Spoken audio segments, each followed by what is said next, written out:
Chapter 2115, Realms of Refinement Legacy. It's Zero Wing's doing? Yin Tianxing was dazed for a long moment after hearing Iluofei's reply. He couldn't fathom what Zero Wing had done to push the secret pavilion to such a decision. That was the secret Chamber of Commerce's advanced membership they were talking about.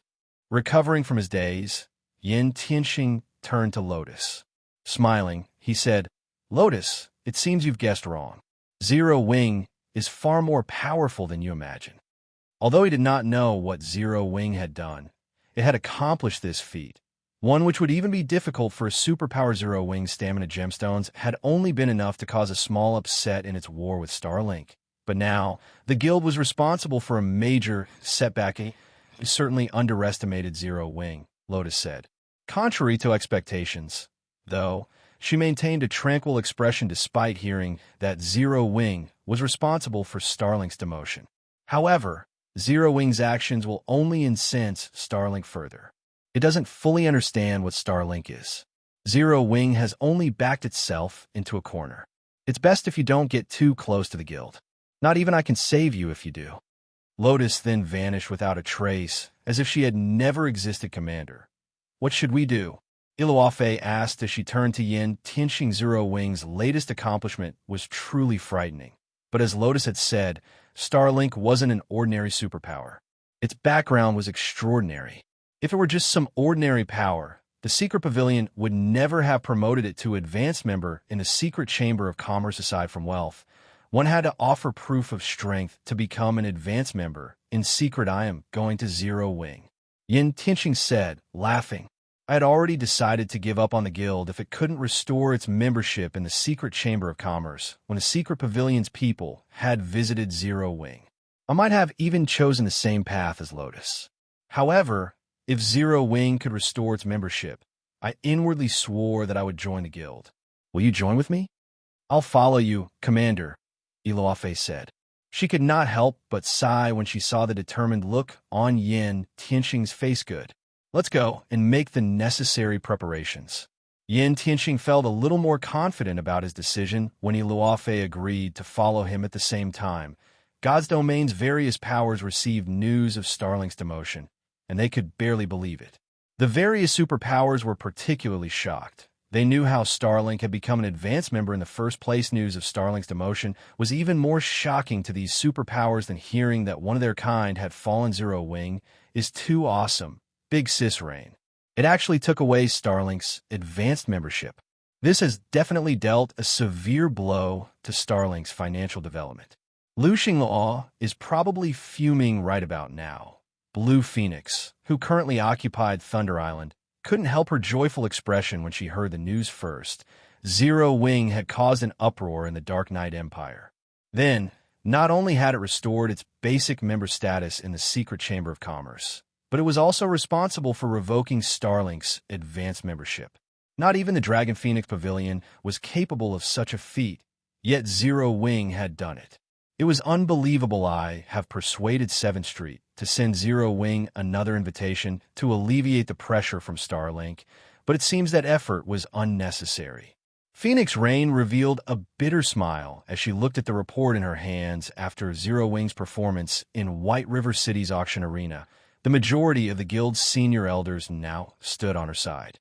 Not only had this significantly increased her authority within the guild, but had given her access to more resources, as wellingly then had she qualified to persuade a major chamber of commerce like 7th Street in the end.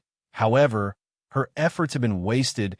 She had watched Zero Wing closely since the guild had begun to grow, yet the more she looked at it, the more mysterious it seemed. Now that Starlink has lost its advanced membership, Nine Dragons Emperor will likely shelf his plans of using Zero Wing's financial issues to cause trouble, Blue Phoenix said, smiling indeed. He will also have to rethink whether or not he wants to continue targeting Zero Wing. After all, Zero Wing has firmly secured the secret pavilion support. Otherwise, it wouldn't have demoted Starlink for the guild, Phoenix Rain said after giving the matter some thought. Now, it's just a matter of time before Zero Wing's development skyrockets. She had had a headache over trying to figure out preventative measures against Nine Dragons Emperor's little tricks against her and Zero Wing. But now, her fellow pavilion master would have to think twice before causing mischief for a future Titan in God's domain. Regardless of the man's personal feelings, the guild's senior elders wouldn't agree to his tactics. Very few of those elders still stood with 9 Dragons Emperor. If he lost their support as well, he could kiss any chances of becoming the great Pavilion Master goodbye while the various powers discussed the latest development. Sure Feng and his people had become quite busy, although Zero Wing's financial troubles hadn't been resolved yet. Its success in taking Starlink down a notch had elevated the guild's overall morale. The guild's atmosphere had lightened, and Starmoon Kingdom's various powers had settled down. Moreover, the well-known adventurer teams that hadn't previously been interested in the guild now swarmed to Zero Wing's residence to negotiate partnership deals or join the guild altogether. This increased the amount of work Sure Feng, Zero Wing's guild leader, had to do. Guild leader, Unyielding Soul, has contacted us, asking for an alliance. They want to confront Starlink by our side. They're prepared to offer us a large number of credits and a portion of their realms of refinement training resources. These assets should be enough to sustain our internal management and training for quite a while. In return, however, they want 150 stamina gemstones and 3,000 exotic stamina potions. Aqua Rose excitedly reported Zero Wing desperately needed credits, not coins or magic crystals. The guild's real-world headquarters required a lot of money to maintain, and Zero Wing had been supplying the necessary funds by selling items and equipment for credits thus far. However, due to Starlink's financial attacks, Zero Wing had lost as much as 80% of its daily credit income because of Zero Wing's rapid development. The guild continued to gain new members, including internal members. Sure Feng could have resolved his guild's need for credits by selling virtual stores in Zero Wing's territories, but he refused to sell these stores or offer long-term leases. Almost no corporation was willing to spend so many credits on a virtual store in Zero Wing's territory. As a result, Unyielding Soul is willing to share its realms of refinement training resources. The news surprised Sure Feng. All right, tell them that we'll agree to the alliance. However, we can only offer 60 stamina gemstones and 1,000 exotic stamina potions up front. If we give them any more than that, we won't have enough for our own purposes. Training resources were extremely important to any power, and they happened to be what Zero Wing needed most right now. Normally, a guild would have a well-equipped training facility by the time it secured first-rate rank. However, while guilds' facilities might have the same quality, there was a massive difference in the data each facility accumulated.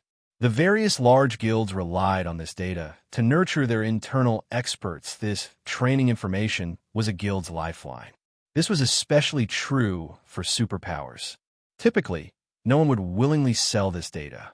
At most, they might trade some information with other superpowers. Although Zero Wing had acquired Ouroboros' training facilities and data, Ouroboros had only been a first-rate guild even after combining Ouroboros' many years of research with God's domain's resources. Nurturing refinement realms was still extremely difficult for Zero Wing, not to mention experts with even greater combat standards. If Zero Wing could gain access to a fraction of a super first-rate guild's training data, nurturing refinement realm experts would become considerably easier. I'll send a reply right away. Aqua Rose understood how important this matter was, as well, so she was excited to hear Sure Feng's agreement. The secret pavilion's training system was a large part of the reason that she had improved so quickly and reached her current standards. However, Zero Wing had a limited number of slots for the training system. Thus, just the thought of Zero Wing gaining its own realms of refinement legacy thrilled her. The two guilds settled their negotiations very quickly, forming an alliance. This outcome significantly alleviated the pressure on Zero Wing, and the smaller guild received a portion of Unyielding Soul's realms of refinement legacy. Once this matter had been settled, Sure Feng accepted the Hero Crusade quest and led Zero Wing's main force toward the Falling Star secret land, the Lord of Fire's home. As far as the public was concerned, Zero Wing already qualified to contend with Starlink, but Sure Feng knew this was only temporary. Starlink controlled 3 NPC auction houses and had far more territory than Zero Wing. As players reached higher levels, Starlink's advantages would only become more prominent. Feng had laid the foundation for his guild, but because of the massive difference between the two guilds' starting points, Zero Wing had no hope of quickly catching up to Starlink. Furthermore, Starlink wasn't Zero Wing's only enemy. There were plenty of other powers eyeing Feng's guild if he didn't link White River City's auction house to Stone Forest Towns quickly and allowed the two to transform. Zero Wing would never be able to contend with Superpower's financial prowess. Meanwhile, the moment Feng's team entered the Falling Star secret land, everyone on his team, excluding himself, gasped. This secret land looked like an entirely different world. Craters of various sizes pocked the barren canyon before them, and meteors occasionally fell from the sky, decimating the ground.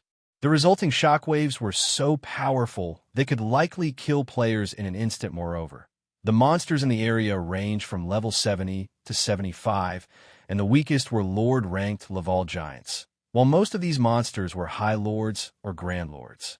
These monsters also traveled in groups of 10 or more. This place was even more frightening than a 100-man Hell Mode team dungeon. An ordinary 100-man Tier 2 team would likely meet its end after venturing a few steps into the area. Fortunately, Zero Wing's main force was far stronger than any ordinary team. With his fragmented legendary shield, Kola alone could easily tank 4 or 5 level 70-plus Grand Lords at the same time. And with Turtle Dove, Yi Wumian, and the other MT's assistance, these monsters posed no threat to Zero Wing's team. On the contrary, this was nothing but an EXP farm to Zero Wing's members. Although the Falling Star secret land had plenty of monsters, none of them could stop Feng's team, which carried a large number of epic weapons and equipment pieces. After 4 hours or so of fighting, the team reached the secret land's inner region guild leader. I found a tattered altar guarded by monsters. There's a treasure chest on it. It seems to be an inferior legendary treasure chest. Flying Shadow, who had been tasked to scout the area, suddenly reported in the team chat an inferior legendary treasure chest. Feng could not help but find the discovery odd. As far as he could remember, the Falling Star secret land shouldn't even have an epic treasure chest, much less an inferior legendary treasure chest. We'll head there immediately. Feng led his team to the coordinates Flying Shadow had given him. The altar had a total of 3 floors, each roughly 10 meters high, and radiated an intense divine might. A magic barrier surrounded the altar as well. If not for this barrier, Feng had no doubt that the altar's divine might would have even made movement impossible. What? It's real. Shock colored Feng's features as he stared at the treasure chest glowing on the altar. Chapter 21:16. Another inferior legendary treasure chest. Although the treasure chest's orange glow was very faint, Zero Wing's members audibly gulped when they saw it. An inferior legendary treasure chest had a high chance of dropping a fragmented legendary item. While most guilds in the game had very little idea of a fragmented legendary item's true value, Zero Wing's core upper echelons were no strangers to the rare items, particularly Kola, Fire Dance, Gentle Snow, and Zhao Yuru, who all own their own fragmented legendary items. Say, single fragmented legendary item was enough to elevate a player to peak expert status. Such items were precisely the reason that Kola and the others could suppress peak experts.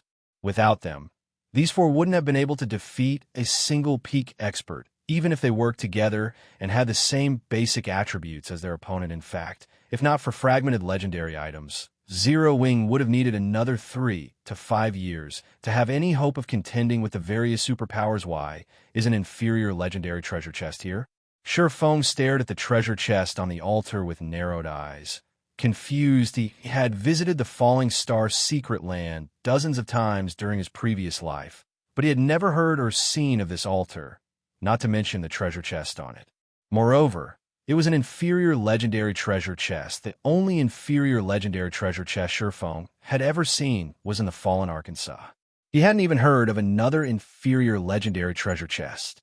Yet, now he had stumbled across an inferior legendary treasure chest in the Falling Star secret land. Could the Falling Star secret land have secrets I don't know about? Feng wondered in the past, The only noteworthy thing anyone had found in the Falling Star Secret Land was the Lord of Fire. Once the Lord of Fire had been slain, the Secret Land had become a land of death. Even monsters had stopped spawning. Moreover, the altar's divine might was extraordinary. This definitely hadn't been constructed by mortals, but by ancient gods guild leader. Should we work our way toward it? Aquarose asked, unable to pull her gaze away from the inferior legendary treasure chest. Although there were around 500 level 72 and level 73 Lord-ranked lava hounds roaming around the altar, these monsters were easy pickings for Zero Wing's main force. It wouldn't take long to clear out the area. Wait a minute, Shifeng said. He then activated Omniscient Eyes and inspected every lava hound in the area. In God's domain, caution was necessary when encountering a treasure that didn't match its location's quality. A slight mishap could potentially be fatal, and that lethality would affect players' careers in God's domain. Normally, players would only encounter situations like this after visiting level 150 plus maps. To encounter such circumstances in a map below level 100 was simply unheard of course. Better safe than Saralava Hound, Alaka's avatar, elemental creature lord. Level 72, HP 24, 000/24, 000/000. A hidden title. Shifeng very quickly noticed something peculiar. When inspecting these monsters with an ordinary identification skill, players would only see ordinary lava hounds. But with Omniscient Eyes, these lava hounds had an additional title. Alaka's avatar? Sure enough, this is a trap. A trap. Fire Dance gave Shifeng an odd look before asking, but I've already inspected the area and didn't discover any traps. Before the full team had arrived, she had scouted both the altar and its surroundings, but she hadn't discovered any traps, magical or physical. Her disarm had already reached master rank. Even if she couldn't disarm Grandmaster traps, she could easily detect them. This isn't your ordinary trap, Shifeng said, laughing. He then said, Fire, lead an assassin party and find a way to lure these lava hounds 100 yards away from the altar. Remember, do not kill a single lava hound. Now, Shifeng, more or less, realized why no one had mentioned this altar or the inferior legendary treasure chest it held in the past. Alak was one of the Purgatory World's 4 kings. Known as the King of Death, Alak was a bona fide Tier 5 world boss. During the war between worlds in Shifeng's previous life, the Purgatory World had been one of the worlds the various guilds had invaded. However, the guilds had suffered a miserable defeat against Alak. Despite sending 25 Tier 5 experts to raid the world boss, the King of Death had slain them all in one move. It had been horrific if a Tier 6 God-ranked expert hadn't made an emergency appearance on the battlefield. Every player in that war would have been annihilated. Even though the various large guilds had eventually killed Alak, they had sacrificed tens of thousands of expert players to do so, including more than 100 Tier 5 Apex experts. Tier 4 experts had been of little use in the raid, knowing that the lava hound around the altar were Alaka's avatars. Shifeng realized that this altar was Alaka's treasury. Treasuries like this would appear in God's domain randomly. Players would only have one opportunity to claim these treasuries items if they killed Alaka's avatars. Alak would discover the transgression. If Alak didn't arrive personally, he would send a doppelganger. Even if this doppelganger were 1 tier lower than the world boss and only level 70, players still couldn't afford a challenge. It not only would every Zero Wing member in the area die, but Alak would also move his treasury to a different location. Although such occurrences were rare in God's domain, Shifeng had heard of a few instances. After Shifeng finished issuing commands, Fire Dance led a party of assassins to lure away the lava hound around the altar. Once the last lava hound was more than 100 yards away from the altar, the magic barrier around it shattered. A boundless divine might gushed past the broken barrier, and Zero Wings members felt much heavier. Seeing this, Shifeng activated Gale Domain and flew straight toward the Altaris. He drew closer. He encountered stronger divine might. Eventually, the pressure was so powerful that his flying speed slowed to a crawl as Shifeng came within 50 yards of the altar. He didn't have the strength to move forward. Gritting his teeth, Feng activated Heavenly Dragon's power, his strength skyrocketing. He then continued toward the inferior legendary treasure chest. 1 inch at a Tamiya's a Tier 5 world boss. Alok was only a step away from becoming a god. Obtaining such a being's treasure wouldn't be easy. Not only were the lava hounds guarding this altar Alaka's avatars, but they were also the energy source that protected the treasury. These lava hounds powered the magic array that protected the treasury, maintained its presence here, and sealed the divine might the treasury radiated. Without this energy source, the magic array would fade.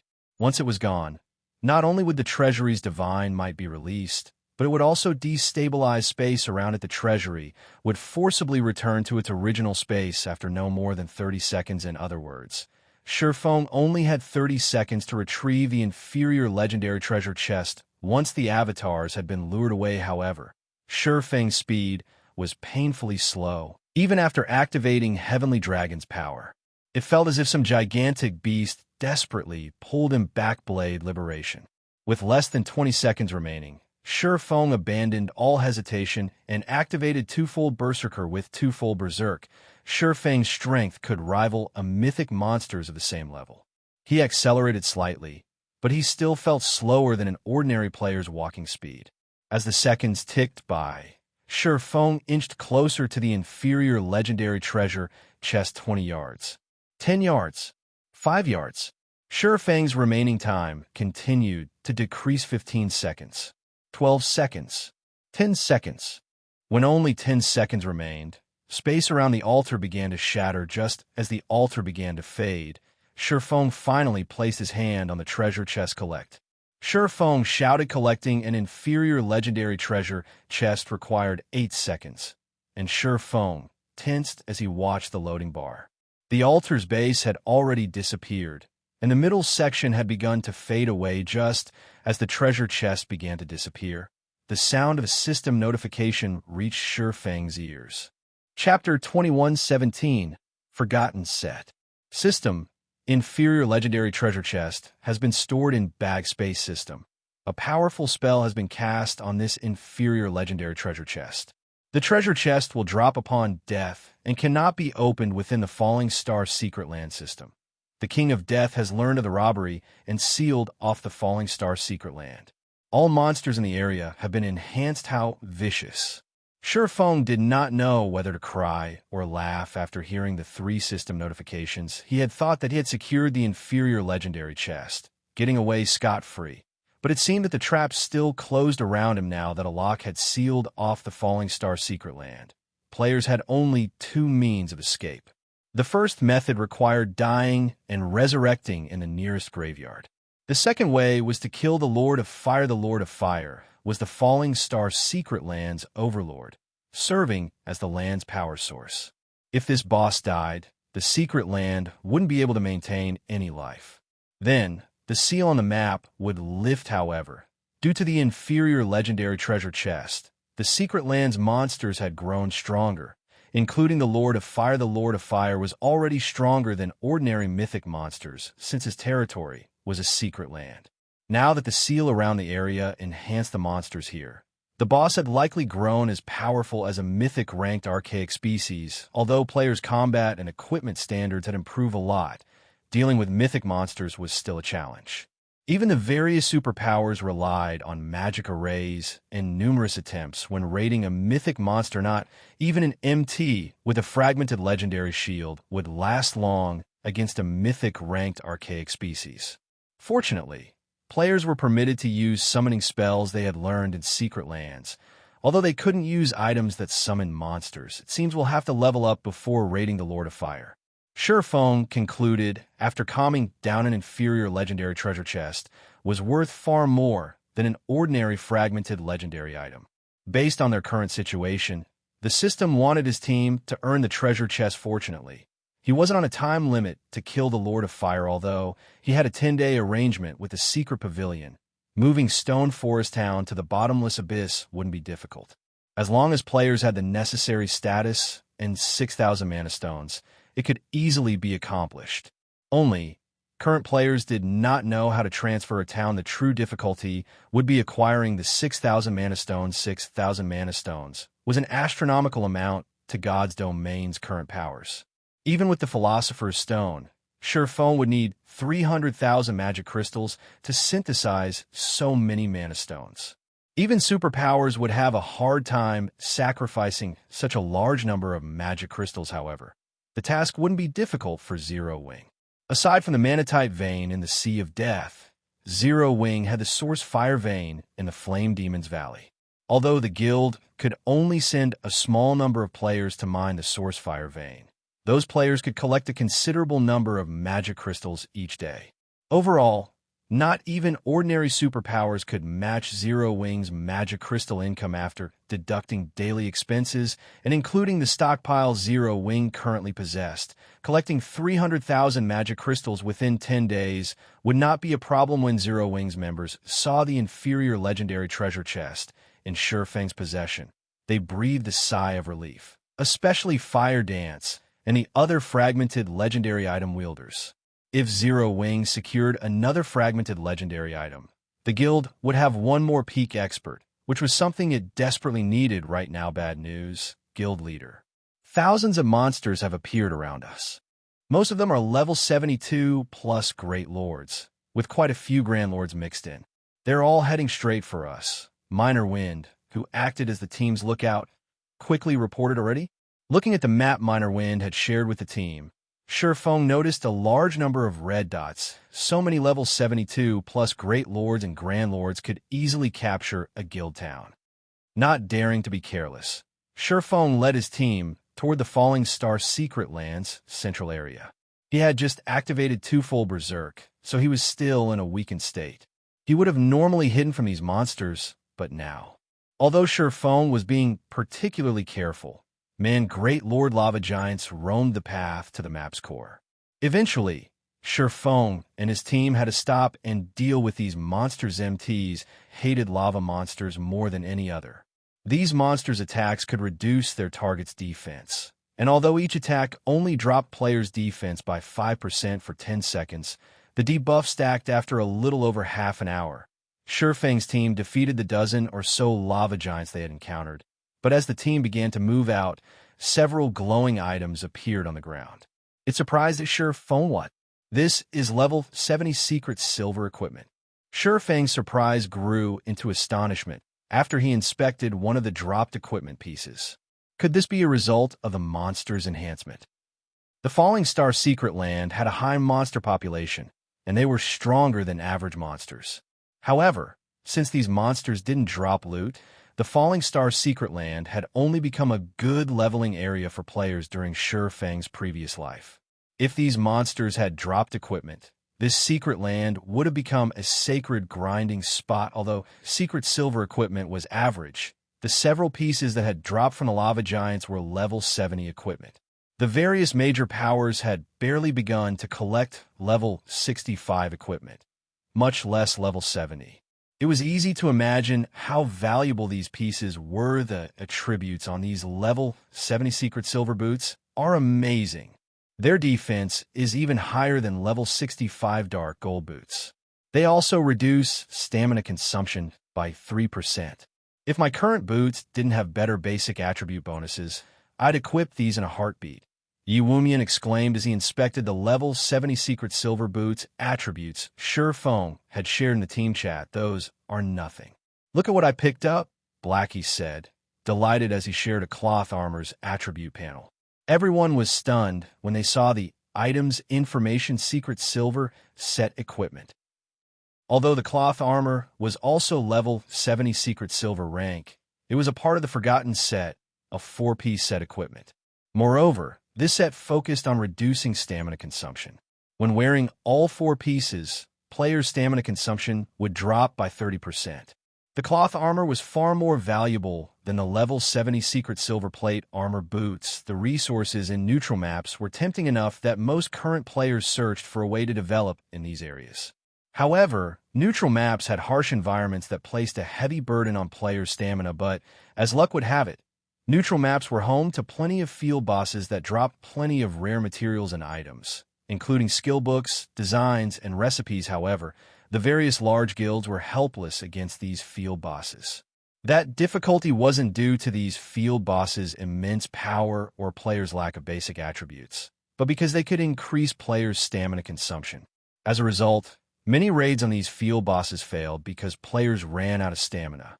Meanwhile, level 70 Secret Silver set equipment that could reduce stamina consumption was far more valuable than level 70 Fine Gold set equipment with elemental resistances. When Zero Wings players thought about the monsters in this area dropping set equipment that reduced stamina consumption, their hearts raced. Aqua, make the necessary arrangements.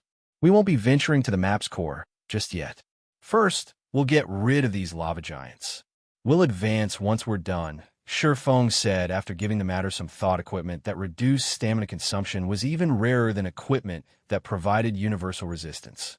Although Feng knew how to obtain a few such pieces of equipment, they were located in level 100+ neutral maps. In any case, his team members needed to level up before they could raid the Lord of Fire. Since these Great Lord-ranked lava giants dropped equipment and set equipment that reduced stamina consumption, he wouldn't miss this opportunity. They might not have this chance once they killed the Lord of Fire. If they could collect enough equipment to arm a 100-man team, Zero Wing could use the many field bosses in neutral maps as a personal ATM. Chapter 21:18 Qualitative Transformation. When the seal around the Falling Star Secret Land had enhanced the map's monsters, it had also drastically increased the number of Great Lord-ranked lava giants in the Secret Land. Zero Wing's members felt as if there were no end to these monsters as they continued to grind in the inner region. Only after 8 days of constant grinding did they finally clear out most of the lava giants in the inner region. However, they had to admit that the Falling Star Secret Land was an excellent leveling spot. When Zero Wings members had first arrived in the Secret Land, they had been level 66, but after 8 days of grinding, every team member had reached level 70. Even the various Superpowers experts would be jealous of their leveling speed as, for Feng, he had leveled up from 72 to 74. However, these players' increased attributes were far more significant than their higher levels.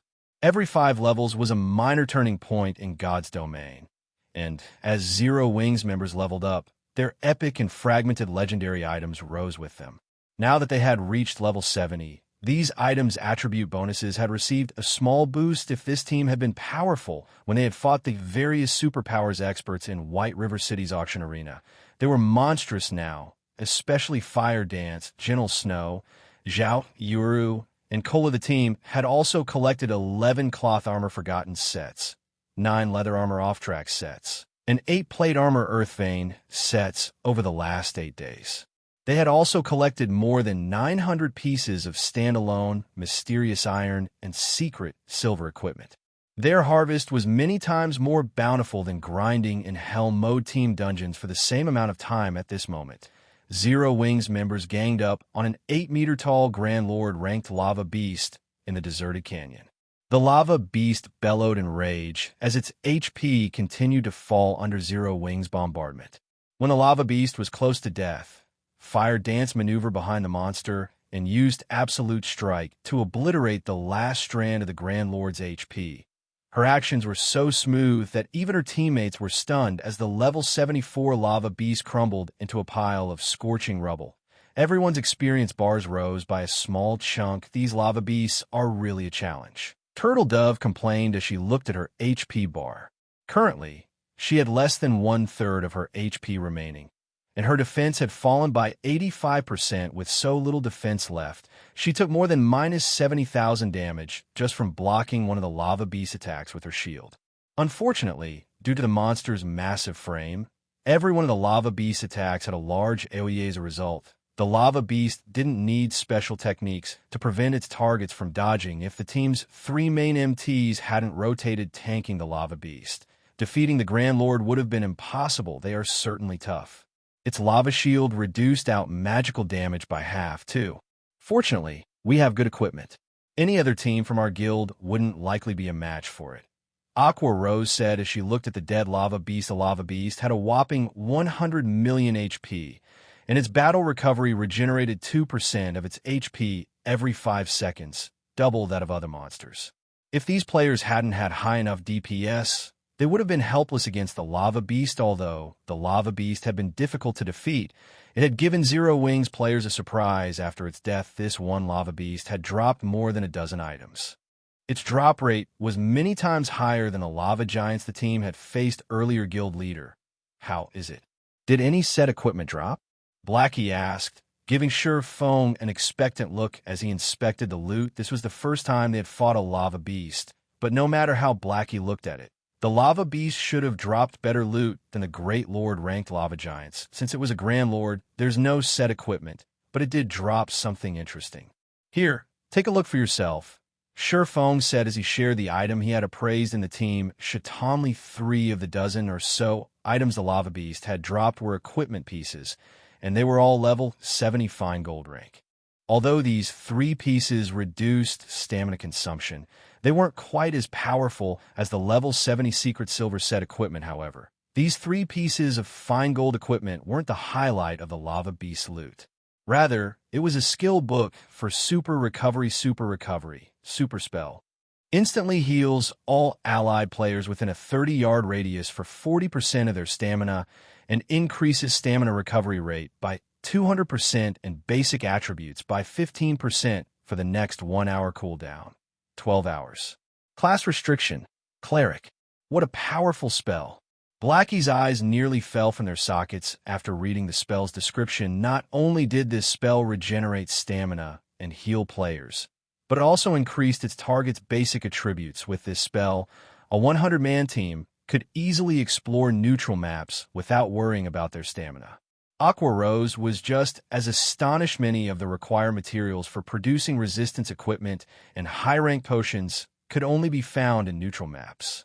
Collecting these materials was one of the main reasons that the various major powers have been trying desperately to explore neutral maps, all to prepare for the fight for first clear in the level 70+ super large-scale team dungeons in these neutral maps. Not only would a guild become more popular and collect more top-tier equipment by securing one of these team dungeons first clear, but it would also earn a town building order, enabling the guild to construct a new guild town in a neutral map. It was the equivalent of securing a neutral map's management rights. There were only a limited number of kingdoms and empires around neutral maps. With control over a neutral map, a guild would have a tough time not growing stronger. We should let Violet learn this skill book. Sure Fong said. The rest of the team agreed with his decision. Only members of the cleric class could learn super recovery, and Violet Cloud was the guild's #1 cleric. Moreover, she constantly traveled with the guild's main force or led her own team when exploring neutral maps. The spell was perfect for her. After Violet Cloud learned super recovery, Sure Fong continued to grind Lava Giants for EXP with his team. He also instructed Fire Dance and her assassin party to split up in search of more Lava Beasts.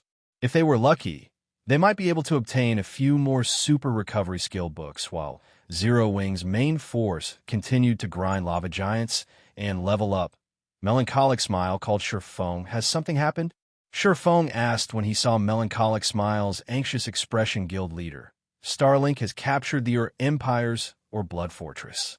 Not long after that, our members started to run into ambushes in the various neutral maps, especially our teams in the Empire's inner region. Our casualties are severe. I wanted to as Unyielding Soul for reinforcements, but it seems that it's in a similar predicament. Starlink has basically started an all-out war with Unyielding Soul in the neutral maps bordering the Dark Knight Empire. Melancholic Smile reported. It's no wonder why Starlink hadn't responded. So, it was planning a massive assault in secret. Sure Fong thought as realization dawned. He had to admit that Starlink's latest move dealt a painful blow to Zero Wing at this point. Zero Wing's influence permeated Starmoon Kingdom. Since the guild had regained its status as a basic member in the Secret Chamber of Commerce, almost no power could shake Zero Wing in its own kingdom. Knowing this, Starlink must have decided to take a more forceful approach and establish a foundation in the Empire. Now that it controlled a fortress in the Empire, it could dispatch a large number of experts, using its numerical advantage to extinguish Zero Wing in the Empire and other neutral maps around Starmoon Kingdom. Furthermore, Starlink had solidified its position as the Dark Knight Empire's overlord. Other powers would have a very difficult time threatening its position, so it could afford to send a large group of experts abroad. And now that its position in the Empire was stable, it wouldn't have to worry about its experts' development in the Empire, although Zero Wing had the Guardian puppets and Hell tanks. These war weapons were only suitable for large-scale combat. With how few of these war weapons Zero Wing had, protecting its members across massive neutral maps would be impossible. Guild leader, what should we do? Melancholic smile asked Tell everyone to stay together for now. If needed, spend some magic crystals and send our members through the Otherworld gate to level up. For now, we'll disregard developing in neutral maps, Sherfone responded after giving the matter some thought. We'll make further arrangements once I've finished my quest here. Understood.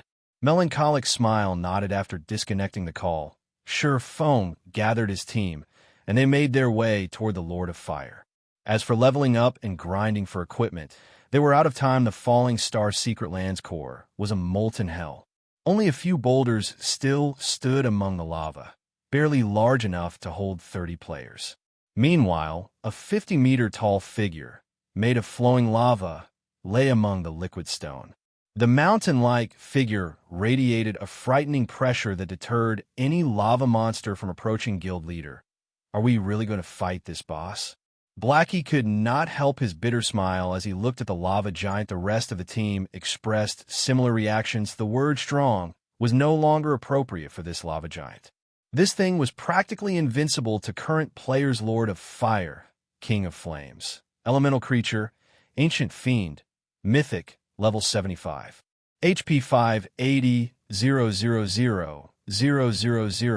/580 000 000. Chapter 2119, Secret Lands Lord, or Empire, on a vast plain a short distance away from the Ore capital city Dash. Lacking the usual patrolling oars, this was the safest location near the Ore capital city.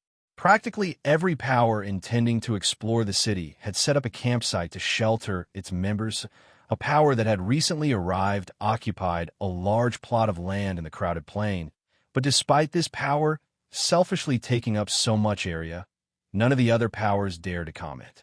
This power was none other than Starlink, a superpower that even the various super guilds feared. As a 100-man team approached Starlink's campsite, it attracted the attention of every player around. Every member on this team rode a pitch-black, 3-meter-tall bear. The mounts looked imposing and majestic, even from afar. Moreover, these mounted players were all level 67 or above, and they radiated an intense bloodlust and moved like well-trained soldiers. To top it off, the weakest piece of equipment these players wore was level 65 fine, gold rank. The surrounding players recognized that the pressure they felt from this 100-man team wasn't simply due to a difference in basic attributes, but a difference in life ratings. Players felt stifled as the middle-aged man in the lead passed by. This man felt like a ferocious beast, and they knew he would shred them to pieces if they moved in the slightest. Guild leader. Who is that? He looks somewhat familiar, but I can't place him.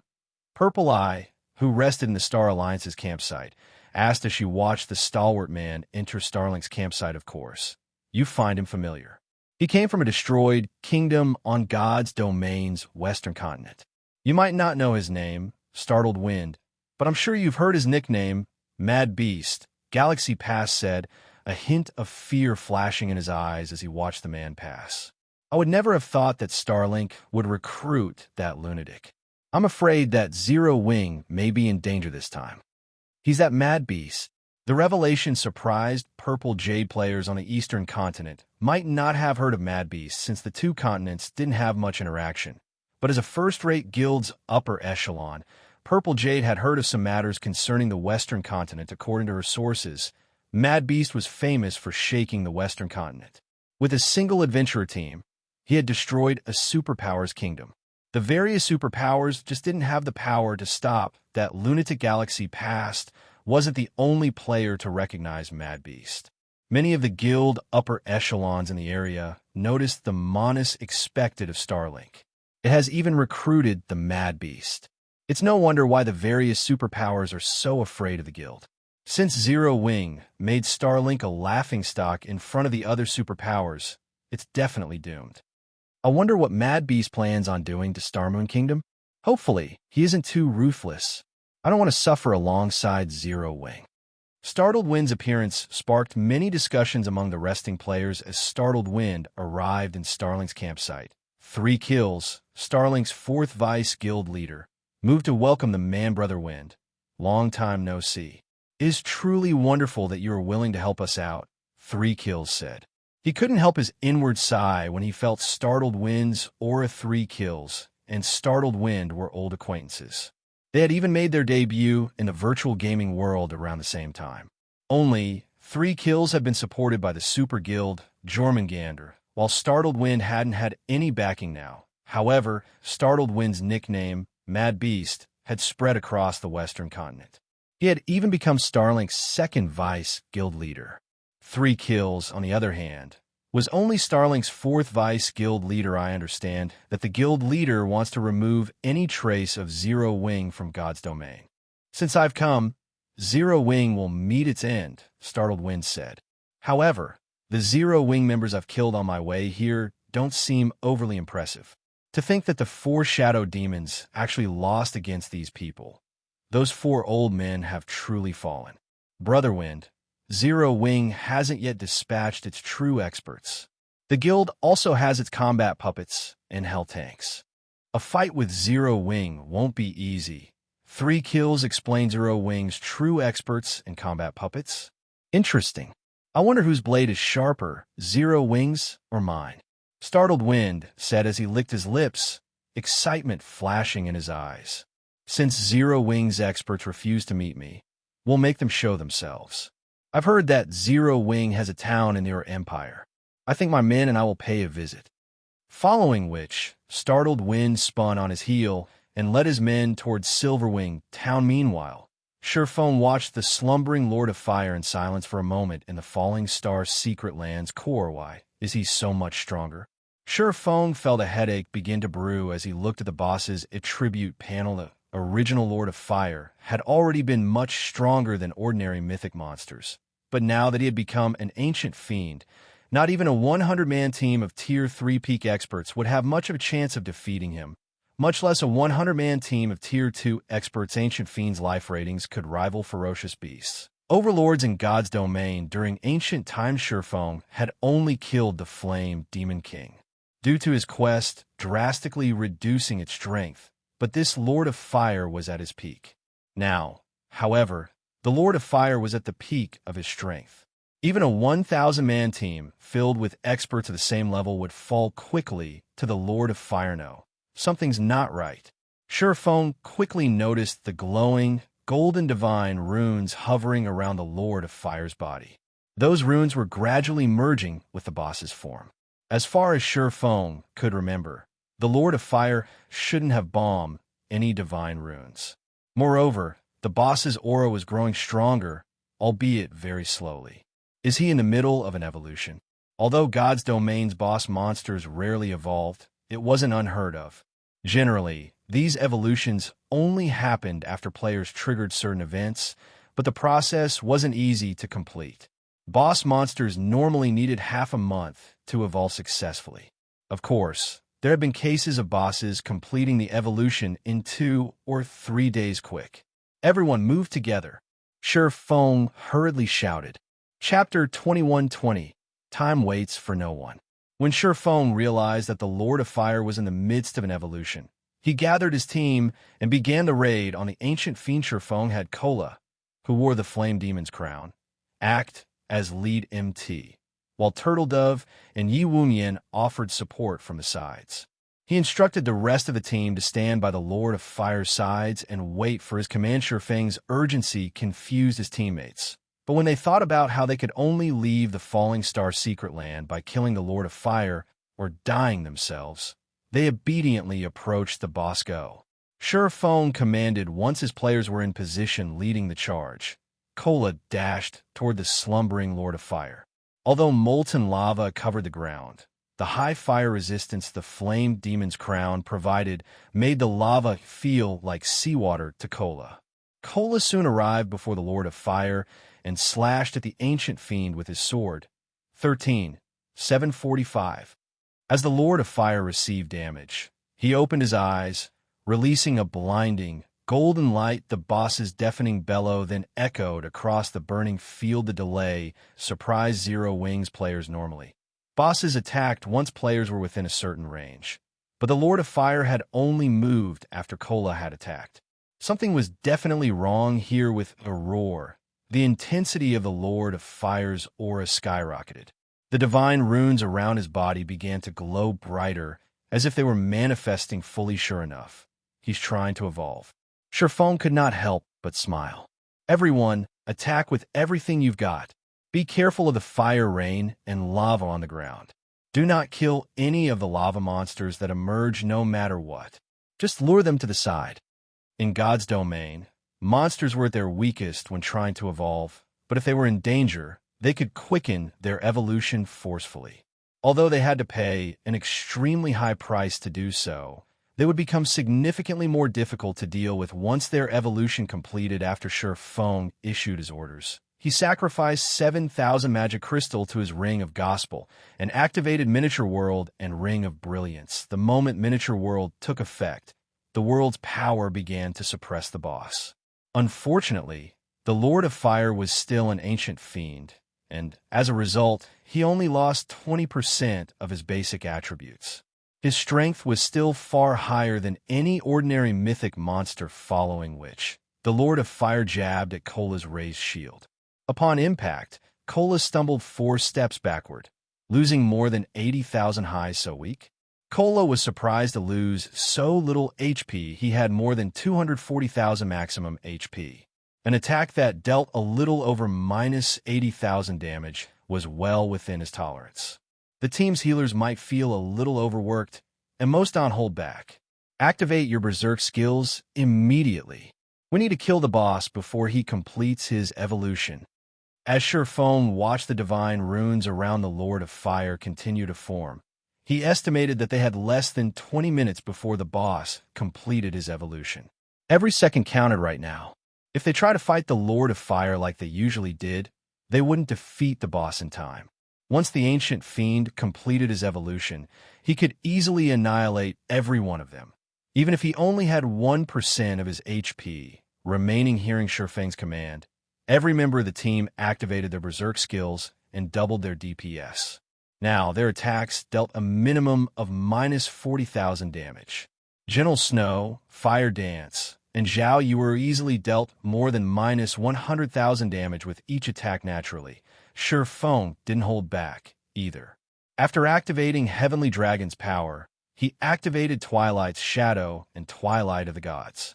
His 8 doppelgangers then attacked the Lord of Fire simultaneously, and damages exceeding minus 70,000 appeared above the Lord of Fire's head, one after another, with the occasional critical hit dealing over minus 100,000 damage. Seeing Sherfang's total DPS, everyone felt their hearts skip a beat if their opponent were only a level 75 Great Lord, not a mythic-ranked ancient fiend. They had no doubt that Sherfone could defeat the monster in less than a minute. After another 10 minutes, Zero Wing's main force wore the Lord of Fire's HP down to 30%. Despicable mortals. You dare intrude on my slumbering grounds. Burn to ash. The Lord of Fire bellowed once more, and a blade of fire appeared in his hands. He then swung the blade before him. Boom! As the blade crashed into the ground, the impact felt like a volcanic eruption. The attack killed 8 players instantly, and the earth under the flaming blade had vanished, leaving nothing but a cracked crater. The surviving team members gasped. With just one attack, the Lord of Fire had altered the battlefield's terrain. Not only was his attack speed extraordinarily high, but the range of his attack was also absurd. Don't panic. Keep your distance. When the boss begins to channel mana, don't stand in front of him. Sherfone calmly commanded. Sherfone understood the Lord of Fire well. The additional fire-type damage the boss's attacks inflicted was what made this monster so powerful. Without high enough fire resistance, even MTs of the same level would die instantly. This was why Starmoon Kingdom's various major powers have been utterly helpless against the Lord of Fire in Sherfang's previous life. Fortunately, Kola currently wore the Flame Demon's crown and had consumed a Master Fire Resistance potion. Even when struck, he only took several thousand points of Fire-type damage, although the Lord of Fire had AoE skills and spells as well. These attack patterns were quite simple. The attacks would be easy to avoid as long as players paid attention as the seconds continued to tick by and the Lord of Fire lost more HP. The boss became increasingly frenzied. From time to time, he activated Meteor Hand and bombarded Zero Wings players with multiple flaming stones. Any player that these meteors struck, aside from Kola, died instantly, and as a result, the team continued to lose members when the Lord of Fire cast Sea of Lava, a large-scale destruction spell. Feng activated Absolute Domain and protected his team from annihilation when the Lord of Fire had only 5% of his HP remaining. Zero Wings' team had fewer than 30 players. Seeing this, Gentle Snow activated Will of Light. Her ultimate skill 5, Swords of Light, descended on the Lord of Fire, each dealing over minus 300,000 damage. Some attacks were even criticals, dealing twice as much damage.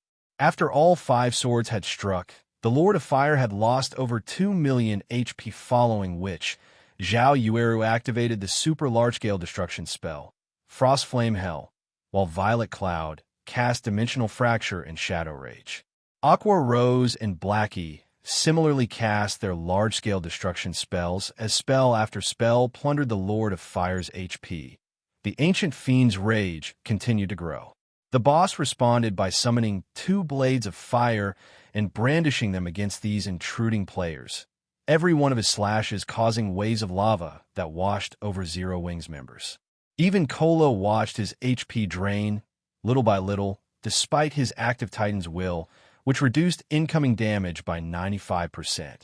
Unfortunately, the lava had killed Turtle Dove and Yiflin when the Lord of Fire had less than 1% of HP left. He dismissed his flaming weapons and summoned a tidal wave of fire that surged towards Zero Wings' team. Even space began to crack under the burning tidal waves, might-weary doomed. The color drained from Kola's face as he watched the approaching attack die. Just before the fiery wave descended on his players, Feng, who had already activated Power of Darkness, activated Blade Liberation and Divine Providence. He then countered the incoming tidal wave with a swing of his blade. Lightning Slash. A blue lightning bolt tore the tidal wave in half, and the Lord of Fire's eyes dulled as Hai collapsed into the lava, the resulting impact causing a small wave. Chapter 21:21. Ancient Fiend's Loot. As the Lord of Fire fell lifelessly into the lava field, Fire Dance and Zero Wings' other surviving members toppled backward in exhaustion. However, despite how tired they were, joy still flashed in their eyes. It was common knowledge in God's domain that the stronger a monster was, the better its loot would be, although they did not understand what a mythic-ranked ancient fiend represented exactly. They were quite aware of how powerful the Lord of Fire was. It was undoubtedly the strongest boss they had fought since joining God's domain if Feng hadn't pulled out all the stops in that final moment. Bisecting the boss's flaming tidal wave, they would have been annihilated. The surviving players watched their experience bars grow with flying speed after the Lord of Fire's death.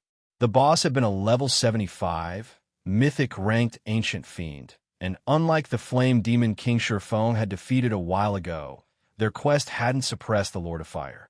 Even splitting the EXP among 100 players, each would receive a substantial amount, but with fewer than 10 players were still alive after the fight, it was easy to imagine how much EXP each had received. Fire Dance, and the others had risen from 70 to 71 on the spot, while Feng climbed from 5% to 42% of level 74, while everyone was surprised by the awarded EXP. The Falling Star Secret Land began to transform.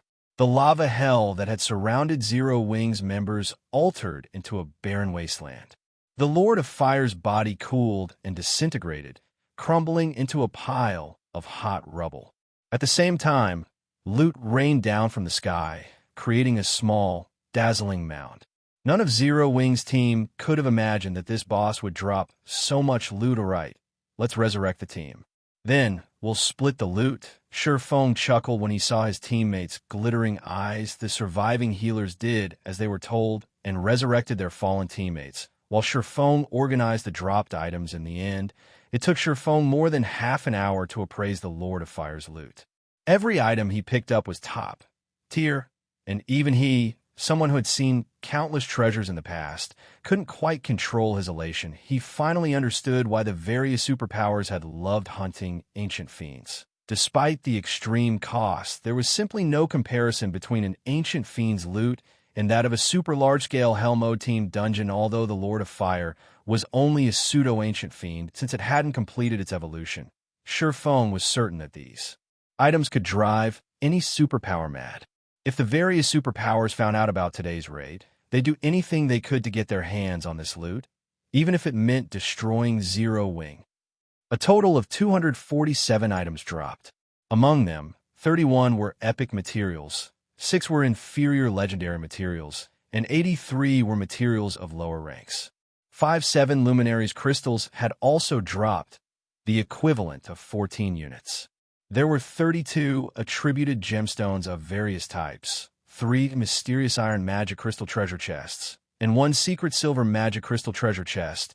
As well, 37 magic scrolls had dropped, 3 of which were Tier 4, 16 were Tier 3, and the rest were Tier 2 magic scrolls. 8 skill books also lay among the items, 7 of which were for ordinary Tier 2 skills, and 1 was a Tier 2 taboo skill. A total of 33 weapons and equipment pieces had dropped, 21 level 70 fine gold equipment pieces, 8 level 70 dark gold equipment pieces, 3 epic items, and 1 fragmented legendary item. The 3 pieces of epic equipment alone were enough to move Sure Feng's heart, not to mention the level 70 fine gold and dark gold equipment. The 3 epic items were the Source Fire Ring, Unyielding Battle Armor, and Phantom Leather Boots, top-tier items even among epic equipment.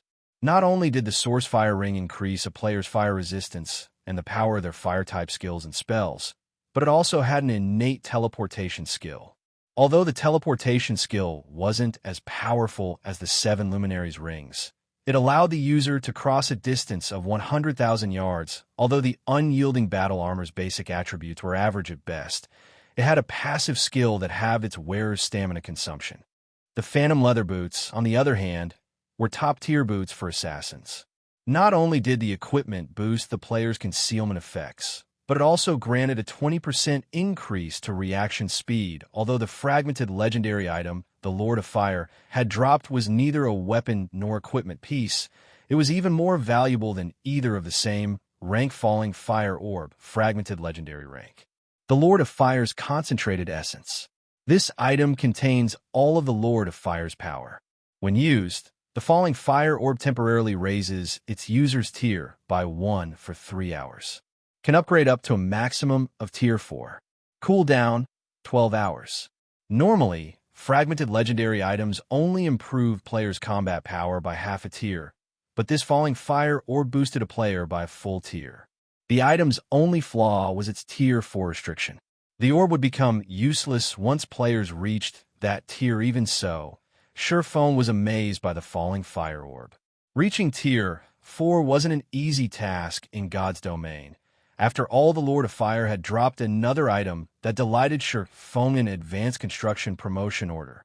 Normally, players could only obtain this item by completing the first clear of a level 100+ super large-scale team dungeon. Moreover, the drop rate wasn't 100% with this promotion order. Players could upgrade a basic construction in their guild town or city to advanced rank. This promotion order might not seem like much at first glance. In fact, most superpowers hadn't paid it much attention in Sure Feng's previous life.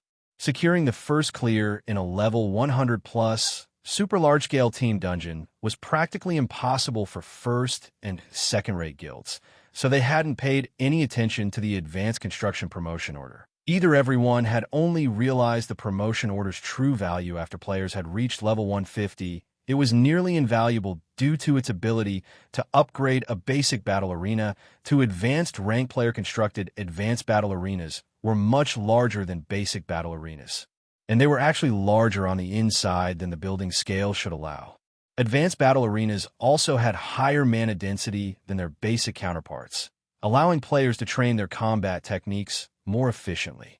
Advanced battle arenas could also record and simulate combat techniques, which players could then learn from. Unfortunately, this function required a lot of magic crystals, and a stronger combat technique was, the higher its cost would be once he had finished examining the Lord of Fire's loot. Shifeng shared the weapons and equipment details in the team chat. Holding an internal auction for these items, everyone gasped when they saw these items in a short moment. All of the fine gold, dark gold, and epic weapons and equipment had been divided among the team. Flying Shadow had won the Phantom Leather boots, Zhao Yuuru had won the Source Fire Ring, and Remnant Cloud had secured the Unyielding Battle Armor. All three of them felt their combat powers grow significantly. Now that we've finished our quest, it's time to head home. Shifeng then retrieved a return scroll and activated it. He transformed into a streak of white light and left the now crippled Falling Star secret land. Chapter 21-22, Zero Wing in an Uproar. Star Moon Kingdom, White River City. Shifeng and the others had spent 8 days fighting in the Falling Star secret land, and they were mentally exhausted from the repetitive grinding. However, when they returned to Zero Wing's residence in White River City, they were hit by the residence's depressing atmosphere before they had a chance to rest. Guild leader, you're finally back. Busy in the guild hall's main lobby, Yolan's weary features brightened with excitement when she noticed Shifeng's team returning to the residence. She hadn't been sure that she'd last much longer had Shifeng's team remained missing. What's the guild's current situation? Shifeng asked. Overall, it's bad. Many players and adventurer teams have joined the guild in the last week or so, but the guild's finances were already tight. To make matters worse, Starlink has started attacking us in the surrounding neutral maps. We've already suffered over 50,000 casualties. We've nearly had to empty our savings just to compensate the slain players. Fortunately, Unyielding Soul has sent us some aid, so we've been able to maintain the guild's operations, Yolan explained with a bitter smile. But if this keeps up, the guild's funds will run dry sooner or later. Moreover, the lack of funds isn't the most pressing issue right now. We've already depleted the weapons and equipment stock in our guild warehouse. If we don't replenish it soon, the guild won't be able to operate normally. How did the guild fall into such a state? I thought I'd told everyone to limit our activity earlier. Shifeng was surprised to hear that the guild has suffered so many deaths. Starlink had only begun its assault a day ago, yet had slain more than 50,000 Zero-Wing players in that time.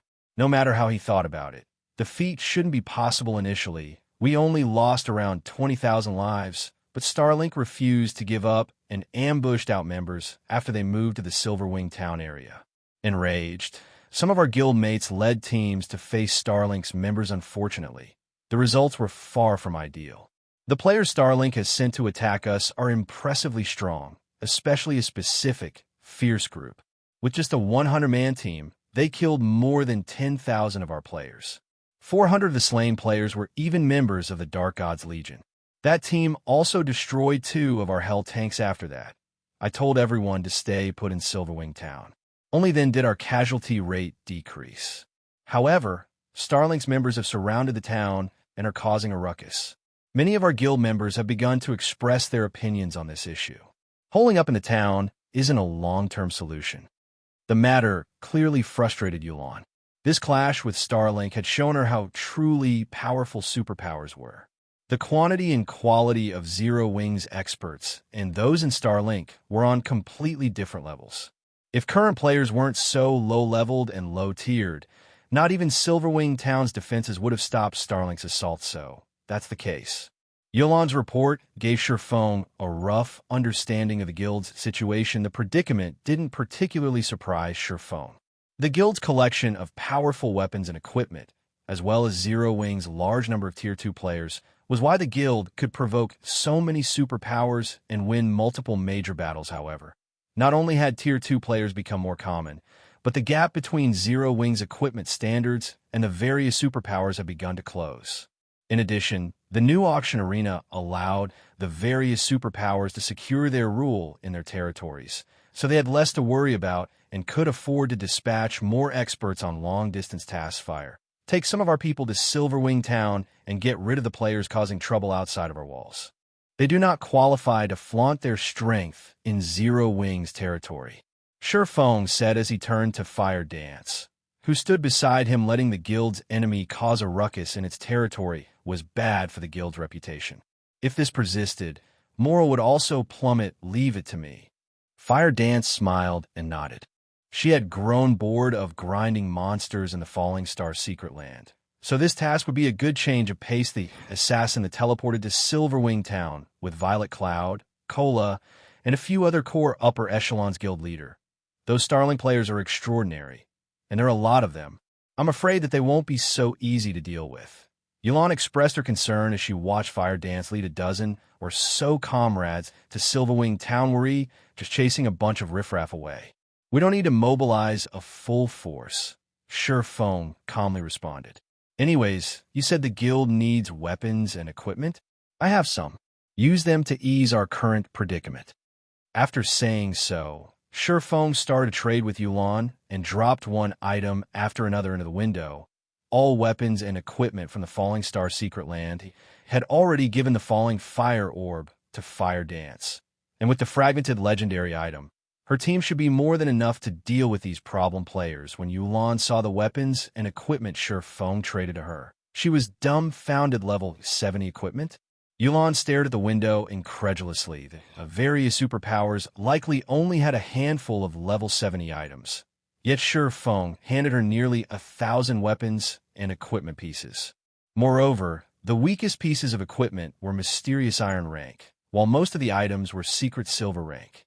Taking a closer look at an item's attribute panel, Yulan's eyes nearly fell from their sockets. Not only were these items level 70, but they also had an attribute that reduced players' stamina consumption. Current players dreamed of using such equipment. This stamina rate reduction equipment could sell for astronomical prices. Guild leader, are we really going to let everyone purchase these items from the guild warehouse? Yulan could not help but ask. Every weapon and equipment piece Sure Feng had handed her was undoubtedly top tier at this stage of the game. These items could be used as capital to secure more resources in neutral maps. Any other guild would most likely reserve these weapons and equipment for their core members. They'd never give their normal and elite members access to such precious items. It's fine. Use them to motivate our members, Sure Feng said, chuckling. While the level 70 mysterious iron and secret silver equipment were good, these pieces were nothing compared to the level 70 secret silver set equipment Sure Feng still had in his bags. Yulan then stored the weapons and equipment in the guild warehouse, allowing members to purchase them for GCPS. Meanwhile, Sure Feng secretly left the guild residence and made his way to the Adventurers Association to turn in the Lord of Fire's crusade. Quest, after all was said and done, the weapons and equipment he had collected were only a temporary solution. If Zero Wing wanted to defeat Starlink, these items wouldn't be enough. Zero Wing needed more funding and strength. Shortly after Sure Feng left, the level 70 weapons and equipment appeared on the guild warehouse's exchange list. When they discovered these items, the guild members looking to upgrade their items stared at the new equipment with bloodshot eyes. Crap. Level 70 secret silver equipment. Am I dreaming? Did our guild rob some NPC's treasury? How do we have so many level 70 secret silver weapons and equipment? Quick look. This equipment reduces stamina consumption. Amazing. If I had a full set of this equipment, I wouldn't have to worry about my stamina when I'm exploring neutral maps. A commotion tore through Zero Wing's residence as guild members discovered the newly stocked guild warehouse and began to think of ways to earn more GCPs to purchase the level 70 weapons and equipment. Meanwhile, news of Zero Wing's new collection quickly reached the various major powers. Chapter 21-23, Hero Ranked Reward. Shortly after the level 70 weapons and equipment appeared in Zero Wing's guild warehouse, news of these items reached Starlink's Blood or Fortress. Several level 66 or higher experts watched 3 kills, who gazed at the scenery outside the window, nervously in the 5th floor meeting room in Starlink's residence. Vice guild leader, according to our spies in Zero Wing, The guild has offered nearly 1,000 level 70 weapons and pieces of equipment for purchase in its guild warehouse. Moreover, every equipment piece reduces stamina consumption. A level 66 ranger reported, watching 3 kills with a hint of desire in his gaze. Zero Wings members are on cloud 9 because of this. Many of them are desperately trying to earn GCPs to purse the stamina rate reduction equipment. This turn of events has certainly increased morale within the guild. The various superpowers still considered level 70 weapons and equipment extravagant at this stage of the game. Even experts like himself only wore level 65 fine gold items. If he could get his hands on 1 or 2 more pieces of level 65 dark gold equipment, he'd sleep with a wide grin on his face. However, Zero Wing had just offered its normal and elite members the chance to use level 70 secret silver weapons and equipment. This benefit was truly enviable. Moreover, the secret silver equipment reduced stamina consumption to have a much easier time developing if he could purchase a few pieces of such equipment. Yet players who weren't even ordinary experts have been given such an opportunity. The situation was maddening how kind of Zero Wing to offer up such equipment. Even 3 kills was slightly surprised by Zero Wing's generosity. He chuckled and said, "Unfortunately, this is only a temporary measure. We have already prepared equipment for a protracted war." The guild leader has even amassed 300,000 gold to persuade outside experts to move against our enemy. The fact that Zero Wing is offering its normal and elite members such equipment only makes them juicier targets. I thought that Black Flame would recall his guild members to Starmoon Kingdom and hold up there. It would have taken our guild a lot of time and resources to destroy Zero Wing if he had. However, it seems that he truly believes his guild is on equal footing with the various superpowers just because he's small victories against superpowers in the past. How foolish. Zero Wing is mistaken if it thinks it can face us head-on. It's simply overestimating itself, a tall woman in pitch-black leather armor said, frowning. She then said to 3 kills, "Vice Guild Leader, let's make our move before Dark Soul. We can't let Startled Wind and Dark Soul claim all of the glory." "Of course. Yu Meng, go prepare. We're going to cut off all paths between Starmoon Kingdom and Silverwing Town. We'll eliminate the town's income." 3 kills said, "Nodding, leave it to me, Vice Guild Leader. I'll make sure that no one can reach the town by land." Yu Meng declared as she patted the heavy hammer she carried, absolute confidence shining in her eyes. Meanwhile, Shifeng had secretly reached the Adventurers Association's 2nd floor Hall Lord Protector. "How may I be of service?" a senior administrator asked as he approached Shifeng. "I wish to turn in a quest.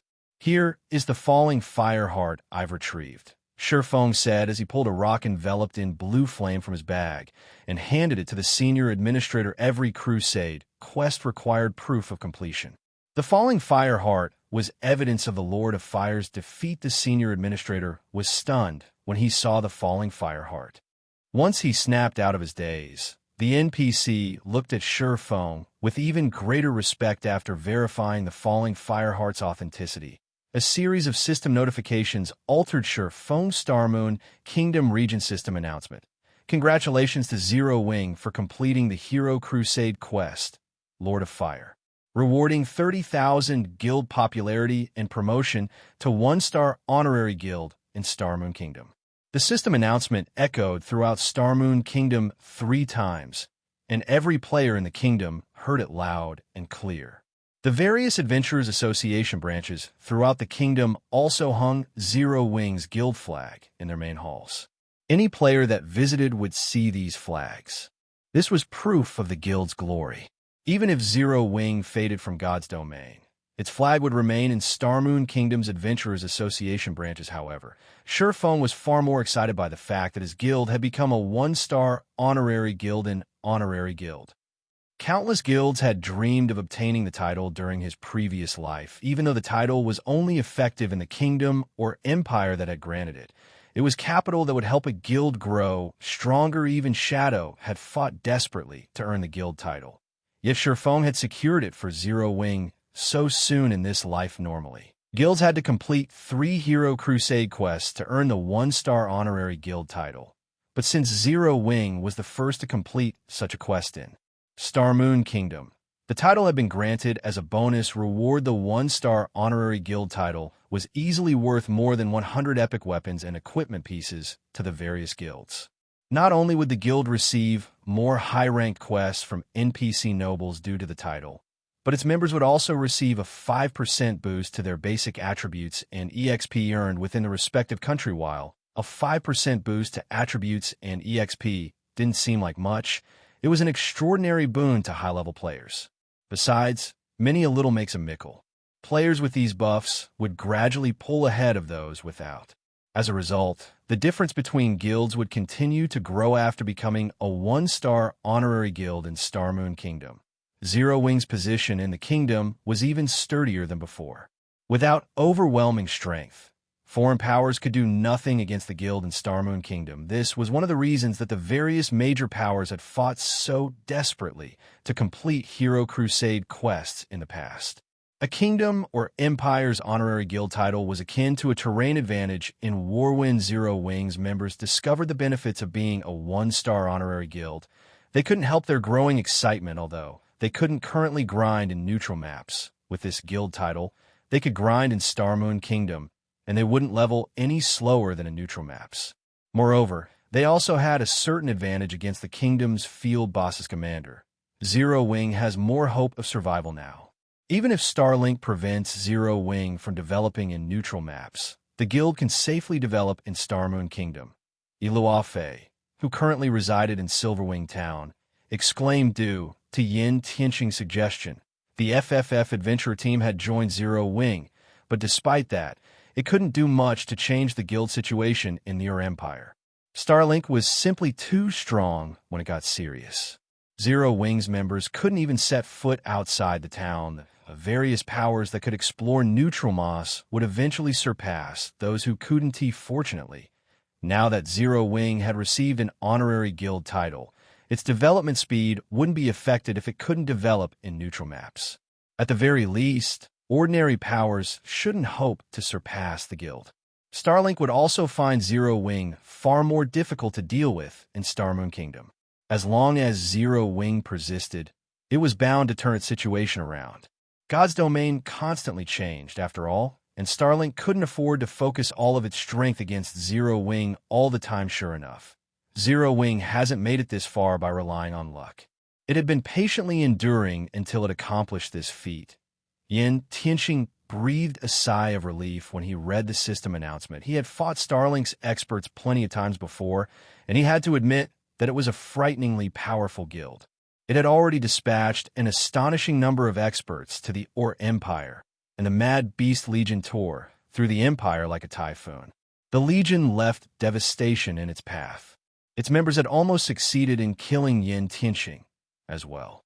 If not for Silverwing Town's magic towers and guardian puppets, Yin Tianxing had no doubt that Mad Beast and his Legion would have captured the town by now. Commander, look, Zero Wing's main force members have arrived. It looks like they're planning to confront the Mad Beast Legion, Iluafe said as she pointed at Fire Dance's team, which had appeared near the town's entrance and seemed to be heading for Mad Beast Legion's campsite. Have they lost their minds? Yin Tianxing's anxiety peaked as he watched the 30-plus players direct their mounts toward the enemy legion. Chapter 21-24, Confrontation at the entrance. On a small hill outside Silverwing Town, dozens of members of the Mad Beast Legion had set up camp and were resting. Currently, these players were whining and dining without a care in the world, completely disregarding the heavily fortified Silverwing Town several thousand yards away. The commander is being too careful this time. He's actually having us simply stand guard here. Can't we just destroy Silverwing Town? What can Zero Wing do against us? A level 67 Guardian Knight said as he glanced at the distant Silverwing Town. Previously, everyone was talking about how powerful Zero Wing's Dark God's Legion was.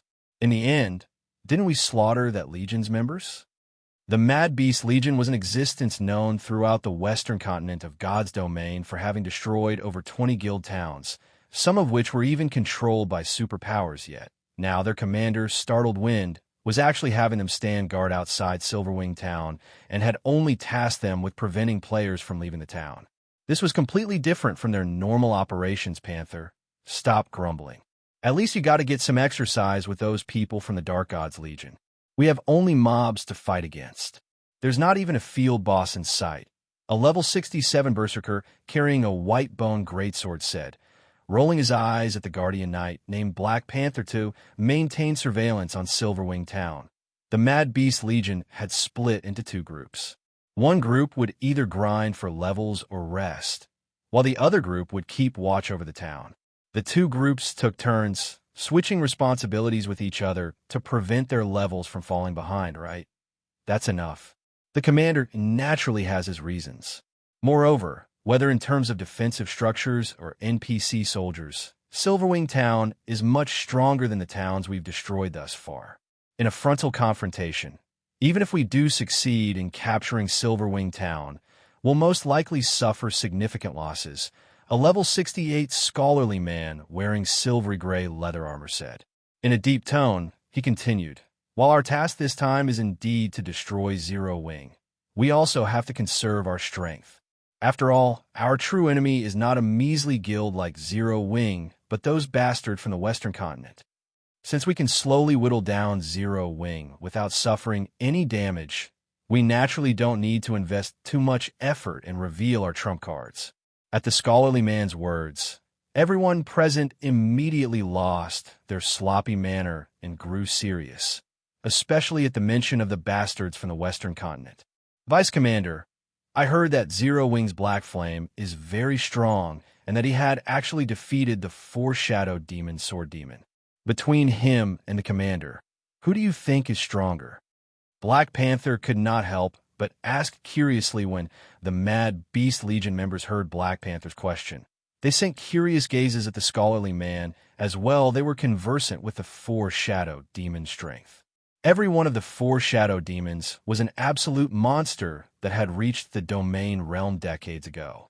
Meanwhile, among the four, Sword Demon was ranked number 1 when it came to a frontal clash. However, they did not have a very clear idea of the strength of their commander, as they had never actually seen Startled Wind display it before. The only person that might know would be their vice commander, Cloudy Mountain. After all, Startled Wind and Cloudy Mountain were once enemies. Both of them possessed monster-level strength 50-50, I guess. After all, a field battle is different from an official competition. There are many things you can use in a field battle that you can in a competition, Cloudy Mountain replied, after giving the matter some thought. Vice Commander, aren't you giving that Black Flame too much credit? In my opinion, that Black Flame might not even be a match for Party Leader Inc., let alone having an even chance against the commander. That's right. That Sword Demon is already an old man. His mental state is no longer at its peak. Although Party Leader Inc. might not be a match for Sword Demon in terms of combat standards, in a field battle, she can definitely kill that old man. Everyone felt that their vice commander was blowing things out of all proportion. The Foreshadowed Demons might be legends, but the Mad Beast Legion's current fame and strength were both superior to the Foreshadowed Demons. Setting aside the Mad Beast Legion's commander and vice commander, just its team leaders were already enough to inspire fear in even first-rate guilds. Take Ink Rain, the Mad Beast Legion's #1 party leader, for example. She had fought over 10 monster-level experts thus far. Moreover, like every member of the Mad Beast Legion, she was also very adept at field battles.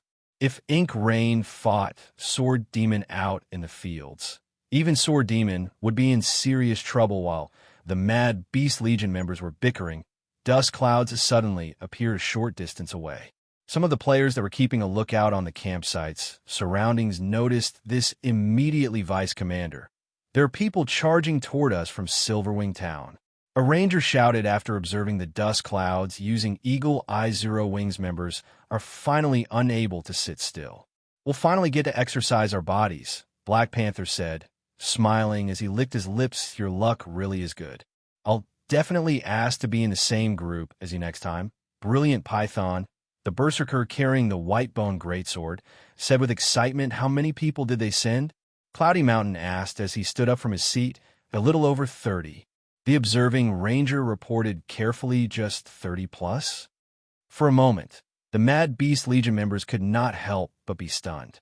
They even wondered if the ranger had missed 1 or 2 zeros, that's right, just 30 plus. However, judging by their appearances, I think these people are part of Zero Wing's main force. The ranger explained main force? Is Zero Wing really that stupid? Does it think it can deal with our Mad Beast Legion with just 30-odd players? Vice Commander, let my 6-party take the field. I'll make sure that none of these people return alive. Laughing at the number of players Zero Wing had dispatched, the Mad Beast Legion members immediately took the initiative to volunteer themselves for the upcoming fight, afraid that someone would steal this opportunity from them. Ink and Panther, bring your 2 parties and go teach those people a lesson. However, this is also a rare opportunity. Contact 3 Killsmen and have them come here immediately using a group teleportation scroll. We need to launch a full encirclement and make sure nobody escapes. Cloudy Mountain commanded as he looked at the approaching figures of Fire Dance, and the others from Zero Wing understood. Black Panther and the others could not help feeling a little stunned when they heard Cloudy Mountain's orders. Never imagined that their vice commander would take Zero Wing's members so seriously. However, they still obeyed without hesitation. The Mad Beast Legion had a total of 20 parties. Each party had 6 members and was fully capable of slaying expert teams consisting of several hundred players. In reality, just 1 party would be more than enough to deal with Zero Wing's 30-plus main force members. Sending 2 parties against so few players was simply making a mountain out of a molehill following, which Ink Rain and Black Panther, together with their party members, charged at Fire Dance's team, the distance between the 2 sides rapidly closing. The players in Silverwing Town soon took notice of this situation. At this point, everyone was already aware that Zero Wing was holing up in Silverwing Town. The fact that Zero Wing had suddenly obtained the honorary guild title further reaffirmed their thoughts that it was planning on lying low in Starmoon Kingdom. Hence, Zero Wing taking the initiative to send its main force members at the Mad Beast Legion was outside of everyone's expectations. Zero Wing's main force is going up against the Mad Beast Legion. We're going to have an interesting show to watch. I wonder who will win. You must have never seen how frightening those people from the Mad Beast Legion are. With just a little over 100 players, they've killed over 10,000 players from Zero Wing. Every member of the Mad Beast Legion is a monster. Although Zero Wing's main force members are strong, they're probably still inferior to the Mad Beast Legion members. Zero Wing is truly reckless to send so few players. If it were up to me, I would organize at least a 1,000-man team to take on the Mad Beast Legion. While the players residing in Silverwing Town were discussing the upcoming battle, Yin Tianxing, who was chasing after Fire Dance's team, frowned grimly when he saw the 2 parties the Mad Beast Legion dispatched. Not good. Those are Ink Rain's and Black Panther's parties. We need to help them quickly. Yin Tianxing shouted hurriedly to his team. He had fought Ink Rain and Black Panther before. He would already have his hands full just dealing with Black Panther alone. Black Panther possessed extraordinary strength, fighting more like a fierce berserker than a Guardian Knight.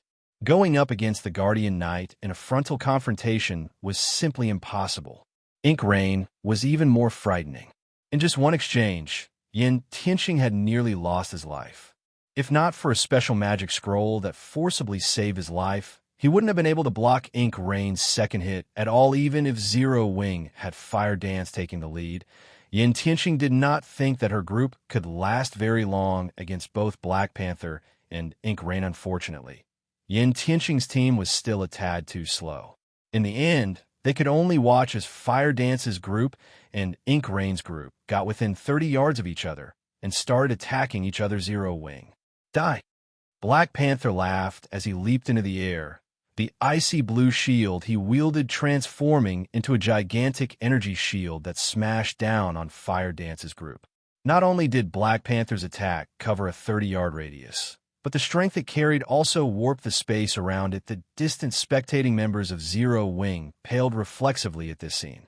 This move was most likely sufficient to annihilate a 100-man expert team instantly, just as the mountain-like energy shield was about to land on the zero-wing group. Cola suddenly jumped into the air with Titan Guard raised. The fragmented legendary shield then transformed into a blazing streak of light that clashed with the descending energy shield tier 2 skill, Divine Impact. Boom! An explosion echoed throughout the entire battlefield. In the next moment, Black Panther's gigantic energy shield cracked and disappeared. As for Black Panther himself, he went flying back.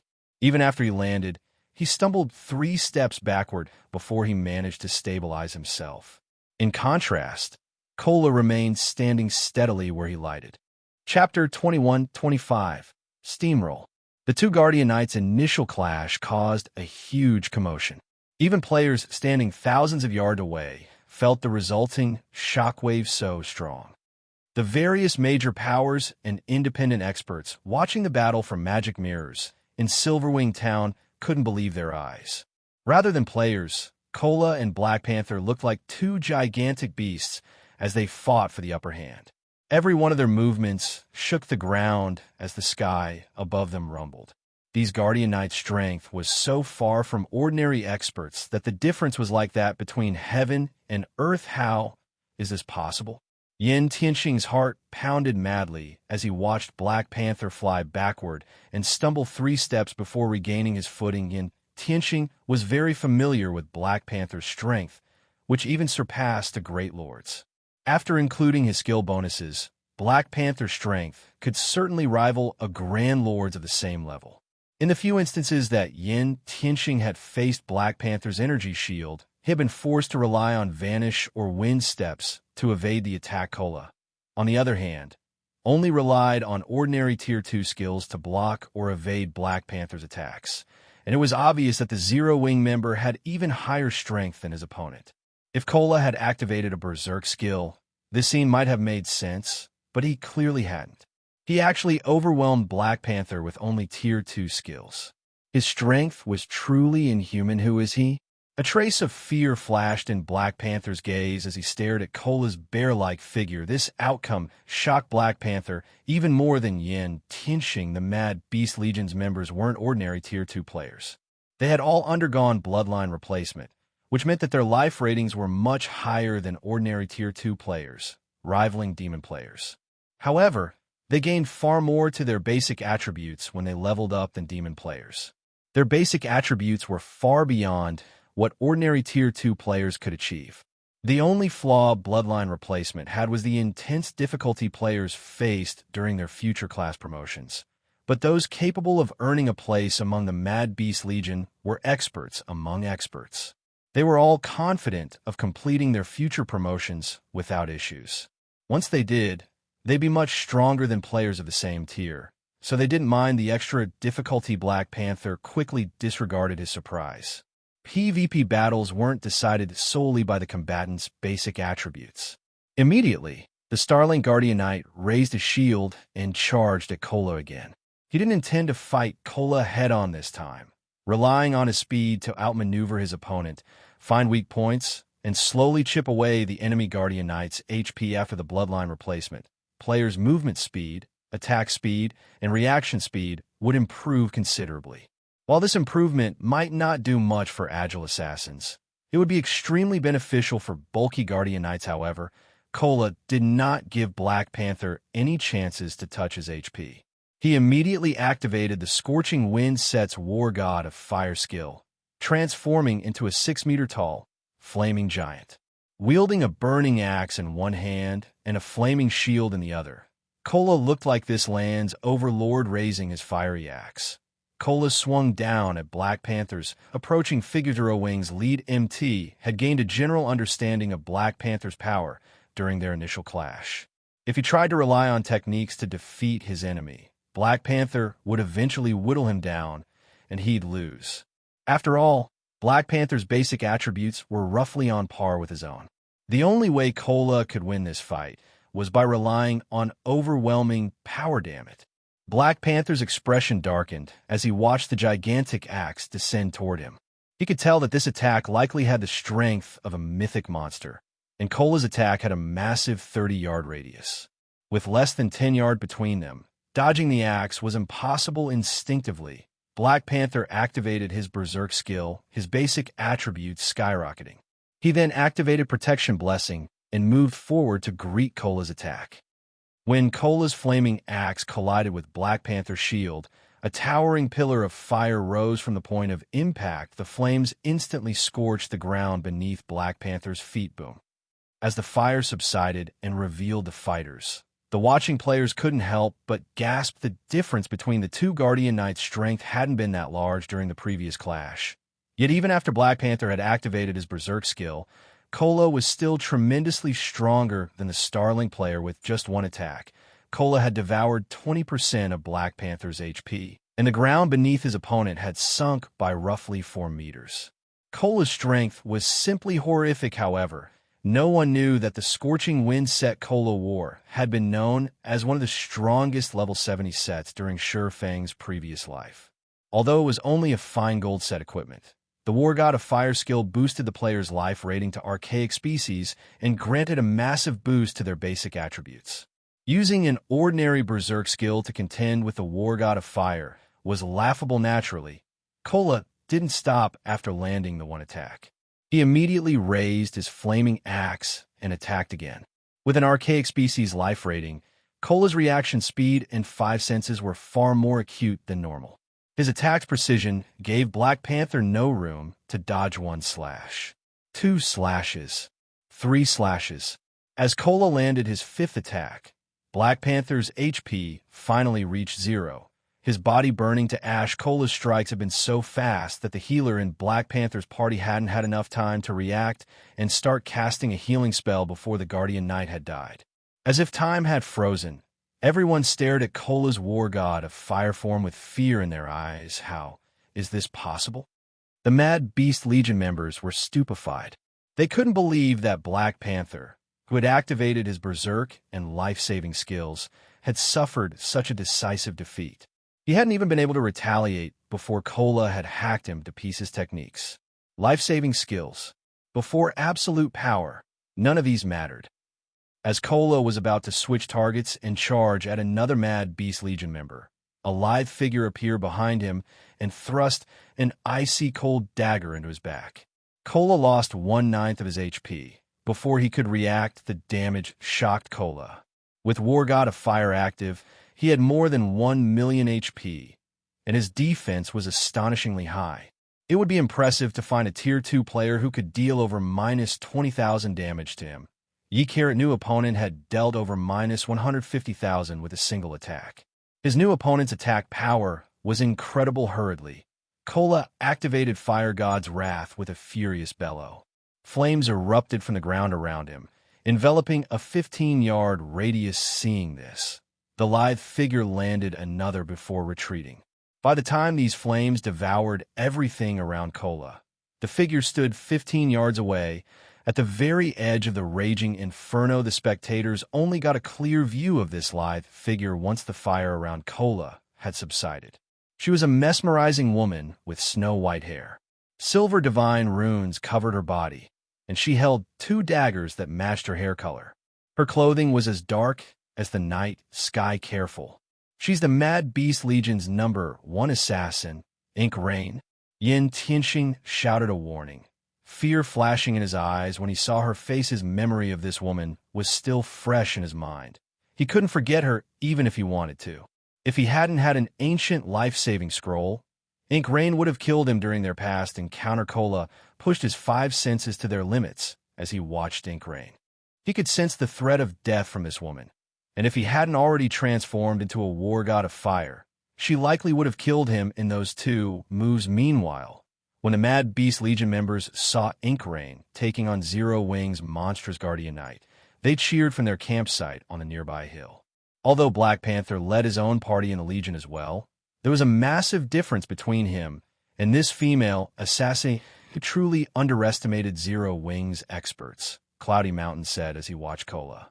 He commanded, "Notify 3 kills men and tell them to hurry it up. These Zero Wing players aren't your average opponents.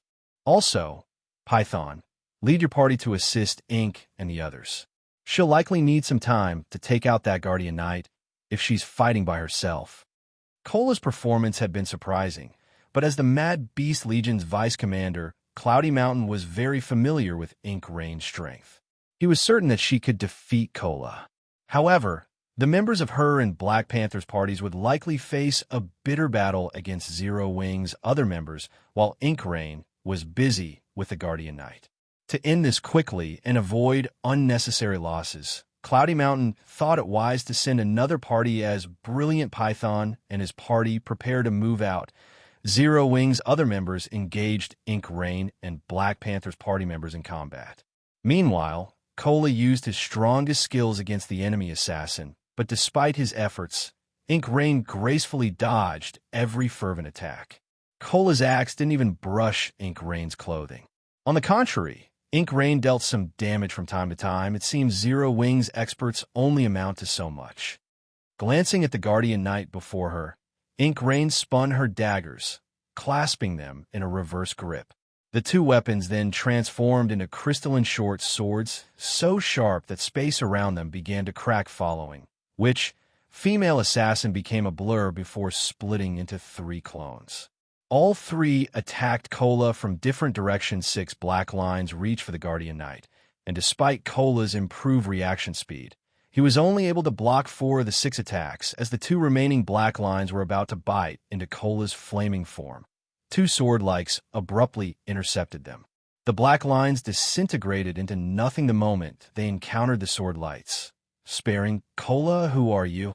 Ink Rain frowned at the figure that had suddenly appeared beside Cola. Her attack had been absolutely perfect, containing as much power as a mythic monster of the same level.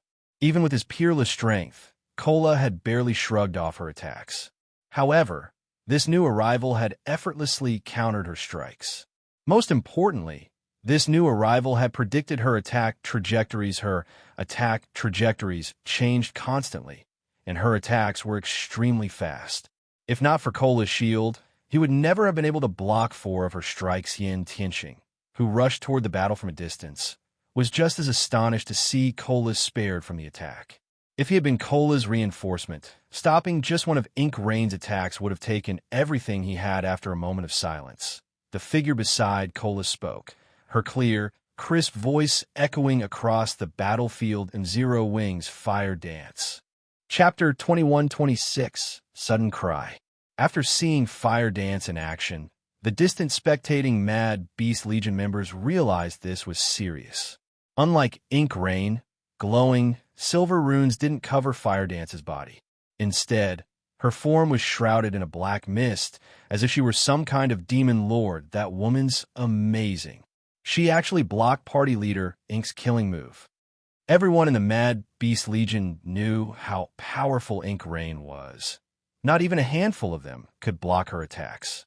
She had also activated Divine Phantasm. Already Divine Phantasm was Ink Rain's exclusive berserk skill. It was much stronger than ordinary skills of the same type. When active, Divine Phantasm granted Ink Rain godly reaction speed. She could kill even monster-level experts instantly if they were not careful. Leaving Cloudy Mountain would have to avoid facing her head-on if she had the berserk skill active yet. Someone who could block Ink Rain's attacks while she had Divine Phantasm active had just joined the fray. Why wouldn't they be surprised? Fire Dance? You're the commander of Zero Wing's main force? Ink Rain gave the woman a playful smile as she observed Fire Dance. I never would have thought that, aside from Black Flame, Zero Wing had another powerful expert. It seems this battle will finally become interesting. All right, come at me, both of you. Ink Rain's arrogance enraged Zero Wing's main force members. In contrast, Yin Tianqing and FFF's former members didn't seem angry as they arrived on the scene. Rather, they watched Ink Rain with fear in their eyes. They knew how strong this willowy woman truly was. Be careful, Commander Fire Dance. She's far stronger than what she's shown thus far. I suggest that we work together to take her down while she's still being reckless. I'm afraid that we will find her far more difficult to deal with once she gets serious. Yin Tianqing quietly suggested, and Tianqing had gained a faint understanding of the woman's prowess when he had fought her. She wasn't just a domain realm monster. She had actually progressed quite far in the domain realm. Moreover, She hadn't taken Cola seriously since she had joined the fight. He was certain of that much. When Ink Rain had previously activated Divine Phantasm, she had single-handedly destroyed a Guardian Puppet and Hell Tank, however. That wasn't the woman's most frightening aspect. Her speed was far more dangerous, even heaven-defying. When had fought her, none of the supporting Guardian Puppets or Hell Tanks had been able to land a single hit, although Cola currently had the strength to rival mythic monsters. He was far slower than the Guardian Puppets. His overall combat power was only on par with the constructs. He wouldn't be able to hit Ink Rain despite his best efforts, even though Fire Dance had joined the battle. Her participation was no different than pitting two Guardian Puppets up against Ink Rain. Killing this female assassin would still be arduous. They only had a chance if they worked with him and Iluafe. If the four of them cooperated, even Ink Rain would be in trouble. No, I'll deal with her myself. I want you guys to make sure the others don't escape, Fire Dance said, shaking her head. This, Fire Dance's reply made Yin Tianqing anxious. He could guess what Zero Wing's top assassin was thinking. He, too, had thought that he could defeat any expert he encountered when he had been young. But Ink Rain was no ordinary expert. She was even stronger than ordinary monster-level experts, and not even Black Flame would necessarily defeat this assassin since Big Sis Fire is sure, Brother Yin, there shouldn't be a problem. Let's focus on the other Mad Beast Legion members. Cola advised. Cola's confidence rendered Yin Tianqing speechless. They had just thrown away the perfect opportunity to deal with Ink Rain. Now, she'd be far more difficult to defeat. Ink Rain likely had a firm grasp of Zero Wing's strength by now, and with her speed and wits, entrapping her would be impossible. Are you done yet?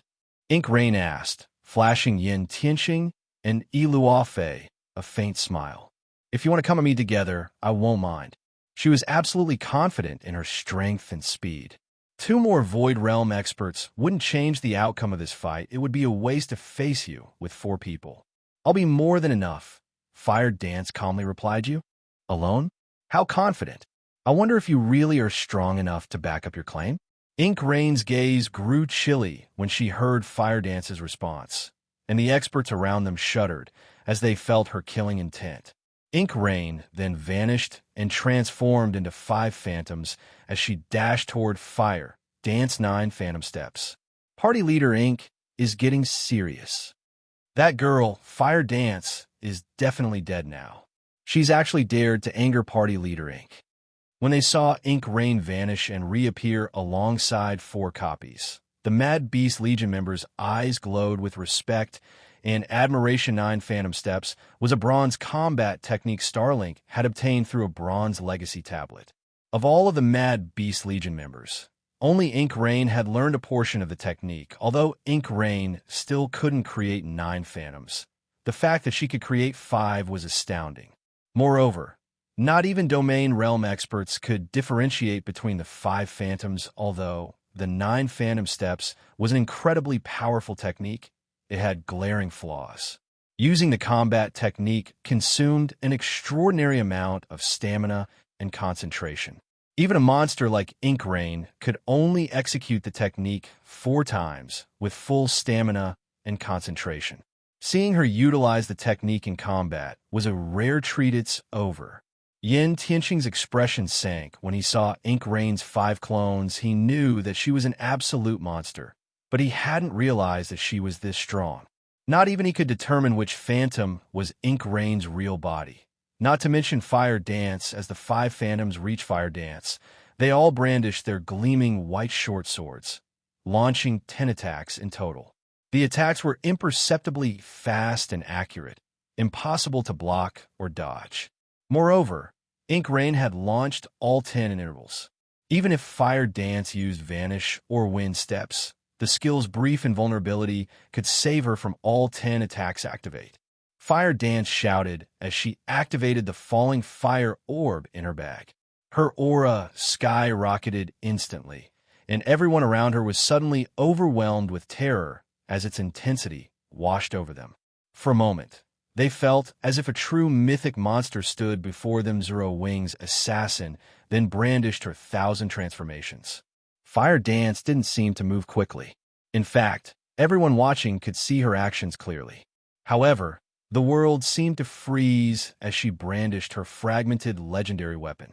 It looked like only Fire Dance moved while everyone around her stood still. 1,000 transformations passed. It left behind a black spatial tear, surrounded by faint arcs of electricity. As everyone watched, the weapon slowly collided with Ink Rain's snow-white short sword's boom. Starlink's female assassin shot backward like a cannonball, crashing into the ground 15 yards away from Fire Dance. Her hands trembled uncontrollably as his short swords hummed with an ear-piercing sound. A moment later, 1/5 of Ink Rain's HP bar vanished. Chapter 21-27, Tier 3 Strength. As the assassin's weapons collided, a metallic clang echoed across the battlefield. The players fighting their own battles couldn't help but pause at the sound. The distant Mad Beast Legion members froze, staring at Fire Dance. They simply couldn't process that someone had nullified their #1 assassin's ultimate move so easily with Divine Phantasm active. Ink Rain's speed was unparalleled. When combined with 9 Phantom Steps, not even Domain Realm experts could distinguish between her 5 Phantoms. They'd be forced to gamble on a target with only a 20% chance of success. However, not only had Fire Dance targeted Ink Rain's real body without hesitation, but she had also kept up with her enemy's divine attack speed effortlessly. As if that weren't enough, Fire Dance's attack had the strength to send Ink Rain flying. She's been repelled. The various major powers and independent experts watching the fight via magic mirrors gaped when they saw the scene. They didn't even know how to react. The players in Silverwing Town knew how powerful Ink Rain was. She had single-handedly destroyed a Hell Tank and Guardian Puppet during the last major battle outside of the town. After all, moreover, she had completed the task as the Dark God's Legion watched, yet Fire Dance was able to throw such a terrifying expert so easily. Why wouldn't the watching players be shocked? How is this possible? Yin Tianxing stared at Fire Dance in confusion, shock and joy dominating his heart. He had never expected Fire Dance to be so powerful, enough so that she could even contend with Ink Rain. Yin Tianxing was certain that Ink Rain's ultimate move could kill him in an instant if he had to stand against it. Whether or not he could match her speed, he'd only have a 20% chance of stopping Ink Rain's assault. Not even he could determine which of the 5 Phantoms was Ink Rain's true form. While the spectators were shocked over the clash's unexpected outcome, Ink Rain stood back up and carefully observed her opponent. Not bad. You're the first to stop me since I've learned 9 Phantom Steps. Ink Rain praised, watching the other woman with excitement. I wonder if you can stop my next move? This is my initial application of 9 Phantom Steps. I have never used it against anyone before. Hopefully, you won't disappoint me. As soon as Ink Rain finished speaking, her body split into 2 copies. Even the copies' auras were identical, and both were physical manifestations. Both copies then executed 9 Phantom Steps simultaneously, creating 10 clones in total. All 10 clones then pounced on Fire Dance, and Yin Tianxing's scalp tingled as he watched. Executing a combat technique through a doppelganger was extremely difficult. Players didn't have as much control with their doppelgangers as they did with their true bodies. Yin Tianxing could barely execute a basic combat technique through his doppelgangers, yet Ink Rank used a complex technique like 9 Phantom Steps. Her combat standard was absurd now. Not only did Fire Dance have to deal with 10 copies of Ink Rain, but 2 of them were also the real deal. Even if Fire Dance could block one of the physical copies, she couldn't block both without using a doppelganger skill that could summon a combat-capable clone with how high Ink Rain's attack speed was. However, such doppelganger skills were incredibly rare. Not everybody had a doppelganger skill as perverted as Sure Fangs, which allowed him to summon 8 combat-capable copies that shared 100% of his basic attributes. The commander of Zero Wing's main force is certainly strong. She has actually forced Ink to take her seriously. Brilliant Python, who had just reached the battlefield, was astonished when he saw his comrades' 10 Phantoms. Even their commander, Startled Wind, had praised Ink Rain for her latest move. He had admitted that not even he could stop the move without using an invulnerability skill with more than a few second duration. Meanwhile, Ink Rain altered her attack pattern, using a different pattern than earlier. Her 10 Phantoms intertwined. It was obvious that Ink Rain no longer wanted to face Fire Dance head-on.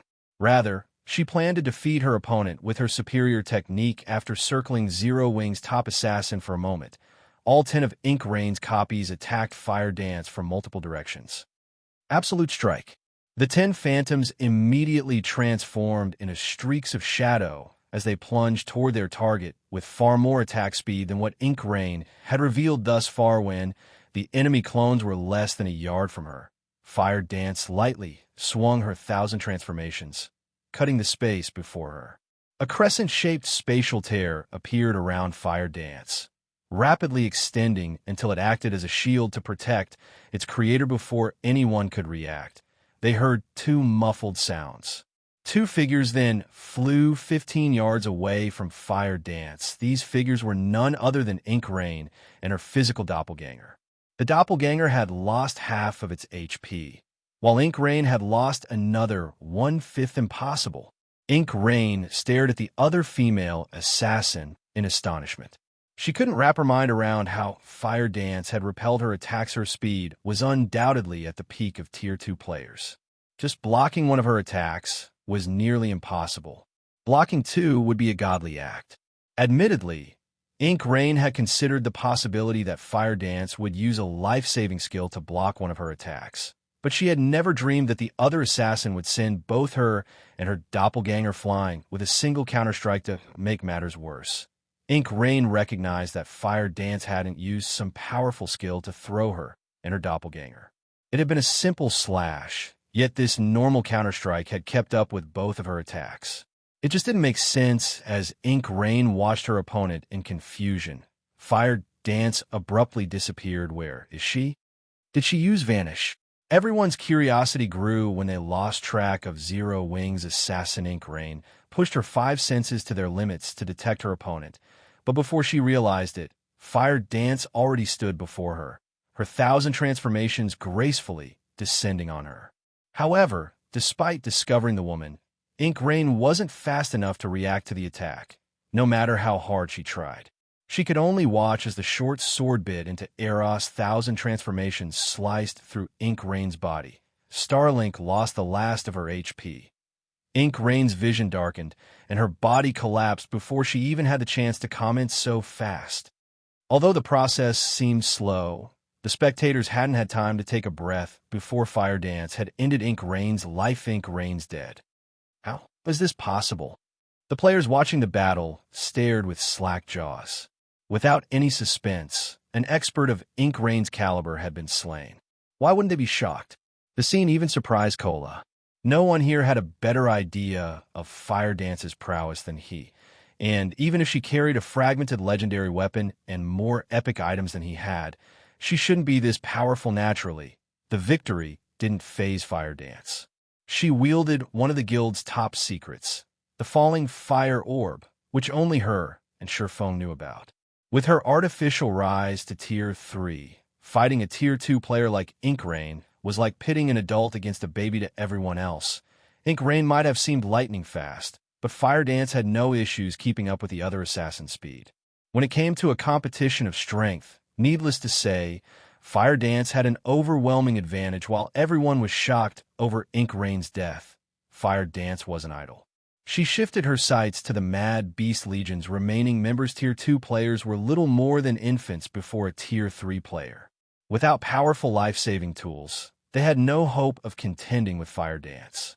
Furthermore, Fire Dance had a fragmented legendary weapon to amplify her basic attribute and physique advantages. In moments, Fire Dance annihilated Ink Rain, Black Panther, and Brilliant Python's parties. Of the 3 Mad Beast Legion party leaders that participated in the battle, Brilliant Python was certainly the most unfortunate. As soon as he arrived on the battlefield, Fire Dance's sword claimed his life. He hadn't even had the chance to flee for a time. Silence dominated the battlefield. The spectating major powers and independent players in Silverwing Town were terrified as they watched the fights play out. How was this supposed to be a battle? This was just a massacre. What should we do, Vice Commander? One of the Mad Beast Legion members asked Cloudy Mountain, watching Fire Dance slaughter his allies, one after another, with a terrified expression retreat. Cloudy Mountain commanded, still watching Zero Wing's top assassin. Chapter 21-28, True Strength. As the Mad Beast Legion members on the hill outside of Silverwing Town used return scrolls and disappeared, the players in the town were in an uproar. What? That Mad Beast Legion is so scared it's running away. The spectating players in Silverwing Town could not believe their eyes as they stared at the now deserted hill. They had witnessed the Legion's power personally. Every one of the Legion's members was basically a monster, easily capable of taking on tens of thousands of enemies. The Mad Beast Legion had already proven its prowess by killing more than 10,000 Zero Wing members, including many expert players, yet such a monstrous legion had fled from Zero Wing's main force members. Of course, these spectators didn't consider the Mad Beast Legion's retreat incomprehensible, either. Fire Dance had displayed horrific strength, slaying the Legion's members as if they were common monsters. She had fought like some god on a mortal battlefield, however. Although Fire Dance was very strong, she was still only one person, and whatever she had used to increase her power should have a time limit.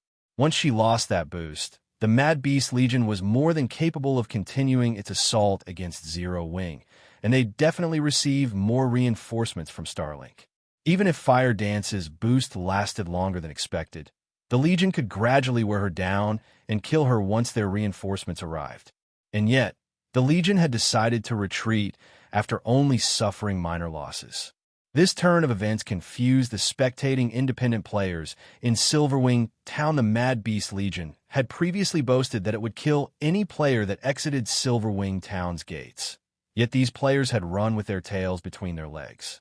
This choice certainly dragged the Legion's reputation through the mud. Only the various major powers experts understood why the Mad Beast Legion had chosen to retreat. Unlike the general populace, they understood the implications of Fire Dance's ability to kill an expert like Ink Rain so effortlessly.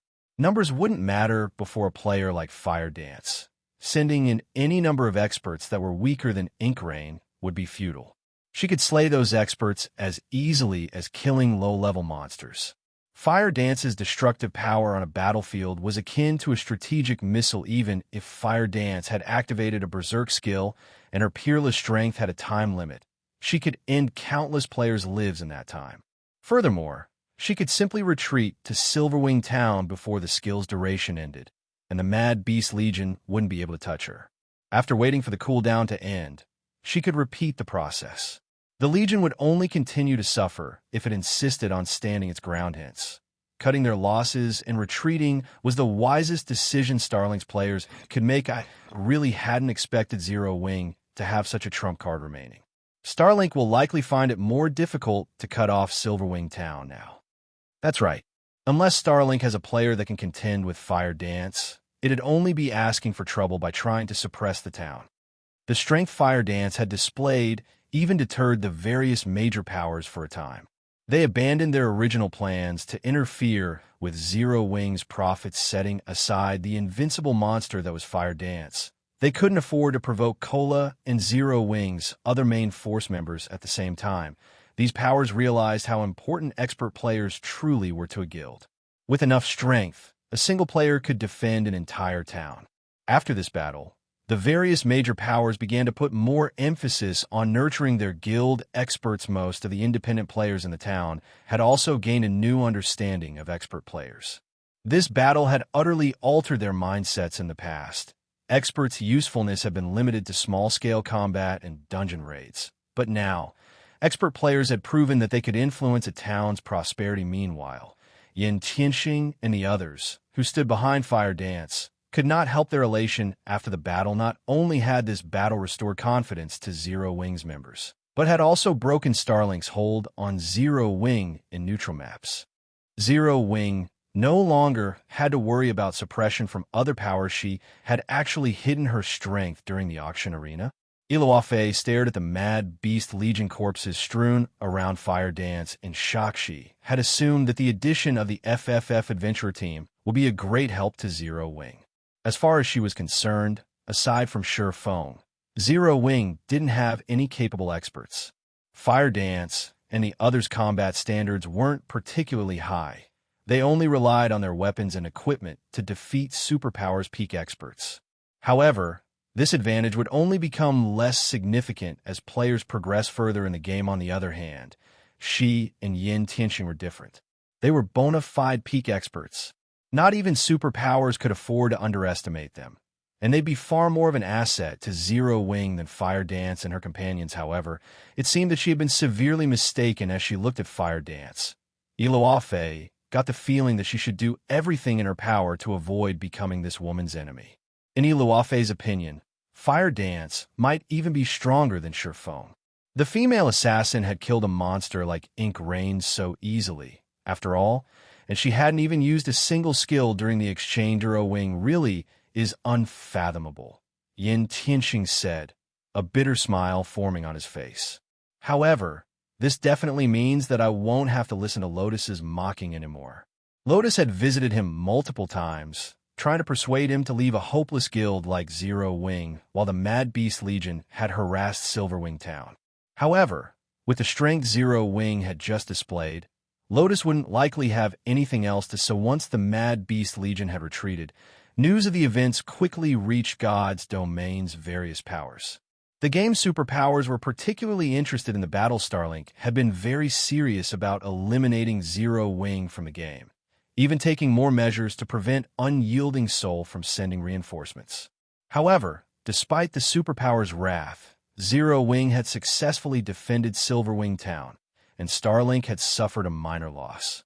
The outcome was truly unexpected. However, the various Superpowers recognized that Zero Wing had reached its limit. Although Zero Wing had indeed defended Silverwing Town and its reputation, it hadn't resolved its predicament of being unable to develop in neutral maps. God's Domain's future was already clear for everyone to see. Those who ruled the game's neutral maps would rule the game. If Zero Wing lost the ability to develop in neutral maps, it would never realize its dream of becoming a superpower. Moreover, Starlink still suppressed Zero Wing financially, chipping away at the guild's funds and resources. Zero Wing couldn't survive long under Starlink's financial assault with its foundations. The various major powers developing in neutral maps knew this, and although Zero Wing's strength was awe-inspiring, they weren't afraid of the guild. The various major powers continued to contest for the territory and resources Zero Wing had left behind. Only independent players remained ignorant of Zero Wing's unchanged fate, eagerly applying to join the guild. When news of Zero Wing's latest victory reached Starmoon Kingdom, even more players rushed to join its ranks. Yulan, who was responsible for managing the guild's affairs, didn't know whether to laugh or cry. The growing interest to join Zero Wing was certainly a benefit, but the increased member count would elevate the guild's expenditures. Normally, Yulan wouldn't have minded a sudden influx, but Starlink was trying to suppress Zero Wing in various aspects. Keeping the guild afloat was already incredibly difficult. New members would only exacerbate the problem. Guild leader, are you sure we should let these players join Zero Wing? Our current funds are all ready. Yulan gave Shifeng a confused look when he told her to accept the new applicants. Of course, a guild cannot need players if it wants to develop further.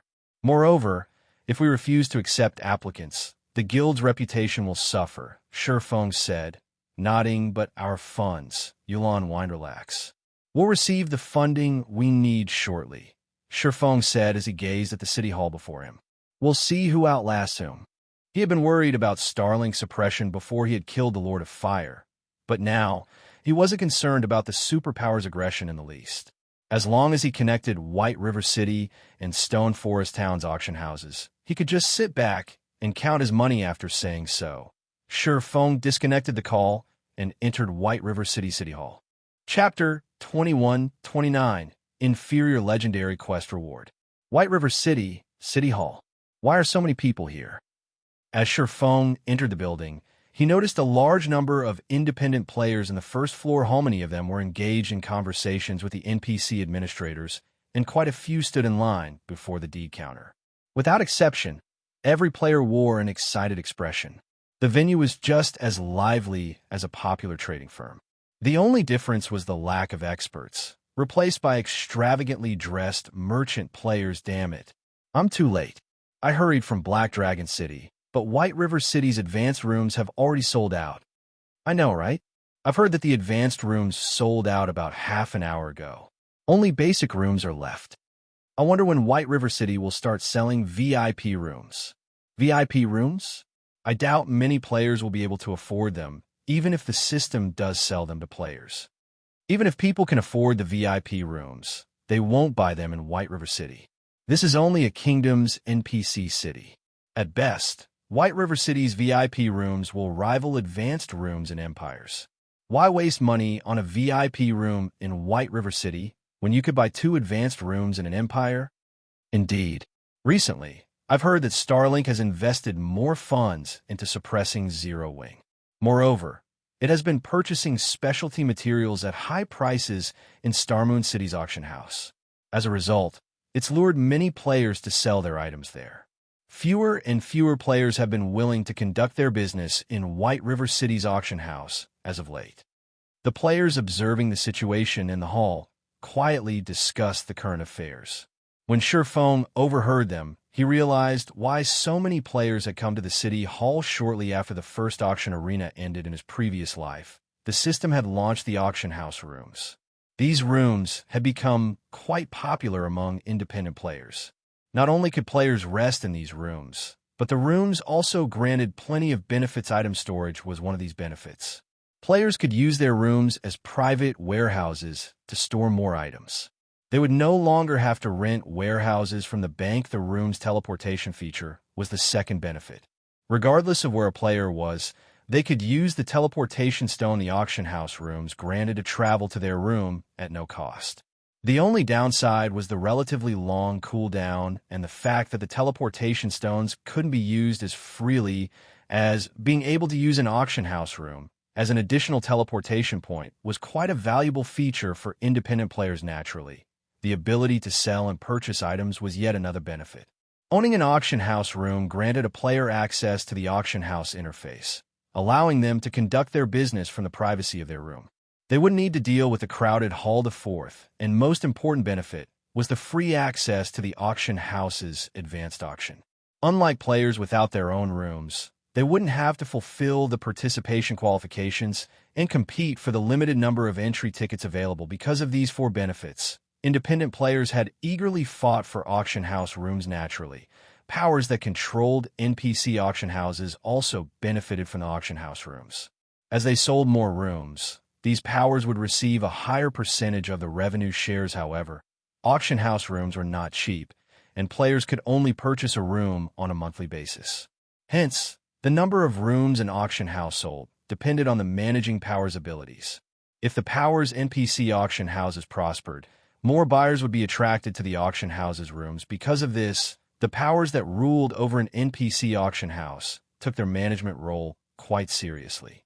Some had even done anything to improve their NPC auction house's business in the past, easily raking in as much profit as multiple ordinary auction houses. Of course, doing so came with a huge risk. An NPC auction house's management wasn't set in stone, and on the off chance that the managing power lost the next auction arena, all of their hard work would only benefit someone else. Since White River City's first auction arena was over, independent players had begun to contest for the auction house's rooms. Only, there weren't as many players here as Shifeng had expected. Shifeng still remembered when Starmoon City's auction house rooms had become available for purchase in the past. Pure insanity had reigned in the city's city hall, and the system had even held an auction for the rooms due to the number of interested buyers. By the end of the auction, both the advanced and the basic rooms had completely sold out. The number of players interested in White River City's auction house rooms was pitiful in comparison, but Shifeng also understood. Zero Wing had multiple superpower enemies, and Starlink was still insistent on suppressing his guild's finances. It was natural for players to be concerned about the stability of the city's auction house. As a result, only the most valuable advanced rooms had sold out.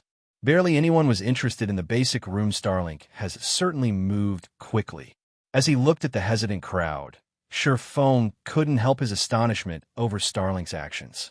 At this point, the Superpower was doing everything it could to decimate Zero Wing's finances, while Shifeng was mired in his own thoughts. An NPC senior administrator approached and led him to meet Weissman in the study. When Shifeng arrived, he found Weissman reading an ancient tome. It was the same scene he had witnessed during his previous visit. The NPC's aura was undetectable. Anyone unfamiliar with the NPC would find it hard to believe that this man was, in fact, a Tier 5 Grand Wizard quickly. Feng handed Weissman 100 units of 7 Luminaries Crystal and the Hero Crusade quest certificate. You really are a surprising adventurer. I hadn't thought that you'd complete the requirements so soon.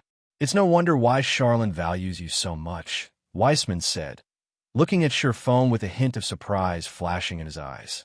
Seeing this reaction, it was hard to believe that Weissman was actually an NPC. He seemed more like an average, friendly elder. Here is the proof of release you need. I hope it will help you progress. As soon as Weissman handed Feng a roll of parchment, the sound of series of system notifications reached Feng's ear system. Congratulations. You have completed the Inferior Legendary Quest, Road to Prosperity. Rewarding 1 proof of release for White River City's auction house, 2 level increases, legacy skill points +5, and free mastery points +20. Feng instantly leveled from 74 to 76, but rather than spend the legacy skill points he had just received recklessly like most players with a hidden class, he chose to save them first. He didn't currently need any additional skills. He was already quite strong, 6 levels higher than Fire Dance, and the other main force members, who were already far above God's Domain's top-level players second. Tier 2 was merely a transition period for players. The game became truly challenging once players reached Tier 3, and legacy skill points will become far more difficult to acquire. If players spent their legacy skill points recklessly for a brief boost to their strength, they'd pay for it later in the game. Many experts had regretted their rushed decisions during Feng's previous life system. You have completed the road to prosperity. You may choose between a peak construction design and a Gold Town promotion order as a bonus reward. You have 5 minutes to decide. Chapter 2130, Silver Auction House Certificate. As soon as the system notification ended, a light blue selection window popped up before Feng despite his multitude of experiences. When Feng saw the 2 options the window displayed, he could not help but grow excited. God's Domain's current players might realize that the peak construction design and Cold Town promotion order were amazing items, but they likely didn't know how important these items were. Not even the various superpowers would recognize their true value. Of course, Feng knew both items had been capable of changing a power's fate during his previous life, and superpowers were no exception. The peak construction design might not seem like much as it only allowed one to construct a single building, but a guild city required a peak construction to qualify for its promotion to main city rank. Even a major NPC city like White River City was only advanced rank, a step away from reaching a main city standard. Starmoon City was the only NPC main city in the kingdom. Meanwhile, a main city could serve as a guild's foundation. Superpowers had paid astronomical sums to capture a first-rate guild's main city even after a decade in God's Domain. If not for the existence of main cities, the various superpowers would have snuffed out all first-rate guilds and stolen their territories. Hence, a guild had only been considered first-rate once it had acquired a main city during Feng's previous life. In the past, a peak construction design had even been worth more than an ordinary fragmented legendary item. When one had appeared on the market, the various major powers hadn't hesitated to offer their fragmented legendary items. In exchange, the Gold Town promotion order was only slightly less valuable than the peak construction design. It could only promote an advanced town into a basic city. However, the 2 items were equally valuable right now. Players were getting closer to qualifying for their Tier 3 promotions, and without a guild city as a base in level 100 neutral maps, completing the promotion quest would be quite difficult. Unfortunately, upgrading an advanced town into a basic city wasn't easy and required a lot of time. Even after players had reached level 100 in the past, very few superpowers had commanded a guild city, not to mention lesser organizations. If Zero Wing secured an additional guild city before players reached such a high level, the guild would gain unimaginable benefits. Let's go with the Gold Town promotion order. After hesitating for a long moment, Feng chose the promotion order. Although a main city was unshakable to any below Tier 5, The amount of time a guild needed to prepare its guild city for the promotion was no laughing matter. Furthermore, with Zero Wing's current predicament, the guild would be eliminated before it could successfully acquire a main city. On the other hand, the Gold Town promotion order could instantly provide an additional safeguard. After obtaining the Gold Town promotion order, Shifeng immediately made his way toward White River City's auction house. Now that he had the auction house's proof of release, the NPC auction house could finally fulfill its potential. The thought alone excited Shifeng. White River City's auction house was already connected to the auction houses in the several neighboring NPC cities. In total, more than 15 million players had access to the auction house. Now, the items these players sold through the NPC auction houses would show up in Stone Forest Town's auction house. This was akin to adding another 15 million players to Stone Forest Town's population. Moreover, items sold in Stone Forest Town's auction house would appear in White River City's auction house, which would greatly increase the latter's competitive edge. With the two auction houses complementing each other, their development speed and income would easily surpass that of the guild auction houses and NPC auction houses the various superpowers ran. However, shortly after Shifeng entered the crowded auction house of White River City, Aqua Rose called him. When the call connected, the system revealed her flustered expression. Has something happened in the guild? Shifeng asked. Fire Dance's team had just chased away the Mad Beast Legion that had been interfering with Silverwing Town.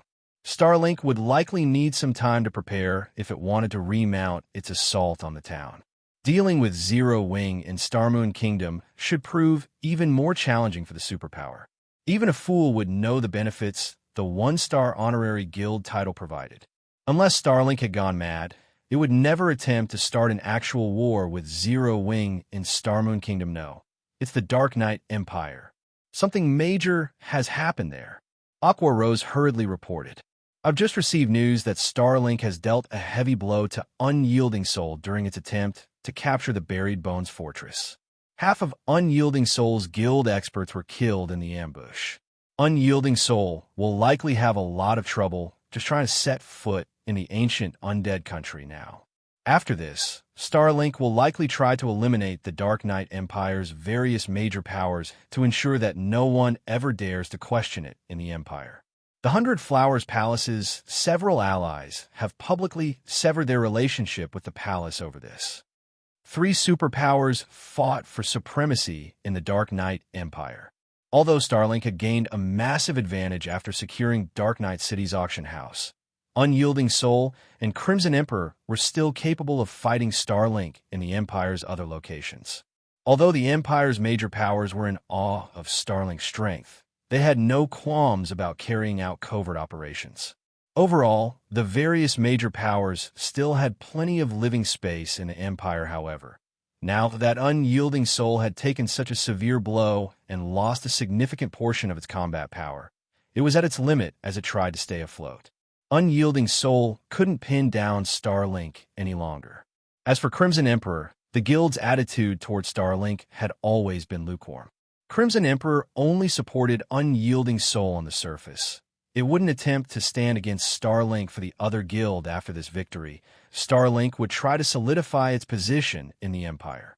Zero Wing's shops and its partnership with the 100 Flowers Palace would likely go down the drain once Starlink's position was unshakable. The guild could afford to dispatch even more of its members to harass Zero Wing. A large part of the reason that Zero Wing had resisted Starlink's forces in the Empire thus far was the help Unyielding Soul and Crimson Emperor unwittingly provided by pinning the superpower down in the Dark Knight Empire. Without them, Starlink would have likely taken Silverwing Town by now as expected of Starlink. It wounded Unyielding Soul, even while fighting on 2 fronts. Shifeng could not help but lament at Starlink's foundations. Although Shifeng had known that Starlink had the Starlink Corporation support and had developed rapidly in the past, he hadn't thought that the guild would be this strong. It was no wonder why the Secret Pavilion had allowed Starlink to become an advanced member in the Secret Chamber of Commerce. What should we do now? Guild leader? We've expended a lot of effort to gain a foothold in the Dark Knight Empire. Should we give it up? Aqua Rose asked. Starlink hadn't begun to clean up the Dark Knight Empire just yet. If they took advantage of this opportunity to sell off their shops and resources in the Empire, they should be able to get a high price. If they waited until Starlink took action, however, they'd likely get nothing for these shops and resources. On the contrary, they might take a loss. No, this is a good opportunity. I'm sure plenty of powers are trying to sell their properties and cut their losses in the Empire. Send someone to negotiate with them. If the price is suitable, we'll take their assets off their hands, Shi Feng said, smiling as he shook his head. By now, the most strategic lands in God's domain's various kingdoms and empires had already been claimed. Purchasing these plots for anything less than an exorbitant amount was practically impossible. Unlike the various superpowers, Zero Wing had started with nothing in God's domain. Now that Starlink was trying to solidify its position in the Empire, this was the perfect opportunity for Zero Wing to expand its influence. Shi Feng's decision stunned Aqua Rose. The Dark Knight Empire's powers were trying desperately to flee, yet Shi Feng wanted to rush headlong into the Empire. Although his plan could yield tremendous profits for Zero Wing, the risk was just as great. Go and negotiate for now. Starlink might be powerful, but Zero Wing is no pushover. Shi Feng said earnestly. Understood. Aqua Rose nodded. One could only hope to become rich by taking risks. If Shi Feng's plan succeeded, Zero Wing's development would reach a whole new level.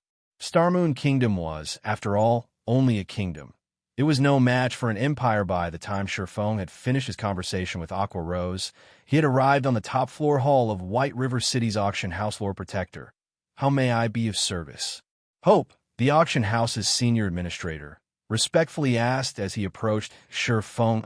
I wish to connect White River City and Stone Forest Town's auction houses. I have this certificate from Lord Weissman, Shi Feng said as he handed the proof of release to Hope. After a moment of surprise, Hope carefully inspected the parchment. This is indeed a certificate signed by Lord Weissman, Hope said with even greater respect. My lord, please wait here for a moment. I'll take care of the necessary procedures right away. Shi Feng nodded. This wasn't his first time doing something like this. The auction houses in question operated through different systems. Connecting the two would take some time, which would depend on the auction house's standards and resources. Hope finally returned to the top floor hall over half an hour later. He then handed Shi Feng an ancient token and said, My lord, this is the management certificate for the two auction houses' warehouses. The two auction houses are now linked. You may use this certificate to open either auction house's warehouse at any time. A silver auction house certificate? Shi Feng stared at the silver token in his hand, stunned. Normally, players only receive the bronze rank certificate for initiating a link between a player auction house and an NPC auction house. With a bronze auction house certificate, the two auction houses could share merchandise, and players could claim a certain percentage of the generated revenue. As the auction houses shared more transactions, not only would their development accelerate, but the auction house certificate would also improve, granting its owner better benefits. But to Shi Feng's surprise, he had received a silver auction house certificate for connecting one NPC auction house to one player auction house. He had never heard of something like this happening in the past. He hadn't even been able to upgrade his auction house certificate to silver rank in his previous life. And yet, in this life, he had secured one so quickly. Chapter 21:31 Auction House Opening. Shi Feng stared at the stone token in his hand, deep in thought. Could this be the reward for being the first person to link an NPC auction house? The silver auction house certificate had been a rare sight among first-rate guilds in the past. It was easy to imagine how difficult it was to upgrade a bronze auction house certificate to silver rank. Aside from a bonus reward, Shi Feng couldn't think of any other possibilities for this unexpected boon. After considering the matter for some time, Shi Feng decided to stop worrying about it. Instead, he tapped on the certificate and inspected its attribute panel. Auction house certificate, silver rank. Token to manage auction houses. Can be used to move the resources available in owned auction houses. Can be used to collect 15% revenue from owned NPC auction houses. Increases NPC auction houses' popularity by 30%. Amazing. It's so much better than a bronze certificate. It's no wonder auction houses with a silver certificate had grown so rapidly in the past. Feng was ecstatic after reading the certificate's information. The Bronze Auction House certificate only granted players 10% of an NPC auction house's revenue. This referred to the processing fees charged when players used the auction house's services. There was simply no comparison to a player-built auction house, which allowed players to collect 100% of the auction house's revenue. However, since far more players used NPC auction houses than those who used the player-built versions, 10% was an exceptional amount of money. Meanwhile, the Silver Auction House certificate provided an additional 5% of profits. This was equivalent to obtaining half the management rights to a second NPC auction house. The Silver certificate also increased the NPC auction house's popularity by 30%. This was akin to a 30% increase to the auction house's promotion speed, an effect the Bronze certificate didn't offer at Allah's NPC auction houses developed. They became larger and more extravagant.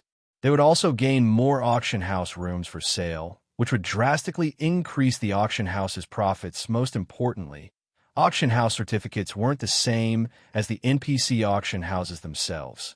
While an NPC auction house could acquire new owners, auction house certificates could not. The certificates were considered personal possessions.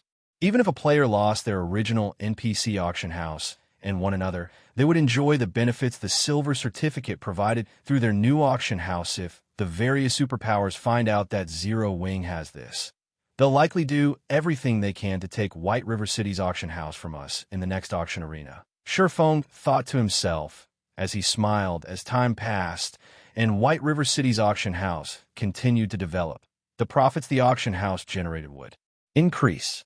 Eventually, this city's auction house could earn more than 2 NPC auction houses in other cities so far.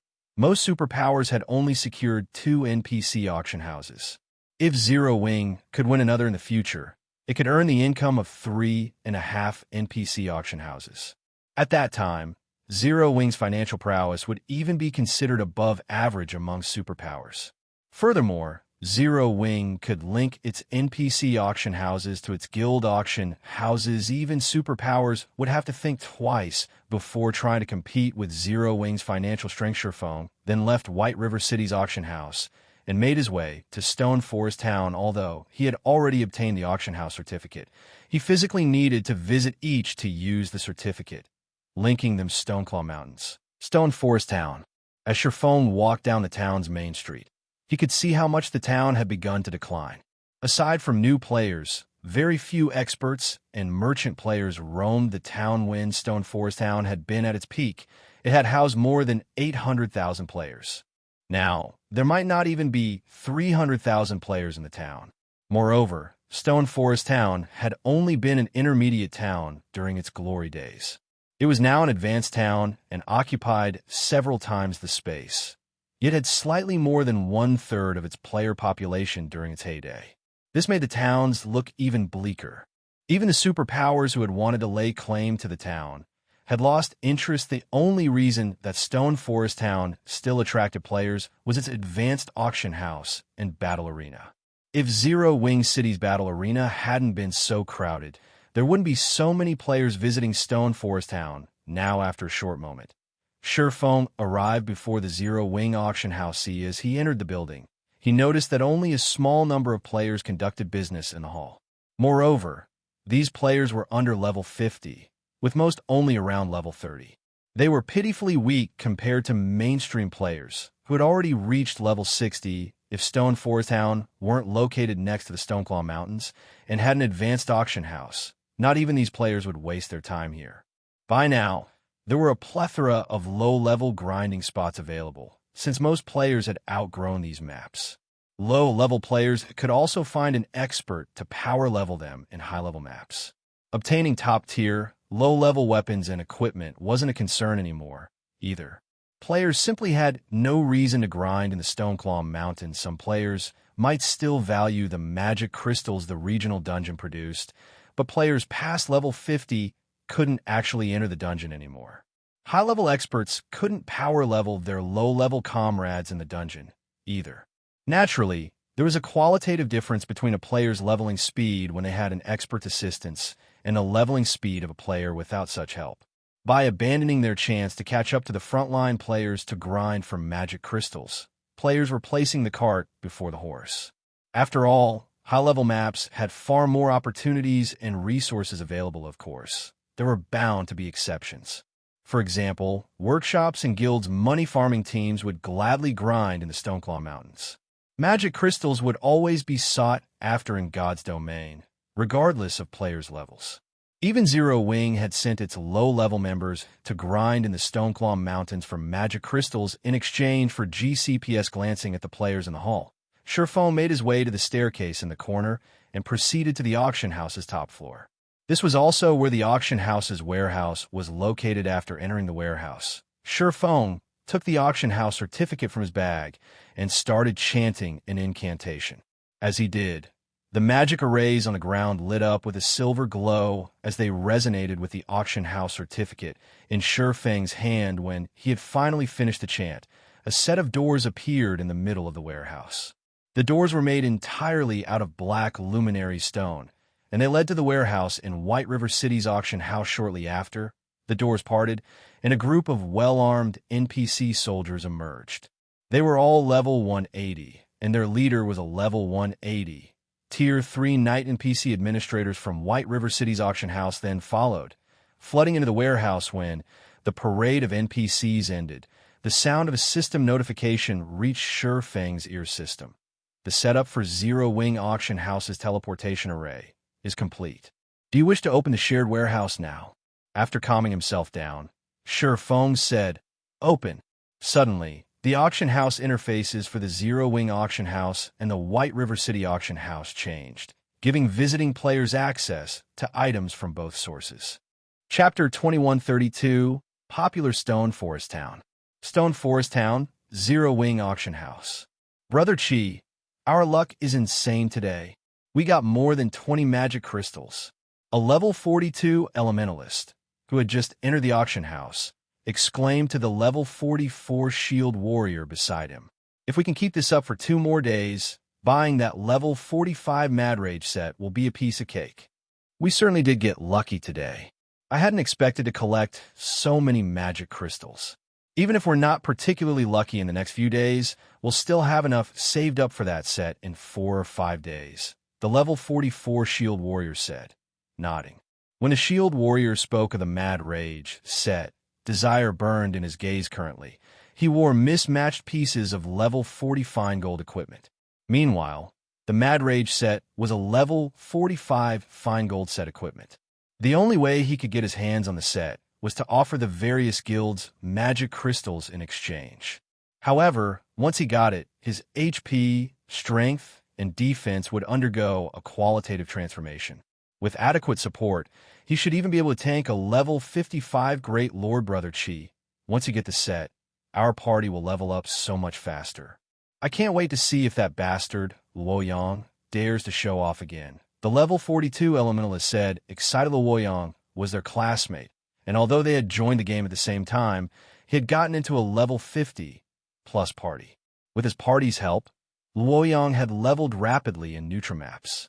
He was already level 47, while they hadn't even reached level 45. As a result, Luoyang had been bragging about how wonderful neutral maps were in class over the last few days, and the sight irritated them. Unfortunately, they had no choice but to grind for EXP and magic crystals in the Stoneclaw Mountains, and MT was the most important player in a party. With a strong MT, the party could even grind in higher-level maps. Hence, they strove to purchase the Mad Rage set, so their party could travel to level 55 neutral maps. Relax.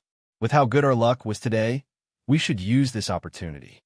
Once we replenish our magic scrolls, we'll go back out for another round of grinding, the level 44 shield warrior said, eagerly following which, the elementalist and shield warrior found seats before calling up the auction house's interface to browse through the available items crap. Since when has the Zero Wing Auction House had so many magic scrolls for sale? The level 44 shield warrior exclaimed when he saw his search results. Normally, they only had a few types of scrolls to choose from when shopping for Tier 1 magic scrolls in the Zero Wing Auction House, and only a pitiful number was available. Higher-tiered scrolls were basically non-existent.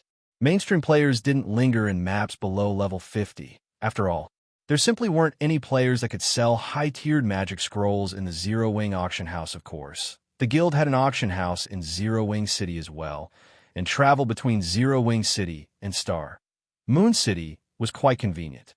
To get the best price, players generally sold their magic scrolls in Star Moon City's auction house or set up stalls in Zero Wing City. Very few sold their scrolls in the guild's auction house. As a result, Stone Forest Town's auction house barely had any magic scrolls now. However, Stone Forest Town's auction house even had super rare Tier 3 magic scrolls. Practically every type of Tier 1 magic scroll was available as well. Am I dreaming? Someone's even selling level 45 Dark Gold equipment in the Zero Wing auction house. The level 42 Elementalist exclaimed that Zero Wing auction house was only a guild auction house, and not many players chose to sell their items through it. Trying to buy low-level, top-tier equipment, though a guild auction house, was difficult, and it was hard to find a large guild that was willing to sell such items. Most of the large guilds held on to the items for their new members. Thus, such weapons and equipment were even rare in NPC auction houses, much less guild auction houses. To make matters worse, their party's grinding spots were so far from NPC cities that travel back and forth was quite inconvenient. Hence, they only returned to NPC cities every once in a while. As a result, they had a harder time encountering such opportunities.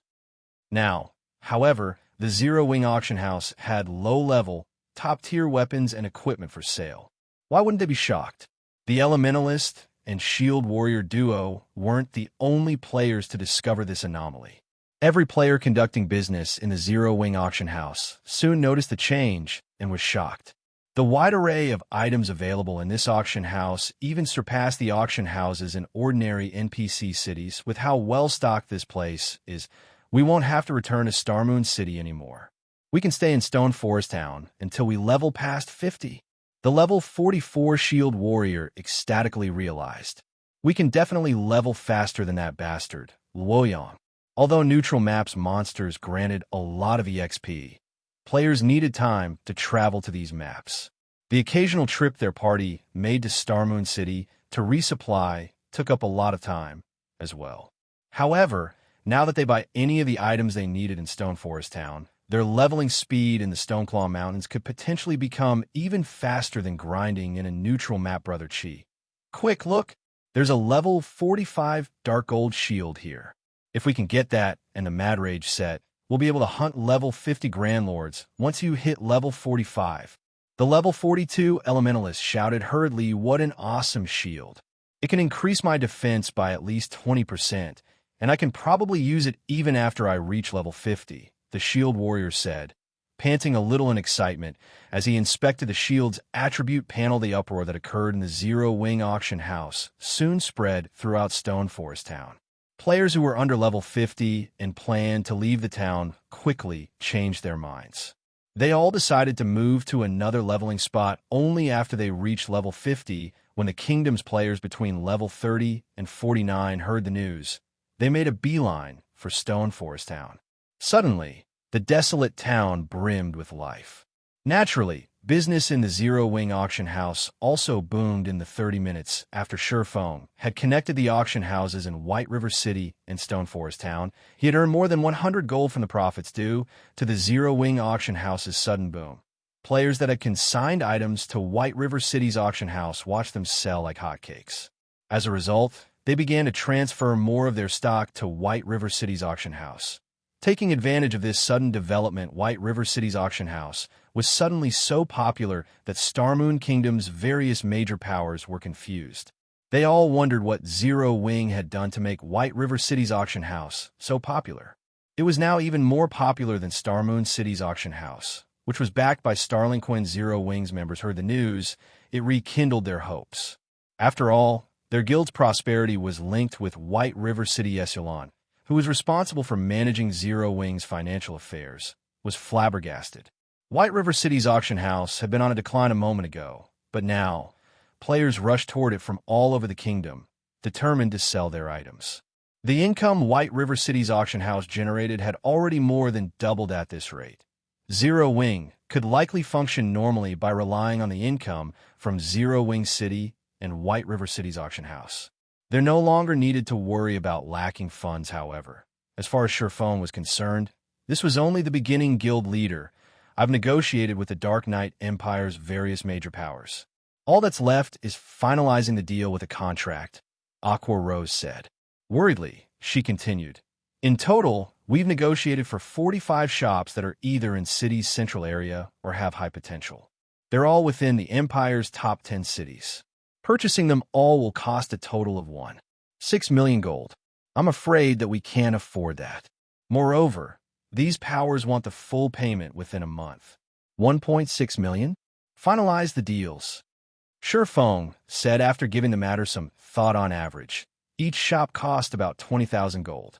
If not for the threat of Starlink, securing these strategic shops for such a low price would have been impossible. Finalize the deal. Seeing Sherfang's unwavering determination, Aqua Rose had no choice but to grit her teeth and take the risk. I'll get it done then. In less than half an hour, the ownership of 45 shops in the Dark Knight Empire's top 10 NPC cities had transferred to Zero Wing. Shortly after, news of the matter spread throughout the Empire.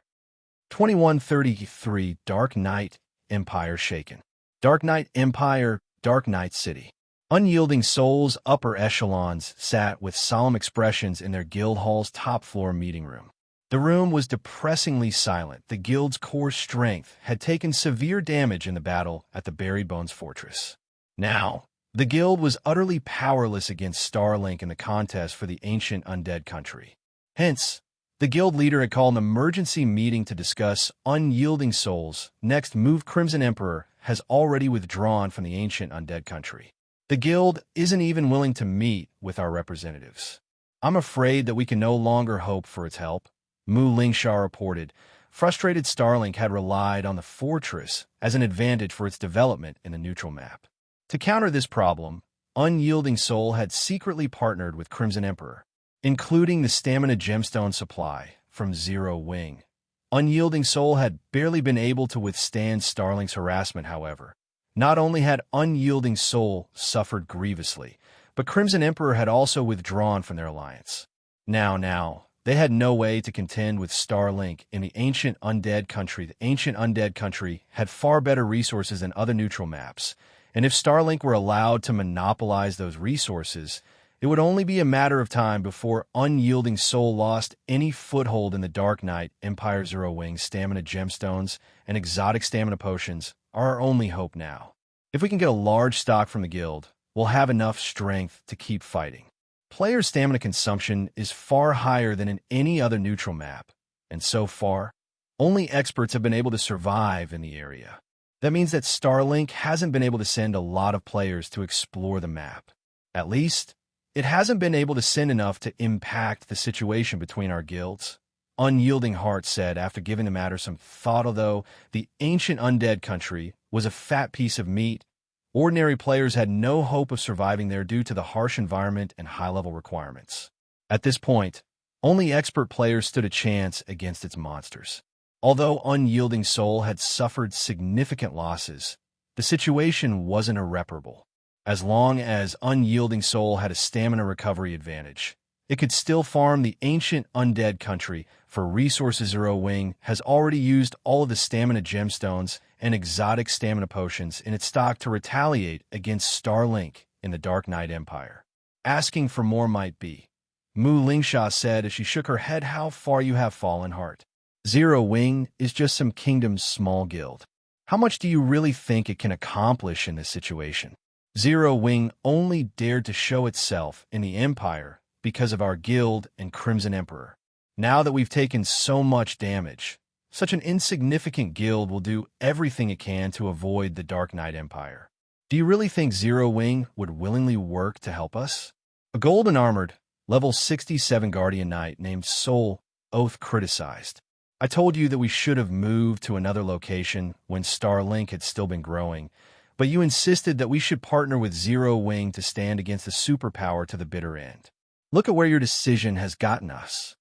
As Soul Oath's words echoed through the room, everyone fell silent. Soul Oath was right. If Unyielding Soul had conquered several other kingdoms as soon as Starlink had claimed Dark Knight City's auction house, the guild's development might have slowed, but it would have been in a better position than it was now enough. Silent Soul, Unyielding Soul's current guild leader, abruptly shouted, "We are not here to lay blame. We are here to find a solution."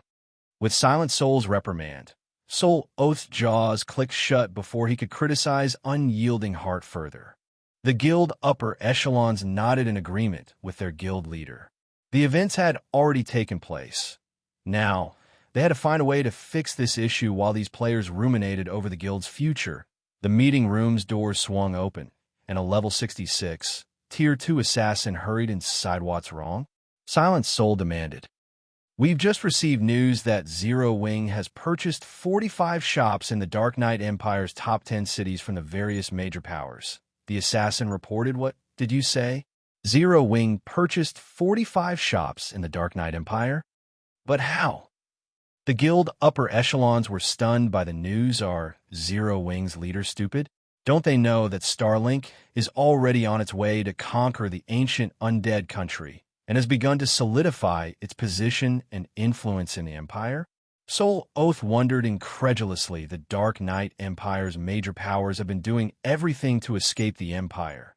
Yet Zero Wing eagerly picked up their territories as if Starlink didn't matter in the least for a moment.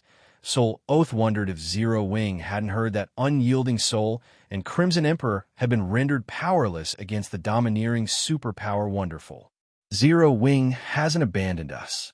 Mu Lingsha could not contain her joy hearing Mu Lingsha's unintentional comment. The guild's upper echelon shot Soul Oath a glance. He had called Unyielding Heart a fool for trusting a small guild like Zero Wing, accusing the first vice guild leader of dragging the guild down with him. Yet Zero Wing had stepped up to the plate without hesitation. It was no exaggeration to claim that Zero Wing had just declared war against Starlink in the Dark Knight Empire. It's too early to celebrate. Zero Wing is still facing a financial crisis in Starmoon Kingdom. This stunt in the Empire will only drag it further into the jaws of death. Soul Oath said, sneering. Unyielding Soul, who had been silent, fell deep into thought. What is Zero Wing trying to do? Although he was grateful that Zero Wing was still willing to help Unyielding Soul in this crucial moment, he had to admit that it seemed like a fool's errand. The Dark Knight Empire was Starlink's home ground. Declaring war against the superpower here was suicidal. Zero Wing's latest disruption caused an uproar among the Dark Knight Empire's various major powers. None of them knew whether the small guild was foolish or impressively brave. While they thought that Zero Wing's decision was simply suicidal, the Empire's independent players disagreed. Is Zero Wing starting a war against the Empire's overlord? "I thought I've heard that Starlink has been suppressing Zero Wing in Starmoon Kingdom, and the guild is barely holding on." Amazing. Even super guilds think twice before provoking Starlink. Yet not only has Zero Wing been harassing Starlink in the Dark Knight City's auction house, but now it has also purchased 45 shops in the Empire's top 10 cities. Crap, 45 shops in the top 10 cities?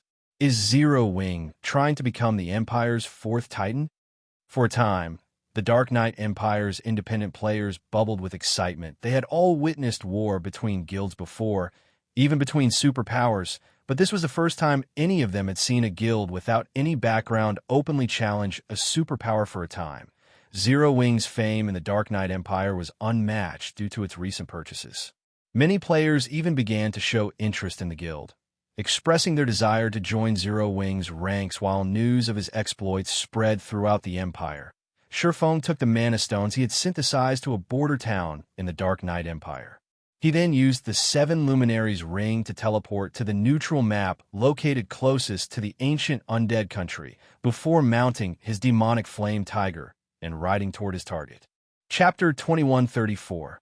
Ancient Undead Country. The ancient Undead country was a cursed, ancient kingdom. It had been decimated during the Great Ancient War, becoming a land of death. Undead roamed the countryside, and none of the various kingdoms or empires wanted anything to do with the abandoned kingdom. However, despite its ruined state, The ancient undead country still contained legacies the former kingdom had left behind and resources that had gone unexploited for tens of thousands of years. As a result, the neutral map had become a goldmine for outlaws. Unfortunately, the ancient undead country was quite far from civilization. From the Dark Knight Empire, the closest NPC established map, a player would need more than a full day of mounted travel to reach the neutral map after spending more than half an hour of repeated teleportation and mounted travel. Sherfong finally reached the ancient undead country's border. Sherfong didn't hurry to enter the neutral map as he stood atop a plateau that overlooked the ancient undead country. Taking a short break, he switched 5 of his strength gemstones for stamina gemstones and drank down an exotic stamina potion. The ancient undead country wasn't like other neutral maps. Due to the war that had destroyed the former kingdom, the map was in a constant state of chaos. Not only was teleportation within the map impossible, but players' stamina was also at least 50% higher than in ordinary neutral maps. The kingdom's terrain and monsters weren't to be underestimated. Even players on dark gold mounts wouldn't get very far if they weren't careful. Normally, players would take the time to recover to their peak before entering the ancient undead country, including Tier 2 peak experts. Only Tier 3 and above players had the strength to ignore most of the map's dangers. No matter how many times I visit this place, it's always breathtaking.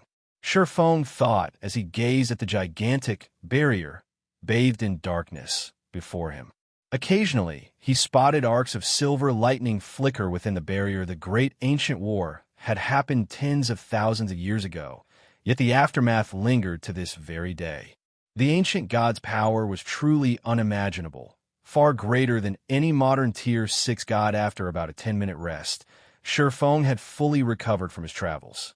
Not wanting to waste any time, he hopped back onto his demonic flame tiger and rushed through the dark barrier. Zero Wing had acquired 45 shops in the Dark Knight Empire's top cities. The debt it had accumulated to do so was large enough to make any first-rate guild despair. 1,060,000 gold. Even Superpower's eyes would twitch at seeing so much gold. If Zero Wing couldn't clear the debt within a month, it would have to offer up Zero Wing City shares as collateral. Yulan had nearly lost it when she had heard of the transaction. Zero Wing was already having financial troubles and barely preserved its hold on Starmoon Kingdom. Now, Sherfong had taken out a debt that could crush an entire guild. Spending that amount on so many excellent shops would be a wonderful thing in other kingdoms and empires, but no major power dared to set foot in the Dark Knight Empire right now. However, this was an excellent opportunity to further Zero Wing's development. In Sherfang's opinion, the Dark Knight Empire was famed for its products, especially since it was connected with a city like the Sea of Trees. Even among the various empires on the God's Domain continent, the Dark Knight Empire had above-average resources. Although Zero Wing had accepted the management rights to half of the 100 Flowers Palace's shops in the Empire, the partnership only allowed Zero Wing to sell its products in those shops. Unfortunately, the palace didn't own that many shops in the first place, so it was important that Zero Wing make room for itself in the Empire's market. If a guild wanted to become a powerhouse in God's Domain, it needed more than a large number of expert players. It also needed an astronomical amount of resources to support these experts' growth. Relying on one kingdom's resources simply wasn't enough. Sherfong had already considered developing his guild past Starmoon Kingdom's borders and into the several neighboring kingdoms. With such a rare opportunity to do so before him, he couldn't afford to play it safe. Although Zero Wing had indeed incurred a huge debt because of this investment, if Sherfong could move Stone Forest Town to the Bottomless Abyss, collecting 1.06 million gold within a month was doable. The Bottomless Abyss was, after all, quite attractive to God's Domain's various powers and players. The instant Sherfong stepped through the barrier, he felt a powerful gravitational force pull on his body, and his senses dulled. At best, he could only exert 70% of his combat power in this state. After running through the map for about 5 minutes, he encountered an area full of level 60+ monsters. Most of these monsters were undead, and although they were only chieftain rank with a smattering of lords, these undead had very high combat standards. An ordinary Tier 2 player would be fortunate if they could solo one of these chieftains and only Tier 2 experts stood a chance against the Lord-ranked Undead, and a one-on-one A Tier 2 expert wouldn't even have a hope against a great Lord-ranked Undead. Defeating such monsters typically required a full 20-man team of Tier 2 experts at the very least, however. These powerful monsters weren't the most troublesome aspect of the ancient Undead country. The countless traps that littered the map were far more dangerous. High-intellect Undead had set these traps, and if players accidentally fell into one, without the strength of a peak expert, their death was certain. Moreover, even peak experts had very little chance of survival if they fell into these traps, of course. In exchange for the danger it offered, the ancient Undead country contained resources and treasures that were far beyond those in other maps. After just 10 minutes, Shurfeng had encountered plenty of rare herbs and ores. He even found fragments of ancient equipment scattered across the ground. These ancient equipment fragments were remnants of the Great Ancient War, and although the corrosion of time had rendered them unusable, a powerful death energy had tainted the items after so long in this land. Hence, players could trade these equipment fragments for goods with the neutral map's NPC residents. It was even possible to purchase level 100 fine gold set equipment with these fragments. Although the price was extraordinarily high, unfortunately, he couldn't be bothered to clear out the monsters around these valuable resources. He was in a hurry. He avoided the monsters and continued toward the Bottomless Abyss since he had already reached level 76, far higher than the level 60-plus Undead roaming the map. The monsters didn't harass him as he traveled through one region and into another. After more than 6 hours, Shurfeng finally reached the psychedelic forest, located in the ancient Undead country's inner region. Most of the monsters here were around level 67, and Great Lords were far more common. Even level 70 Grand Lords made an appearance from time to time. This forest was certainly no place for ordinary experts. As Shurfeng walked along a forest path toward the Bottomless Abyss, which was located in the ancient Undead country's core, he heard an explosion echo throughout the woods. Nearby, dazzling lights illuminated the gloomy sky, and as they disappeared, a furious roar shook the entire forest of boss. Shurfeng immediately jumped into a treetop and activated omniscient eyes. Visibility in the ancient Undead country was particularly poor. Players with normal vision couldn't see further than 100 yards away, but omniscient eyes gave Shurfeng perfect vision, even past that range. If he focused on a direction, he could see up to 600 yards away. Even in this area, Shurfeng quickly noticed two groups of players roughly 300 yards away. Both groups had surrounded a level 69 Grand Lord, which attempted to protect a dark gold treasure chest. Each group had 100 players, but instead of focusing on the boss, they split their attention between the monster and the other team. Interesting. Despite being independent players, these guys are actually fighting Starlink over a boss. Shurfeng was slightly surprised to see this. None of the players in one of the two groups wore guild emblems, while the other group bore Starlinks. Normally, independent teams did their best to avoid guild teams, but these independent players didn't seem to have that intention. Moreover, this independent team had fought Starlink's players to a standstill. It was a rare sight in God's domain. Unable to help himself, Shurfeng smiled brightly as he boldly approached the two groups. If this independent team had fought any other guild, he would have ignored them and continued toward the Bottomless Abyss. However, since they fought one of Starlink's expert teams, just walking away without saying hello simply wouldn't do as Zero Wings guild leader. Chapter 2135, Peak Legacy Forest Saint. Healers stabilize the MT's HP. Melee unit. Keep Starlink's members away from our healers. A purple-clad, level 67 Cursemancer standing among the independent team commanded while swinging his blue wooden staff, buffing his teammates like well-trained soldiers. The independent players followed the Cursemancer's commands to the letter. Even if they faced imminent danger, they followed their orders. Commander, Starlink's offensive is too strong. The boss still has 24% of its HP. I don't think we'll be able to outlast it. A woman expressed her concern as she eyed the boss's HP. In an exquisite, light green dress, the woman looked like a fairy as she wielded her green cane.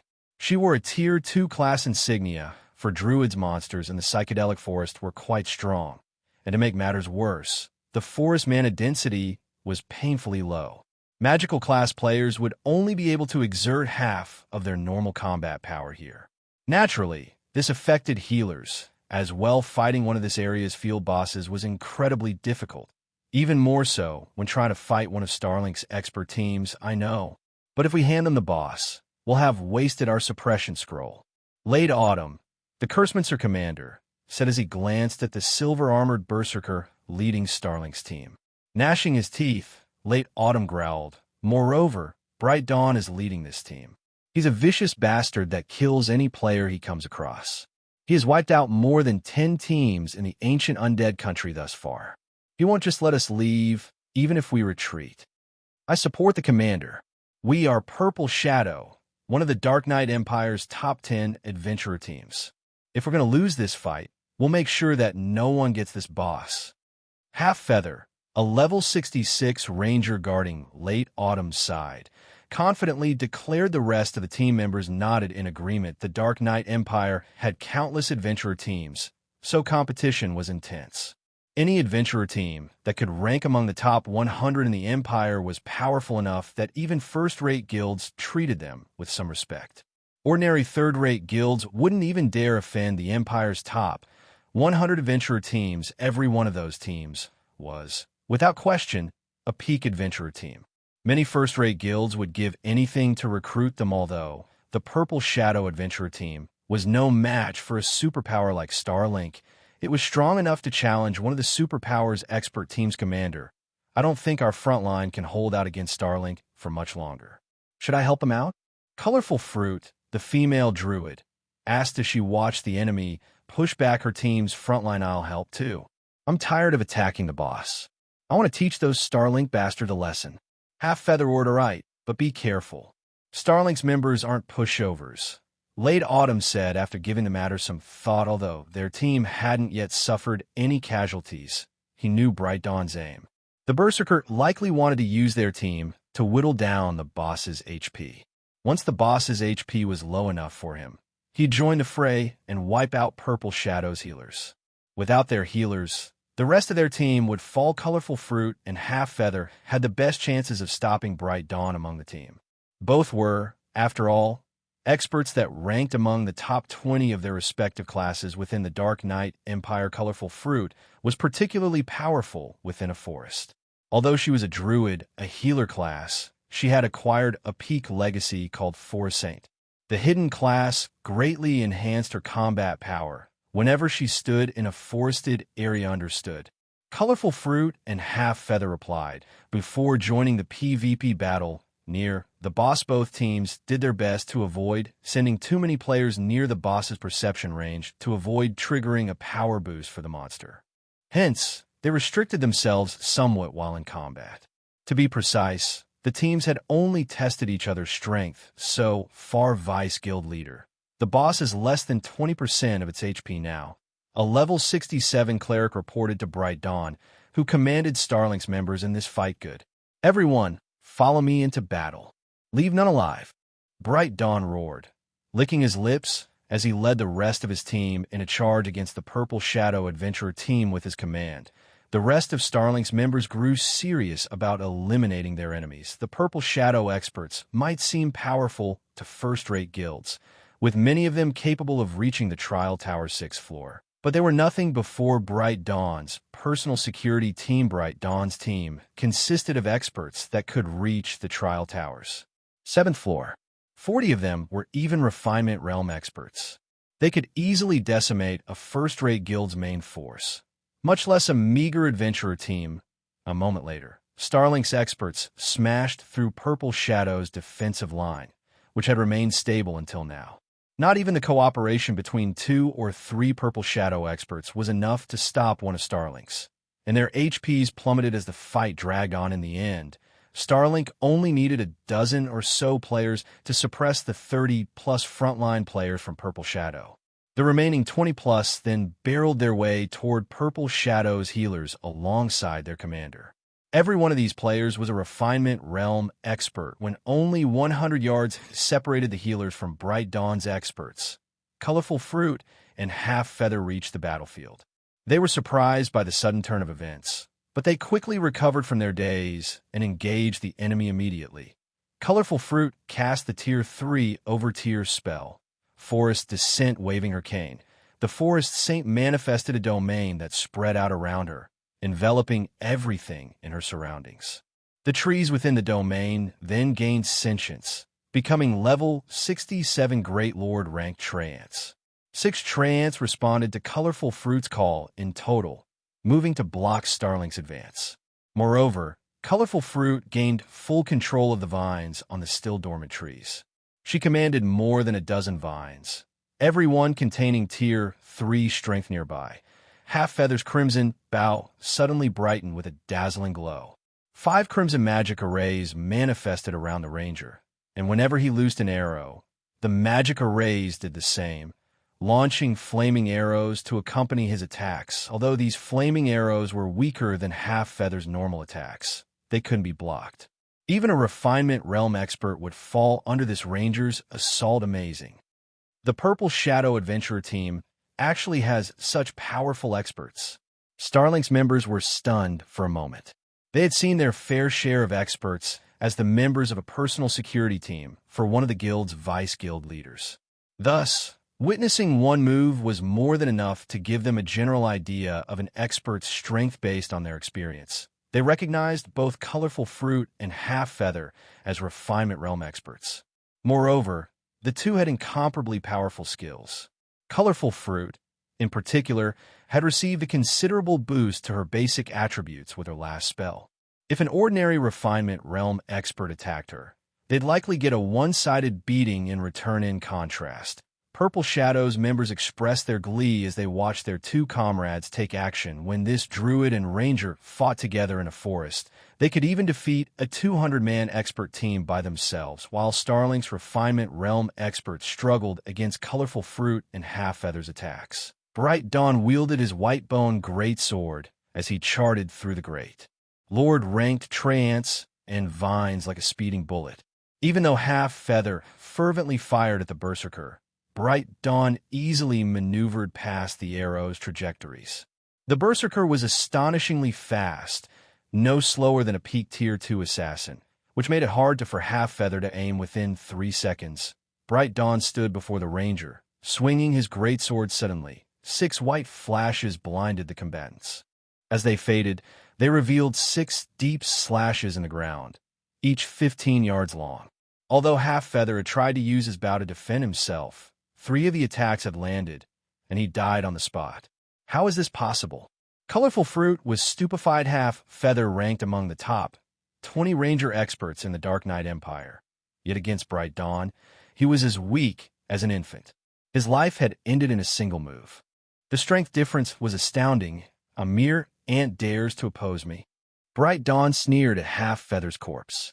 He then shifted his gaze toward Colorful Fruit and said, "All right, you're next." The Starlink Berserker then transformed into a blur as he flew toward the Forest Saint, who stood around 20 yards away. Seeing this, Colorful Fruit panicked. She tried to use her vines to stop Bright Dawn, but she quickly discovered that they were practically non-existent before this madman. He easily deflected them with his greatsword, not even pausing. So, this is the strength of a superpower? At this moment, Colorful Fruit understood that this battle was a lost cause and intended to disregard her defense just as Bright Dawn reached Colorful Fruit and raised his greatsword against the druid. He froze and turned toward a figure that had suddenly appeared from behind the nearby trees. When he saw this figure, his expression turned grim. Colorful Fruit and the rest of the players engaged in battle were confused by his abrupt change. When Purple Shadow's Forest Saint followed her enemy's gaze, she noticed a man slowly approaching. This man wore a suit of pitch-black armor with a silvery gray cape draped over his shoulders and carried 2 long swords at his hips. As if he were oblivious of the battle around him, he lightly strolled toward her. Who is that? Chapter 2136, Power of Words. After a quick glance at the approaching swordsman, Colorful Fruit returned her attention to the enemy Berserker before her. Bright Dawn's expression was tight and grim, as if he were looking at an absolute monster. He completely ignored her, His gaze glued to that distant swordsman. Her enemy's intense reaction confused. Colorful fruit. What's going on? Who was that guy? She wasn't the only one confused. Late Autumn, who commanded Purple Shadow's members from some distance away, was just as shocked by this turn of events based on the strength Bright Dawn had revealed thus far. Late Autumn was certain the man was a monster on the battlefield. He even suspected that Bright Dawn could annihilate every Purple Shadow member here by himself, yet such a monster clearly feared the swordsman who had just arrived. Moreover, Bright Dawn wasn't the only person to react like this. Starlink's other members wore the same grim expressions, all of them staring at the approaching swordsman Black Flame. "What are you doing here?"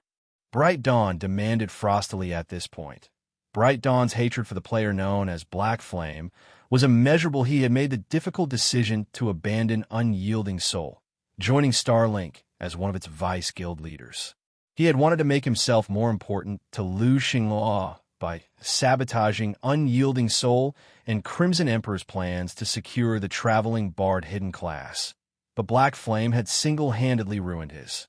In the end, Starlink had gained far fewer traveling bards than its competition. Lu Xinghua had been disappointed in his failure and refused to assign Bright Dawn any notable tasks for some time now.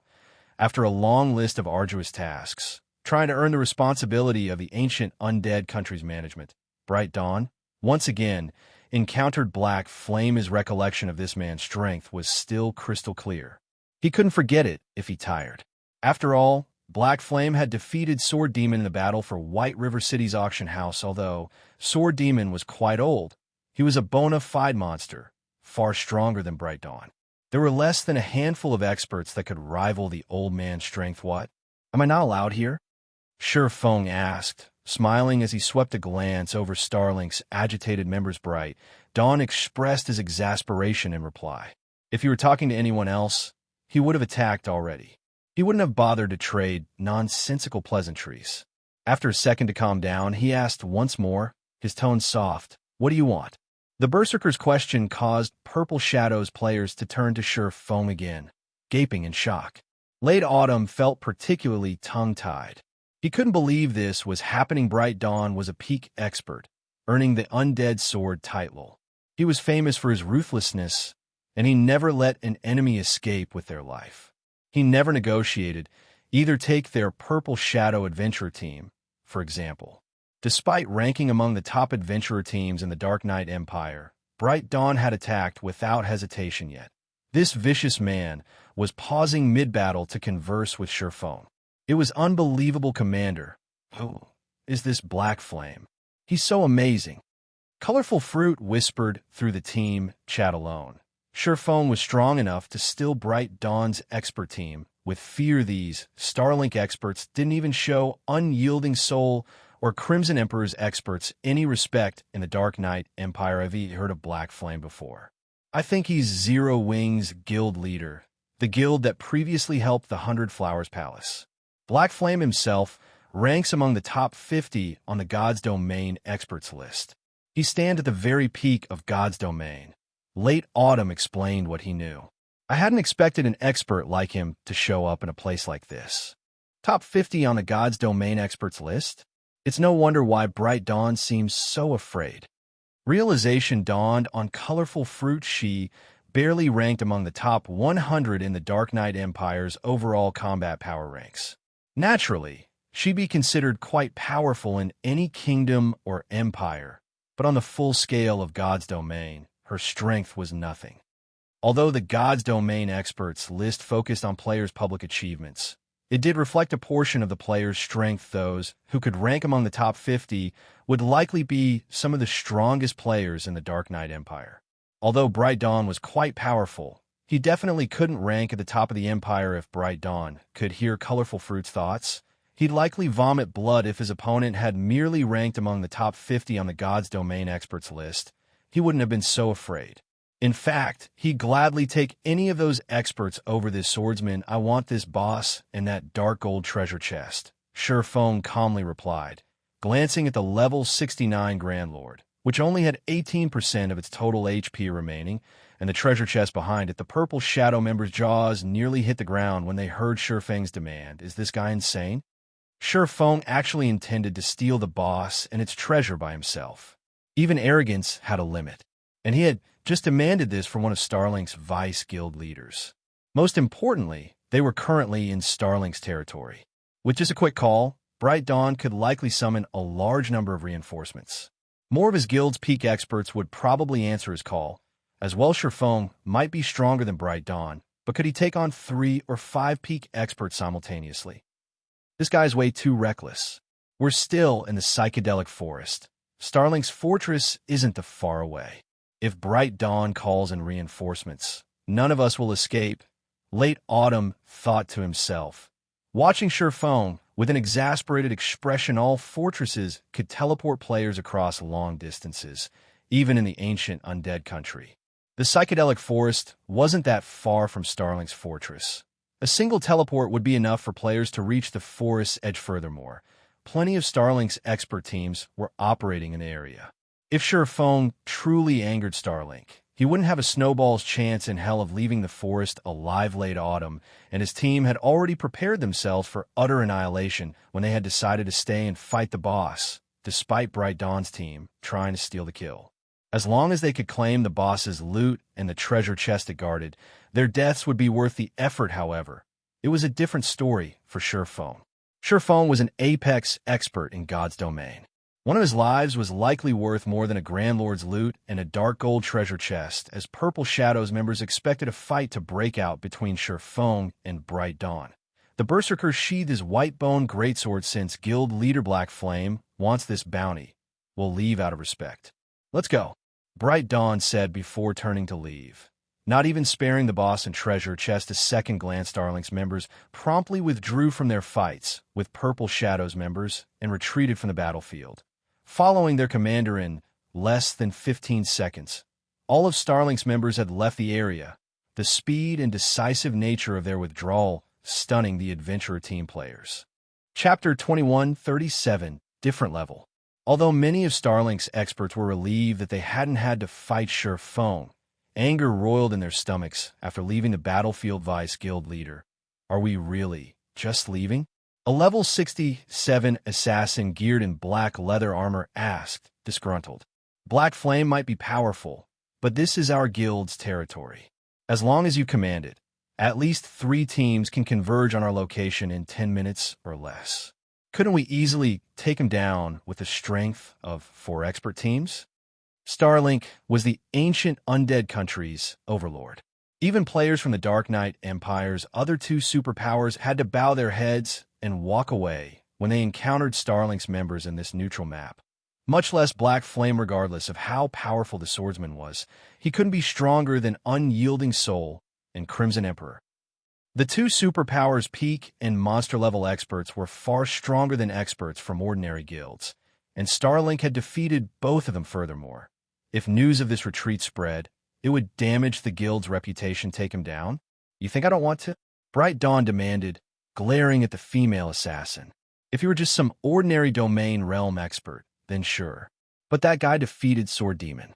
Even 10 expert teams couldn't do anything to him, let alone 4. Do you understand? If he wished it, none of us would leave this forest alive. The most annoying thing about all of this is that Black Flame was just toying with us. If I had refused to withdraw, he'd take action immediately and teach me how foolish such a decision is.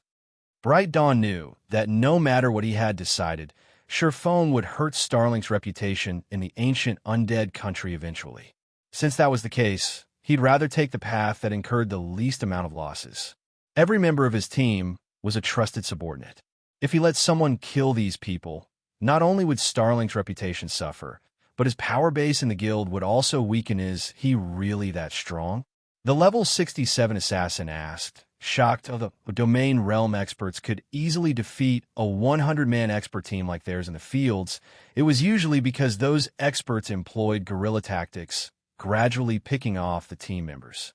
If their team split up and focused on escape, not even a domain realm expert could kill every one of them. However, it seemed that Bright Dawn fully believed that Feng could slay them all. All of Starlink's teams in the psychedelic forest were led by peak experts, and Bright Dawn even held the title of Undead Sword.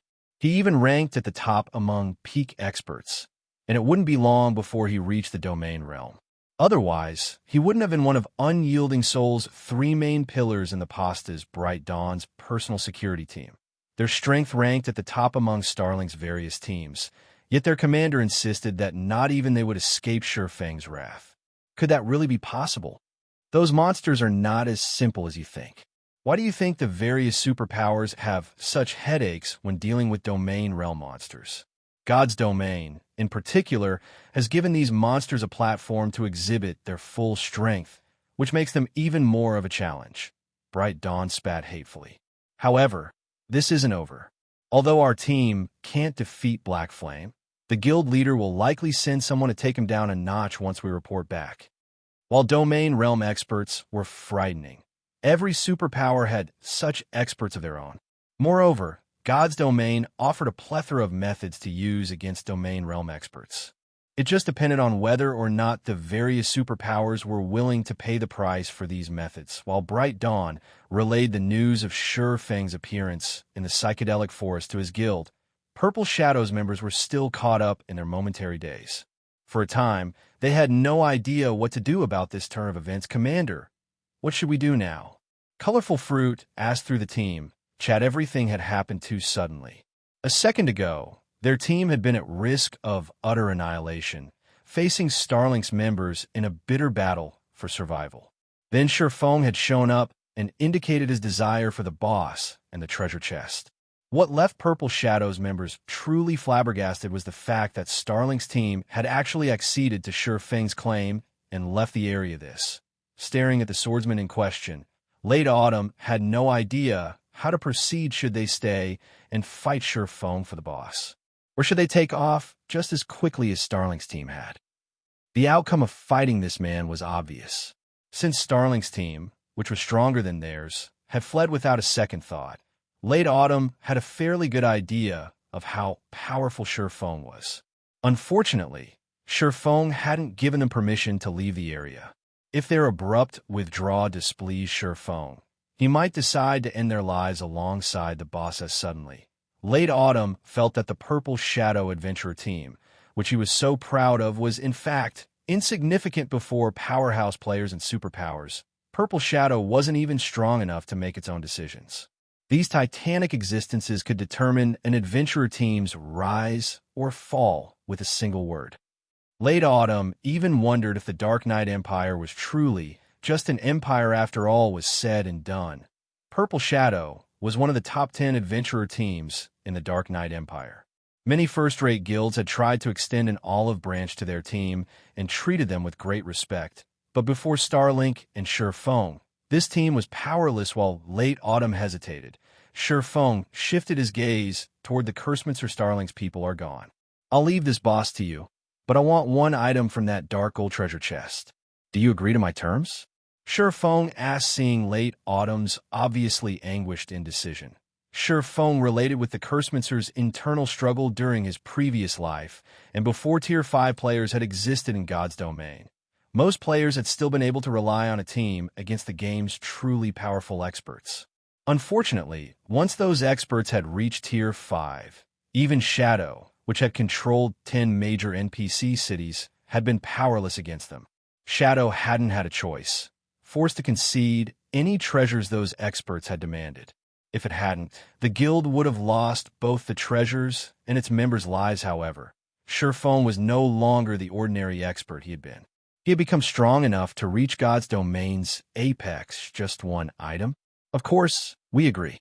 Late Autumn nodded enthusiastically once he snapped out of his daze, realizing that Shurfang didn't have any ill intentions toward them. Purple Shadow's other members breathed a sigh of relief. Kill stealing was a common occurrence in the fields, but this was the first time they had been so powerless in such a situation. As they began to relax, Purple Shadow's experts looked to Shurfang with excitement and admiration. Some of the female players even turned starry eyes toward the swordsman. Both Shurfang's individual strength and his identity of a guild leader, commanding a guild that controlled an entire kingdom, were worthy of their admiration. With Shurfang's permission, Late Autumn led his team to defeat the boss. Although a level 69 Grand Lord was powerful, it wasn't a difficult foe to an expert team like Purple Shadow's. Furthermore, the magic array they had used to suppress the monster was still in place. Sherfong didn't even show any interest in the boss's loot once the Grand Lord fell, even in a place like the ancient Undead country. The best loot a Grand Lord could drop was level 65 Dark Gold equipment. Moreover, the drop rate was extremely low. Normally, a team would be lucky if the map's Grand Lords dropped level 65 fine gold set equipment. Although such quality weapons and equipment were tempting to current players, they held very little attraction to Sherfong. He already had a large stock of level 70 fine gold equipment. He didn't mind passing up a few pieces of level 65 fine gold or dark gold equipment. Only the dark gold treasure chest interested him, however. Purple Shadows members celebrated the boss's loot for some time. It had dropped a level 65 dark gold rank cloth hat and a piece for a level 65 fine gold set equipment. Both were considered top tier at this stage of the game. Once the boss died, the magic barrier around the dark gold treasure chest lifted. As these players turned toward the glowing treasure chest, they gulped audibly, their eyes becoming bloodshot as they felt the urge to charge forward. However, Purple Shadows members opened a path for Sherfong under Late Autumn's command, allowing the swordsman to open the treasure chest. The command didn't surprise any of them. After all, without Sherfong, they wouldn't have acquired anything from this battle. They probably would have lost their lives. Even if Sherfong wanted everything within that treasure chest, they wouldn't argue. Fortunately, it isn't a locked treasure chest. Sherfong released a sigh of relief as he approached the chest. Normally, most treasure chests would be locked once they reached dark gold rank, and unlocking a treasure chest was a troublesome process. Some even required keys of corresponding ranks. Take the inferior legendary treasure chest he had obtained from the Falling Star Secret Land, for example. Although he had the treasure chest in his possession, it was locked, and it required an inferior legendary key to open. When he had discovered this, he had been depressed for some time. Sherfong spent the next 20 seconds opening the dark gold treasure chest. The instant he lifted the lid, colorful lights burst forth, illuminating a 400-yard radius area. These lights were even visible from 7,000 yards away. Chapter 2138, Regional Treasure. Purple Shadows members were surprised to see the brilliant lights that escaped the treasure chest normally. Dark gold treasure chests only caused a commotion that affected a 3,000 or 4,000-yard radius when opened, but the lights this treasure chest released were even visible from 7,000 yards away. The various adventurer teams hated this particular feature the most. Every player within 7,000 yards would now know that someone had opened a dark gold treasure chest. Meanwhile, they were in the ancient Undead country, which had far more resources than other neutral maps. Naturally, the contents of this dark gold treasure chest would be worth far more than usual. While it was amazing that Sherfong had scared away Bright Dawn's team by himself, he couldn't change the predicament they were now in. Such a dazzling light show would certainly lead a large number of teams to their location regardless of Starlink. Plenty of powerful guilds and adventurer teams operated in the ancient Undead country. Although Sherfong might escape, what were they supposed to do? Any competent team in the fields carried a magic mirror. Although magic mirrors could only view a small area, they had a very long reach. If a team spotted a treasure's lights, they would refer to their magic mirrors immediately to scout the area and locate the treasure. If the dark gold treasure chest lights had only been visible from 4,000 yards away, only 6 or 7 teams might have noticed it. With their strength, the Purple Shadow team could have escaped with the treasure. At worst, they might have lost a few dozen members while they fled. However, a minimum of 20 teams would notice this treasure chest lights, and every one of them would be an expert team. While Purple Shadows members cursed the system, the various adventurer teams within 7,000 yards of the dark gold treasure chest used their magic mirrors to search for its exact location. A dark gold treasure chest is radiating such a powerful light. Isn't that Late Autumn from the Purple Shadow adventurer team? His team sure is lucky. They actually found a dark gold treasure chest with such brilliant lighting. Quick, we mustn't let the other teams get to the treasure before us. The nearby teams recognized the Purple Shadow adventurer team and began to move. Although magic mirrors only displayed images, not sound, and players couldn't inspect the image's data, the Purple Shadow Adventurer team was famous throughout the Dark Knight Empire. Recognizing its members wasn't difficult normally. Ordinary players would don black cloaks before opening a treasure chest in the fields. Only powerful guild teams or adventurer teams didn't bother to conceal their identities. However, it was obvious that Purple Shadow's team had miscalculated. It must not have taken into account the commotion opening this dark gold treasure chest would cause. With the strength of this chest's light, it undoubtedly contained extraordinary items. Knowing this, how could the various teams ignore such an opportunity?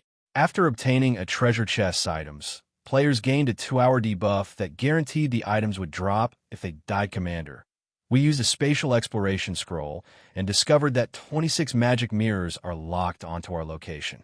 Getting out of here won't be easy. Colorful Fruit reported grimly 26 expert teams were watching them. They'd have to face a full force of 2,600 experts. With just 100 players on their side, getting past so many players would be incredibly difficult. How can there be so many? Late Autumn could not help but feel powerless. Meanwhile, Bright Dawn and his team, who were already quite far from the Purple Shadow Adventure team, were stunned when they saw the light pillar rise up behind them. Vice Guild Leader. That treasure chest is astounding. It is releasing such a powerful light. The items inside must be extraordinary.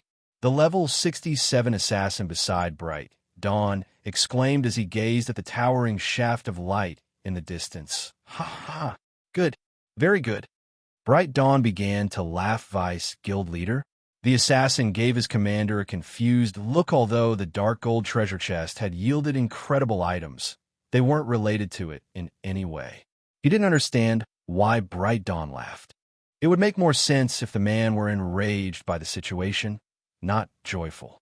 That treasure chest would have been theirs if not for Sure Fang's intervention. After Ali, guess it's not unusual that you don't understand, Bright Dawn said, chuckling. The teams in the ancient undead country aren't just from the Dark Knight Empire. Powers from other empires and kingdoms have sent their people as well. According to my sources, 2 other superpowers are operating in the psychedelic forest alone. They've disguised themselves as independent players, and both expert teams are led by monster-level experts. The guild leader warned me about these teams before we headed out. Neither of those teams will ignore the appearance of such notable treasure. Realization dawned on Starlink's members after listening to their commander's explanation. Teams with monster-level expert leadership were incredibly strong. Normally, superpowers use these teams as strategic pawns, assigning multiple peak experts to them. Even the weakest member would be a refinement realm expert. Even a 1,000-man legion of experts would have to avoid such a team. We're not going to return just yet. I want to stay and watch what Black Flame intends to do about his latest predicament, Bright Dawn said as he told his teammates to rest. Meanwhile, astonishment overwhelmed Sure Fang as he watched the treasure chest's colorful lights fade. Others might not recognize a dark gold treasure chest with the ability to influence a 7,000-yard radius for what it was, but Sure Fang was no stranger to the phenomenon. A regional treasure. A regional treasure was the most important treasure chest in an area. Even if the psychedelic forest hid an epic ranked treasure chest, its items would pale in comparison to this dark gold treasure chest's bounty. Whenever a regional treasure had been discovered in the past, massive wars had ensued. Regional treasures actually had a chance of dropping an ancient document.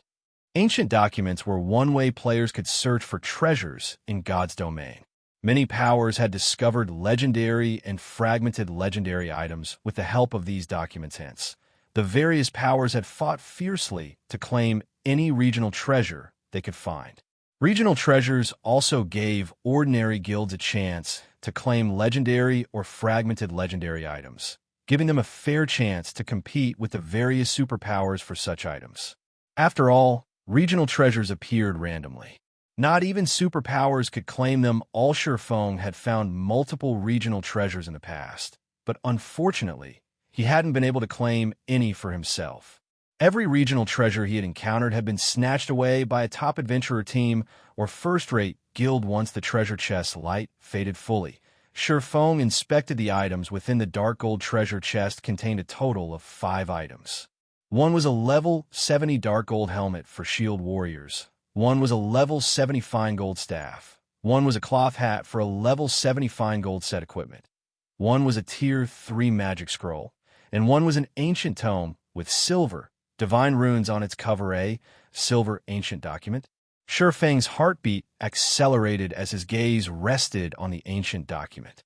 Chapter 2139, Silver Ancient Tome. I want this book. The rest of the items are yours, Feng told Late Autumn as he picked up the silver ancient tome and stored it in his bag.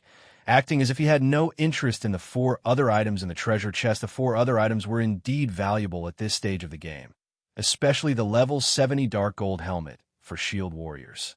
Even Superpower's experts would drool over such an item. However, even combined, these 4 items weren't worth nearly as much as the silver ancient tome. God's domain had all kinds of ancient tomes to offer. Some contained clues to items, while others could cause devastating destruction. This silver ancient tome could improve players' natural response time normally. A player's neural response time depended on their real-world body. Players typically had to use specialized training methods to improve their natural reaction time, as well as have the innate talent to do so. Otherwise, their success would be limited, regardless of how hard they trained. However, the silver ancient tome broke this rule and could forcibly improve a player's response time in God's domain, of course. The improvement was minor, and the silver ancient tome's effects varied from person to person. But even a minor improvement could significantly impact a player's performance in the game. This tome was a special item that could make up for a player's congenital deficiencies. Even though the tome's effects weren't as substantial as a boost to physique, each silver ancient tome had sold for tens of thousands of gold during Feng's previous life. Some of the Superpower's elderly experts had even traded fragmented legendary items or basic bloodlines to get their hands on one of these tomes. Trying to make up for their deteriorating reaction time, Feng was actually quite surprised to get his hands on a silver ancient tome so early. If he gave it to one of his guild's refinement realm experts, it wouldn't be long before they broke through to the flowing water realm. After all, improved neural response time would indirectly improve players' combat standards. In fact, when the various large guilds recruited internal members, they typically prioritize players with above-average response time. Currently, Zero Wing had 4 experts stuck between the Refinement realm and Flowing Water realm: Fire Dance, Aqua Rose, Gentle Snow, and Violet Cloud. If they could use the Silver Ancient Tome, they might become Flowing Water realm experts very quickly. Once they reach the Flowing Water realm, combined with their abilities in the Truth realm, they'd finally blossom into bona fide peak experts. After Feng stored the Silver Ancient Tome, Late Autumn gave the dark gold treasure chest a hesitant look. Guild leader Black Flame. This item is a piece of level 70 dark gold equipment, Late Autumn said as he examined the helmet for shield warriors. He then turned to Feng and said sincerely, "Our Purple Shadow Adventurer team has only avoided annihilation because of you. Accepting such an item is too much." At this stage of the game, even the various superpowers madly contested for level 65 dark gold equipment, not to mention level 70 dark gold equipment. Moreover, this was a helmet for MTs. It was far more valuable than ordinary equipment of the same level and rank. I've already told you that I only wanted one item from the treasure chest. Moreover, it is only level 70 dark gold equipment. It is nothing to Zero Wing, Feng responded. Seeing the Cursemancer's guilty expression, he chuckled and continued, "If you really can't bring yourself to accept it, why don't you help me out with something else? Then, you can consider the helmet your compensation." He didn't know much about the Purple Shadow Adventurer team, but based on the team's performance and camaraderie, he could see that its members were righteous people. Otherwise, they likely would have split up and fled from Bright Dawn's expert team. That was one of the reasons that Feng had chosen to help them. At most, he might have saved any other team from Bright Dawn's bullying. He wouldn't have allowed them to keep the boss and treasure chest compensation. Late Autumn was inwardly surprised, looking at Feng's calm expression. This swordsman had offered a piece of level 70 dark gold equipment, as if it meant nothing to him. Moreover, Late Autumn could tell that Phone was telling the truth. Immediately, he replied, "That won't be a problem. Guild Leader Blackflame, please tell us what you need us to do. Our Purple Shadow Adventurer team will assist you with everything we got. I'm heading to the Bottomless Abyss to take care of something. I'd like your help in clearing out the mobs. The whole affair will take roughly half a day. How about it?" Feng asked. The Bottomless Abyss was the lowest leveled God mode regional dungeon in God's domain. Not only did an abundance of monsters call the dungeon home, but they were also quite challenging to deal with. Without enough strength, most teams would find themselves on a one-way trip if they tried to enter the dungeon initially. Feng had planned to clear out the monsters in his path by himself. Mobilizing the guild's main force to help him would only be a waste of time and resources. With Zero Wing's current predicament, the guild couldn't afford such an operation, however. Since the Purple Shadow Adventurer team had volunteered its help, he was more than glad to accept. From what he had seen thus far, Purple Shadow was quite strong overall. Although the team couldn't compare to Zero Wing's main force, it was close to rivaling other first-rate guilds' main forces. The only real difference between Purple Shadow and a first-rate guild's main force was their equipment. Yuri heading to the Bottomless Abyss? Colorful Fruit's jaw dropped, and she stared at Feng in astonishment for the players grinding in the ancient undead country. The Bottomless Abyss was a forbidden land, yet Feng had originally planned to head straight into the Beast's Maw by himself. The various major powers had already attempted to enter the Bottomless Abyss, but every one of them had returned in defeat. Some of those teams had even been comprised of experts, led by peak experts. Alright. Although Late Autumn found Feng's request surprising, he decided to go through with his promise. "Are we setting off now, then?" "MHNN, the sooner we get there, the better." Feng nodded. "In that case, let's rest and recover. We'll set off in 1 minute," Late Autumn announced, glancing at his teammates. "Conditions, Commander. Are we really going into the dungeon?" Colorful Fruit whispered, sounding worried. Even the Windwolf Adventurer team retreated after less than an hour. Windwolf was the 5th-ranked adventurer team in the Dark Knight Empire and much stronger than Purple Shadow overall, and they hadn't even made it a full hour in the Bottomless Abyss. Moreover, only half of the team had escaped the dungeon alive. Because of this, the Empire's adventurer teams had begun to fear the regional dungeon. Asking them to spend half a day in the Bottomless Abyss was no different than asking them to commit suicide. "Of course, we're going. I've already promised him our help," Late Autumn said. "Besides, we're in just as much danger now as we would be in the Bottomless Abyss. We might as well take out chances."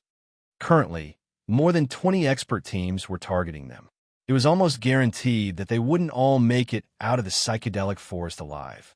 Since that was the case, they might as well try their luck in the Bottomless Abyss. After giving the matter some thought, Colorful Fruit found Late Autumn's reasoning sound. Since both paths led to death, they could at least try to establish a friendship with an expert like Feng. Once the Purple Shadow Adventurer team had rested, Feng led them toward the God Mode regional dungeon. About 5 minutes after Feng and his new companions left the area, a team with an averaged around level 67 found the Dark Gold treasure chest. These players' weakest piece of equipment was level 65 fine gold rank, and some of its experts even wore multiple pieces of epic equipment. Every member of the team radiated an imposing aura as well. Overall, this was certainly no ordinary adventurer team, boss. Those people have already left. By the looks of it, they're heading toward the Bottomless Abyss. A bald, level 68 assassin in blue reported to the stalwart man in a suit of crimson armor. They should only have departed recently. They're heading to the Bottomless Abyss? A wise decision, the crimson-armored man said, chuckling. It's a pity that they caught our attention. Notify the other scouts. We'll give chase immediately. Chapter 2140, God Mode, Regional Dungeon, Ancient Undead Country, Bottomless Abyss. The Bottomless Abyss was a gigantic hole in the center of the psychedelic forest. The radius could rival that of an NPC city's. Pitch-black fog constantly billowed from within, and even from afar, players felt a chill as they watched the fog escape. So, this is the Bottomless Abyss? Shock gripped Colorful Fruit as she stared at the massive pit before her the rest of the Purple Shadow Adventurer team felt the same. Not only was the Bottomless Abyss a spectacular sight, but its aura was also particularly daunting. Despite the distance between them and the regional dungeon, they felt stifled. They couldn't even imagine what it would feel like to stand within the foggy pits. No wonder why Wind Wolf couldn't even last an hour in there. If its aura feels so powerful from out here, I can't imagine how horrific it feels inside. Just moving will likely be taxing, Late Autumn muttered as he watched the fog rise from the bottomless abyss. After seeing this pit himself, he, more or less, understood why Windwolf's members had paled whenever they had mentioned the bottomless abyss, claiming that the regional dungeon was no place for current players. The fog is still quite thin. Let's hurry inside, Sherphone commented as he too watched the fog. He was incredibly familiar with the bottomless abyss, so he was used to the sight. He immediately approached the staircase leading into the pit. Many ancient gods had participated in the Great Ancient War, and the bottomless abyss was a byproduct of one of those battles. According to legend, the destruction the gods had wrought here had been so massive that it had broken through the world barrier that separated the gods' domain continent from the dark abyss. As a result, the dark abyss's dark energy had flowed into God's domain through the breach, creating this bottomless abyss. Fortunately, the ancient gods had set up a magic barrier here to prevent the dark energy from escaping the regional dungeon, protecting the nearby kingdoms and empires from ruin. Without that foresight, the dark abyss's power might have devoured the entire continent now. The dark energy within the bottomless abyss sometimes spiked due to the weakening barrier. By this point, the barrier had been in place for tens of thousands of years, and even if the materials used to create it had been godly relic rank, they couldn't withstand the corrosion of time. When the bottomless abyss's dark energy was at its strongest, Tier 1 players could only remain within the regional dungeon for 3 or 4 hours. Tier 2 players could, at most, withstand the energy for 10 hours before they'd have to flee. If they exceeded this time limit, the dark energy would corrode their flesh, and their stamina and concentration consumption would increase exponentially. It wouldn't be long before they died from exhaustion. To make matters worse, players that died from exhaustion within the bottomless abyss would suffer double the normal death penalty, and their souls would enter a weakened state due to the corrosion. The corrosion would give them a debuff that significantly reduced EXP gain for the next 3 to 48 hours. This was why teams without sufficient strength suffered such miserable fates within the God Mode regional dungeon. Not even ordinary Tier 2 players had dared to set foot in the bottomless abyss during Shurfang's previous life. However, as a God Mode regional dungeon, the bottomless abyss had many benefits to offer. Its bountiful resources were only secondary. More importantly, the dungeon's mana density was exceedingly high. Even though the mana within was chaotic and impure, players could rapidly grow stronger by fighting within the dungeon.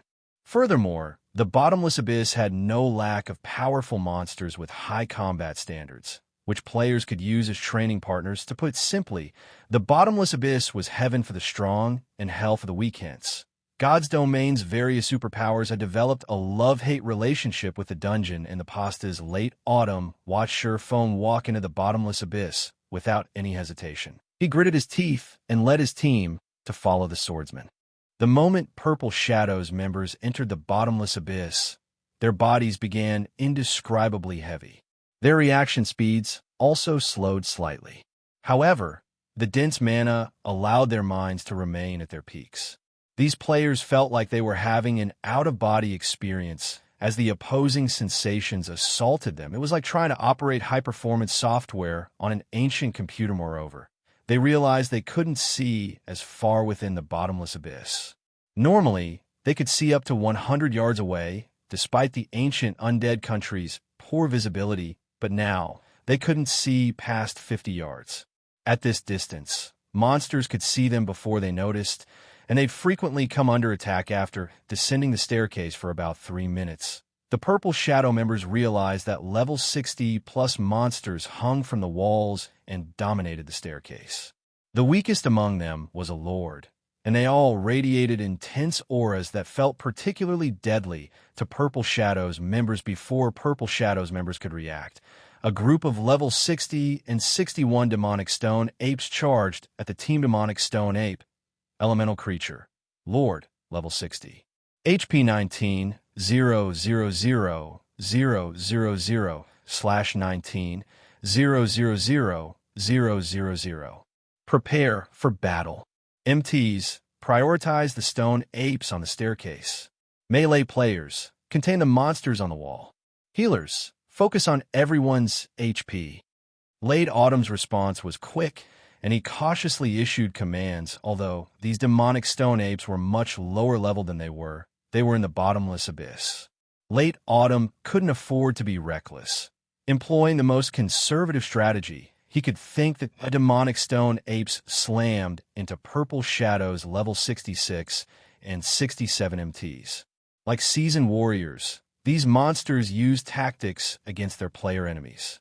One stone ape would attack head-on, while 2 or 3 of its companions attacked from the sides. Their coordination was seamless.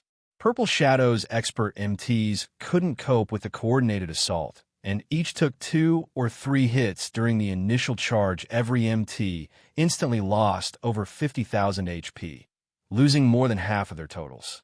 The healers in the rear began to panic, swiftly casting healing spells. Why are these monsters so powerful? Colorful Fruit was stunned as she watched the 4 demonic stone apes suppress her teammates. Purple Shadow's lead MT was a half-step refinement realm expert, and the weakest piece of equipment on him was level 65 fine gold rank. He even wore a piece of epic equipment, yet it took everything he had to hold off 4 Lord rank monsters, and he wasn't faring well. Earlier, their lead MT had tanked the level 69 Grand Lord by himself. The 20-plus demonic stone apes on the staircase quickly broke past the MT's defensive line, and 6 of the monsters charged toward the team's healers. The remaining dozen or so stone apes preoccupied the team's melee players before Purple Shadow's members could recover from their shock of seeing how powerful these demonic stone apes were. A 5-meter-tall stone ape, much larger than its companions, dropped down from the wall above, landing with a thud behind the team Great Stone Ape. Elemental creature, Great Lord, level 62. HP 42, 0, 0, 0, 0, 0, 0, /42, 0, 0, 0, 0, 0, 0. Before the level 66 Berserker, who guarded the healers, could react, the Great Stone Ape slammed its massive fists into him. The Berserker slammed into the wall, his HP falling to a critical level. The Great Stone Ape's frightening strength and speed stunned every member of the team, although Colorful Fruit reacted immediately and attacked the Great Stone Ape with her vines. The monster easily tore the 2 vines to shreds. A dull, black glow then enveloped the monster's fist, and it threw a punch at Purple Shadow's healers. The Great Lord moved from defense to offense so smoothly that it didn't move like any monster they had seen. Rather, the Great Stone Ape fought like an expert player with a plethora of combat experience. Seats over. Colorful Fruit's heart sank. A Great Lord skill could instantly kill a plate-wearing player, let alone a cloth armor class player. Once the team's healers fell, they'd lose any chance of winning this battle. However, before the Great Stone Ape's fist could connect with the healers, Sherfong appeared before the Great Lord. He unsheathed Killing Ray and responded to the monster with a light slash. An arc of blue lightning blinded the players for a split second before the Great Stone Ape joined the level 66 Berserker in decorating the wall. Its chest bore a deep, oozing cut. Chapter 2141. Flying improvements. Purple Shadow's members were stunned to see the Great Stone Ape embedded in the hard stone wall. How high is his strength? Colorful Fruit could not help but stare at the Great Stone Ape in disbelief. She had felt the Great Stone Ape's strength when it had torn apart her vines so effortlessly, high enough to rival a Grand Lord's of the same level. However, not only had Sherfong repelled the monster's skill with a single swing of his blade, but he had also thrown the Great Lord with that strike. His strength was simply absurd. Meanwhile, Purple Shadow's healers breathed a sigh of relief at receiving Sherfang's help. They immediately put more distance between them and the Great Lord lead MT. Aggro the boss. Guardian Knights. Activate Protection Blessing. and hold down the demonic stone apes. Late Autumn shouted commands to team's lead MT the moment the Great Stone Apes offensive had halted from this initial clash with the Stone Apes. He realized that these monsters possessed extremely high combat standards, especially the Great Stone Ape. Only their team's lead MT could likely hold down that boss. If he sent any of his other MTs to tank it, he'd just be sending them to their death's roar. However, as soon as Late Autumn finished his command, the Great Stone Ape pulled itself away from the wall with a furious roar. Its eyes became bloodshot, its muscles bulged. Clearly, this great lord had just entered some kind of berserk state, charging straight for sure phone crap. Solitary, activate your berserk skill and stop that thing. Late Autumn hurriedly ordered the level 67, Tier 2 berserker that stood closest to the monster. Leave it to me. Solitary Dragon nodded in reply before the berserker could activate his berserk skill and face the Great Stone Ape. However, Shurfeng stopped him and said, "No need. It's still too soon to use berserk skills here. Leave this to me." After saying so, Shurfeng took a step forward and appeared before the enraged Great Stone Ape in an instant. The swordsman looked like a child compared to the 5-meter-tall monster. Seeing its hated enemy standing up to it, the Great Stone Ape swung its fists at Shurfeng. The sharp sound of the movements cutting through the wind was audible from 30 yards away in the blink of an eye.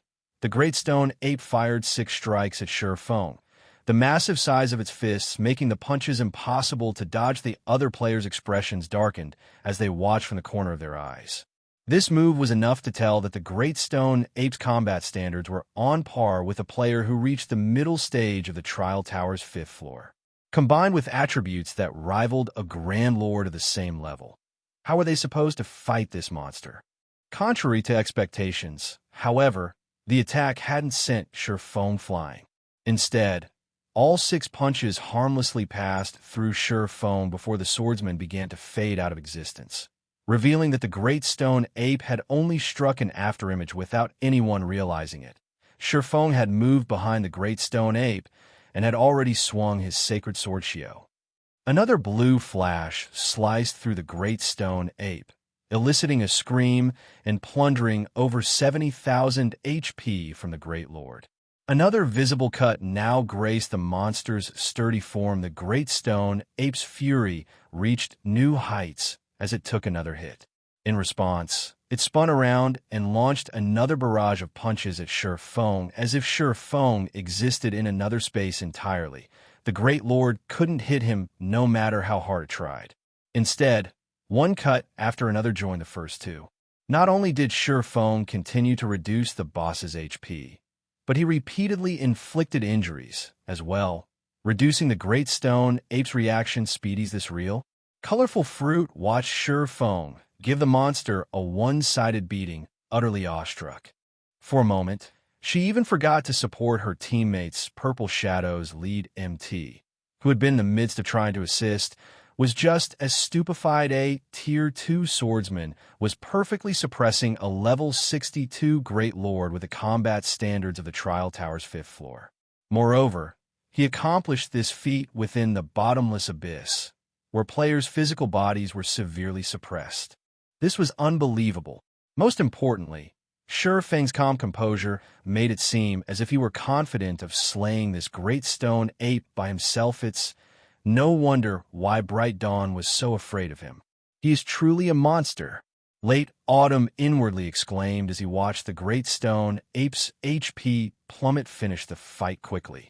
We'll only attract more monsters if we linger, Shurfeng shouted, noticing the dazed expressions Purple Shadow's members wore. Although he could solo the Great Stone Ape, doing so would require a lot of time and energy, and a God Mode regional dungeon wasn't a place where players could afford prolonged battles.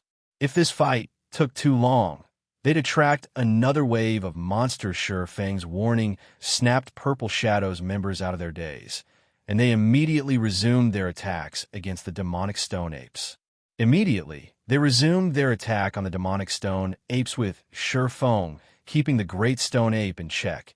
Purple Shadow's members had an easier time dealing with the demonic stone apes. Moreover, They began to adapt to the Bottomless Abyss's environment as they fought. As a result, their attacks became more efficient under Late Autumn's command. The team gradually descended the staircase, never fighting in one place for too long. Although they occasionally encountered other stone ape groups, the number of enemies they fought at any one time was tolerable finally. After more than 5 hours of combat, the team had cleared out the demonic stone apes and great stone apes in their path. The loot the monsters had dropped had surprised Purple Shadows members. Not only did these monsters drop plenty of magic crystals, but they had also granted the team a few pieces of level 60 equipment and materials. These monsters' loot was far more abundant than outside the regional dungeon. Moreover, the weakest piece of equipment the stone apes had dropped was level 60 mysterious iron rank, and some had even granted secret silver ranked items. Such high-quality equipment could fetch a lot of money on the market. It was no exaggeration to claim that the last 5 hours' harvest could rival a full day of grinding elsewhere. However, the loot wasn't the most valuable acquisition. Due to their battles against the stone apes, Purple Shadows members had been inspired, improving their combat standards. That was a benefit they definitely wouldn't find outside of the Bottomless Abyss Commander. This place is heavenly. If we could spend a month down here, the Purple Shadow Adventurer team could become one of the top 5 adventurer teams in the Dark Knight Empire. Half Feather exclaimed as a Refinement realm expert. He could sense himself improving throughout the 5 hours of constant battle. Needless to say, his teammates must have improved even more than he had. Furthermore, these monsters' loot was several times better than monsters elsewhere. That's right. I hadn't imagined that this place would be so helpful. It's no wonder why the various large guilds are so desperate to explore the Bottomless Abyss, Late Autumn said. He had a far better understanding of the regional dungeon's value than his subordinates. While resources and funds were important to a guild, those factors weren't nearly as valuable as its members' strength. This God Mode regional dungeon had proven to be a natural training ground, and players' leveling speed wouldn't slow while they trained here. On the contrary, they would enjoy a much higher leveling speed than outside of the dungeon's borders. If a guild took control of the Bottomless Abyss, its development would skyrocket. As he considered this, Late Autumn's gaze drifted back to Sherfone, who stood some distance away. A large part of the reason why they were able to survive for more than 5 hours in the Bottomless Abyss was because of Sherfone. Sherfone had defeated one great lord after another for them. There were also times where 2 great lords had appeared simultaneously.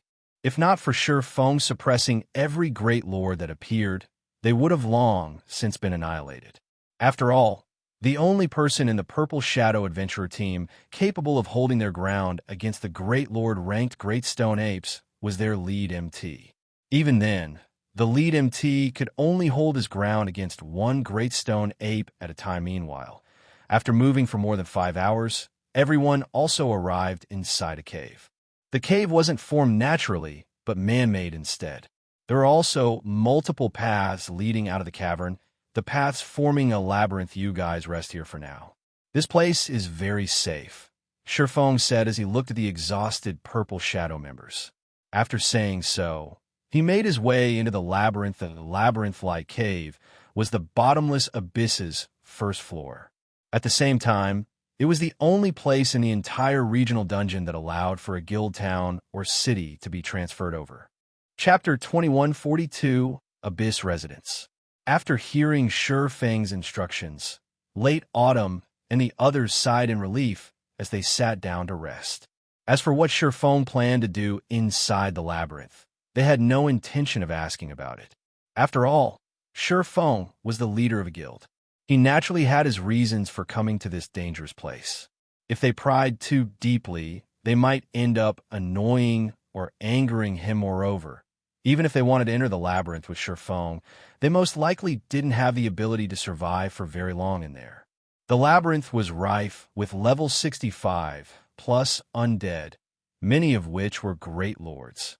With just their adventurer team's strength, they wouldn't be able to progress very far into the labyrinth. Not to mention, if they came across a Grand Lord, their fates would be sealed in the next moment.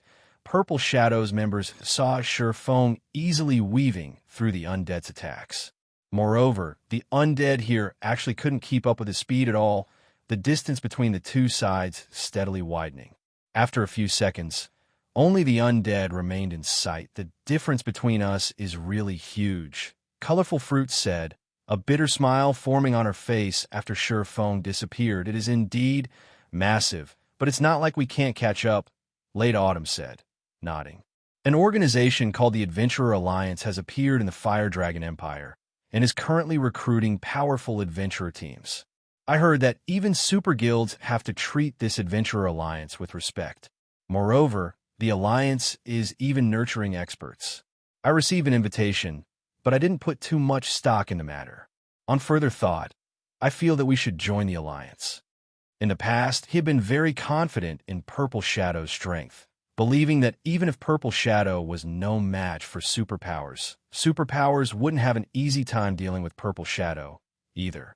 After today's fight with Bright Dawn's team, however, he realized that he was sorely mistaken before. A superpower, Purple Shadow, didn't even have the strength to protect itself unless they became monsters like Feng, daunting even an expert like Bright Dawn at the thought of attacking them. They would never secure a foothold in the Dark Knight Empire. Meanwhile, the Fire Dragon Empire's Adventurer Alliance was an existence that could intimidate even super guilds. Needless to say, its existence was extraordinary.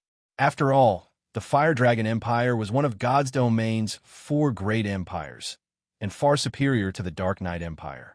Many superpowers and even quite a few super guilds had established footholds there. The fact that the Adventurer Alliance was able to establish a foothold in the Fire Dragon Empire, despite competition from so many superpowers, proved just how powerful it was for joining a guild. That was something Late Autumn was not willing to do no matter what. Otherwise, he would have long since joined Starlink together with his comrades.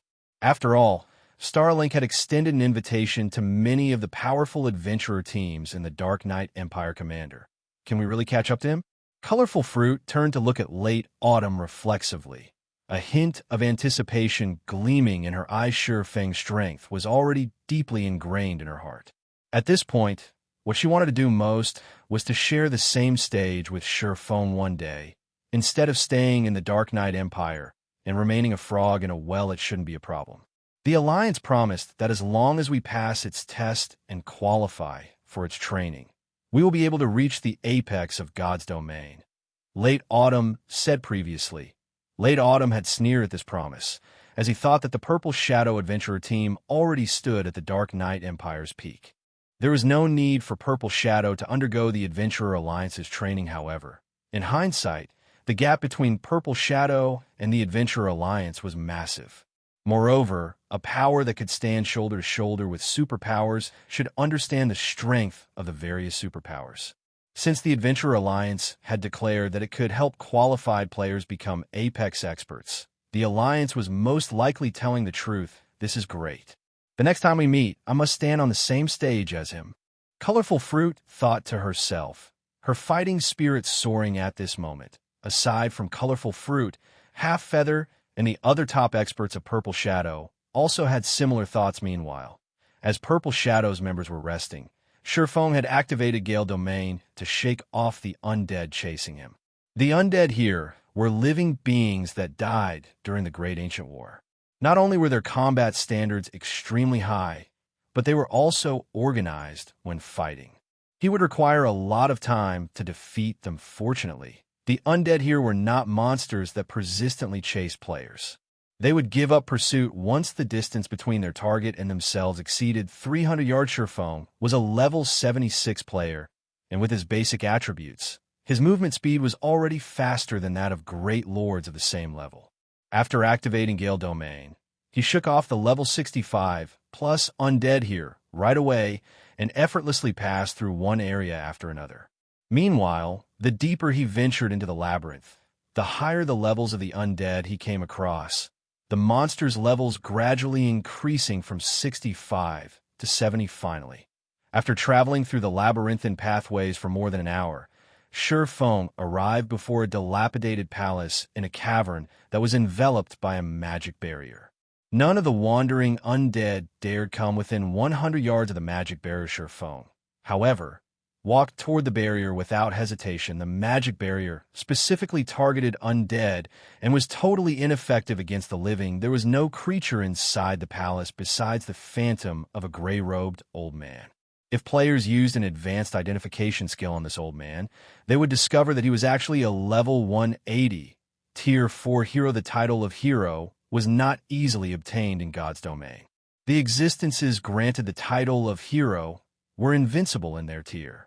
Meanwhile, not only was this old man a hero, but his title had even been bestowed by an ancient god. In other words, he was blessed with a portion of an ancient god's power, making him the strongest NPC in the entire Bottomless Abyss. Young adventurer, this is not a place for the living, the hero Saibu said as he opened his eyes to look at Sherfone. Immediately, a horrific aura filled the palace. If an ordinary Tier 2 player were standing here right now, this horrific pressure would most likely scare them stiff. However, Sherfone had the support of multiple fragmented legendary items and a bloodline, so he managed to withstand the pressure brought on by this esteemed hero Saibu. I am here by the will of the gods to expel the darkness, Sherfone said respectfully as he stood 30 yards away from Saibu. Players wanting to transfer a guild town to the Bottomless Abyss needed to fulfill 3 conditions, 2 of which were the standard conditions for transferring a guild town. The third condition was a hidden condition, passing Saibu's test. The first part of the test was enduring Saibu's aura. In the past, 90% of the powers that attempted this test had failed at the very start because ordinary experts couldn't endure Saibu's aura at all. One needed the basic attributes of a Tier 3 player of the same level to do so. Otherwise, they would be forced to kneel, then get teleported out of the palace. Not bad. Being able to move so close to me proves that you have the strength to deal with the darkness, Saibu said, smiling and nodding in approval when he saw that Sherfone was barely affected by his aura. However, you cannot expel the darkness here with just this. Since you're a bronze legatee, I can set up a stable area for your residence, which will allow you to combat the darkness here long term. However, you will have to contribute 6,000 mana stones. Lord Saibu, here are the 6,000 mana stones you require, Sherfone said as he took out the mana stones he had prepared beforehand. He had basically emptied out the guild's reserve of magic crystals to make these 6,000 mana stones. However, this price was well worth it if he could move Stone Forest Town here. Excellent. So many mana stones should just barely be enough to resist the corrosion of darkness here, Saibu said. As he received the 6,000 mana stones from Sherfone, he couldn't help taking a few extra glances at the youth before him, following which he started incanting. As Saibu chanted, the 6,000 mana stones merged and transformed into a resplendent gemstone. With this item, you can set up a magic barrier on the first floor, which we are on. The residents you set up inside this barrier will be able to avoid the corrosion of darkness. Keep in mind that this item can be used only on the first floor, Saibu said gravely as he handed the gemstone to Sherfone. When Sherfone accepted the gemstone, he sighed ruefully. In the past, he could only watch from the sidelines as the various superpowers established one town after another inside the Bottomless Abyss. In this life, however, he, too, could set up his own town here. Chapter 2143, Transferring Stone Forest Town.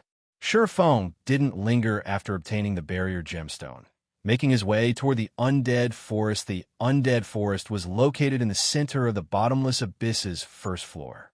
Not only did a large number of level 70-plus undead wander the area, but it was also where the first floor's dark energy was densest. Without high darkness resistance, not even Tier 2 players could spend more than 6 hours in the area. However, despite the Undead Forest dangers, it was one of the few places on the first floor that could support a guild city. The Bottomless Abyss's first floor was comprised of a series of connected tunnels and caverns, which was why there weren't many places that could house a guild city. As far as Sherfone could remember, fewer than 10 caverns could support such a massive player base. Most of them could only support an advanced town. As a result, players needed to select the location for their guild town carefully in the Bottomless Abyss. Otherwise, they wouldn't be able to promote the town due to insufficient space. Of course, Sherfone had another reason for choosing the Undead Forest. It was the closest location to the Bottomless Abyss's second floor. The Bottomless Abyss was a level 60 to 100 super large-scale regional dungeon, and it was considerably larger than many neutral maps elsewhere, separated into a total of 3 floors. Each floor was more difficult than the last, and the second floor was considered a turning point to current players. The Bottomless Abyss's first floor was already horrific, but they didn't realize that the first floor was only a training ground to help players adapt to the regional dungeon's environment. These monsters were only between level 60 and 75. However, the dungeon wouldn't be so kind once they reached the second floor, its difficulty rising to a whole new level. The second floor's monster ranged from level 70 to 90, but as the God Mode regional dungeon became more challenging, it would reveal its true benefits from the second floor onward. Not only would monsters drop 7 Luminaries crystals, but their drop rates for fine gold and dark gold equipment would be roughly 3 times higher than elsewhere. Players would also find plenty of combat techniques and skill books. They'd even have a chance of finding a legacy if they were particularly lucky, unlike most legacies found outside of the dungeon. Those in the Bottomless Abyss had survived since ancient times. The weakest legacy players could find in this regional dungeon was Advanced Runkas for the Bottomless Abyss's third floor. It was where players would discover the true essence of the God Mode regional dungeon. Not only would players have a chance of obtaining peak legacies when they killed the bosses on that floor, but they'd also have an extremely small chance of obtaining fragmented legendary items. Typically, fragmented legendary items didn't even drop from ordinary mythic bosses. Only special mythic bosses had a chance of dropping such precious treasure. However, the Bottomless Abyss's third floor was the typical map. Every mythic boss on that floor had a chance of dropping fragmented legendary items, and the dungeon's final boss was guaranteed to drop One could say the Bottomless Abyss was responsible for introducing fragmented legendary items to God's domain's players in the past. The various superpowers had only begun to acquire fragmented legendary items once they had discovered the Bottomless Abyss.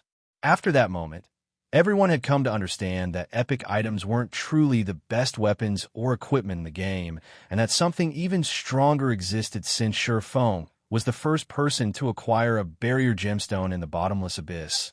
He had to take advantage of as many opportunities in preparation for conquering the regional dungeon's third floor after an hour or so of travel. Feng found himself in a massive, spacious cavern.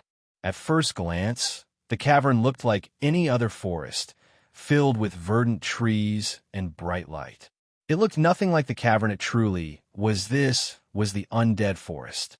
The dark energy here was so dense it was stifling, and level 70+ Great Lord ranked Undead roamed through the woods. There were even quite a few Grand Lords. Dark energy affected these monsters in the same way mana affected players. The denser the dark energy was, the higher the monster's combat standards would be. Even the weakest Great Lord in the Undead forest had combat standards on par with the late stage of the Trial Tower's 5th floor. Such combat standards would be impressive enough to earn a player a party leader position among a first-rate guild's core members. Including the monster's high basic attributes, even a first-rate guild chief MT would have a tough time against these Great Lords. The Grand Lords, on the other hand, could reach the 6th floor's early stage.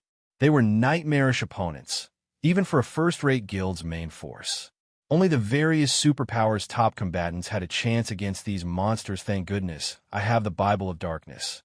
I don't know how I'd make it through this forest without it.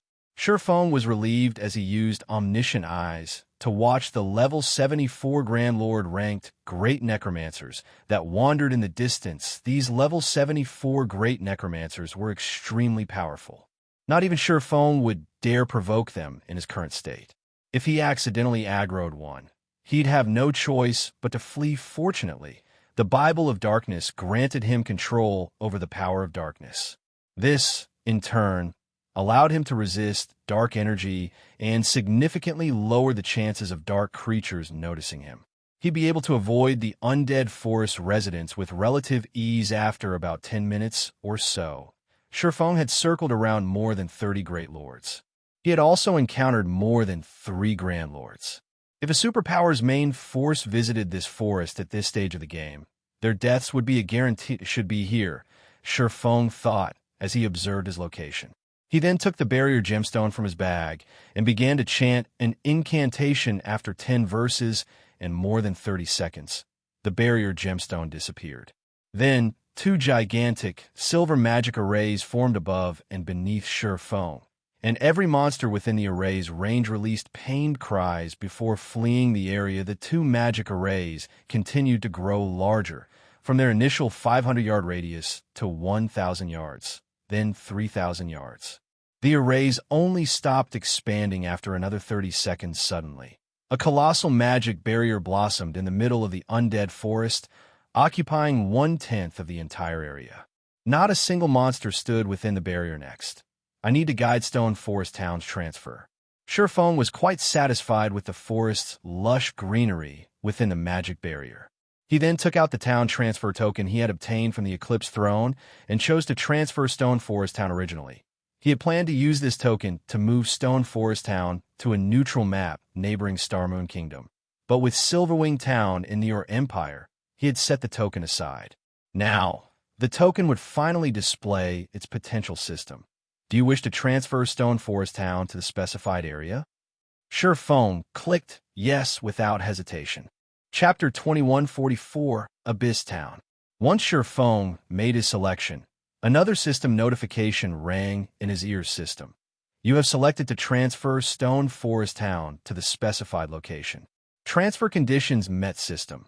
Stone Forest Town will be closed off in 1 minute. Estimated transfer time is 30 minutes. Players will not be able to enter the specified transfer area during this time. You will automatically be teleported out of the transfer area in 10 seconds, half an hour. When Sure Fong heard the system notification, he could not help his growing excitement. Nothing was more important to the various large guilds than resources and experts. As long as Stone Forest Town's transfer completed smoothly, it would become even more important than Zero Wing City. The guild town would even generate more profit than the city. While Sure Fong considered his next step, he was transported out of the magic barrier. Meanwhile, back in Starmoon Kingdom's Stone Forest Town, the players in the town were in an uproar. What's going on? Stone Forest Town is moving to another location? Crap, I just got here to level up. What is Zero Wing trying to do? Stone Forest Town has just begun to recover, yet Zero Wing is moving it elsewhere? Does Zero Wing think the town will attract more players if it's in another location? This is a scam. We need to boycott Zero Wing. The guild's abandoning new players just to become more popular. I won't ever set foot in a Zero Wing town again. We'll see how long Zero Wing lasts if no one visits its towns. The players in Stone Forest Town fell into heated discussions when they received the system notification about the town's relocation. The players new to God's domain were particularly boisterous. Stone Forest Town was still a holy ground for players between level 30 and 50. Not only was the town next to a low-level Azura mode regional dungeon, but it also had everything low-level players could need or want. Not even NPC cities could rival Stone Forest Town's benefits for low-level players. However, before they had the chance to enjoy these benefits, the system had announced Stone Forest Town's transfer to another location. This meant the time they had spent trying to reach the town had been for nothing. Meanwhile, news of Stone Forest Town's relocation quickly reached Starmoon Kingdom's various major powers. Zero Wing is moving Stone Forest Town to another location. Stone Forest Town's popularity has only begun to recover. It's still earning a significant magic crystal profit each day. Yet Zero Wing wants to relocate the town? Has the guild found a better location? I want this investigated immediately. Tell our spies in Zero Wing to find out where the guild plans to relocate the town. For independent players, Stone Forest Town's relocation only meant that they'd lose a leveling spot, and that only impacted the independent players that had recently joined God's domain. Naturally, there were other maps where they could grind. However, Stone Forest Town's transfer held a completely different meaning for Starmoon Kingdom's various powers. Transferring a town meant transferring an area of influence. Since no one could oppose Zero Wing in Starmoon Kingdom, they'd be doomed if the guild relocated Stone Forest Town to their territories. Hence, the kingdom's powers anxiously searched for the town's new location while Starmoon Kingdom's various powers panicked. Yuan Tiexin, who resided in one of White River City's advanced restaurants, stared intently at the report he had just received from his subordinate uncle Yuan.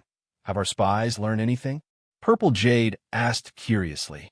Is Black Flame's claim really true? Has he actually relocated Stone Forest Town into the Bottomless Abyss?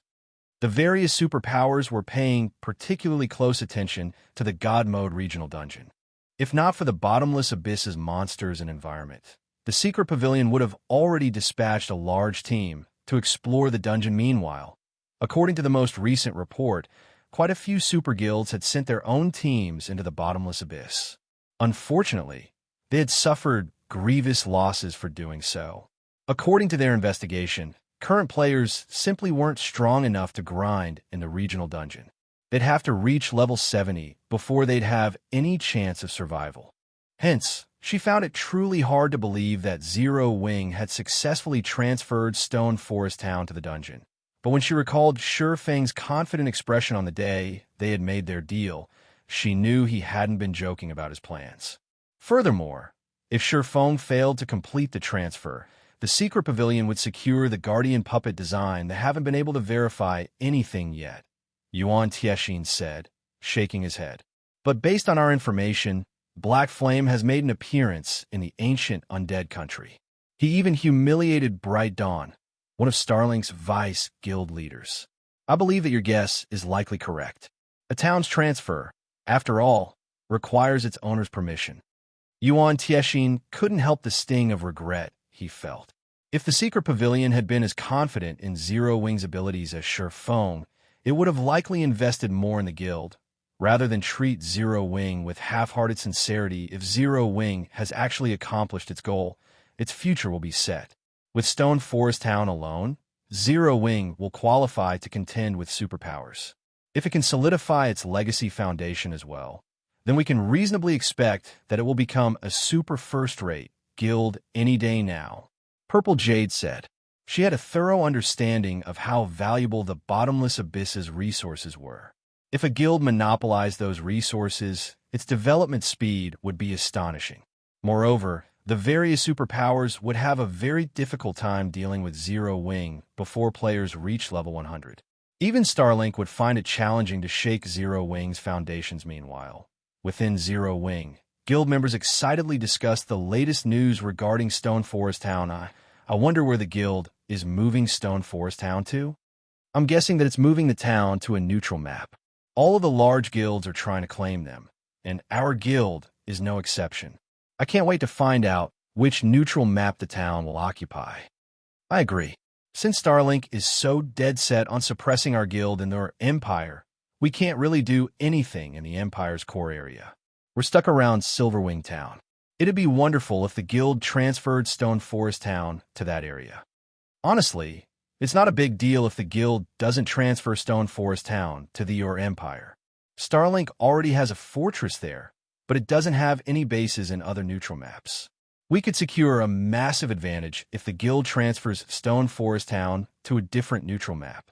Moreover, the Zero Wing auction house now has access to a wider variety of items. Even if the guild transfers the town to a smaller neutral map, our leveling speed won't be any slower than it is in your empire.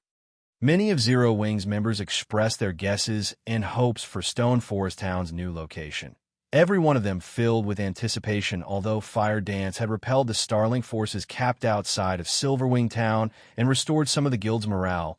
That didn't change the fact that Starlink still harassed the guild's members in the rest of your empire and the other neutral maps around Starmoon Kingdom. To make matters worse, other guilds' members were rapidly growing stronger and exploring neutral maps. To say that Zero Wing's members didn't have any opinions on the matter would be a lie, as every player throughout Starmoon Kingdom discussed this abrupt change. Half an hour passed quickly. Many of the players keeping an eye on the guild teleportation function soon noticed that Stone Forest Town's name had reappeared among the list of available destinations. However, they were dumbfounded when they saw the level 60 limit. What's going on? Why is there a level limit?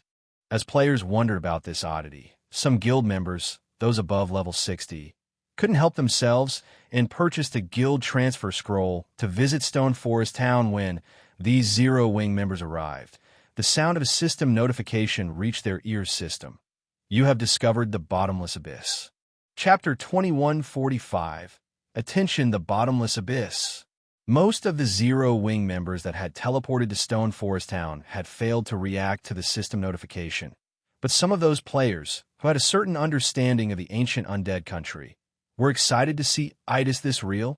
We're actually inside a God Mode regional dungeon. All hail the guild leader. Our guild is set for life now. Although none of the various powers had made any progress in exploring the Bottomless Abyss, what they had learned of the regional dungeon gave them high hopes.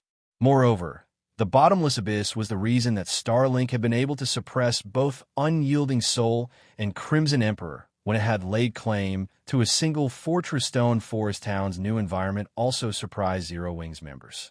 In the Bottomless Abyss, the town's mana density was likely even higher than in Zero-Wing City.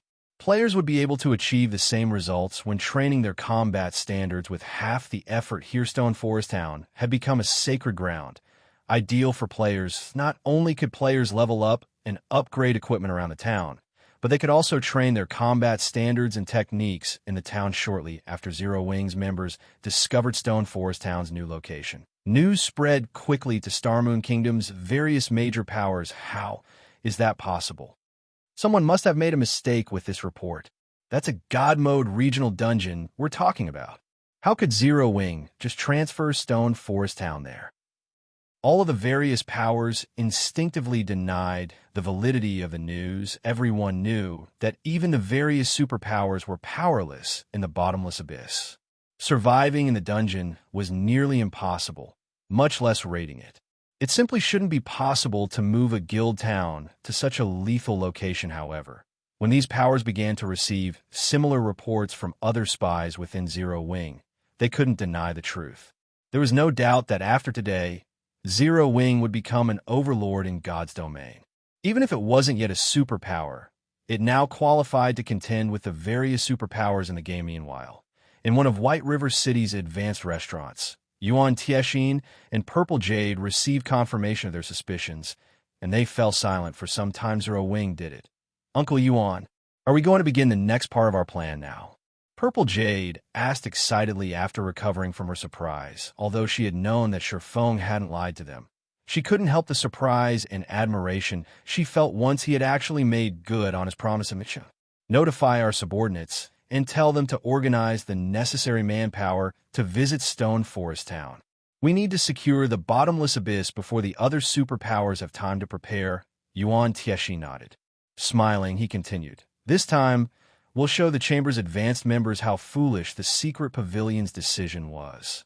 The Secret Chamber of Commerce's advanced members had criticized the Pavilion for demoting Starlink to basic membership rank, and the Pavilion had been forced to offer a variety of benefits to quell their anger. To make matters worse, many superpowers that had heard of the matter had ridiculed the Secret Pavilion for being foolish enough to abandon a fortress in the ancient undead country. For Zero-Wing, however, none of that mattered now.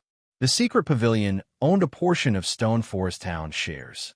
Not only would it earn a large number of coins from the town, but it could also establish a guild transfer point within its walls.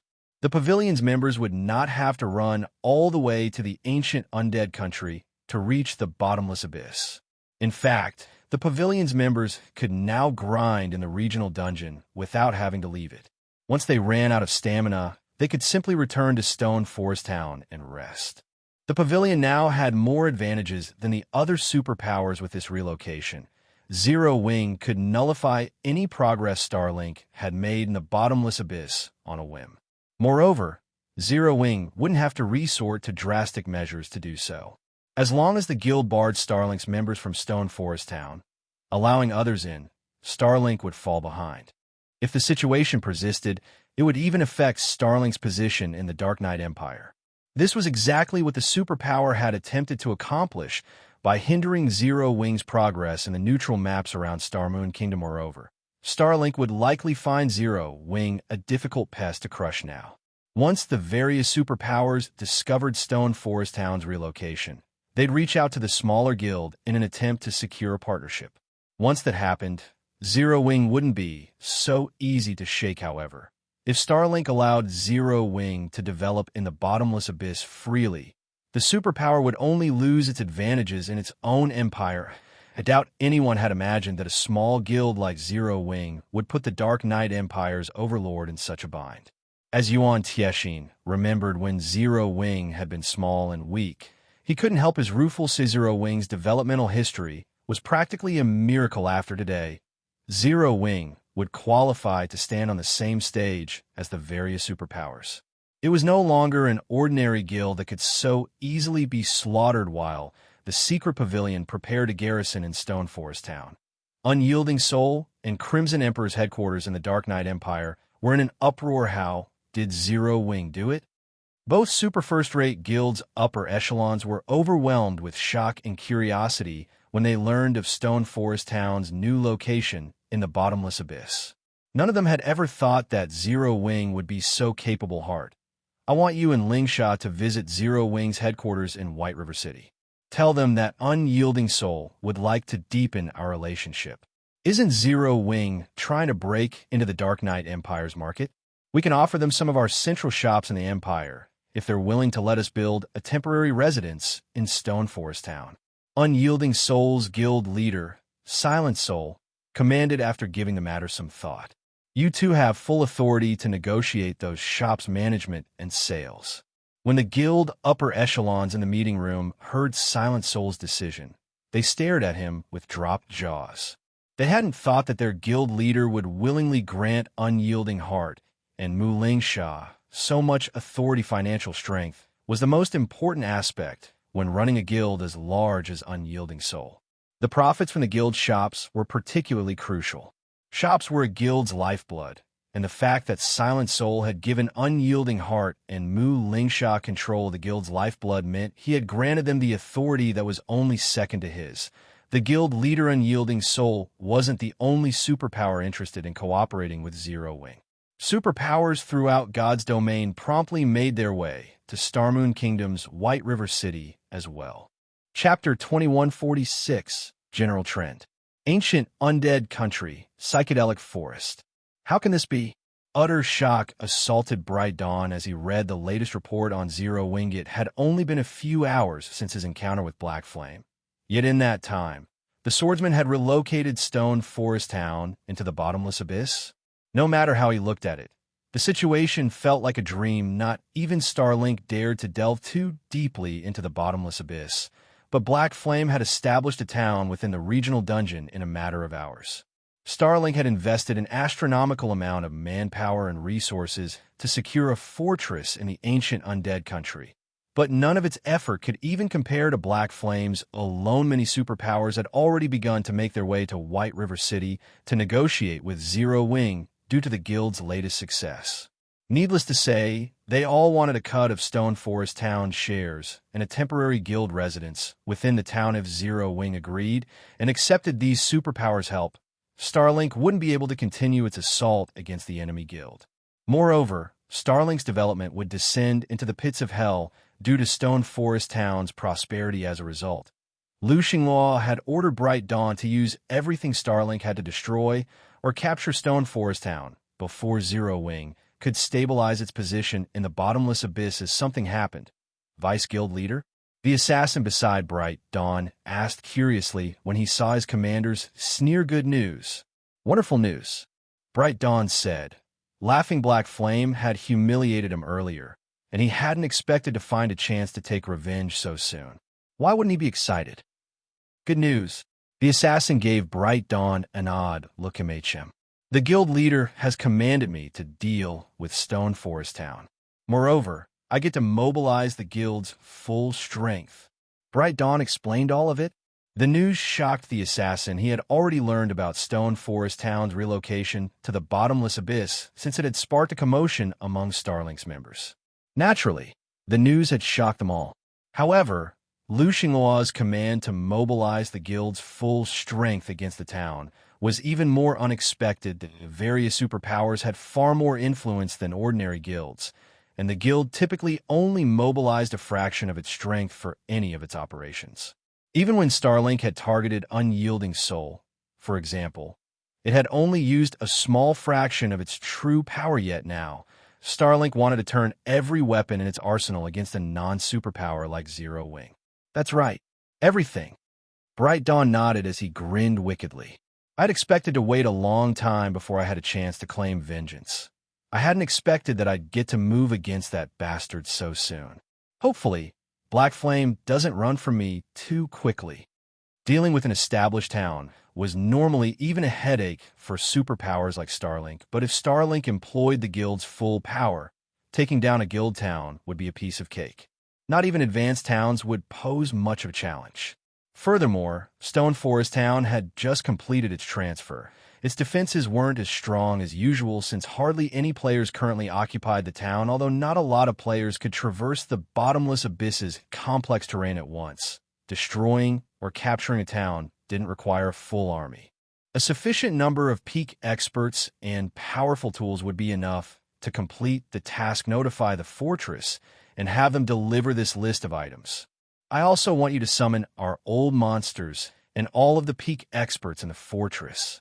Bright Dawn commanded the assassin's eyes glowed as he began to contact the necessary personnel. Bright Dawn was responsible for handling the guild's affairs in the ancient undead country. The peak experts and old monsters in the fortress weren't under his control, not to mention the tools within the fortress. Every one of those tools would be a strategic missile on an open battlefield. They simply shouldn't be used unless absolutely necessary. Meanwhile, a team of 100-plus players used the undead forest trees as cover while they observed Stone Forest Town. Boss, you really are impressive. Sparing and following the Purple Shadow Adventurer team actually led us to Zero Wing Stone Forest Town. A level 68, blue-clad assassin congratulated as he watched Purple Shadow's members enter the town. Zero Wing has certainly proven capable, transferring a guild town here. Not even our Sky Dragon house could accomplish such a feat. A man in crimson armor commented as he stared at the town in admiration. If Sure Foam were present, he'd likely be shocked to hear the conversation between these two-player Sky Dragon house was one of the Fire Dragon Empire's 3 overlords and a veteran super guild. It was far stronger than ordinary super first-rate guilds. Even the up-and-coming Starlink would have to bow its head before Sky Dragon house. At its peak in Surefang's previous life, Sky Dragon House had even been known as one of God's Domain's top 10 guilds. The virtual gaming world wasn't the same as it had been in the past. Countless corporations now invested in the industry, and becoming one of God's Domain's top 10 guilds meant that it stood among the best of the best. Not even ordinary super guilds had any hope of comparing to Sky Dragon House. Only a transcendental existence like the Secret Pavilion could contend with such a powerhouse. What should we do next, boss? The blue-clad assassin asked. We're not just here to pay a visit, are we? Of course not, the crimson-armored man said, laughing. Zero Wing is quite impressive to pull off such a move, but the Bottomless Abyss isn't fit for the likes of such a small guild. Moreover, Zero Wing hasn't learned that the nail that sticks out gets hammered down. Rather than let other powers get their hands on Stone Forest Town, we should claim it. I was hoping you'd say that, the blue-clad assassin said as he licked his lips, anticipation and killing intent flashing in his eyes. As far as he was concerned, treasure only belonged to those with the strength to keep it.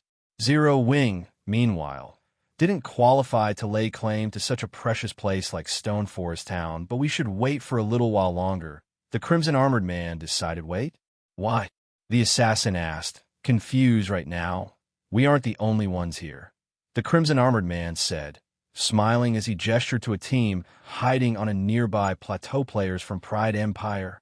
The assassin in blue frowned when he noticed the other players. Pride Empire was another of the Fire Dragon Empire's overlords, and it wasn't any weaker than the Sky Dragon House. Finding its guild members here wasn't good news for them. They're likely thinking the same thing that we are. If we make the first move, they'll try to take advantage of the situation, the crimson-armored man said, but we can't just wait here, boss. Plenty of superpowers have set their sights on Stone Forest Town. If we don't move quickly, securing the town will become more of a challenge. The assassin complained before the man in crimson armor could reply. He received a message. Sure enough, they've discovered us, the crimson-armored man reported, chuckling as he read the message. Moreover, they're taking the initiative to ask for our help in securing Stone Forest Town. What? They actually want to cooperate? The assassin was surprised to hear at the Sky Dragon House and Pride Empire were rivals. Although their two guilds had very few public confrontations, they constantly fought in secret. This could work too. Rather than waste each other's time, we might as well work together to claim the town before more competitors show up, the Crimson Armored Man said after giving the matter some thought. Tell everyone to get ready. Understood. Although the blue-clad assassin didn't like the idea of working with his guild's rival, he had no choice but to obey his commander's orders under the Crimson Armored Man's command. The team from Sky Dragon House snuck toward Stone Forest Town, while the Pride Empire's members did the same. Chapter 2147, Stone Forest Town Promoted. When the Purple Shadow team followed Sure Fong into Stone Forest Town and saw the large number of level 70-plus monsters wandering outside of its walls, they were flabbergasted. Experts like Late Autumn and Colorful Fruit were especially stunned since they knew far more than the Adventurer team's ordinary members. They recognized how amazing it was to establish a guild town in the Bottomless Abyss with this advantage. Zero Wing would likely become the leading force in the God Mode regional dungeon as they entered the town. The mana density within surprised them further. It was simply unprecedented. Moreover, Stone Forest Town's mana wasn't nearly as chaotic as it was in the rest of the Bottomless Abyss. Not only did the mana soothe their spirits, but it also made them feel far more agile.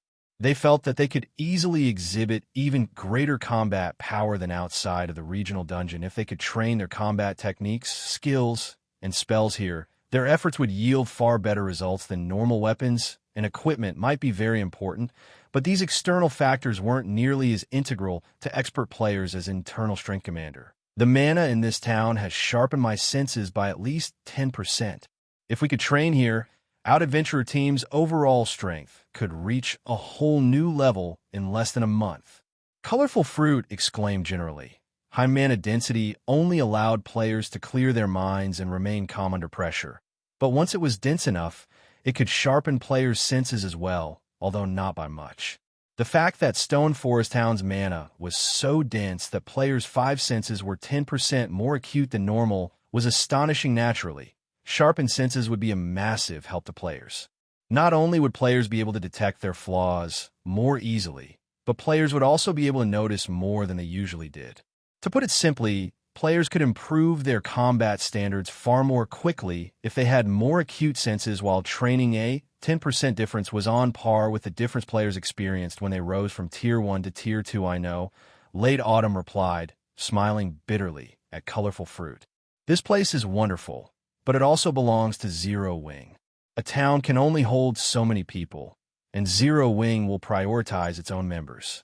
After all, strength is necessary in God's domain. Outsiders will have to pay a high price if they want to train here. With our Adventurer team's current strength, I'm afraid that. Late Autumn quickly realized this town's value. Of all the towns and cities he had seen before, Stone Forest Town was undoubtedly the best place for training. If his Adventurer team could train here long-term, he was confident that Purple Shadow would become the Dark Knight Empire's #1 Adventurer team. However, enjoying such benefits without paying a steep price would be impossible for non-guild members like them.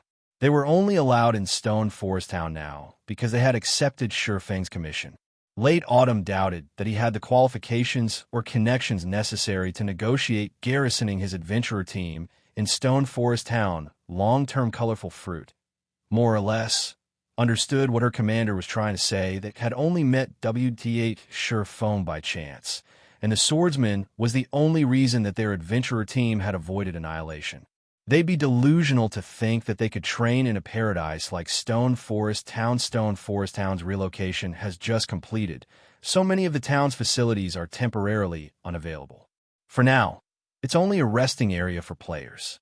Once the town's facilities have been readjusted, you're welcome to return at any time, Sure Feng said, chuckling. He had a pretty good idea of what Purple Shadow's members had been thinking when he saw their crestfallen expressions. You don't have to do that for us, Guild Leader Blackflame. Our Adventurer team hasn't done anything to help Zero Wing, after all. I'm sure your guild members will complain if you let us occupy Zero Wing's resources for nothing. Late Autumn hurriedly rejected the offer. Late Autumn recognized that Sure Feng's offer came with good intentions, but that was precisely the reason that he couldn't accept it. I think you've misunderstood. I intended to open Stone Forest Town to the public since the beginning. As long as you're not Zero Wing's enemy, you'll be welcome in the town.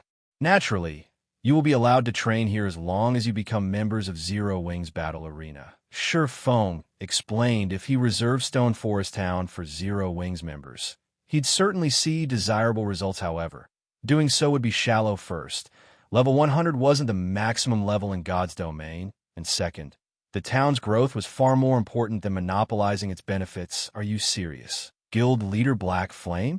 Colorful Fruit could not help but ask. None of the various major powers would share such a paradise with outsiders. But based on Sure Feng's claim, he even planned to cater to ordinary players in the town. This was simply madness, of course.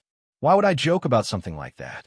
Sure Feng asked. Chuckling, Sure Feng's response rendered Purple Shadow's members speechless. He acted as if such a crucial matter were insignificant. Late Autumn couldn't help his budding admiration for both Sure Feng and Zero Wing as a whole. Not even the various superpowers would likely be so this generous. While Purple Shadow's members rested in Stone Forest Town, Zero Wing's members began to flood in. Yuan Tiexin and his entourage arrived shortly after due to the agreement with Sure Feng. The secret pavilion established a temporary residence in Stone Forest Town, allowing the pavilion's members to teleport to the town freely. However, it was only temporary. After multiple system updates, the main god system had placed many restrictions on temporary residences. One of these restrictions limited the number of players that could teleport to the temporary residence each day. Permanent residences, on the other hand, didn't have such a limit. Hence, before the secret pavilion's members flooded into Stone Forest Town and reached the daily transfer limit, Yuan Tiexin led a 100-man expert team, which the secret pavilion had prepared earlier to the town. Uncle Yuan, we've just received a message from the guild leader. It seems Starlink has made its move. Sky Dragon House and Pride Empire are here as well, and more superpowers are quickly approaching. By the looks of it, they all plan to capture Stone Forest Town before Zero Wing can stabilize its position. Purple Jade reported, frowning as she read the message clearly. Starlink was serious about taking the town this time and had armed its forces with the items it had stored in its fortress in the ancient Undead country. To make matters worse, 2 super guilds and a handful of superpowers had designs on the town as well. This was bad news for both Zero Wing and the secret pavilion. It seems that none of them could just sit by and watch. Yuan Tiexin chuckled as he caressed his beard. That's enough, old Yuan. The guild leader didn't send you here for a casual chat. Zero Wing can't protect Stone Forest Town with how valuable it has become. We'll have to contribute the most to its defense. Notify Black Flame and inform him that we'll have to renegotiate Stone Forest Town shares. A white-haired old man reprimanded Yuan. I understand, but I believe it's too soon to discuss that with Zero Wing. We should wait and let Zero Wing realize its predicament. Then, I'll have an advantage in the negotiations, Yuan Tiexin said, sighing as he gazed at the distant Zero Wing residence. Although he didn't want to take advantage of the guild, this was the cruel reality of God's domain. Without sufficient strength, one would lose any valuable treasure they obtained to a stronger force. The fact that Sure Feng had accomplished this feat was impressive, but Zero Wing had no place in the struggle that would follow not long after the secret pavilion's members arrived in Stone Forest Town. Sure Feng reached the first underground floor and the most important location. In Zero Wing's residence, walking down a dark hall and seeing Zero Wing's flag flutter in its center, Sure Feng retrieved the Gold Town promotion order and merged it with a massive magic array on the ground system. Gold Town promotion order detected. Do you wish to promote Stone Forest Town into a basic city? Promote. Sure Feng selected the option without hesitation. Chapter 2148, Another Uproar. Inside Zero Wing's residence in Stone Forest Town. After Sure Feng chose to promote Stone Forest Town, 2 gigantic magic arrays suddenly appeared, one in the air and the other on the ground, enveloping the entirety of the town. The players inside Stone Forest Town could not help but grow nervous at the sight. What's going on? Yuan Tiexin looked in confusion at the magic array above him. Although he did not have a great understanding of magic arrays, the one above him was no doubt the largest he had ever seen.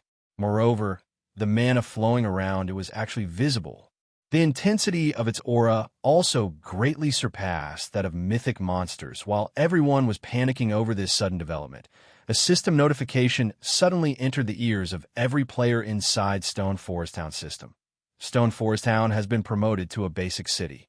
You will be teleported out of Stone Forest Town in 30 seconds. Everyone in Stone Forest Town immediately fell into a daze upon receiving the system notification, wondering whether or not they had heard wrong. How Stone Forest Town actually got promoted into a city. No one could believe this was true. The Secret Pavilion's members, in particular, were dumbfounded by this situation. Impossible. To become a city, a town needs not only sufficient defensive structures and an astronomical amount of popularity, but also a large number of permanent residents. Stone Forest Town just transferred to this place. So how could it possibly get promoted to a basic city? The white-haired old man from the Secret Pavilion yelled in denial. Everyone else from the Secret Pavilion very much agreed with this old man's words. After all, only a handful of people in the Secret Pavilion was more knowledgeable than this old man about the promotion of a guild town. Moreover, this old man was also one of the publicly acknowledged top 5 Master Town architects in God's domain. Easy Wind, a Master Town architect, was basically a master architect. Although the architect subclass did not seem that amazing and was far from comparable to the forger and alchemist subclasses in terms of popularity, as players progressed in God's domain, the various major powers gained a greater understanding of the purpose of master architects. As a result, they also started placing greater importance on the architect subclass. This was because the development of guild towns often required advanced constructions. Moreover, the planning of a town was also extremely important. If carried out properly, it could accelerate a guild town's development substantially. Meanwhile, the guild towns built using Easy Wind's designs developed 30% faster than guild towns that used the default designs. Moreover, Easy Wind had even designed an advanced construction before due to Easy Wind's ability and accomplishments. His position in the Secret Pavilion was superior to even Yuan Tiexin's, who was constantly conducting negotiations and leading expeditions for the guild. When it came to discussing the development of guild towns, Easy Wind held more authority than even the Secret Pavilion's vice guild leaders. In fact, the main reason why the Secret Pavilion had dispatched Easy Wind to Stone Forest Town was to help the town develop much more efficiently and become a guild city a little sooner now. However, it was obvious that Easy Wind had just wasted a trip in visiting Stone Forest Town before everyone could react to the system notification. They were already outside Stone Forest Town. Meanwhile, after snapping out of their daze, Zero Wings members promptly burst out in enthusiastic acclamation. The second city. Our guild has a second city. Even super guilds don't have a guild city established in a neutral map right now. At this point, God's domain still didn't have that many guild cities. Moreover, practically all of these guild cities were owned by top-ranking superpowers now. However, Zero Wing actually possessed 2 guild cities. More importantly, Zero Wing's second city was established in the Bottomless Abyss, a God mode regional dungeon. Zero Wing could earn a fortune just by collecting entry fees in Stone Forest Town. After all, a guild city had much more space than a guild town, let alone accommodating 1 million players. Even accommodating 5 million players wouldn't be a problem. Previously, everyone from Zero Wing was still worried about whether Stone Forest Town could accommodate all the guild members who wished to grind in the Bottomless Abyss. Now, however, that no longer seemed to be a problem. Meanwhile, outside the forest, some distance away from Stone Forest Town, the members of Sky Dragon House and Pride Empire automatically halted their advance when they saw the 2 gigantic magic arrays enveloping Stone Forest Town and a large number of players suddenly materializing outside the town. Old Shung. Any information on your side? So many people actually got teleported out of the town. Is Stone Forest Town off limits to players? A tall, middle-aged man with short hair from Pride Empire's team asked as he looked at the crimson-armored man standing beside him. How would I know? Not to mention, since when is Pride Empire's information network slower than Sky Dragon House's? The crimson-armored man replied, rolling his eyes at the short-haired man dressed in exquisite mage robes. If the upper echelons of the Fire Dragon Empire's various large guilds were here, they would most likely be stupefied. After all, Pride Empire's Ghost Mage, Zhan Baiya, and Sky Dragon House's Meteor Hammer, Sheng Wuji, were actually working together. If news of this matter spread, it would definitely shock the entire Fire Dragon Empire Ghost Mage, and Falling Meteor were both capable generals of their respective guilds. Their positions were not the slightest bit inferior to vice guild leaders in their respective guilds. They were also monstrous existences in terms of strength. If these two monsters cooperated, even superpowers would have to be extremely careful of them. Meanwhile, shortly after their exchange, both of them received a message at the same time. After they read their respective messages, both of them had a very startled expression on their faces. What kind of background does Zero Wing possess? It actually managed to promote Stone Forest Town into a basic city. Zhan Baiya could not help but gaze at the distant Stone Forest Town in puzzlement. According to the information that Pride Empire acquired, Stone Forest Town had definitely been promoted into a basic city. Pride Empire had a guild city of its own, so it knew just how difficult promoting a guild town to a guild city was. Pride Empire had mobilized all its resources in order to attain its guild city, yet now Zero Wing had actually succeeded in promoting Stone Forest Town into a guild city. Old John, what is your side plan to do? Sheng Wuji asked after he finished reading his own message. It gave me only 4 words, Zhan Baiya replied. No matter the cost. Mine said roughly the same thing too, Sheng Wuji said, a bitter smile on his face. However, a basic city is different from an advanced town. The difficulty of capturing Stone Forest Town is many times greater than before. Only powers that owned a guild city would understand just how formidable it was. It was not only a gigantic ATM, but also an impenetrable fortress. Just the city's built-in defensive magic array was already enough to render current players utterly powerless, not to mention the large number of high-tiered NPC soldiers inside the city. Fortunately, promoting a town did not grant a protection period. A newly promoted city could be snatched away as soon as its promotion process ended. Since that is the case, let's start moving fast. Otherwise, once the secret pavilion's members arrive, we'll have a much more difficult time capturing the newly promoted Stone Forest City. Zhan Baiya suggested after hearing that Sky Dragon House harbored the same intentions as Pride Empire. News of Stone Forest Town's promotion should have spread already. Delaying any longer will give those several superpowers time to get here, Sheng Wuji said, nodding as he shifted his gaze to the Zero Wing members crowded outside Stone Forest Town. He then turned back to look at his team and said, Everyone, split up and move in parties. We have to end the battle as quickly as possible. At this point, Zero Wing was no longer their main enemy, but the superpowers that were currently en route. What they needed to do now was take care of Zero Wing expeditiously before those superpowers arrived. After obeying Sheng Wuji's order, Sky Dragon House's and Pride Emperor's members immediately charged towards Stone Forest Town. Chapter 2149 Divide. Uncle Yuan, this is bad. Stone Forest has just become a city. Its foundations have yet to be stabilized. Now is the perfect time to attack it. Those superpowers that held off before are now going all out in sending manpower to this place. With just a few of us here, I'm afraid we'll have a difficult time protecting Stone Forest, Purple Jade said, a serious expression on her face as she read the latest report from the guild previously. Although various superpowers were tempted into action by Stone Forest Town, they had dispatched only a small portion of their strength to capture it. However, due to Stone Forest Town's promotion, Starlink wasn't the only superpower going all out anymore. Other superpowers now intended to pull out all the stops for seizing Stone Forest Town. Even one superpower going all out would be enough to give the secret pavilion a headache.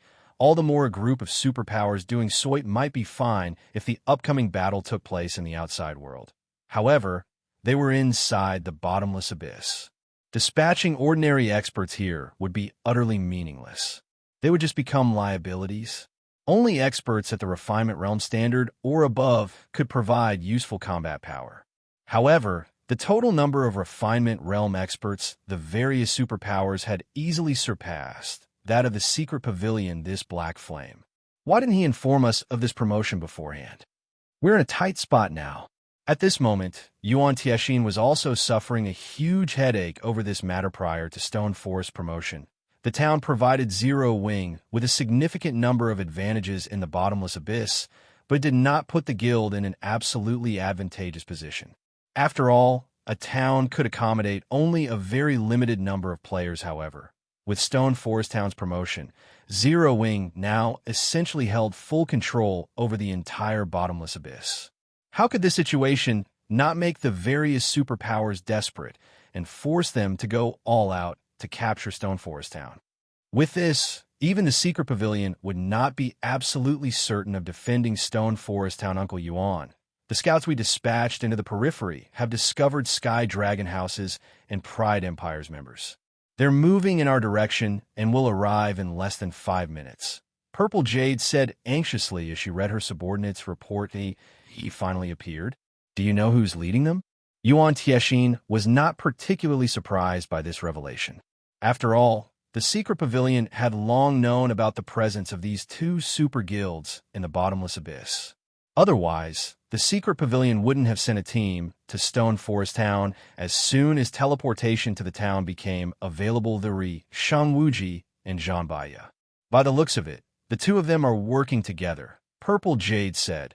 Her complexion darkening. Shangwuji and Zhanbaya were well-known monster-level experts in God's domain. Moreover, the teams they led were only second to their respective guilds' main forces. Even the team that the secret pavilion sent to Stone Forest Town would have trouble dealing with just one of these teams, let alone both at the same time. Why is it them? Yuan Tiexin's face sank when he heard the names of these two people. We don't have a choice. Jade, relay this matter to the guild leader immediately and have him send over as many players as possible. Also, go and stop those two. I'll meet with Black Flame to notify him about the severity of the matter. Hopefully, he'll make the correct decision quickly. The situation was now out of the secret pavilion's control. The only way left to defend Stone Forest Town was to get Sure Feng to hand over more of Stone Forest Town's shares and use these additional shares to recruit other superpowers into their alliance. Otherwise, only death awaited the mile. Head over immediately. Purple Jade nodded. She then led the secret pavilion's team to stop Shangwuji and Zhanbaya. Meanwhile, under Shangwuji and Zhanbaya's command, Sky Dragon House's and Pride Empire's members were like fierce tigers that had just been released from their cages. Unlike the combat methods usually employed by players fighting in teams, Sky Dragon House's and Pride Empire's members split into 6-man parties, which moved independently of each other as they traversed the Undead forest. They did not try to focus their strength on a single point to break through Zero Wing's defenses from an outsider's perspective. This method of combat would look very silly, as it allowed others to exploit it very easily. However, those who were aware of these two teams' history would understand that these teams were not executing such a combat method out of foolishness at all. Instead, their doing so was due to their absolute confidence in their strength. Moreover, when traveling through a forest, players could move much more quickly in small parties instead of large teams. This was especially true for the players Shangwuji and Zhanbaya led. They were akin to lively monkeys as they traversed the Undead forest, moving very swiftly and leaving no traces behind when these two teams got within 500 yards of the city and were about to exit into the clearing that surrounded it. Purple Jade's 100-man team halted their advance. Little Missy, although you are the secret pavilion's prodigy, do you really think you can stop both our teams with just these few people? Shangwuji, who currently perched atop a tree, asked as he looked down at Purple Jade. He did not hurry to take action. Instead, he quietly observed the young woman standing in the clearing before him. I have constantly been hearing that the secret pavilion has produced an amazing genius recently. After getting a look myself, you really are extraordinary. You're already a peak expert at such a young age. Unfortunately, I'm afraid you're still not enough to stop the both of us, Zhanbaya said as he walked out of the forest. Although Shangwuji and Zhanbaya had spoken in very amicable tones, the auras they radiated were incomparably frightening. Even the many Refinement realm experts standing behind Purple Jade felt the threat of death when bathed in this aura. In addition, the Secret Pavilion's members could also sense many other bone-chilling killing intents being directed at them from the forest. Every one of these killing intents was enough to make their bodies shudder. They felt that if they let their guard down for even a moment, they would definitely die a tragic death here at this moment. The Secret Pavilion's members were also certain that, if not for them representing the Secret Pavilion, Shang Wuji's and Zhan Bai's teams would have long since taken action. So, these are the Heavenly Demon team and Horn Dragon team, led by Ghost Mage and Meteor Hammer. Purple Jade automatically grew vigilant as she observed the numerous parties hidden within the forest. Just the peak experts she could sense before her right now already numbered as many as 15. Moreover, unlike herself, these peak experts had already been in the Void Realm for a long time and had much more combat experience than she did. Not only were they much more experienced at fighting against experts that had equal or superior combat standards, but their control over their five senses was also far superior to her own. Not to mention, every member of Shang Wuji's and Zhan Bai's teams boasted top-tier equipment. Even the weakest piece of equipment on them was level 65 fine gold rank, with many of them fully geared in level 65 dark gold equipment. There were even 10-odd experts with epic items. As for Shang Wuji and Zhan Bai, each of them sported 4 epic items, with the rest being level 65 dark gold equipment. If these two teams were working together, even superpowers would receive a rough beating if they did not take the two teams seriously. Not to mention, both these teams had powerful super guilds as backing. They did not have to fear any repercussions for their actions the way independent players did. After calming herself, Purple Jade smiled and said, "This is a misunderstanding. I am here only to receive you two. I have no intention of fighting." "It seems the Secret Pavilion understands the current situation." Shang Wuji laughed. "Say it then. How do you plan on dividing Stone Forest Town shares?" "I'll state it clearly first. Pride Empire wants 30%. Zhan Bai declared since old Zhan has said so, then Sky Dragon House will settle for 30% as well. As the Secret Pavilion is the first to occupy Stone Forest Town, it'll get 40%. I believe the Secret Pavilion won't have any complaint about this, right?" Shang Wuji said this. The words of these two people immediately rendered Purple Jade speechless. Their combined demand was actually for 60% of Stone Forest Town's shares. Had these two people belonged to any other superpower, they definitely wouldn't speak so boldly to the Secret Pavilion. However, the super guilds these two represented were extremely strong and not afraid of any power in God's domain. In fact, if she were not representing the Secret Pavilion, but some other superpower instead, these two people would not have demanded just 60%. If your Secret Pavilion has any opinions about this matter, speak up.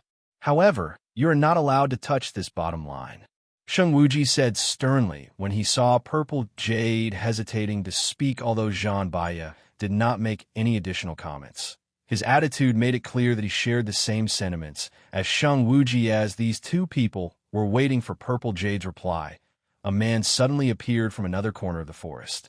This man wore a quaint, old cloak and had 2 exquisite long swords hanging at his waist.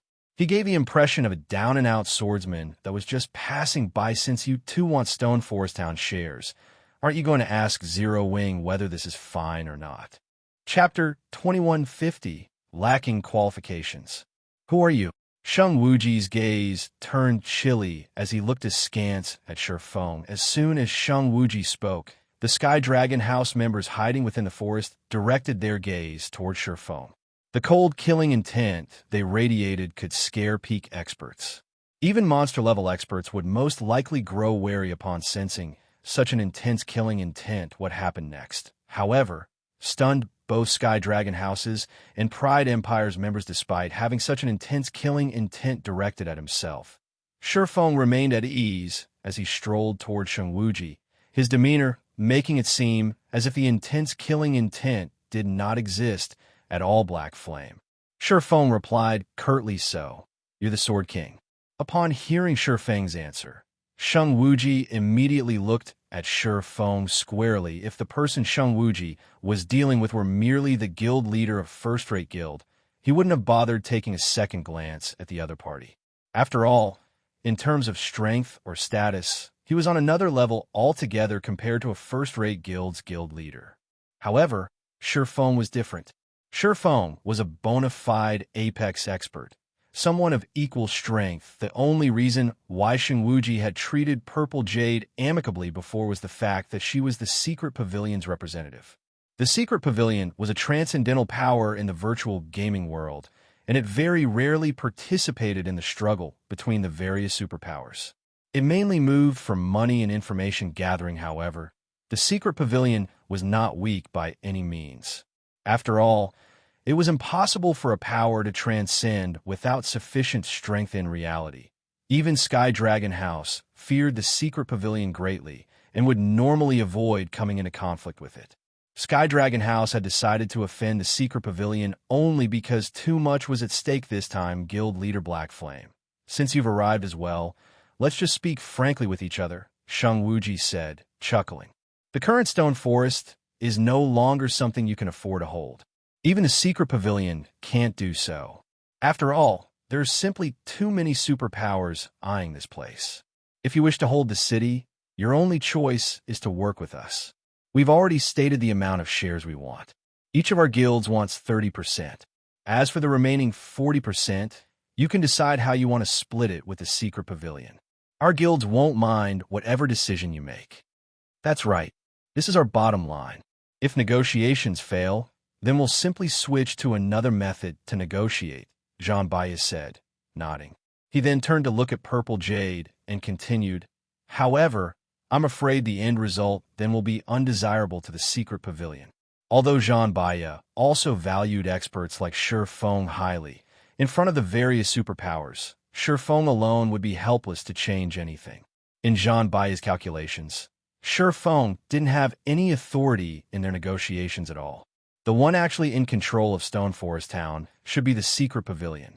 Meanwhile, Shifeng's appearance here was only a negotiating tactic for the Secret Pavilion to gain more benefits. Guild leader Black Flame.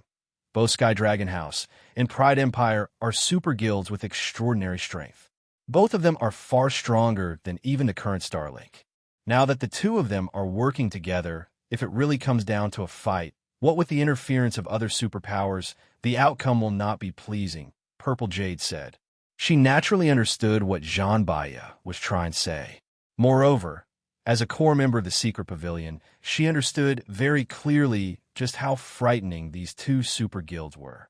However, Shifeng didn't know this, so she needed to explain things to him.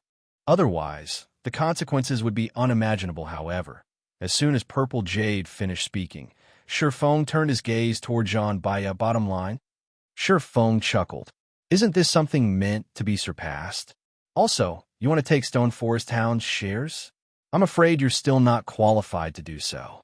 The atmosphere in the area immediately hit rock bottom. As for Purple Jade, she nearly fainted from anger when she heard Shifeng's words. Her intention had been to let Shifeng understand how powerful the guilds backing Shengwuji and Jean Baez were, and have him appease these two people first. That way, they would still have hopes of negotiating for better terms afterward. Now, however, not qualified? Since that is the case, everyone, let's show Guild leader Black Flame whether our Pride Empire is actually qualified or not. Jean Baez growled as he waved his hand immediately. The Heavenly Demon team members hidden in the forest sprang into action. Over 20 level 66 plus melee experts instantly surrounded and attacked Shifeng. The coordination between these melee experts was excellent. They evenly split their attacks into 4 stages, with every member taking on a specific role in the assault. Some focused on executing defensive maneuvers, and some focused on offense. As veterans of the battlefield, their assault was void of any flaws that could be taken advantage of. Even Domain Realm monsters would have a headache dealing with such a coordinated attack. It seems he is still too young. He must think that nobody can stop him, now that he has reached the Domain Realm. Shengwuji sent Shifeng a look of pity when he saw the coordinated assault of Pride Empire's experts. It was very rare for someone to reach the Domain Realm at Shifeng's age. Hence, Those that did manage to accomplish such a feat would generally feel that they were invincible existences and would not put anybody in their eyes, unfortunately. Shifeng's opponent this time was the Heavenly Demon team, a team that constantly fought monster-level experts. It was entirely different from the expert teams of other superpowers, which possessed only extraordinary combat power, but not experience fighting monster-level experts. The Heavenly Demon team's members understood very clearly not only the combat methods of domain realm experts, but also how to counter such combat methods moreover. The leaders of the 20-plus melee players attacking Shifeng right now were two peak experts that were just one step away from reaching the domain realm. Either of them was more than capable of fighting domain realm experts to a standstill for quite some time. If they coordinated with each other and received aid from other teammates, they were fully capable of taking down a domain realm expert. Hence, whenever the Heavenly Demon team succeeded in surrounding a domain realm expert, the fight generally ended with the domain realm expert's defeat. If a monster-level expert from the older generation came across the Heavenly Demon team, they would generally pay attention to their positioning. They definitely wouldn't allow the Heavenly Demon team to surround them. However, Shifeng was far too young. Furthermore, he was someone that came from a minor power that had no background whatsoever, so it was normal for him to be ignorant of the Heavenly Demon team. Otherwise, he definitely wouldn't have committed such a low-level mistake. Meanwhile, when Purple Jade saw that Shifeng was surrounded, her complexion darkened immediately. She was well aware of just how powerful the Heavenly Demon team was and the team's many exploits. Hence, she knew that Shifeng was now in an extremely precarious situation. She immediately unsheathed her sword, intending to reinforce him. However, before she could even take a step forward, she suddenly felt a chilling gaze directed at herself and the threat of imminent death. Her body froze up on instinct. Little Missy, I advise you not to take action. This matter is between Zero Wing and Pride Empire. If you make a move, then I'll have no choice but to take action as well. Shang Wuji warned slowly. Upon hearing this, Purple Jade had no choice but to abandon her thoughts of helping Shifeng. Judging by Shang Wuji's phrasing, she deduced that there was still ground for recovery. This fight was being regarded as only a small friction between Zero Wing and Pride Empire. If she were to intervene, however, the fight would take on a whole different meaning. The secret pavilion would be standing in direct opposition to both Sky Dragon House and Pride Empire. Then, there would no longer be any room for negotiations. When Purple Jade resumed her previous stance, Shang Wuji nodded in approval before returning his gaze to Shifeng. He was eager to see just how far Shifeng had progressed in the domain realm. At their standard, strength could no longer be determined using common sense. Even if Shifeng was killed multiple times today and lost a significant amount of progress, he could still climb back up to prominence one day. After all, opportunities that ordinary experts found hard to attain could be easily secured by experts of their standard. In fact, domain realm experts could almost certainly secure any opportunities they came across. Their levels and equipment standard wouldn't pose a hindrance to them. This was also the reason why the various superpowers abhorred dealing with domain realm experts. In the next moment, 2 peak experts and 6 flowing water realm experts from the Heavenly Demon team launched a pincer attack on Shifeng. The 2 peak experts focused only on offense, while the 6 flowing water realm experts divided their roles between offense and defense. As for the other melee players, they focused on preventing the swordsman from escaping the encirclement. They were all ready to trade blow for blow with him when dealing with a peak expert that abandoned defense and focused solely on offense. Even domain realm experts would have to tread carefully. Normally, the best way for domain realm experts to cope with such suicidal peak experts was to temporarily go on the defensive and wait for an opportunity to deal a fatal blow. Now, however, Shifeng had to deal with not only 2 void realm experts and 3 flowing water realm experts, all of whom were attacking him, hell-bent on mutual destruction, but also 3 flowing water realm experts defending these 5 suicidal experts. However, contrary to everyone's expectations, even when the great swords of the 2 peak experts were about to land on Shifeng's body, the swordsman still showed no signs of wanting to dodge the attacks at all. Instead, he brandished his two swords and greeted the incoming attacks, and battle. Two bright flashes entered everyone's eyes, followed by two loud metallic clangs. In the next moment, both peak experts abruptly went flying over a dozen yards. Their bodies crashed heavily into the ground, their HP bars decreasing by a sizable chunk. The arms of both peak experts also trembled violently as they stiffened up. Chapter 2151. Slaying the Heavenly Demon Team. The instant the two peak experts went flying, everyone in the Heavenly Demon Team was stunned. The 6 flowing water experts supporting the 2 peak experts even forgot to attack Sherfong. They simply stared at the man before them in utter disbelief. If the 2 players Sherfong had just sent flying were any other peak expert, the 6 would, at most, be a little surprised.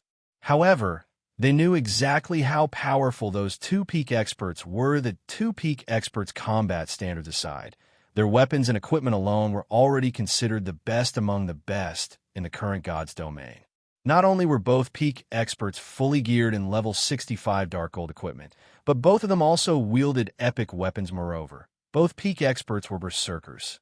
In a competition of strength, they could clash directly even with their guild's domain realm experts, who boasted 3 or 4 epic weapons and equipment. Despite all that, Sherfong not only sent both of these peak experts flying, but even caused their arms to stiffen up. How is his strength so high?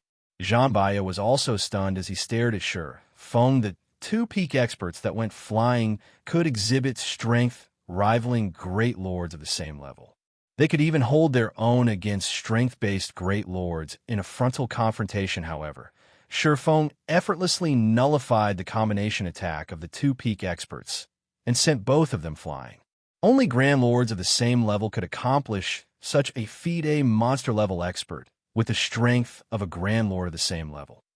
After Jean Baya thought up to this point, his complexion turned incomparably grim. Before the Heavenly Demon Team members could react to the unexpected development, Sherfong took a step forward, the 2 swords in his hands suddenly transforming into dazzling streaks of lights. In the next moment, a beautiful lotus of light bloomed around him. Swords transmigration. 12 sword lights instantly cut through the 6 flowing water realm experts standing idly around Sherfong.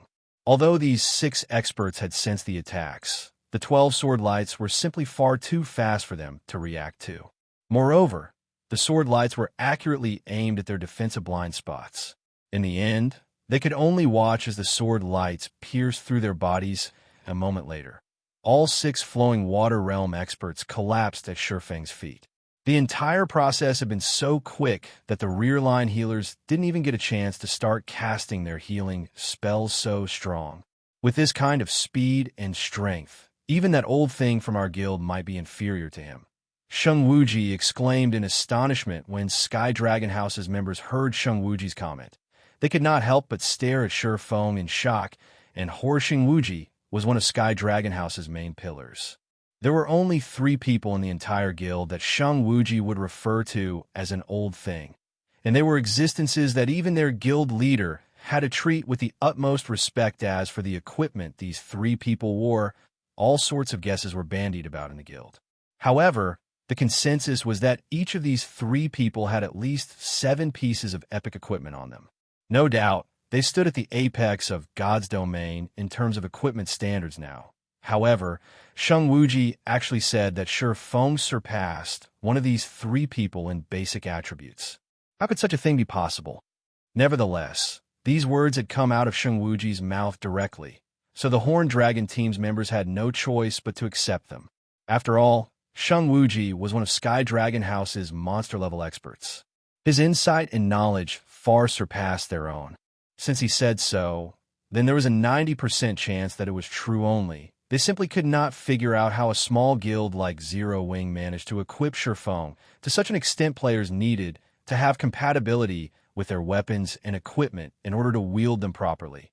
Epic weapons and equipment were no exception to this.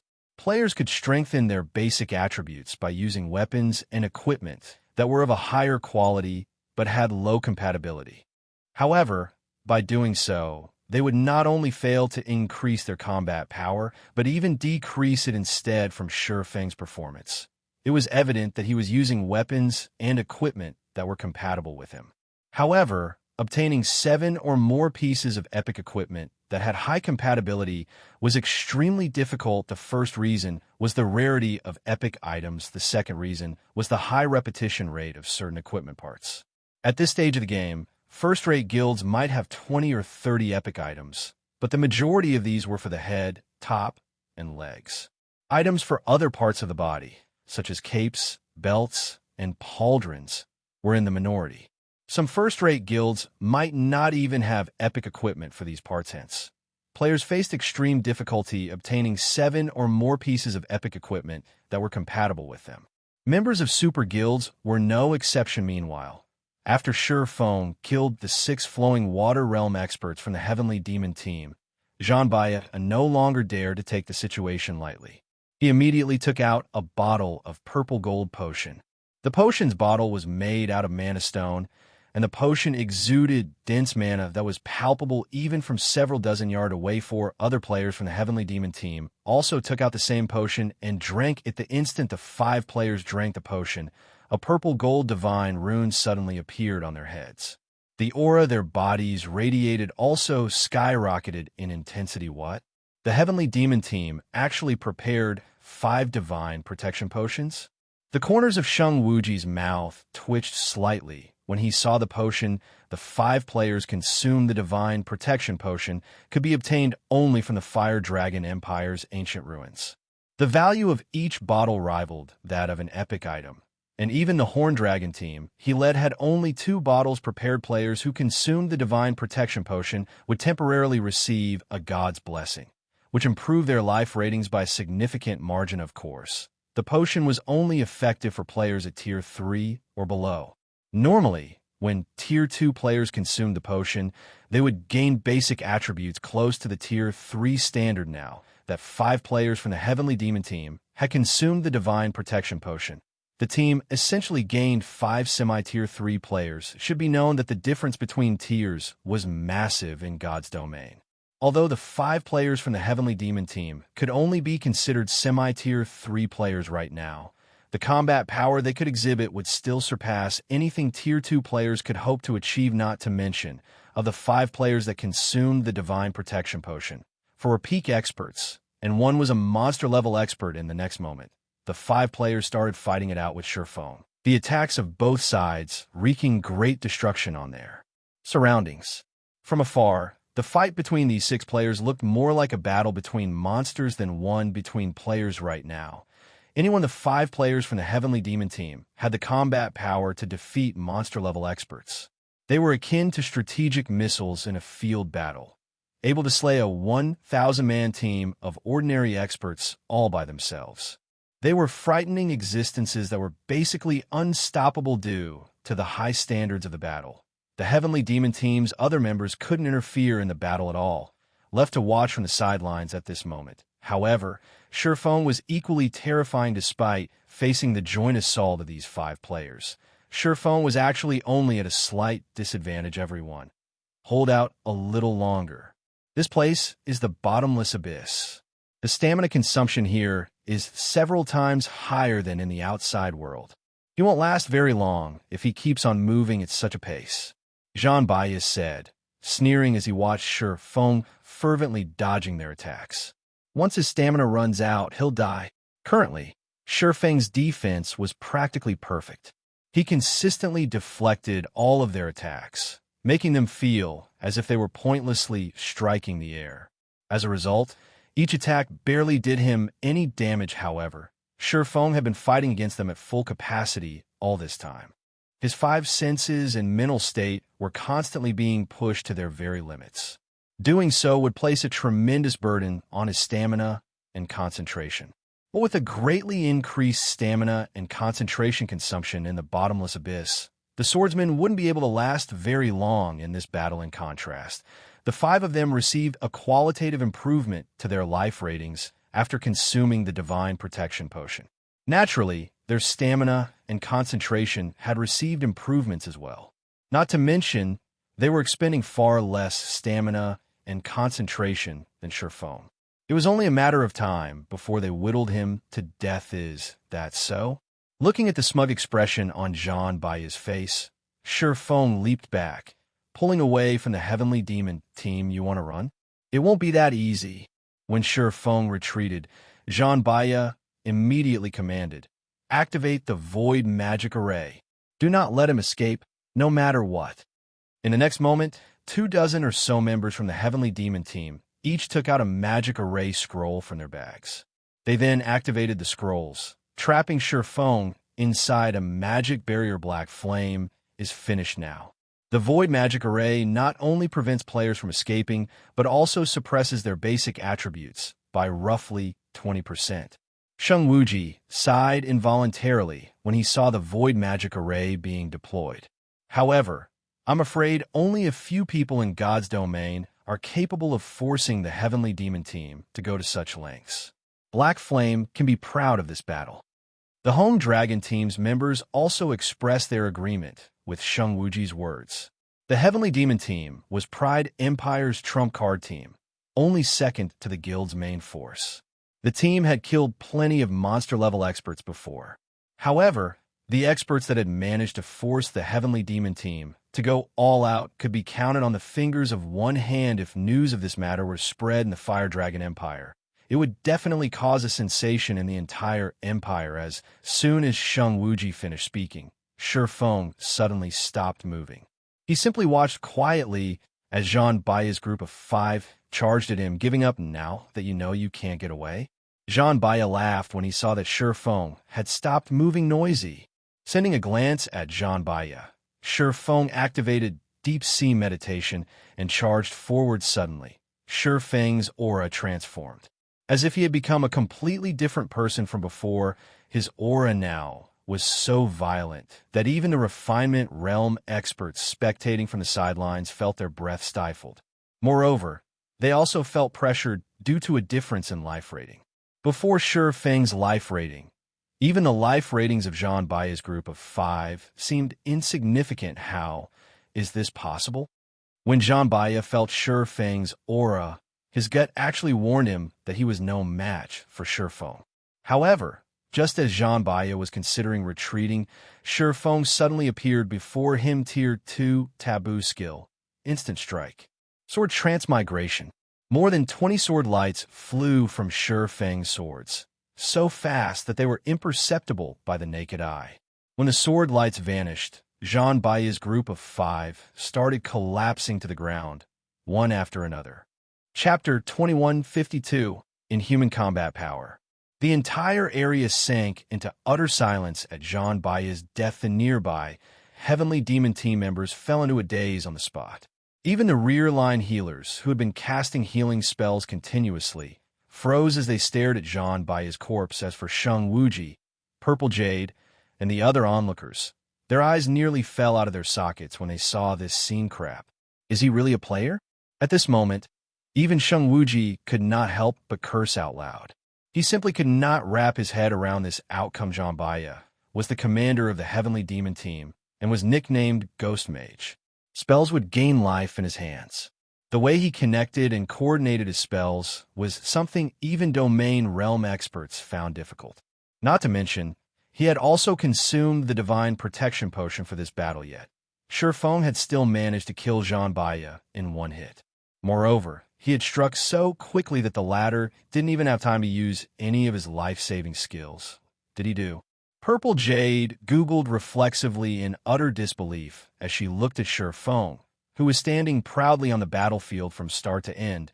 The only thing she was certain of was that Feng had suddenly appeared before Jean Bailla's group, followed by a dazzling flash crossing the distance between the two sides.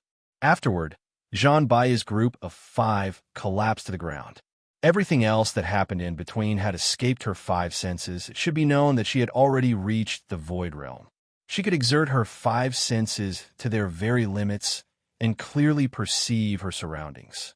Even if an action was too fast for the naked eye, said action couldn't escape all of her senses. Even the old monsters of the secret pavilion couldn't accomplish such a feat. Nevertheless, she had actually failed to perceive Feng's actions. Meanwhile, back on the battlefield, After Shurfeng killed Jean by his group of 5, he calmly shifted his gaze to the rest of the Heavenly Demon team and asked, "Do you still want to continue?" Although Shurfeng did not speak very loudly, his voice carried, loud and clear, on the silent battlefield. Upon hearing Shurfeng's words, the Heavenly Demon team members suddenly felt as if they had just received a death sentence, and all fell into despair. Even the 2 remaining peak experts of the team, who were originally preparing to take action, involuntarily lowered their heads. They avoided eye contact with Shurfeng, lest he misunderstand and take it for a challenge. After all, if even a domain realm expert like Jean Baya was killed so effortlessly, what could the rest of them possibly do against Shurfeng?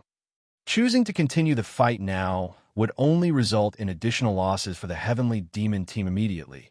The magic barrier enveloping Shurfeng crumbled and disintegrated into countless particles of light. This scene stunned Yuan Tiexian, who had just arrived at the site of the battle, his mind unable to figure out what was going on previously. After Yuan Tiexian had explained the situation to Shurfeng, Zero Wings Guild leader had rushed toward the location of Sky Dragon Houses and Pride Empire's teams without hesitation. As Shurfeng's speed was absurdly fast, Yuan Tiexian soon got left behind while running toward the battlefield. Yuan Tiexian saw the magic barrier appear and immediately knew that the situation had gone south. Shurfeng must have butted heads with the members of the 2 super guilds.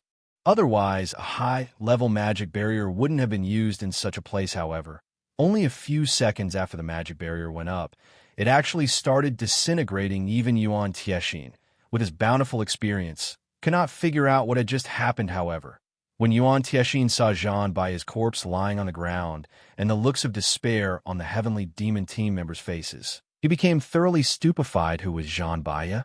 What was the Heavenly Demon team? These were things that he, as an elder of the Secret Pavilion, knew very clearly. Every member of the Heavenly Demon team was an expert among experts. They had fought in countless battles and also attained innumerable achievements for Pride Empire.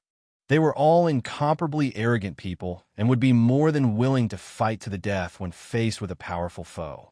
They definitely would not shrink back even the slightest bit now.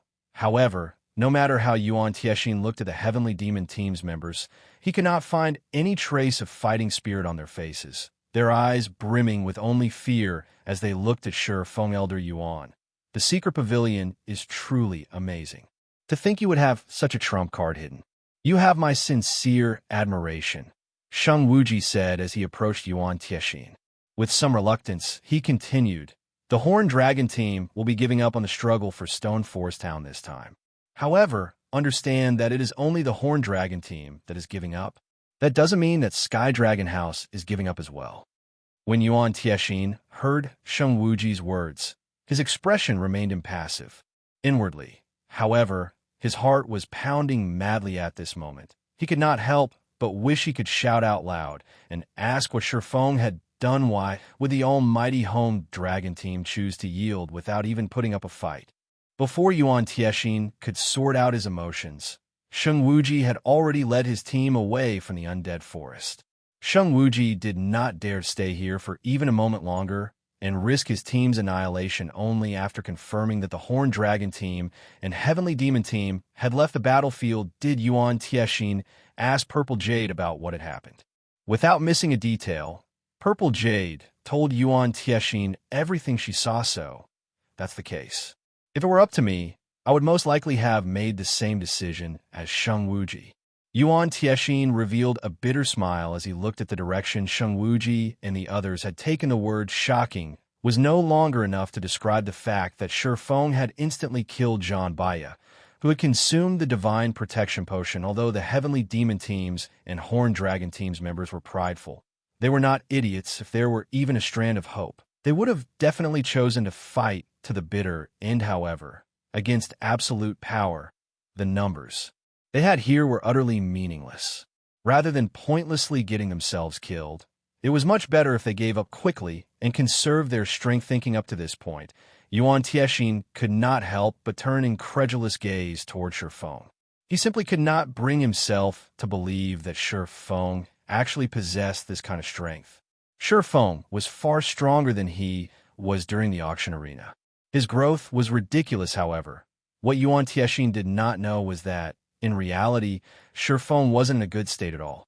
Although his current basic attributes were indeed superior to when he had participated in the auction arena, the overall improvement in his combat power was extremely limited. The only reason why he was able to exhibit such great power just now was his combining a taboo skill with a combat technique as for deep-sea meditation. Although the secret law allowed players to tap their latent potential, it took a massive toll on the user's stamina and concentration. Using the secret law in a place like the Bottomless Abyss only served to amplify its flaws. Similarly, combining swords, transmigration, and instant strike also placed an enormous demand on his stamina and concentration. When he used all of these things together, his stamina and concentration had drained away like there was no tomorrow. He had expended more than half of his total stamina and concentration to kill Zhan by his group of 5. He wouldn't have been able to use the move a second time. Had the Heavenly Demon team and Horned Dragon team chosen to continue fighting, he would have had no choice but to run away. Meanwhile, on the Horned Dragon team's side, the members of the team currently wore ashen expressions on their faces, their hearts filled with frustration. "Commander, are we really leaving just like that?" The guild leader instructed us to secure Stone Forest Town no matter the cost. And even if it isn't possible for us to secure it, we definitely can't let other powers have it. A level 67 ranger asked worriedly as he looked at Shang Wuji. Their guild leader's orders were absolute. If they returned completely unharmed now, they would definitely incur their guild leader's ire. What are you worried about? The struggle for Stone Forest Town has just begun. Even if we secure the town now, we'd still have to face the full-bore assault of numerous superpowers, Shang Wuji replied, chuckling. Against that kind of attack, even if our Sky Dragon House worked with Pride Empire, we might not necessarily be able to defend the town successfully. Do you think Black Flame and the Secret Pavilion can accomplish this on their own? The struggle for Stone Forest Town can be considered to have truly begun only when the experts of the various superpowers are all assembled. Our teams are here merely on reconnaissance. If the Secret Pavilion and Black Flame had worked with us, it would have definitely been possible to defend Stone Forest Town. Unfortunately, they chose to go down a dead end. Now that Stone Forest Town had been promoted to a basic city, the number of superpowers vying for it had grown to a point where even the Sky Dragon House found capturing it worrisome. This was also why Sky Dragon House had decided to partner with Pride Empire. Shifeng was simply immature if he thought he could defend Stone Forest Town with only the Secret Pavilion's help. Meanwhile, shortly after Shang Wuji's team left the Undead Forest, the opaque magic barrier around Stone Forest Town finally disappeared. A new city then appeared before everyone's eyes. Stone Forest Town was now officially Stone Forest City. Chapter 2153, Stone Forest City. The appearance of Stone Forest City immediately caused an uproar among the players present in the Undead Forest. Stone Forest Town had occupied only a small portion of the area covered by the magic barrier, enveloping the center of the Undead Forest. However, Stone Forest City actually occupied nearly half of that area. Although the wall surrounding Stone Forest City was the default 6-meter-tall wall, it was engraved with divine runes that prevented players from vaulting over it. Unless players breached the wall, they had no choice but to enter the city through the main gate. The defensive capabilities of Stone Forest City were undoubtedly much greater than when it was still a town. Moreover, after getting promoted to a city, the constructions inside Stone Forest had undergone significant transformations, especially Zero Wing's residence. Now, the guild hall sitting inside the residence had transformed into a 60-meter-tall building. It looked like a massive mountain and was visible even from several thousand yards away. After Zero Wing's guild hall, the structure that had undergone the most changes was the Zero Wing Auction House. The Zero Wing Auction House was an advanced construction. After Stone Forest Town became Stone Forest City, the auction house became a 12-story tall building that occupied a significant portion of the city's main street.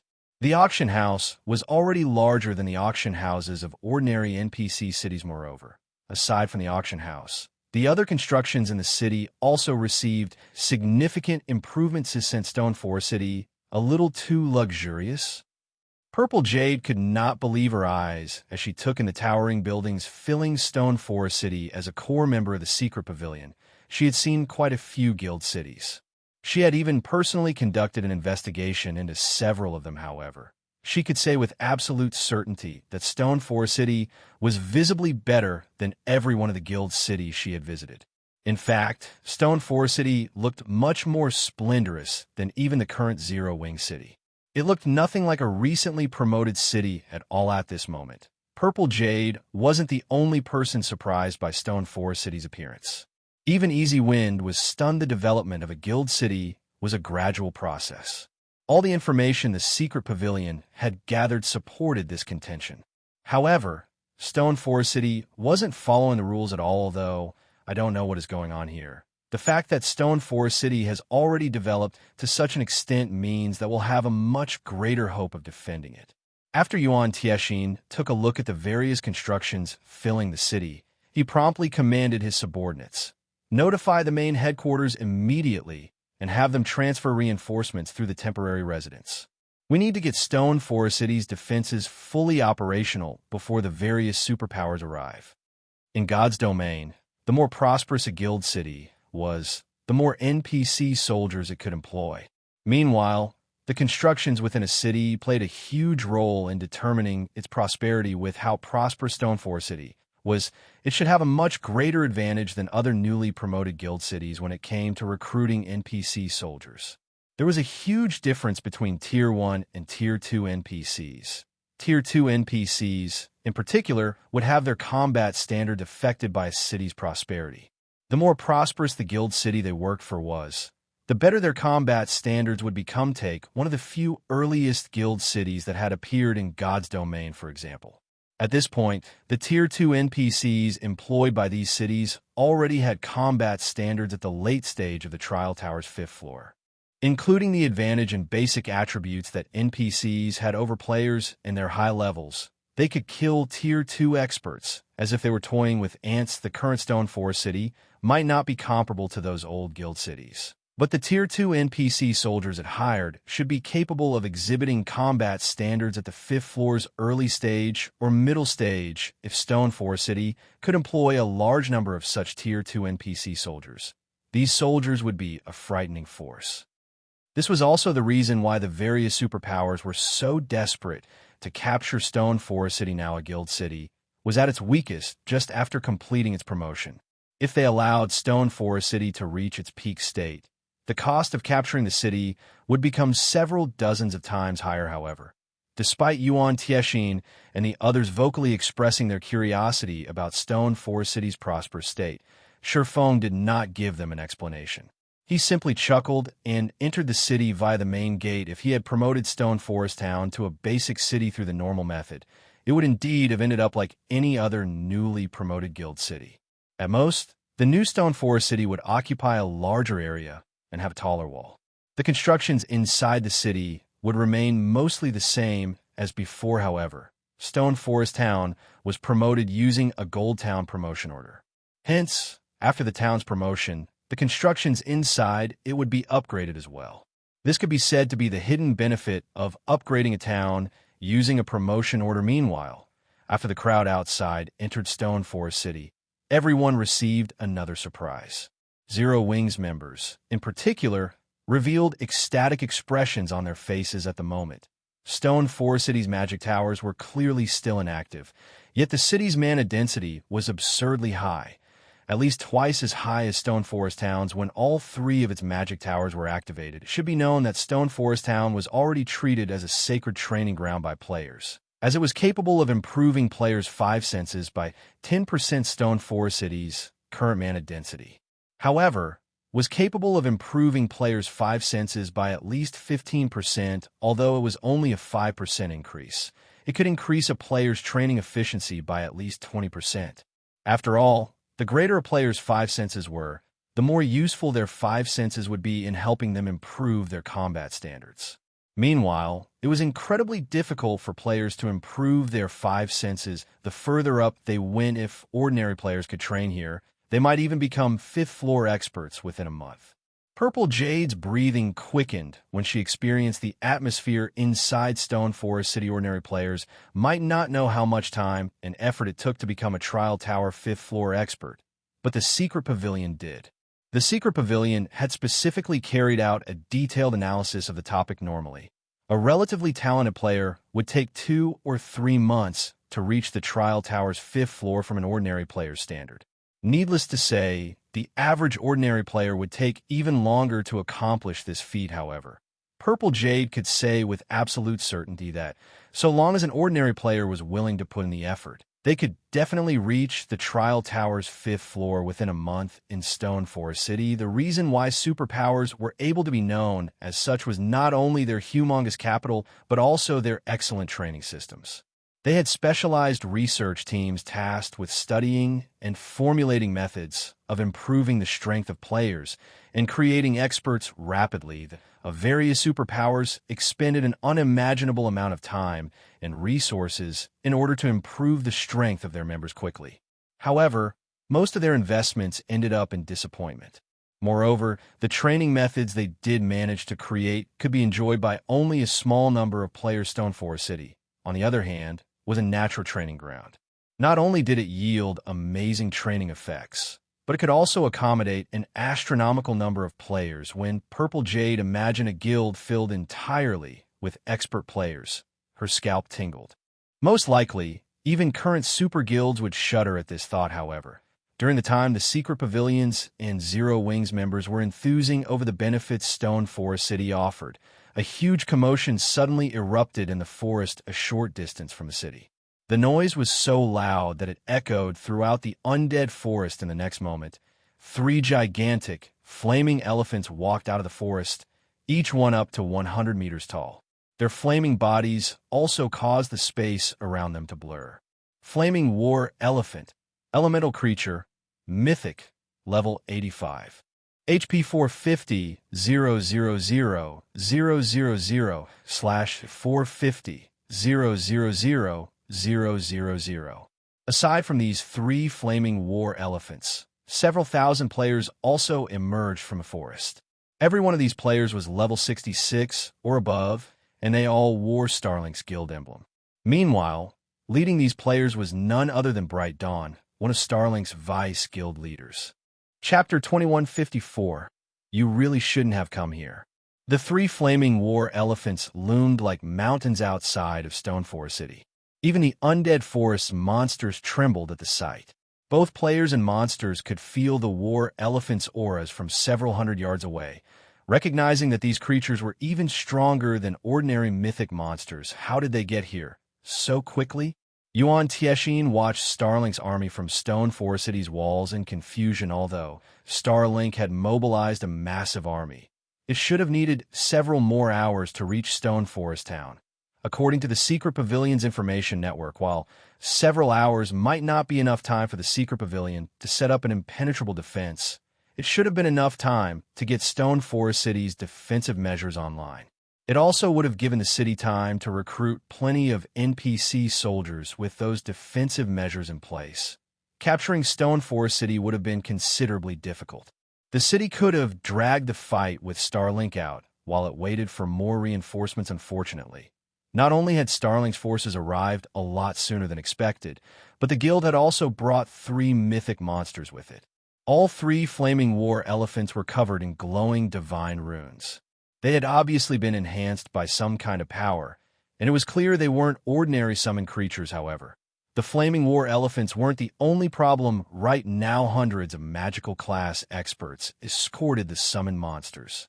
These experts had gathered and pooled their mana into several dozen dazzling energy stones. As these magical class experts filled the energy stones with their mana, magic arrays began to manifest around the stones, devouring the ambient mana from up to 1,000 yards away. To an ordinary guild expert, it would only seem as if Starlink were preparing to cast a powerful spell, perhaps a Tier 4 large-scale destruction spell. However, Yuan Tiexin was no ordinary expert, and he knew that wasn't run-of-the-mill Tier 4 large-scale destruction spell. Rather, it was the Tier 4 curse-ranked ancient spell, elemental destruction. As far as he knew, Starlink regarded the spell like a family heirloom. The guild could use the energy stones to collect its players' mana, feeding the ancient spell. The energy stones could be used indefinitely. When cast, elemental destruction's power would depend on the number of energy stones used. The ancient spell required a minimum of 12 energy stones, and every additional 12 stones would qualitatively transform the spell with 12 energy stones. Elemental destruction would have the power of an ordinary Tier 4 spell. If the casters used 24 energy stones, the spell would display the power of a Tier 4 curse. Of course, the stronger the ancient spell became, the more it would require of its casters, and the cooldown would become longer. The last time Starlink had used the energy stones, it had destroyed a heavily fortified town under the Dark Force's control. The guild had only used 17 energy stones in that attack now. However, Starlink's magical class experts concentrated their mana into 29 energy stones. When they released the spell, elemental destruction would undoubtedly have the power of a Tier 4 curse. The ancient spell's destructive power would only be slightly weaker than a Tier 5 spell, more than enough to destroy a basic city's defensive magic array, which could only block ordinary Tier 4 attacks at this stage of the game. A city's most impressive defensive measure was its magic barrier, which players were still helpless against. Not even a full day's assault from an army of 100,000 players could shatter a city's defensive magic array. They wouldn't even put a dent in its energy reserves, however. If the defensive magic array shattered, the city's remaining defenses would only be slightly stronger than a town's.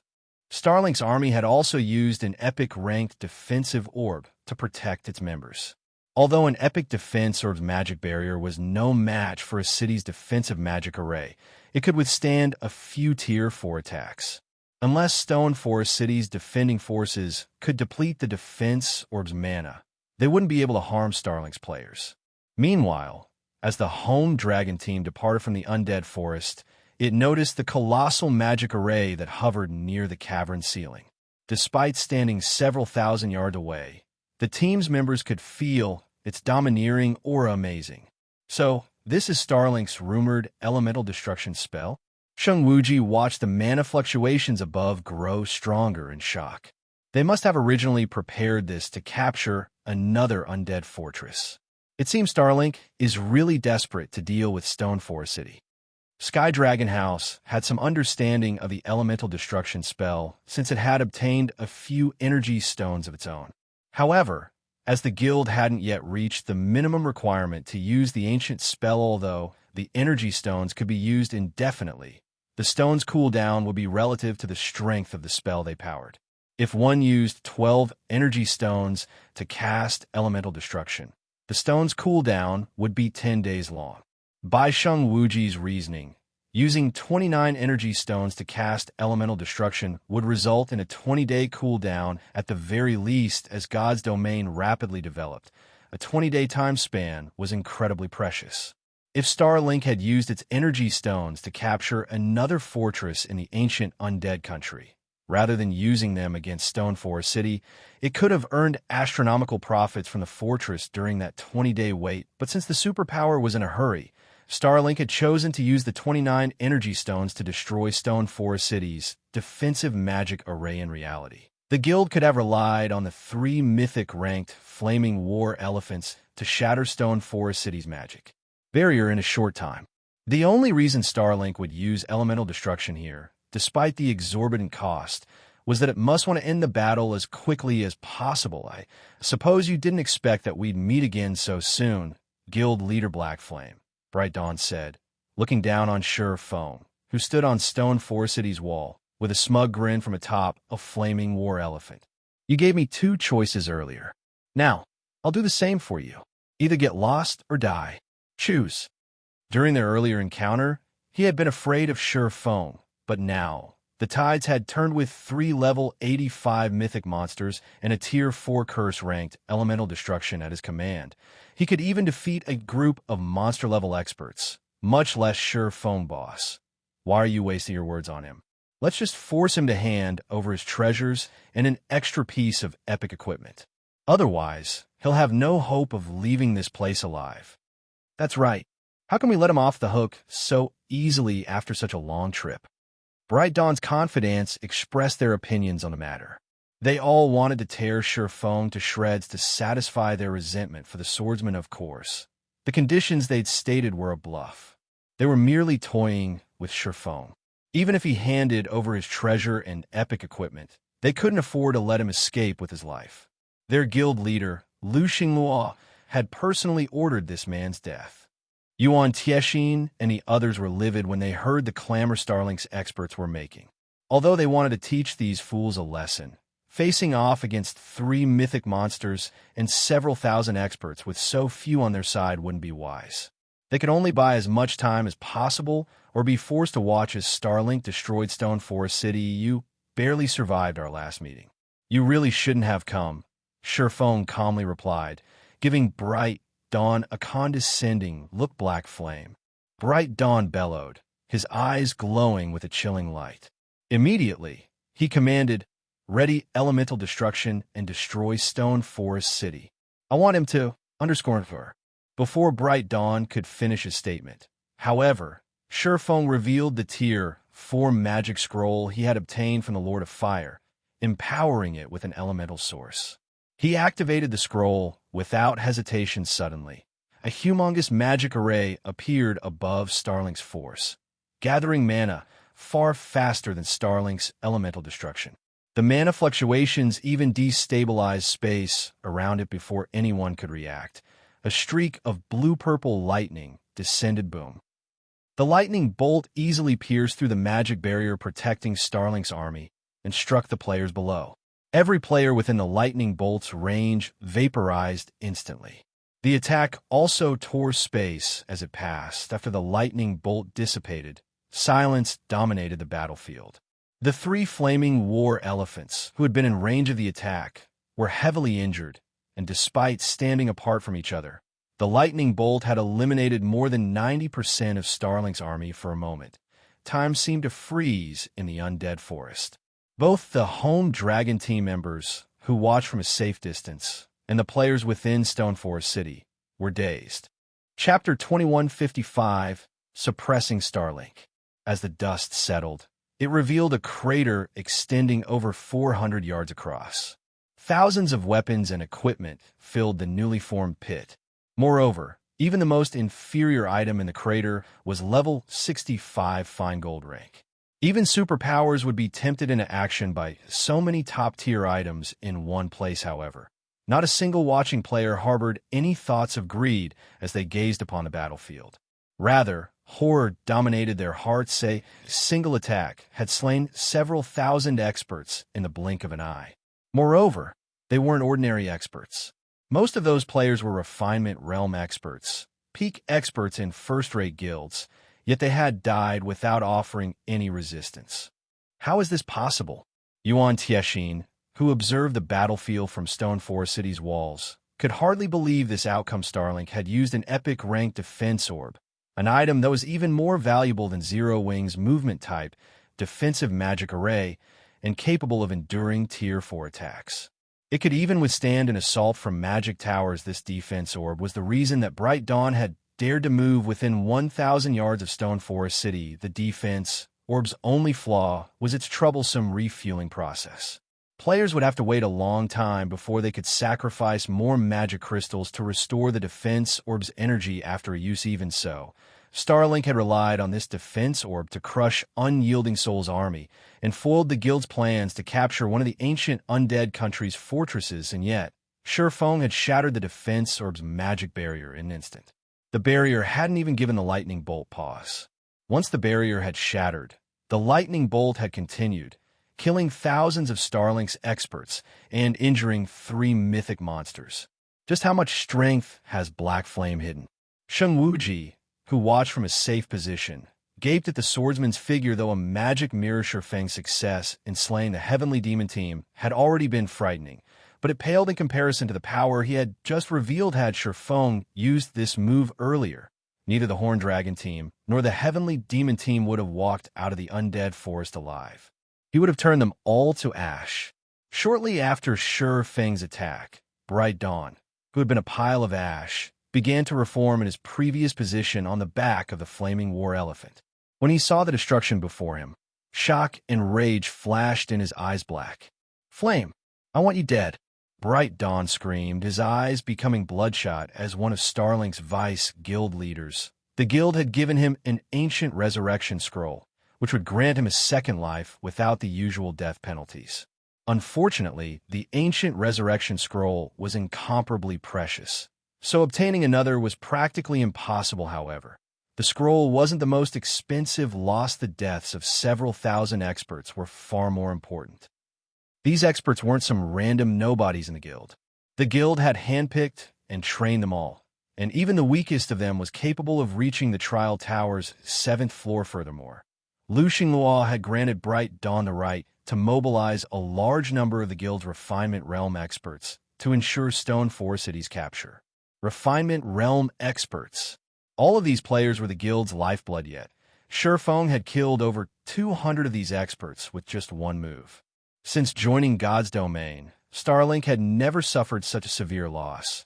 Yet not only had the guild lost so many experts, but it also happened under Bright Dawn's supervision. Bright Dawn immediately commanded the 3 flaming war elephants to attack. With a furious roar, the 3 mythic monsters charged towards Stone Forest City's defensive magic array. Starlink's surviving members also responded, bombarding the city with every trump card they had. For a time, the Undead forest became a world of spells and explosions. Although the 3 flaming war elephants were heavily injured, they were still mythic monsters.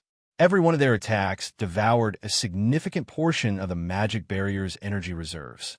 Meanwhile, Starlink's members, who could exhibit Tier 3 strength, attacked the city with everything they had. With nearly 1,000 players attacking as one, they caused quite a bit of damage to the defensive magic array. As well, after one round of attacks, Stone 4 City's defensive magic array began to shudder violently. Seeing this, the players in the city began to retaliate.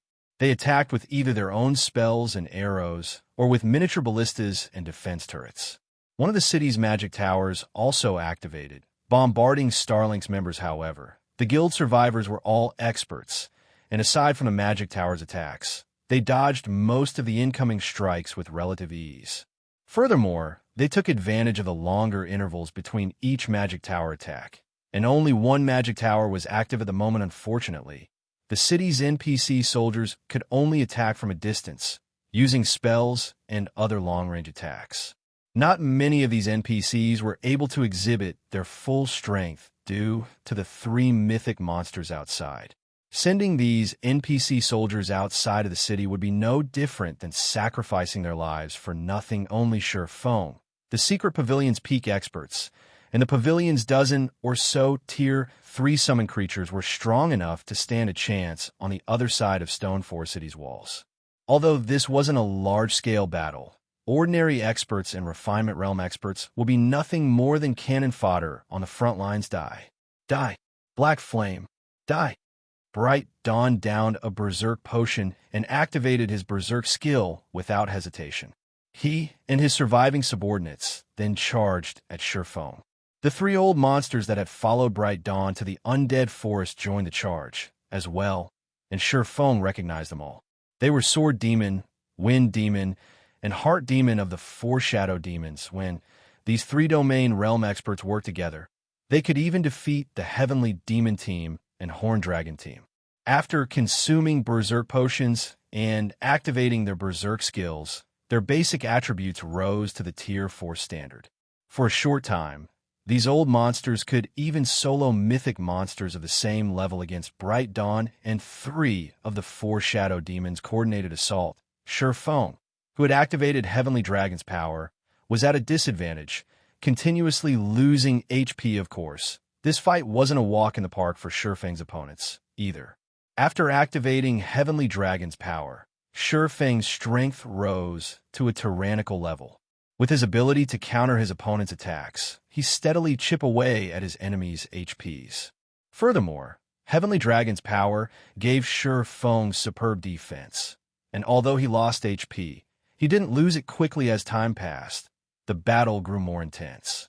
Most players had switched to magic scrolls and support tools, rather than relying on their own skills and spells to amplify their damage output. When Heart Demon, saw Sure Fang's HP fall to 50%. He retrieved a crystal and used it in tandem with a spell. Suddenly, his Tier 2 spell had Tier 3 power, including basic attributes that rivaled mythic monsters. Not even such creatures could stop his enhanced attack suddenly. Over 30 magic spears flew at Sure Fang from different directions, each with Tier 4 power.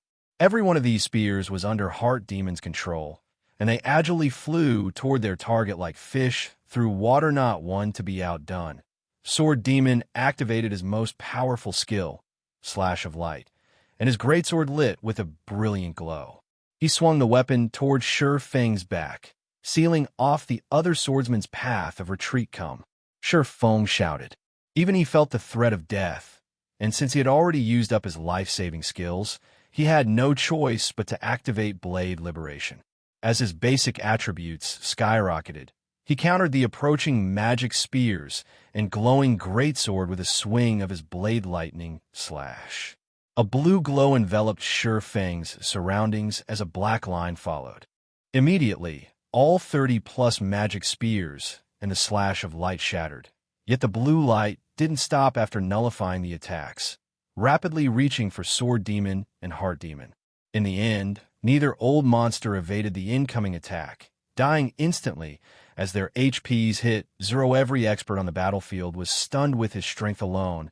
Sure Fang had fought 4 of Starlink's great experts. 3 of these 4 players were even monster-level experts, existences that could even give the various superpowers massive headaches. In the end, however, not only had Sure Fang proven to be their match, but he had also instant-killed 2 of them. Chapter 2156, Silence. Bright Dawn and Wind Demon, who had stood a little behind Sword Demon and Heart Demon, almost instinctively slid to a halt and jumped back the moment they saw their 2 allies fall, not daring to step any closer to Sure Fang. After increasing the distance between them and this terrifying swordsman, they stared at Sure Fang, who currently radiated the aura of a ferocious, wild beast. Could he actually be an old monster in disguise? Wind Demon stared at the man in question in shock. Sword Demon and Heart Demon had undoubted wielded basic attributes of the Tier 4 standard, yet even after combining their attributes and combat standards, they hadn't even survived one of Sure Fang's attacks. Wind Demon could no longer fathom Sure Fang's strength, however. What truly shocked Wind Demon was the swordsman's temperament. Sure Fang behaved nothing like a man of his age. Previously, if he and Bright Dawn hadn't stood behind their comrades, they wouldn't have had the time to react to Sure Fang's transformed aura and activate their life-saving skills. Sure Fang would have killed them all with that last attack. Sure Fang had directed Sword Demon and Heart Demon right where he wanted them. In the midst of activating a skill, when Sure Fang had attacked, when players activated a skill in God's domain, they had to wait for a brief moment before they could activate another. The stronger the skill was, the longer they'd have to wait. Sure Fang had clearly taken into account this interval and waited for the perfect moment to strike. He fought like an assassin, waiting for the perfect moment to land a fatal blow before revealing himself. Though Sword Demon and Heart Demon had sensed the change to Sure Fang's aura, they had been in the midst of activating a skill and unable to react to their enemy's perfect timing. Strength, technique, temperament. Sure Fang was flawless in all 3 aspects. Normally, younger fighters, like Sure Fang, were eager to reveal all of their strength, wanting the world's admiration. However, that was not the case with Sure Fang. Like a veteran fighter with decades of experience, Sure Fang didn't reveal his cards until the very last moment. Moreover, he played every card perfectly. Wind Demon wasn't the only one with such thoughts. Even Yuan Tiexin, who watched from afar, was astonished since Yuan Tiexin had met Sure Fang. The swordsman had revealed one trump card after another. Even with the experience he had accumulated over his many years, Yuan Tiexin couldn't predict Sure Fang's limits. On the contrary, the more he watched the young man, the cloudier Sure Fang became. He wasn't anything like youngsters, such as Purple Jade, who fought with all of their cards on the table. Meanwhile, now that Sword Demon and Heart Demon, the strongest melee and range fighter among the 3 shadow demons present, were dead, Wind Demon and Bright Dawn had no way of keeping Sure Fang in check. If they continued this battle, it would only be a matter of time before they too met their demise once Wind, Demon, and Bright Dawn died. Starlink would lose the last experts that could command its forces in the Undead Forest. The Secret Pavilion and Zero Wing would then have control of the battlefield Black Flame. I admit that you're good. I truly didn't expect you to be so strong, Bright Dawn said, sneering at Sure Foam, who prepared to launch another attack. However, you still can't save Stone Forest City from destruction today. Dawn, you couldn't possibly be thinking. When Wine Demon heard Bright Dawn's threat, a look of horror overtook his features before setting off on this expedition. They had prepared for Stone Forest City's capture and destruction. Only, destroying the city was supposed to be a last resort. Not only would they lose Stone Forest City, but they'd also have to pay a high price to destroy the city. They were supposed to avoid this option unless they had no other choice the moment they resorted to this method. No one would leave the Undead Forest alive before Wind Demon could do anything to stop Bright Dawn. The Undead Knight pulled a pitch-black seed from his bag. Although the seed was only the size of his thumb, it released a blood-curdling aura that was even stronger than that of the mythic-ranked Flaming War Elephants. Even ordinary Tier 2 players would fall to their knees from the pressure, unable to move, if they stood within 10 yards of this black seed. Moreover, the seed released a dense cloud of dark energy. Even the bottomless abyss's dark energy paled in comparison. Yuan Tiexin and the other peak experts had a bad feeling the moment Bright Dawn revealed this black seed at their standards. They could push their 5 senses to their very limits, and their 6th sense was just as sharp. This was why experts like them could avoid dangerous situations when exploring God's domain. Meanwhile, their instincts screamed a warning when they saw the black seed, insisting that they flee as Yuan Tiexin and his comrades thought of stopping the Undead Knight, who was clearly mad. Bright Dawn threw the seed to the ground. As soon as the black seed hit the soil, it began to devour dark energy from its surroundings, quickly growing into a towering tree that bore a single, gigantic, black fruit. As the fruit fell to the ground, it cracked open and released an aura of death and destruction. Even the 3 Flaming War Elephants, which had been attacking Stone Forest City's magic barrier, froze in fear. Players over 1,000 yards away felt their bodies become heavy as the intense pressure washed over them. Even space seemed to freeze. A goat-headed demon with a snake tail then emerged from the split fruit. It bore 3 horns that were enveloped in emerald fire and wore a full set of pitch-black armor to be precise. This armored creature wasn't just any demon, but a great demon, far more powerful than its ordinary counterparts. Malfin's Marquis, demonic creature, great demon. Level 87. HP 640, 000/640, 000/000. Black Flame, aren't you such a skilled fighter? Now, you can have your fill of combat. Bright Dawn laughed maniacally as he watched the great demon spawn from the Dark Seed. The Dark Seed was the final trump card Starlink had prepared to protect its fortress in the ancient Undead country. But rather than protect it, this demon would ensure mutual destruction. This Dark Seed would summon a great demon, but not just an ordinary great demon. It summoned a great demon noble, which was even more terrifying. However, players couldn't control this great demon. Once it had been summoned, this great demon would slaughter every player in sight. It would also call forth a demon gate, calling forth a demonic army to the continent of God's domain. Hence, the Dark Seed was akin to a seed of destruction. Bright Dawn hadn't originally planned to use the Dark Seed, but Sure Foam had foiled his plans yet again, and he had suffered a painful defeat in Starlink's name. After such a tremendous loss, he couldn't care less about what would happen if he used the Dark Seed. No matter what, Bright Dawn wanted Sure Foam to watch the city he had built meet its destruction and throw Zero Wing in a hell. When Yuan Tiexin saw the great demon Malfins, his expression became indescribably grim. Unlike ordinary monsters, demonic creatures were segregated by their bloodlines. Demons' ranks depended on the purity of their bloodlines, and the purer a demon's bloodline was, the higher its noble rank would be. Similarly, purer bloodlines meant stronger demons based on the information the Secret Pavilion had gathered.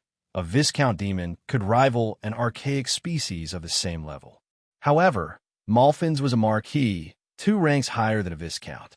Yuan Tiexin had no idea how powerful this great demon truly was. A dark seed. Feng could not help but shake his head at Bright Dawn, who had clearly gone mad. Vice Guild Leader Bright Dawn, I told you that you shouldn't have come here. Since you refused to listen to my advice, you'll stay here indefinitely. Feng then pulled out the Bible of Darkness and activated Divine Providence before shifting his gaze toward Malphins, who hovered in the air. He then began to chant an incantation demon ruler. Suddenly, pitch-black chains appeared out of thin air and bound the great demon. Panicking, Malphins struggled against the chains, but Feng wielded the official copy of the Bible of Darkness. Not even a great demon could resist its power after struggling for a moment. Malphins' eyes dulled as he lost his will. The great demon Marquis then flapped his leathery wings twice and descended toward Feng, positioning himself behind the swordsman out of respect. When they saw this, everyone on the battlefield fell silent. Chapter 2157, Great Demon's Might. Impossible. When Bright Dawn saw Malphins respectfully standing behind Feng like a servant, shock and confusion quickly replaced his crazed expression. The great demon Malphins was a disaster one summoned through the dark seed in God's domain. Anything that was considered a disaster was capable of devastating an entire country. As a Tier 4 Marquis, Malphins was practically invincible among opponents of the same tier. Some Tier 4 NPCs would even be forced to flee from the great demon, yet such a terrifying existence accepted a player's control. Just like that, Bright Dawn wasn't alone. Everyone watching was in utter shock over the great demon's subservience. In 1 second, everyone had given in to their hopelessness and despair over the Undead Knight's final move. But in the next, Feng had shown them how laughable that move truly was. Did he do?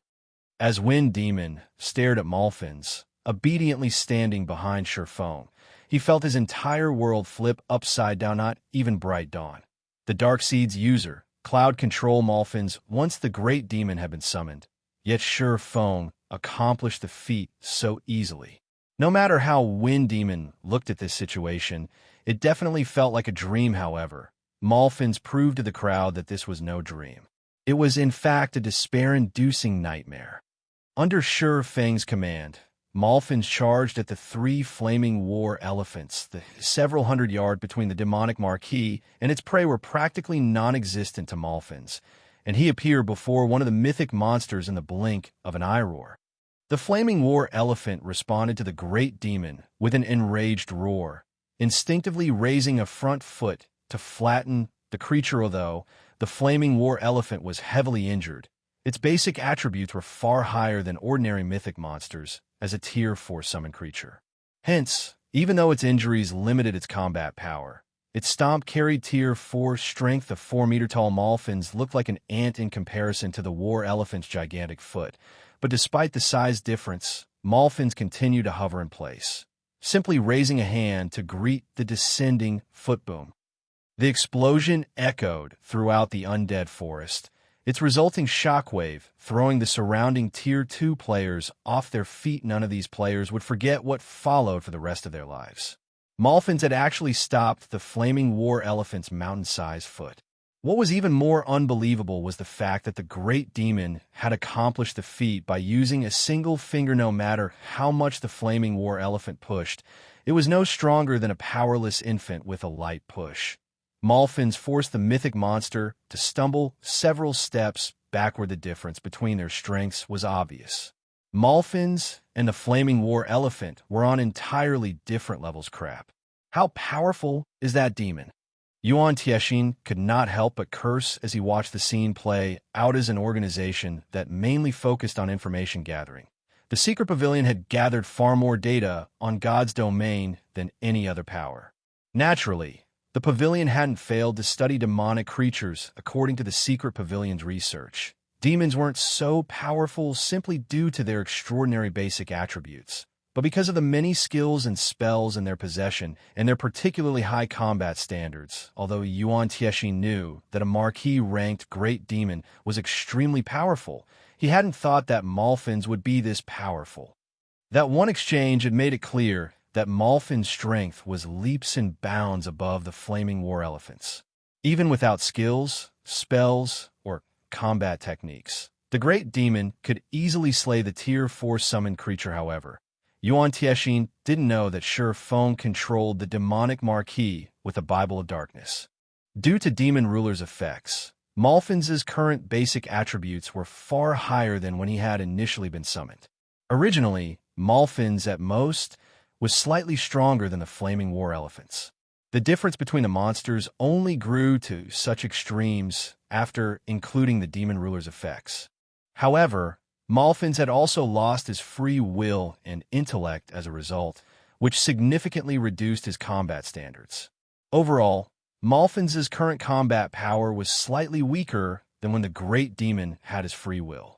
Of course, that was only true when Malfin's against players. Against monsters, Malfin's current strength was more than enough while the watching players were stunned by the Great Demon's overwhelming performance. Bright Dawn fell to his despair. The Dark Seed had been Starlink's final trump card, reserved to defend its fortress in the ancient Undead country, but not only had that trump card fail Bright Dawn, but Shi Feng had also claimed its power for himself. How was he supposed to continue this fight? Although Bright Dawn still had 3 flaming war elephants on his side, they were utterly meaningless before Malfin's. With a simple attack, Malfin's had inflicted over -5 million damage to the flaming war elephant. The Great Demon could likely finish off the summoned creature's 450 million HP in less than 2 minutes. In total, Malfin's could end all 3 war elephants in less than 6 minutes in its current state. Starlink's army had no hope of destroying Stone Forest City's defensive magic array in such little time. The moment the 3 flaming war elephants died, Starlink's army would be powerless against the city's magic barrier, becoming living targets for the city's players' retreat. The word echoed in Bright Dawn's mind. The Undead Knight immediately gave the command before he turned and fled.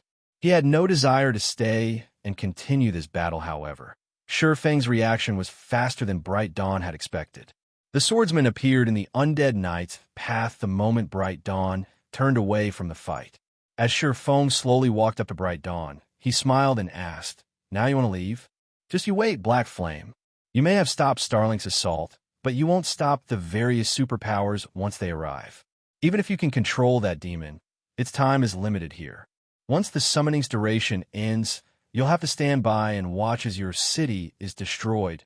Bright Dawn snarled with a mad glint in his eyes. "Oh, you don't have to worry about that," Shi Feng said as he executed Sword's transmigration with his twofold berserk still active. Bright Dawn was no match for Shi Feng's speed and strength. Before Starlink's commander could respond, his body split in two, and he lost the last remnants of his HP the moment Bright Dawn died. Starlink's army lost its commander.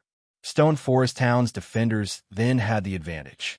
The Great Demon Malfin's slew all 3 flaming war elephants in less than 5 minutes and proceeded to hunt down Starlink's fleeing members, slaughtering them like a flock of helpless sheep. The watching players only snapped out of their daze after the battle had ended. Sheng Wuji, in particular, was shocked beyond words as he watched from a distant. Starlink had dispatched several thousand experts and 3 mythic monsters to capture Stone Forest City. Even Superpower would have to take such a force seriously. However, this army had been obliterated, and it hadn't even broken Stone Forest City's defensive magic array before its defeat. Meanwhile, news of the battle's unexpected results spread to the various superpowers like wildfire. For a time, the outcome shook God's domain to its core. Chapter 2158, Shocking Battle. Starmoon Kingdom, White River City. Tall buildings and large crowds filled the city's business district. The scene was even more prosperous than most kingdoms' capital cities in God's domain currently. A man and a woman wearing Crimson Emperor's Guild emblem ventured down the street. The man had a handsome, majestic appearance, while the woman looked beautiful and intelligent. Both players had already reached level 68, and if they hadn't concealed their levels with their black cloaks, they would have been the center of attention wherever they went. Zero Wing is truly amazing. It has actually nurtured White River City into such a powerhouse. Even if Zero Wing loses Stone Forest City, it'll still have a good chance of becoming an overlord in God's domain. Illusory Words commented as she observed the players wandering about the business district after Zero Wing had taken control of White River City's auction house. White River City's popularity and growth had skyrocketed. The city practically changed with each passing day as players surged through its gates. While most of the NPC cities with player-controlled auction houses had significantly improved as well, White River City's growth was far more pronounced. White River City's impressive development wasn't due to an influx of new players, but the arrival of well-known adventurer teams, merchant players, and high-ranked lifestyle players. Since new players hadn't spent much time in God's domain yet, they lacked both individual and financial strength. They wouldn't be able to contribute much to a city or its ruling guild. However, the same wasn't true of adventurer team members. Merchant players and lifestyle players with relatively high standards. Expert players could become usable combat power the moment they joined a guild, and merchant players could increase a city's economic prowess. As for lifestyle players, they would bring with them merchandise that supported the city's combat players, which, in turn, would increase the development speed of the city's players. New players could neither compete with the benefits veteran players brought to a city, nor could they increase the ruling guild's profits. Crimson Emperor controlled 2 NPC auction houses, both of which were located in Kingdom's capital cities. The guild had invested plenty of resources in these 2 cities' development since the auction arena had ended, but both paled in comparison to White River City. Now, only an empire's imperial capital could surpass White River City's development speed, become one of God's domain's overlords. The majestic man, Crimson Gate, lightly snorted at Illusory Words' comment. Illusory, you think too highly of Zero Wing. Do you think it is that easy to become an overlord?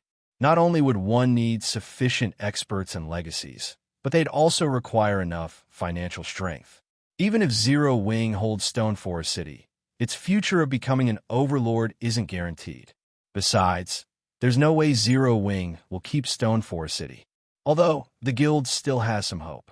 As long as Zero Wing acknowledges its place and behaves accordingly, it may retain some of the city's profits. Acknowledges its place? Illusory Words did not try to rebuke Crimson Gate's words. As she glanced at the various other Superpowers members on the street, she shook her head and sighed. I'm afraid that even if Zero Wing concedes Stone Forest City, it'll only retain negligible profits. Too much was at stake in Stone Forest City, and many superpowers were keeping a close eye on the city. Even the superpowers that had planned to ally with Zero Wing had changed their minds, now intending to force the guild to relinquish the city's shares. This was even true of Crimson Emperor to claim a share of the profits. The various superpowers had dispatched representatives to negotiate with Zero Wing. According to Crimson Emperor's investigation, more than 10 superpowers had already gathered in White River City. This situation had already become a living nightmare. Even the most valuable empires in God's domain had no more than 7 or 8 competing superpowers. But now, more than 10 superpowers had gathered to fight for Stone Forest City. They were still waiting for the various superpowers' armies to gather around Stone Forest City, which was the only reason they hadn't entered Zero Wing's residence. Yet Zero Wing's opinion on the outcome doesn't matter. It no longer has any say. Not even the secret pavilion can change this. Sneering, Crimson Gate continued. If Zero Wing refuses our offer, it will only find destruction in its future. Not even Stone Forest City will survive. As one of the few transcendental powers in the virtual gaming world, the secret pavilion was quite powerful. Not even ordinary super guilds dared to provoke it, however. After all was said and done, the secret pavilion didn't have a monopoly over the virtual gaming world, which was especially true after God's Domain's launch. Not even a ferocious tiger could defeat a pack of wolves. The secret pavilion definitely understood this. When the time arrived, the pavilion would abandon Zero Wing while Crimson Gate and Illusory Words conversed and patiently waited for the various superpowers' armies to surround Stone Forest City. A commotion broke out among the superpowers' representatives, who loitered around the business district. What's wrong with them? Crimson Gate watched the representatives with an odd look as their expressions changed drastically. Are the armies already in place? No. Illusory Words abruptly exclaimed as she finished reading a message she had just received. With a complex look, She turned to Crimson Gate and said, "I've just received news that Zero Wing has fended off Starlink's assault on Stone Forest City." "Starlink's been defeated?" Crimson Gate asked, surprised by the news. Starlink was one of the up-and-coming superpowers in the virtual gaming world. Aside from its slightly undeveloped legacy, the guild was even stronger than Crimson Emperor overall. It seems Zero Wing is stronger than expected to stop Starlink's all-out attack. It's no wonder why those people seem shocked. No, that's not all. According to our insider information, the army Starlink sent to Stone Forest City has been annihilated. Illusory words informed her companion, with a grim expression. Annihilated? Impossible. Crimson Gate said incredulously. Someone must have made a mistake with the report. Let me have a look. As someone who had been fighting Starlink for quite some time, he knew how powerful the guild was. If Starlink went all out, it would even defeat Crimson Emperor if Zero Wing had merely stopped Starlink's assault. Crimson Gate would, at most, be surprised. That victory would still be somewhat believable. After all, not only did Zero Wing have the defender's advantage, but it also had the secret pavilion support. However, claiming that Zero Wing had annihilated Starlink's army was simply nonsense. Even though Starlink had sent a hastily organized army, 2,000 or 3,000 of the guild's experts should be quite formidable. If Crimson Emperor had been in Zero Wing's place, it would have been fortunate to slay half of Starlink's forces if it used everything in its arsenal. Starlink hadn't sent ordinary experts, after all, and if those players focused on their retreat, chasing them down and killing them would be extremely difficult. Hence, Starlink's annihilation must be a joke. However, the man's arrogant expression froze as he finished reading the message his companion had received. One man had scared the Heavenly Demon team and Horned Dragon team into a retreat. One man had suppressed 4 great experts from Starlink. One man had controlled a great demon marquis, slaughtering Starlink's army.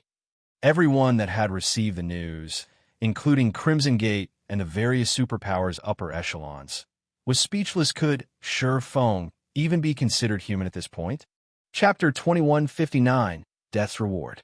The various superpowers representatives in White River City fell silent for a time, their expressions twisting. After receiving news of Sure Feng's battle, Black Flame is truly a monster. He's not even here, and he's still capable of influencing the situation in White River City, Illusory Words said, smiling bitterly as she looked around. She was surprised to learn that one person was so powerful. I admit that he is amazing, but the various superpowers are far more afraid of that great demon marquis than they are of Black Flame himself, Crimson Gate said after recollecting himself. As he watched Sure Feng's figure in the battle video, he sneered and continued. But at the end of the day, he's only using some special tool to control that great demon. He can't control it forever. Once Black Flame loses control of that monster, how does he plan to deal with the various superpowers? In God's domain, the stronger a monster was, the harder it would be to control. A player's control of such a being wouldn't last long. Either controlling a great demon marquis for several hours would be heaven-defying. However, how much could Zero Wing and the secret pavilion possibly fortify Stone Forest City in just several hours? Developing guild towns and cities was a gradual process. Not even a dozen hours would be long enough to alter Stone Forest Town's defenses significantly. Normally, a guild city would need several days before it could become fully operational, and the various superpowers' armies didn't need that long to surround the city. Sure Feng might be able to contend with one superpower by himself. But what about the rest of them? In Crimson Gate's opinion, all Zero Wing had achieved by defeating Starlink was gaining some more time. This wouldn't change the end result indeed. Although Zero Wing appears to have the initiative, that's only an illusion. Illusory Words nodded in agreement. However, I'm sure that the guild understands that. Zero Wing needs a partner more than anything else right now. If we try to negotiate with Zero Wing now, we should be able to secure a fortune. I'm afraid you are mistaken, Illusory. Zero Wing is too arrogant to negotiate with us right now. It has, after all, just defeated Starlink.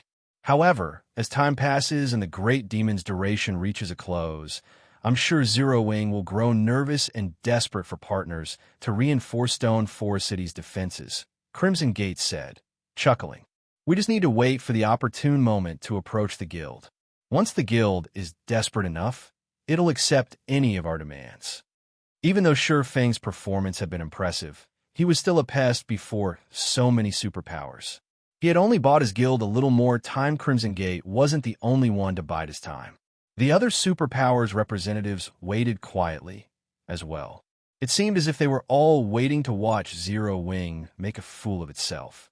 Meanwhile, Yuan Tiexin, who had just received a report regarding the various superpowers' actions, could not help but frown. Sure enough, these superpowers aren't so easily fooled. None of them are taking action. Gritting his teeth, Yuan Tiexin turned to look at Sure Feng and hurriedly asked, "Guild Leader Black Flame, do you really plan to wait?" The battle with Starlink had ended more than an hour ago, but none of the various superpowers moving towards Stoneforest City had attempted to make contact with Zero Wing or the secret pavilion, though Yuan Tiexin was confident of the secret pavilion's strength. He knew that a tiger had no hope of beating a wolf pack. If they did not secure enough help to defend Stoneforest City, they'd likely struggle to get past the next hurdle yet. Despite Zero Wing's growing disadvantage, Zero Wing hadn't attempted to recruit allies over the last 2 hours. Yuan Tiexin had no idea what the swordsman was thinking. Once the great demon Malfins disappeared, they'd be fish on the chopping block. Of course not, Sure Feng answered. That is reassuring. The secret pavilion has spies in the various superpowers. It shouldn't be difficult to discover their intentions. When you plan to make your move, Guild Leader Black Flame? Yuan Tiexin asked, inwardly breathing a sigh of relief. He had worried that Sure Feng would hold on to Stoneforest City's shares, refusing to sell them for any price. If that were the case, both Zero Wing and the secret pavilion would face the worst-case scenario. However, if Sure Feng could rope in 2 or 3 more allies, their situation would be easier to handle. At the very least, they'd be able to defend Stoneforest City. The only problem would be assigning shares, but Sure Feng shifted his gaze to the great demon beside him and calmly stated, "We should be able to move once he dies." When Sure Feng finished his statement, the atmosphere around them froze. Yuan Tiexin couldn't help but glare at the man. "This isn't the time for joking, Black Flame." Yuan Tiexin was nearly speechless as he glowered at Sure Feng. The great demon Malfins was the only reason the various superpowers were afraid of Zero Wing right now. Once Malfins died, Zero Wing would lose its advantage from defeating Starlink. The guild might even be in a worse position for wasting the various superpowers' time, yet this swordsman had just told him that they were just waiting to watch Malfins die. Had anyone else made such a statement, Yuan Tiexin would likely have flown into a rage and beat them to a pulp. "Not joking," Sure Feng said, chuckling at the bubbling elder before him. The Darkseed was on par with a natural disaster in God's domain. It was a powerful enough tool to ruin kingdoms and devastate empires. Any power in the past that had obtained a Darkseed had reserved the item as a final trump card, ensuring that it would defeat its enemies, even if it had to endure mutual destruction. However, there was one thing that current players did not know about the Darkseed. Although the Darkseed was a disastrous item, it was also a golden opportunity. Once the demon summoned with the Darkseed died, it was guaranteed to drop the Dark Tower design. Constructing the Dark Tower was quite simple. In fact, it was more of a summoning than blueprints. Although the Dark Tower was not a peak construction, it was as close as possible. Not even the 4 towers of elements were as powerful. The moment Sure Feng fell silent, Malfins cried out in anguish as silver fire began to devour its body, leaving nothing but ashes. Malfins' death stunned the Zero Wing and secret pavilion members watching. They all stared, as horrified as if they had just received the death penalty. Once Malfins was gone, a golden-rimmed tome appeared on the ground in its place. The dark energy the tome exuded was no weaker than the Darkseid's. The closest players felt incredibly uncomfortable as the dark energy touched them. The words Dark Tower Design graced the tome's cover. Chapter 2160. Dark Tower, what a powerful book. Its aura is strong enough to make my heart skip a beat. Purple Jade was astounded as she stared at the Dark Tower design that had appeared in the great demon Malfins' place. Normally, God's domain's items didn't possess an aura, but those that did were extraordinary. As one of the secret pavilion's core members, Purple Jade had seen many items that exuded auras. That being said, She could count the number of items she had encountered that could make her heart skip a beat on one hand. Moreover, those items were generally tools left behind by some ancient god. Until today, she had never seen a book with such a powerful Orlum. Afraid this will push the various superpowers into making their move, Yuan Tiexin commented with a grim expression after watching Malphins disappear.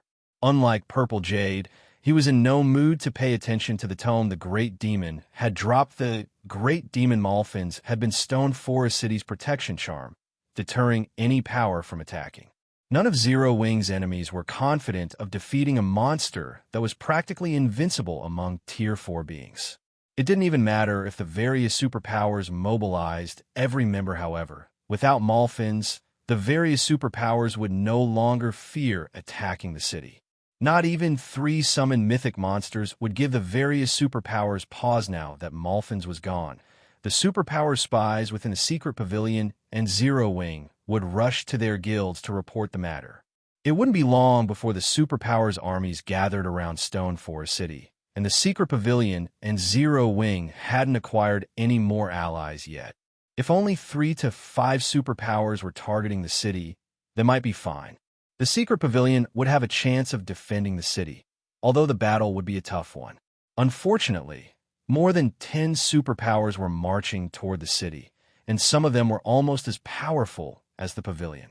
This was no longer a fight the secret pavilion and Zero Wing could win by themselves. Furthermore, the secret pavilion had only transferred an additional 5,000 experts to Stone Forest City within the last 2 hours. Stone Forest City was located within the Bottomless abyss, and due to the regional dungeon's harsh environment, ordinary experts would be little more than cannon fodder in a battle here. Only stronger experts would be of any use. However, the secret pavilion had assigned these experts various locations throughout God's domain to maximize their use, and every one of them was busy with their own important tasks. Gathering these experts to one place in such a short time would be impossible, though this was also the case for the various superpowers attacking Stone Forest City. When more than 10 superpowers banded together, their expert force would be astonishing. As Yuan Tiexin had guessed, the enemy superpowers received news of Malphins' death less than 30 seconds after the Great Demon had turned to ash. Good. Black Flame, let's see if you can back up that arrogance now. Bright Dawn, who had resurrected in Starlink's fortress, revealed a maniacal grin when he received the news Starlink's army had been annihilated in the initial battle for Stone Forest City. As the army's commander, escaping persecution for his failure would be quite difficult.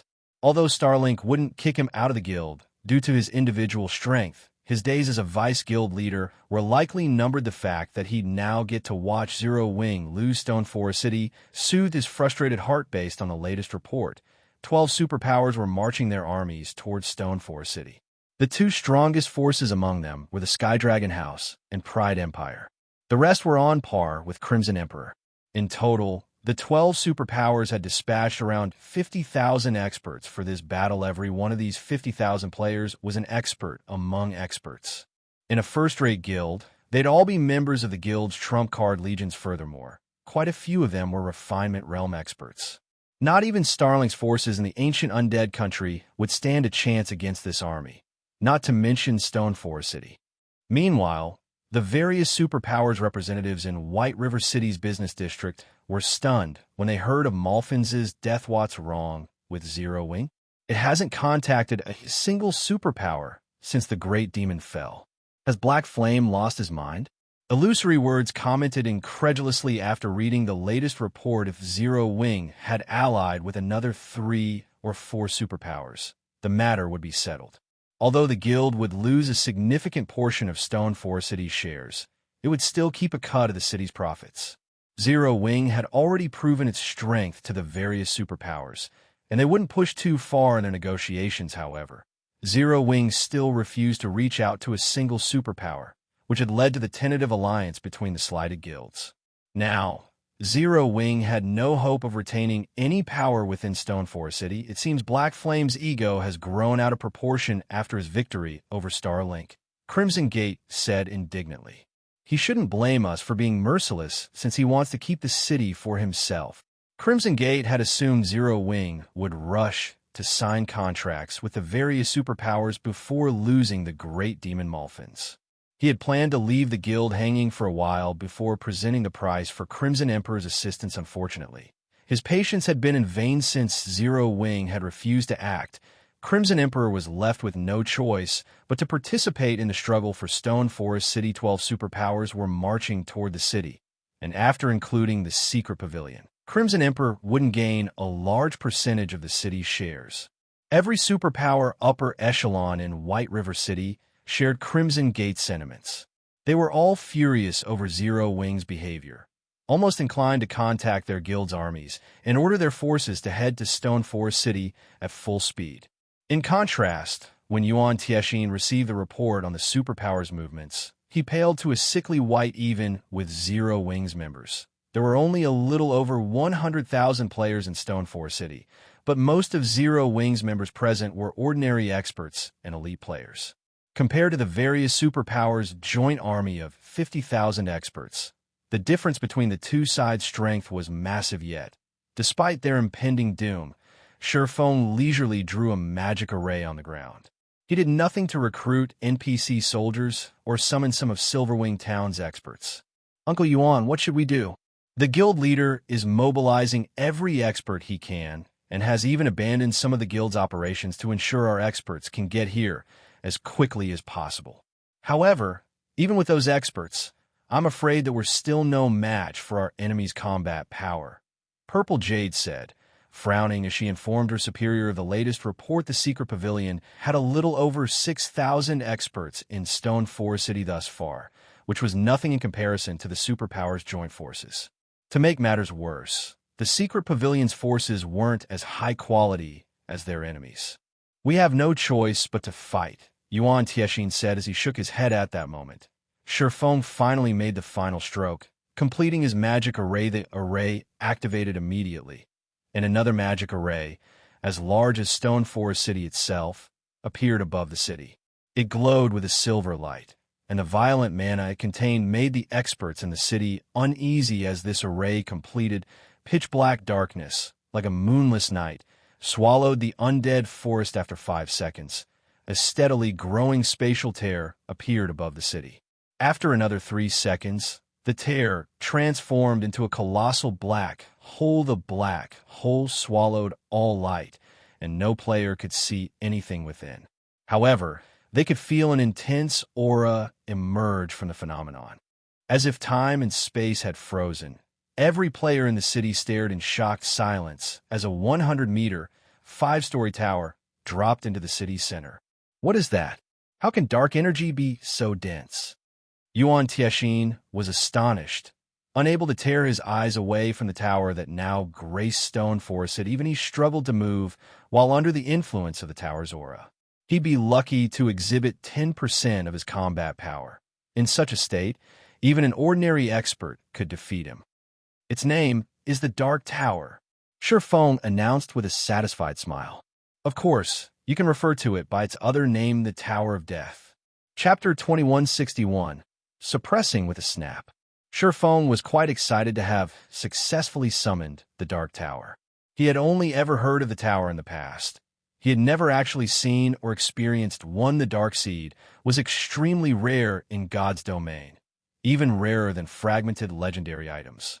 Hence, Shifeng had been quite surprised when Bright Dawn had revealed the item to summon a Dark Tower. Players first needed to defeat the demon summoned with a Dark Seed. However, killing that particular demon was easier said than done. Players had often relied on NPCs to suppress and defeat these summoned demons during Shifeng's previous life. Killing one without such help was extremely difficult, although the NPC's participation wouldn't interfere with the Dark Tower design's drop rate. NPCs wouldn't allow the construction to exist. They'd confiscate the Dark Tower design the moment it appeared. Players wouldn't have a chance to get their hands on the item. Because of this, Shifeng could count the number of powers that had successfully summoned a Dark Tower on one hand. Moreover, outsiders weren't allowed within a tower or city that contained a Dark Tower. Only allied or subordinate guilds would be granted entry. Shifeng had merely been a second-rate guild's guild leader in his past. Even ordinary superpowers had been unreachable, not to mention top-ranked superpowers. They had simply lived in different worlds hence. Feng had never expected to summon a dark tower. Now, they don't have much time left. Guild leader Black Flame. The allied superpowers' 50,000-man army will arrive in less than half an hour. Yuan Tiexin reminded the younger man when he saw Feng's relaxed expression from his point of view. Feng didn't seem to understand the danger they were in right now. The Dark Tower might be powerful, but one or two defensive structures wouldn't be enough to stop the enemy they were about to face. They were all here. Feng's smile brightened at the news. In that case, let's go meet them. Meet them? Yuan Tiexin was flabbergasted. Hurriedly, he asked, "Isn't that too dangerous? Even with Stone Forest City support, stopping them will be difficult.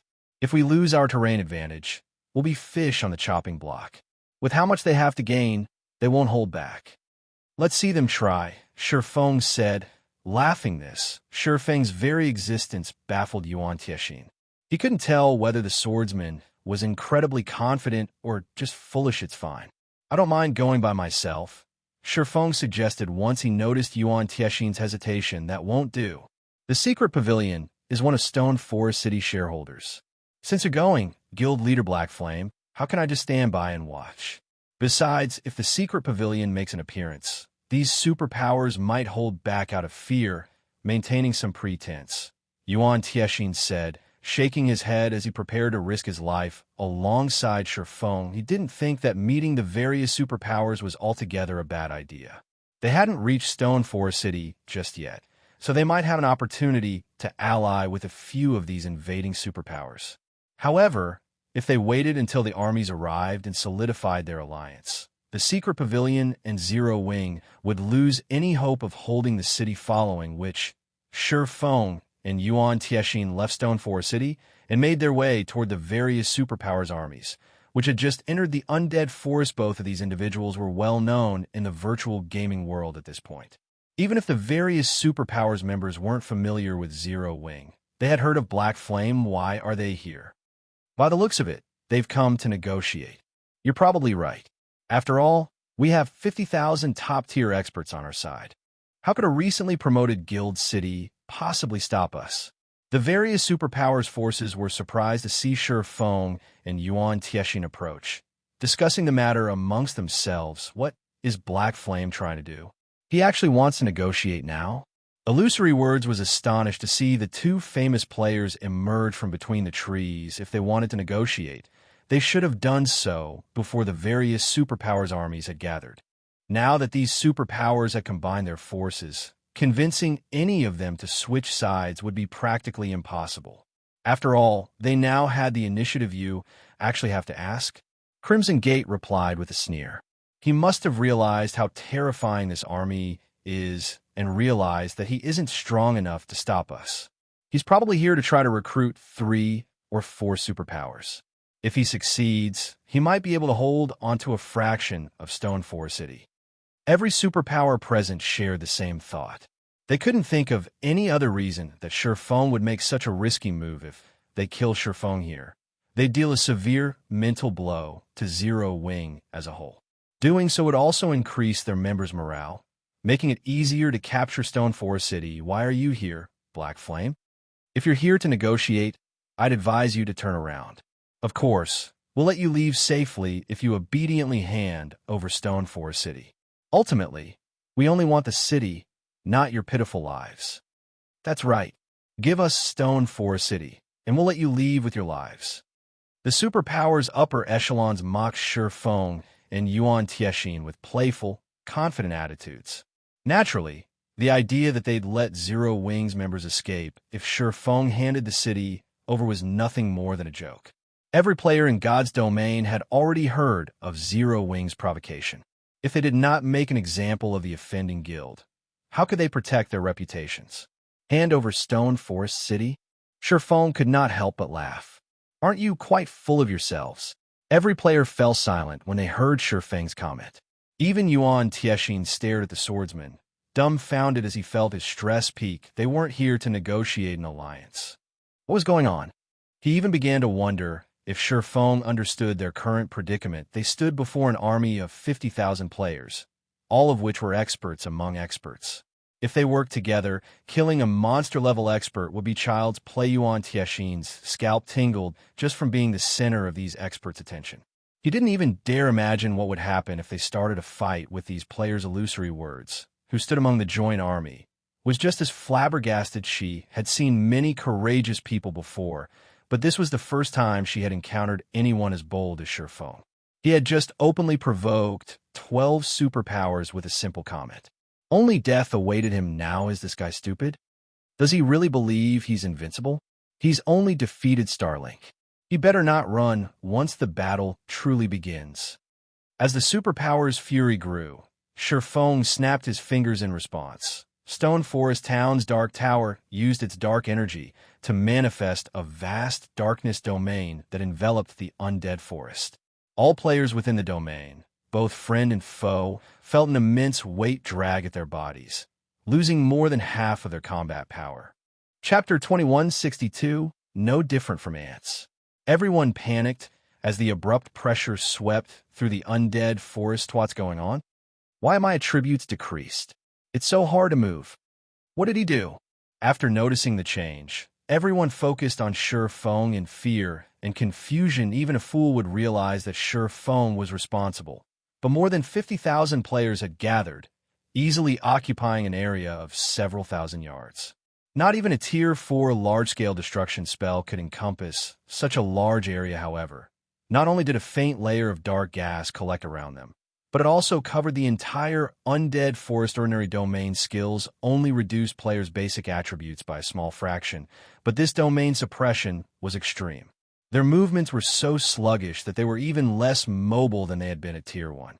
The various superpowers' upper echelons watched the man responsible with grim expressions. If only their basic attributes had been suppressed, they may have been able to adapt.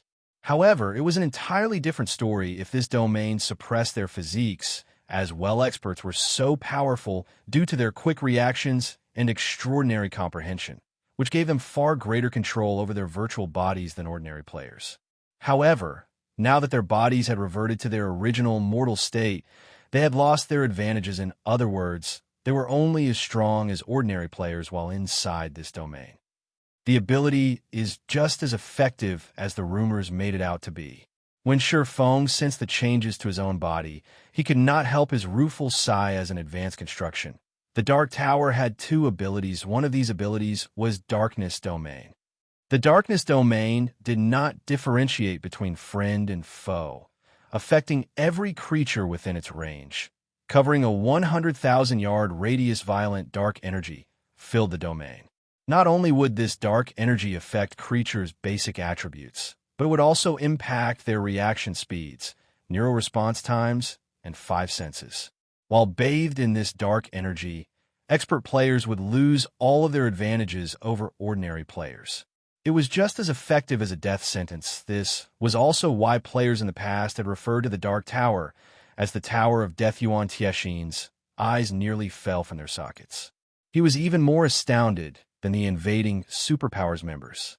He had been following Shifeng around all this time, so he understood what the man had done perfectly. What is this construction? How is it so powerful? Yuan Tianxin could not help but turn, his gaze settling on the Dark Tower in the distance. Although he had recognized that the Dark Tower was extraordinary, he hadn't realized how truly horrifying it could be. The Dark Tower could actually level the playing field between expert and ordinary players. Ordinary players might not realize how amazing that was, but to the various superpowers, it was devastating. A large part of the reason for the superpowers' great strength was the number of quality of their experts, which far surpassed ordinary players. If one removed experts from the equation, then the various superpowers were simply wealthier and larger than their ordinary counterparts. The Dark Tower's ability would even allow an ordinary power to face off against a superpower. Although superpowers had more members than ordinary powers, they had to manage far more territory, and as a result, they could only station a limited number of players to each area under their control. There was also the fact that every location had limited resources. Even if a superpower wanted to, they couldn't afford to send all of their members to a single location. Doing so would negatively affect their development. Because of this, there really wouldn't be a major difference between superpowers and ordinary powers when it came to numbers. Do you still want to continue? Sure Feng asked, casually sweeping his gaze over the players before him with neither joy nor sadness. It was as if this expert army was little more than grass on the roadside. They weren't enough to warrant a reaction before the Dark Tower. Experts at Tier 3 and below were equal. The tower would even heavily suppress Tier 4 experts, significantly reducing the difference between them and ordinary players. This was why the Dark Tower was only second to peak constructions. The tower would have qualified as a peak construction if it recognizes friend from foe. Moreover, it would have been one of the most powerful defensive structures in the game as Sure Feng's gaze rested on each of them. Fear began to overwhelm the Superpower's members. The ability to transform 50,000 expert players into ordinary mortals was simply unheard of. However, the various upper echelons quickly stepped forward to salvage the situation. Do you think we only plan to rely on our expert players? Black Flame? That's right. You might have suppressed our experts, but we have more than players to besiege Stone Forest City. If Starlink could employ 3 mythic monsters and a dark seed, why wouldn't superpowers of their caliber be able to do anything less? Even if their expert players had lost their strength, their guilds could still launch a terrifying assault if they worked together. However, these threats were empty. In truth, they lost any intention of attacking the city. Even if they used everything in their arsenals to attack Stone Forest Town, they'd pay a high price to capture the city without the ability to rely on their experts.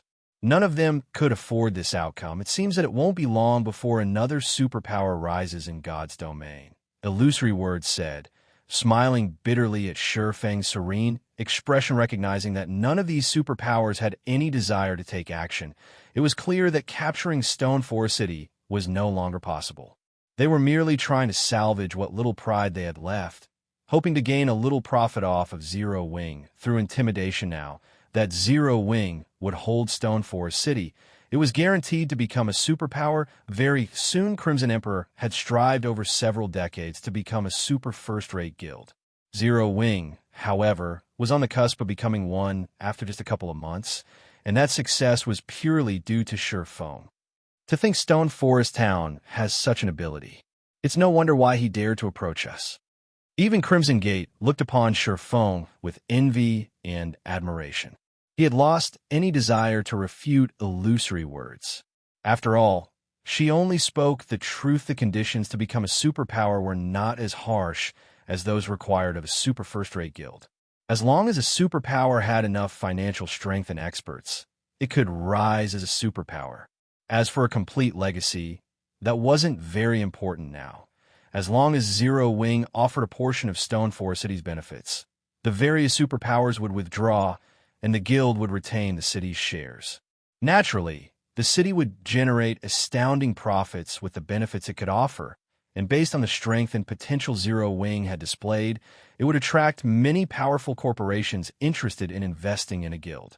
Zero Wing would easily fulfill the financial requirement to become a superpower. Of course, it could amass enough experts with money. However, as Crimson Gate fell silent, Sure Feng took the stage once more. Since you still refuse to leave, you can remain here forever, Sure Feng said as he revealed a 7 Luminaries crystal, activating the Dark Tower's second ability, Demon God's Phantom. The 7 Luminaries crystal immediately turned to dust, and a gigantic magic array formed beneath Sure Feng's feet. The array released an endless stream of dark energy that enveloped Sure Feng. After a short moment, a 10-meter-tall giant emerged from the black smoke. It wore pitch-black armor, and 2 icy, blue flames flickered through the gap in the giant's helmet. The giant's horrific aura bathed its surroundings in death and cold. Chapter 2163, Ancient God's Descent. Although the demon god Sure Feng had transformed into his only 10 meters tall, a far cry from the size of Grand Lord and mythic ranked monsters, everyone gasped when they saw his new form. The aura Sure Feng radiated was far too powerful. If an ordinary mythic monster's aura was seawater, Sure Feng's was steel. Most of the experts in the superpower's army couldn't even move when Sure Feng's aura washed over them.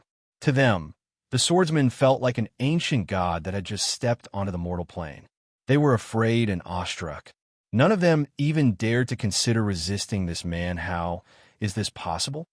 As the various superpowers upper echelons took in Feng's new form, who loomed like the incarnation of an ancient god, they felt more than just the unprecedented pressure. They also felt their life ratings suppressed. Not even archaic species ranked monsters radiated such an intense pressure. These upper echelons felt as if the person before them wasn't a player at all, but a true god tier 4. Just how many cards has he hidden? Yuan Tiexin was utterly flabbergasted when he saw Feng's new form. For a moment, he even wondered if he were dreaming, although the darkness domain Feng had activated was horrific. It was insignificant compared to this ability after all was said and done. Might was right in God's domain. Take the great demon Malfins, for example. The various superpowers hadn't even dared to set foot in the undead forest due to the great demon's presence. Yet even after they had been swallowed by the darkness domain, they had remained adamant of taking a cut of Stone Forest City. However, now that Feng had transformed into a tier 4 being, he posed an even greater threat to these superpowers than the great demon Malfins. By this stage of the game, expert players had realized how frightening the tier system was. Even at the same level, a 1-tier difference resulted in a massive combat power boost. Not to mention a 2-tier difference. The gap between their combat powers now was like the difference between heaven and earth. Moreover, the more familiar an expert player was with their tier 2 body, the more acutely they understood the power of tiers. This was no longer a matter of basic attributes, but the extraordinary boost to players' physique. Even if 2 players had the same basic attributes and combat standards, a tier 2 player could easily defeat a tier 1 player naturally. The higher the tier, the greater the tier's physique boost would be. Right now, Feng was a bona fide tier 4 player. His physique had reached an unimaginable level. Even if his basic attributes were no higher than the rest of these players, he could likely slay a domain realm expert, as if he were slaughtering helpless sheep. Furthermore, Feng had the basic attributes of a tier 4 player. To ordinary players, Feng's transformation might not seem like much. The various superpowers had already slain many tier 4 mythic monsters by now. How hard would it be to kill a tier 4 player? However, these superpowers members knew better. A mythic monster was cute compared to a tier 4 player. Unlike monsters, players could use the full potential of their strength. Some players could even surpass their limits in combat. Players also possessed a large number of skills, and most importantly, they knew how to fight other players. They wouldn't give their opponents time to prepare, nullifying attacks as soon as they had the chance. Tier 4. How does Zero Wing have such a foundation? Crimson Gate's eyes nearly fell from their sockets as he stared at Feng from afar. A 1-tier difference resulted in such a massive combat power gap. Now that Feng had a 2-tier advantage, he was basically invincible. He could kill tier 2 players as easily as stepping on Ansu when this time, Black Flame will retreat. The superpowers upper echelons realized that they had no hope of capturing Stone Forest City after seeing Feng's transformation. Retreat was their only option left. I gave you a chance to leave, yet you refused. Why would I let you walk away now? Feng asked as he took a step forward, his massive body instantly appearing 30 yards away. He then dashed for the joint army daunt. Push your luck, Black Flame. Although we aren't a match for you, we are also capable of dispatching tier 4 mythic combatants. If we focus on assaulting Stone Forest City, neither of us will benefit. That's right. Moreover, do you really want our guilds as your enemies? Feng's bloodlust enraged the various superpowers upper echelons. They were overlords in God's domain. Although Feng's tier 4 combat power was daunting, it was only a matter of time before they gained their own tier 4 players. Feng could only retain his arrogance for a short time. They were already expressing a lot of respect for Zero Wing with their willingness to withdraw, yet Feng had no sense of propriety and wanted to kill them. So what if I do? Feng said, sneering as he increased his speed. He would have feared the various superpowers' wrath if he hadn't acquired the Dark Tower for Stone Forest City. It was true that as time passed, these superpowers would find more treasures and grow stronger. However, With the Dar Tower's protection, no power could threaten Shurfeng's city before players reached level 100, and God's Domain's rare resources were limited. The competition for these resources would only become increasingly intense. It was only a matter of time before Zero Wing had to face these superpowers. Since the various superpowers would become his guild's enemies sooner or later, he might as well kill some of their members now, weakening his enemies and strengthening his guild. Black Flame, you're courting death. The superpowers' upper echelons immediately retrieve the fruits of their respective guilds' labor, revealing one mythic combatant after another. These Tier 4 mythic combatants were either summoned creatures or came in the form of tools like the combat puppets and moments. 15 mythic combatants had joined the battlefield. A force of this magnitude would be enough to intimidate any superpower. One could easily capture a guild town with just 5 or 6 of these mythic combatants. Yet now, these superpowers had worked together to amass a force of 15 of them. Even destroying a superpower's nurtured basic city wouldn't pose much of a problem with such a force of the 15 mythic combatants. 6 moved to surround Shurfeng, while the remaining 9 charged towards Stone Forest City. The Zero Wing and Secret Pavilion members in the city paled as they watched these beings run toward them. 3 mythic monsters had been enough to shake Stone Forest City's defensive magic array. But now, 9 creatures with similar combat power were heading their way. Black Flame, you will pay for your foolishness. The various superpowers' upper echelon sneered as they controlled their mythic monsters to charge at Stone Forest City at full speed. Are you so sure about that? Shurfeng asked, swinging his sword at the 9 mythic combatants before they could split up to attack independently. Shadowblade. 9 shadowy blades collided with the mythic combatants, effortlessly slicing through them, before the beings flew through the air and slammed into the ground some distance away. How is this possible? The superpowers members gaped in shock. Those were mythic combatants they were talking about, and Shurfeng had defeated 9 of them so easily.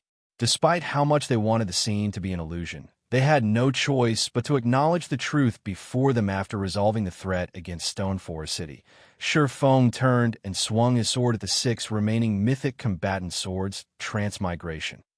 This time, 2 of the 6 mythic combatants, which had been thrown, sustained severe injuries, and their combat powers plummeted. Although the exchange had been brief, everyone understood that the 15 mythic combatants were no match for Shurfeng. They couldn't even get past the swordsman, much less destroy Stone Forest City. They had sorely underestimated Shurfeng's combat power. Chapter 2164 Devil. Every player was overwhelmed with shock and horror after watching Shurfeng toy with 15 mythic combatants like they were infants. Although they had known that a Tier 4 player would be more powerful than a mythic monster, they hadn't expected Shurfeng to be this strong logically. A Tier 4 player's combat power should only be slightly greater than a mythic monster's. Once they reached the Tier 4 standard, monsters' combat power rose to a new level, including monsters' natural attribute advantage.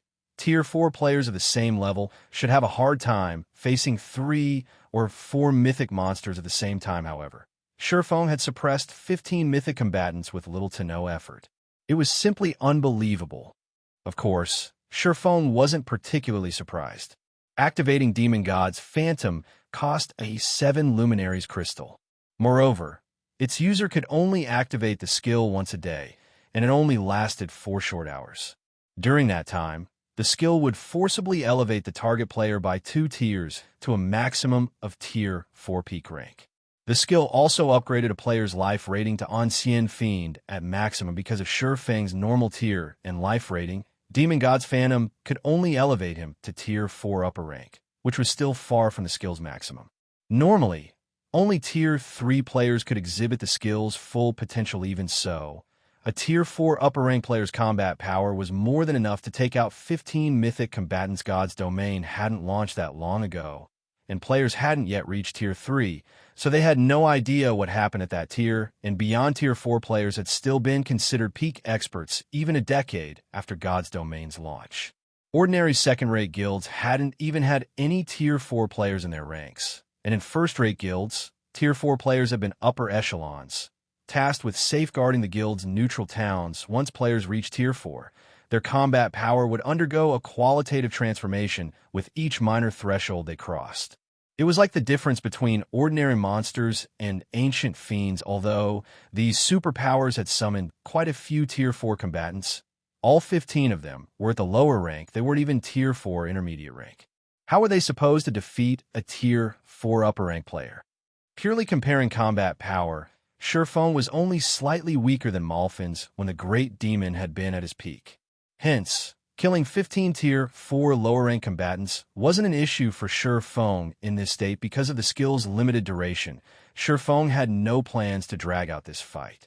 He immediately and violently attacked one of the summoned mythic monsters.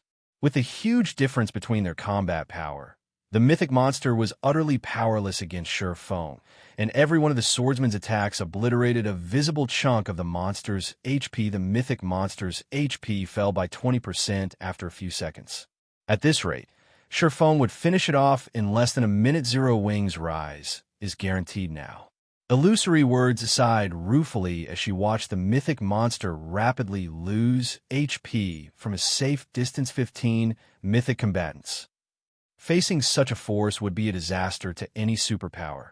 Yet they couldn't even pose a threat to Sherfone now. It was clear that capturing Stone Forest City was impossible for any superpower with the city under its control. Zero Wing would have no issues acquiring resources or funds for its development if Crimson Emperor hadn't been so greedy and negotiated with Zero Wing before Malfin's death. It might not have secured Stone Forest City shares, but it could have secured some discounts and shops within the city.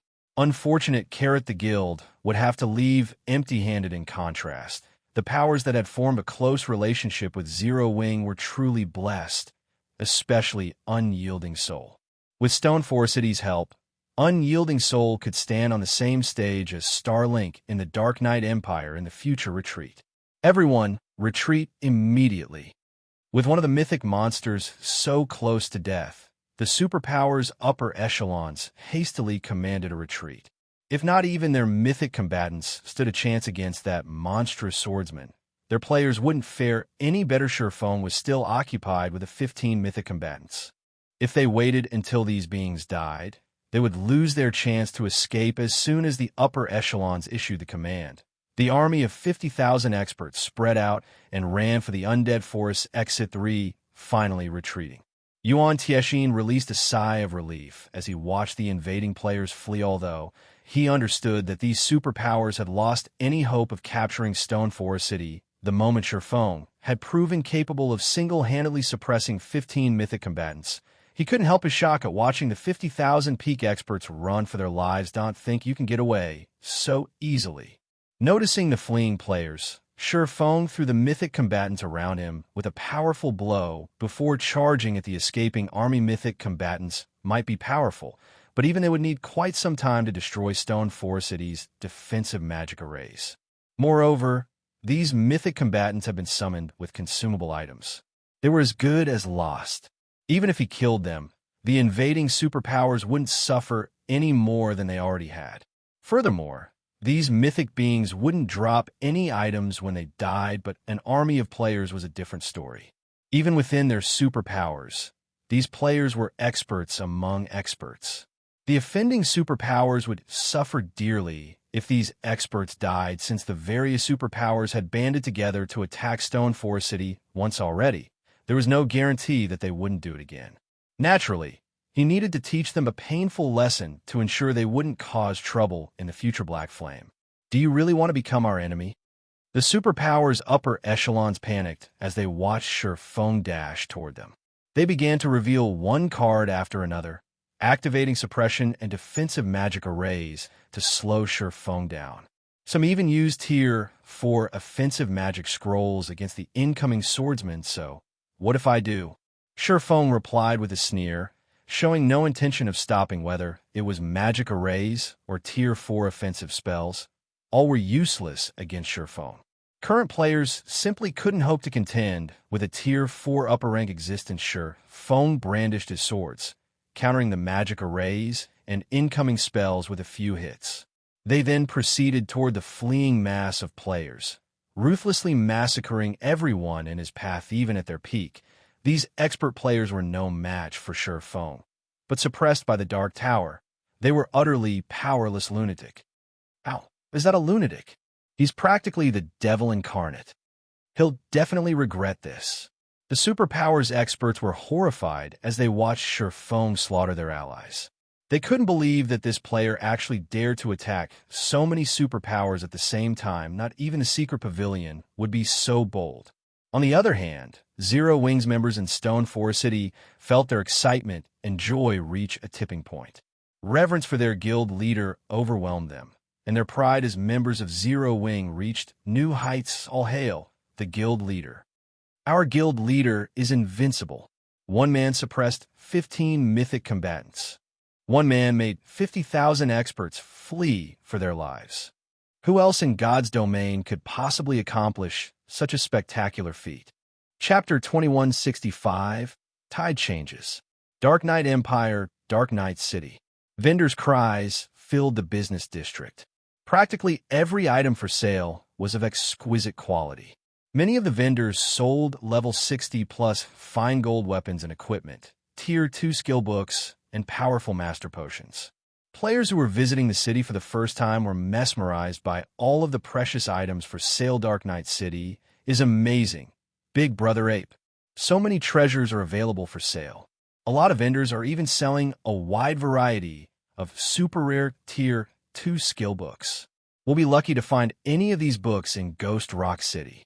A level 55 female elementalist named Flashy Leaf expressed her surprise and joy as she gazed at the various stalls hawking the tomes for magical classes in God's domain. Magical classes were easier to control than melee classes. The spells they wielded affected a large portion of their combat power. In comparison, melee classes didn't depend as much on their skills. That is only natural. This is the Dark Knight Empire's imperial capital, and a large number of experts visit the city. Naturally, this city has more resources than our city. With enough coins and magic crystals, you can even buy level 65 dark gold weapons and equipment. There is simply no comparison between Dark Knight City and an ordinary NPC city. Sweeping Ape, a level 62 male guardian knight with a silver shield, replied, chuckling, "You can even buy level 65 dark gold weapons here." Flashy Leaf muttered in shock. Although many players had already surpassed level 60, monsters' drop rates was significantly lower after level 50 due to God's domain settings. As a result, weapons and equipment above level 50 were extremely rare, especially secret, silver rank, and above. Now, such high-quality equipment was a status symbol for expert and wealthy players. Most ordinary players will be limited to bronze and mysterious iron equipment after level 50. Take Flashy Leaf, for example. She had only secured a full set of level 55 secret silver equipment due to her low level, and it had still cost her a lot of money to collect the whole set. She couldn't even imagine using level 65 dark gold weapons and equipment, of course. However, you'll need a strong relationship with a large guild to get access to those items, Sweeping Ape replied. Proudly, he continued, "Our Eagle Eye Adventurer team is a well-known adventurer team in Dark Knight City, and we have a connection to a few first- and second-rate guilds. Now that you're a member of our adventurer team, Leaf, you can get your hands on one or two of these items if you save up enough coins and magic crystals. Moreover, you can tell any guild players you have trouble with in the fields that you're from Eagle Eye, and even first-rate guild players will step back out of respect." Suddenly, a commotion erupted on the street. Players moved aside, opening a spacious path as mounted players dashed through. Nobody dared to step in this group's path. They all acted as if they were watching a royal procession. These people dared to ride their mounts here? Flashy Leaf was astonished as she watched these players dash down the street atop their mounts on the way here. Sweeping Ape had constantly reminded her that players were forbidden from using their mounts in Dark Knight City. And just as he had said, she hadn't seen a single mounted player within the city walls thus far. However, such a large group thundered through the business district on their mounts now. "They are an exception," Sweeping Ape said, fear lacing his words as he watched the mounted group continue down the street. Flashy Leaf asked 3 Starlink's members, this city's overlord. Not even super first-rate guilds like Crimson Emperor and Unyielding Soul are a match for Starlink. Sweeping Awe said in awe. Although, even Starlink's members normally walk in the city. This is the first time I've seen so many people on their mounts. Starlink? Is the guild really that powerful? Flashy Leaf couldn't help the sliver of jealousy as she stared at the fading backs of Starlink's members. Other players new to Dark Knight City felt the same as they watched Starlink's members pass. Some even played with the thought of joining the guild. Starlink is that powerful. The guild is king in Dark Knight City. Sweeping Ape confirmed. However, a masked, level 65 ranger flashed the Guardian Knight a disdainful look when he saw Sweeping Ape's glowing excitement. King? Maybe it had been in the past, the level 65 ranger said, chuckling. Those players are in such a hurry because Zero Wing has successfully defended Stone Forest City. Starlink's status in the ancient undead country has been threatened. I doubt it will be long before Stone Forest City replaces Starlink's fortress as the most popular spot in a neutral map. Replace Starlink? How is that? Posse. Sweeping Ape instinctively tried to rebuke the masked ranger and mock the man for his ignorance. But when he saw the black tiger logo on the ranger's cape, he snapped his jaws shut. The Evil Tiger Adventurer Team. The Dark Knight Empire had countless adventurer teams, which rose and fell at a moment's notice. The Evil Tiger Adventurer Team, however, had survived in the Dark Knight Empire since God's Domain's launch. It was also the Empire's publicly acknowledged third-ranked adventurer team. Even first-rate guild leaders treated its members with respect. The Evil Tiger Adventurer Team was leagues above the Eagle Eye Adventurer Team. You'll find out if it's possible or not soon enough. But I'd advise that you begin to prepare. Major changes are coming to the Dark Knight Empire, the masked ranger said as he glanced at Sweeping Ape and Flashy Leaf. He turned away from the two and continued on his way. Big brother Ape. Is he telling the truth? Flashy Leaf asked, noticing how Sweeping Ape watched the masked ranger with awe. Evil Tiger is a peak adventurer team. There are rumors that quite a few super first-rate guilds have extended olive branches to the team. Many of Evil Tiger's members are also acquainted with players from super first-rate guilds, so its information network is far better than ours. I suspect he was telling the truth, Sweeping Ape said as he watched the masked rangers departing Figure Zero Wing. What kind of guild is that, Big Brother Ape? If it's actually capable of making Starlink so afraid, could it be a super first-rate guild as well? Flashy Leaf asked curiously. She was completely ignorant of the virtual gaming world. She had only joined this world out of curiosity since God's Domain had become so popular. The moment she had joined God's Domain, she had realized that there was no going back. This uncertainly, Sweeping Ape said, I recall that Zero Wing is a new guild, strong enough to rival first-rate guilds. A new guild? Does that mean we have a chance of joining it? Flashy Leaf asked. Maybe. Sweeping Ape turned to Flashy Leaf. Speechless, he had gone to great lengths to recruit Flashy Leaf for the Eagle Eye Adventure Team, and now she was interested in joining Zero Wing. While Dark Knight City's players discussed the prior commotion and latest news, the various large guilds' residences in the Empire had fallen into utter chaos not long ago. They had learned that Zero Wing had defeated the various Superpower's joint army, slaying more than 10,000 expert players and solidifying its position in Stone Forest City. Chapter 2166, War's Conclusion. Starmoon Kingdom, Starmoon City. One team after another appeared in the teleportation hall, all comprised of level 65 or above experts. Even the weakest piece of equipment on these experts was level 60 secret silver rank. However, these players didn't linger in Starmoon City's teleportation hall, quickly moving to other platforms and teleporting to the kingdom's other cities with careful observation. One would recognize these players as adventurer team members. Many were even from well-known adventurer teams. Other players in the teleportation hall were stupefied. They didn't understand why so many adventurer teams from other kingdoms and empires were visiting Starmoon Kingdom, while Starmoon City's players wondered about the odd flood of adventurer team players. A level 67 man sat in a top-floor VIP room in one of the teleportation hall's advanced restaurants. Quietly, he took this all in, envy and sorrow in his gaze. If the city's players saw this man, they'd likely be taken aback. He was none other than Galaxy Past, the Star Alliance's guild leader. By this point, the Star Alliance had become Star, Moon City's king after this battle's conclusion. It's likely impossible for anyone to pressure Zero Wing within Star Moon Kingdom. Galaxy Past enviously lamented as he watched the numerous teams teleport in and out of the teleportation hall. Sherfong had recently defeated the various superpowers' joint army, and news of his victory had yet to reach Star Moon Kingdom's general populace. However, as one of the secret pavilion's subordinate first-rate guilds, the Star Alliance had heard of the outcome almost as soon as the battle had ended. He certainly hadn't expected this outcome. He truly hadn't thought that Zero Wing would be capable of standing against such a 4-0 Wing Stone Forest City was akin to a diamond mine. The troublesome guild would never have to worry about needing funds again.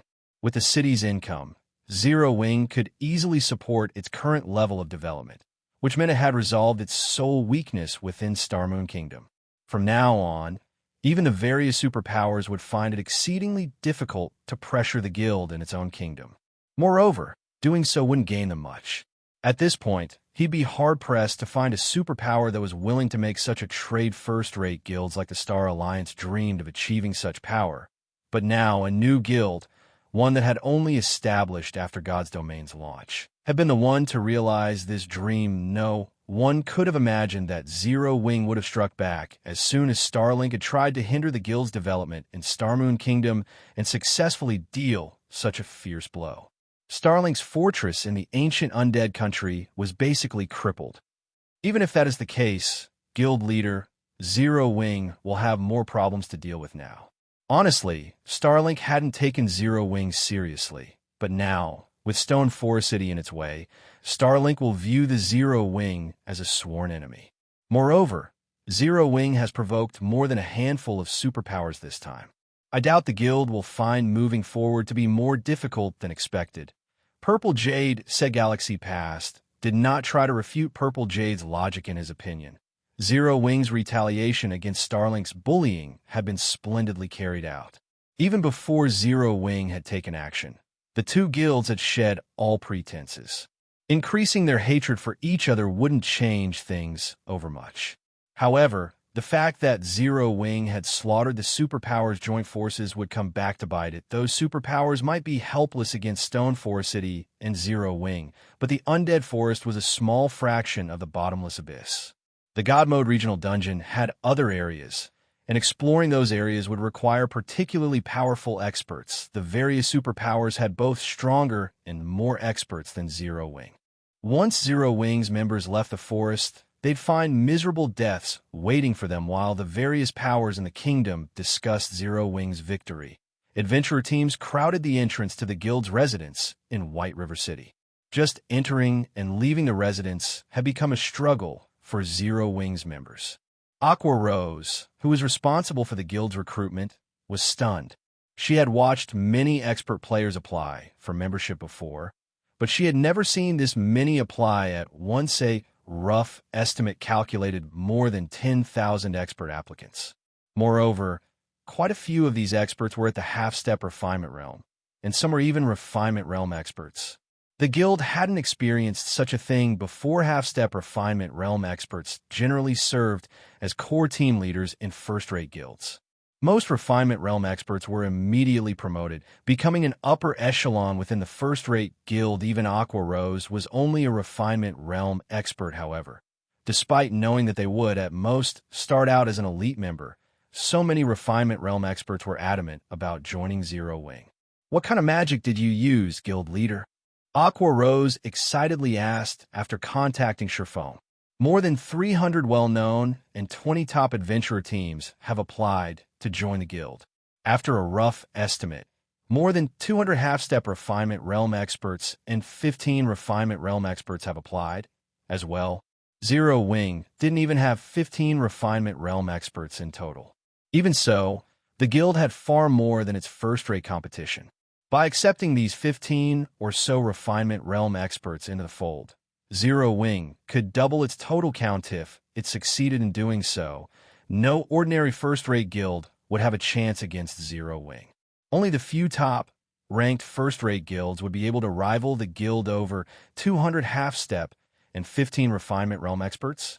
It seems the battle's outcome has been quite effective, Shi Feng said, smiling. He wasn't particularly surprised by the situation. His latest battle held extraordinary significance. Although defeating the Superpower's joint forces wasn't the victory that lured all of these adventurer teams to Zero Wing. Rather, they were attracted by his success in holding Stone Forest City as long as Stone Forest City stood. Zero Wing would have a steady supply of resources and coins. This also made Zero Wing a far tougher opponent for the various superpowers. Moreover, to become a superpower, one needed a foundation of money and resources. Now that Zero Wing had that foundation, it was almost guaranteed to become a superpower in the future, and the guild had already proven capable of fending off the various superpowers. After hearing the news of these victories, it was only natural that a large number of experts would rush to join the guild and ride Zero Wing's coattails. Some top adventurer teams have also requested an alliance, committing to fight our enemies in the bottomless abyss. With a little hesitation, Uproar continued. However, they want adventurer residences in Stone Forest City in exchange. Top adventurer teams possessed a lot of experts, and some were even led by Refinement realm experts.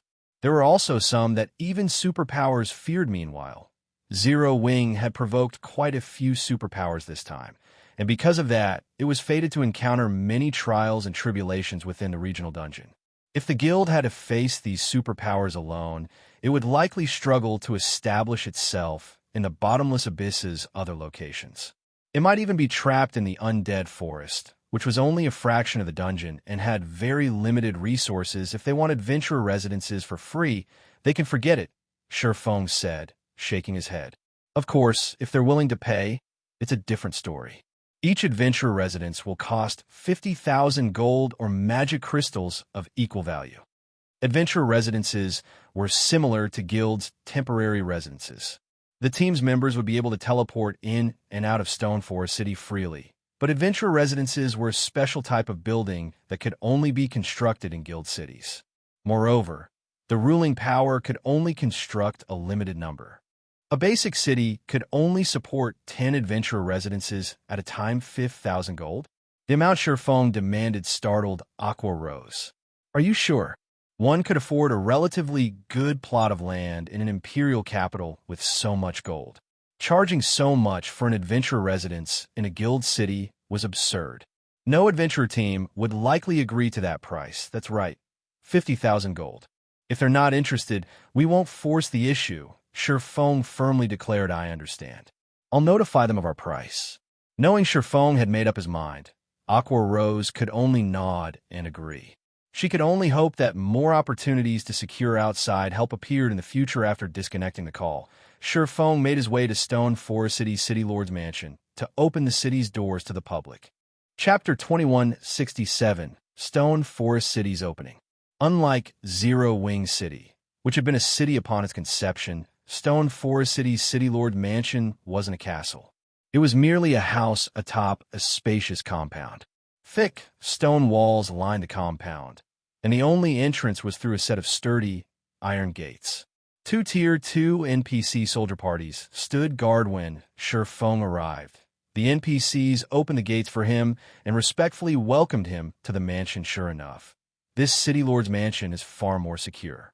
Shi Feng could not help his rueful sigh when he saw the water barrier beyond the gates, the isolation barrier. Not even Zero Wing City had this mechanic. The difference between a guild town and a guild city was massive in God's domain. The method to capture each was also different. To capture a guild town, one simply needed to claim the town token from the ruling guild's residents. But to capture a guild city, players needed to secure the City Lord's mansion. While the difference between the two might not seem large, it was like the difference between heaven and earth. The first reason for this gap was the difference in their magic arrays. A guild had to set up the defensive magic array around its residence itself, and advanced defensive magic arrays were particularly difficult to acquire. However, a City Lord's mansion came equipped with its own defensive magic array, and it was even stronger than the magic barrier that protected the city. Only, it stored far less mana, so it couldn't last as long as the city's defensive magic array. The second reason was that no guild residence, regardless of how powerful it was, could affect the city's performance. But the City Lord's mansion acted as the city's heart. The The stronger it became, the stronger the city would be. However, upgrading a city lord's mansion wasn't easy. Doing so required a lot of money and super rare resources. This was why guild cities' development in God's domain was generally quite slow. Guild towns, in comparison, only needed popularity, money, and players. Normally, guild cities that had grown from advanced towns were much stronger than directly built guild cities. Needless to say, a guild city promoted with a gold town promotion order would be even stronger. The isolation barrier before Sherfone was the best proof of this. Shadow's guild cities in the past had only acquired an isolation barrier once they had become intermediate cities. Yet Stone Forest City had gained one the moment it had become a basic city. Unlike defensive magic arrays, isolation barriers couldn't block incoming attacks, but they weren't any less important.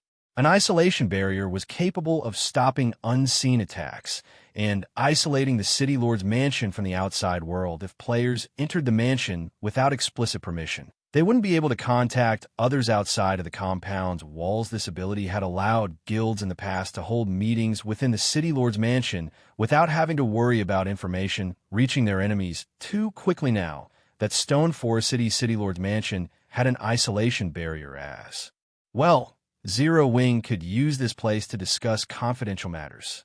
The guild wouldn't need to take the numerous precautions it usually did when preparing for an important operation, and it could afford to consider even riskier plans. Sherfone entered the city lord's mansion, greeted by a garden filled with plants and flourishing flowers.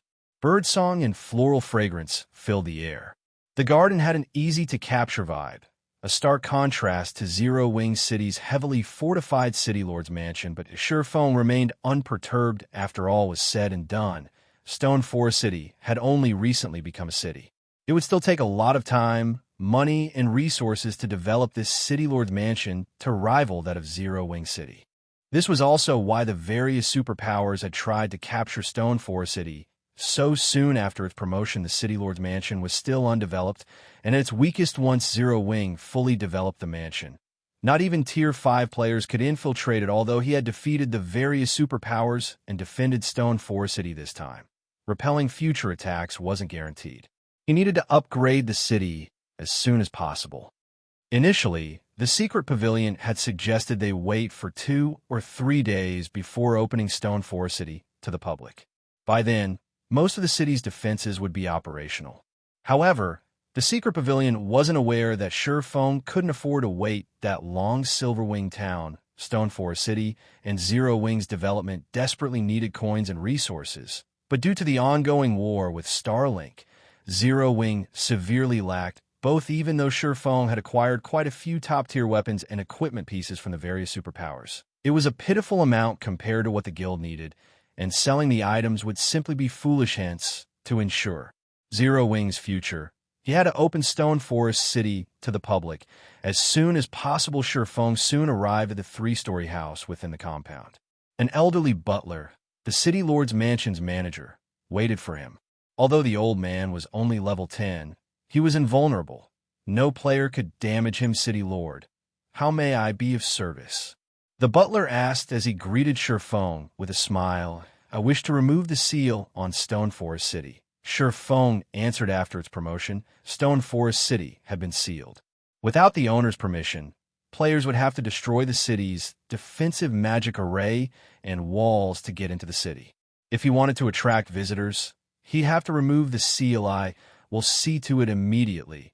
But once the seal has been lifted, how much would my lord like to charge as an entry fee? The butler asked.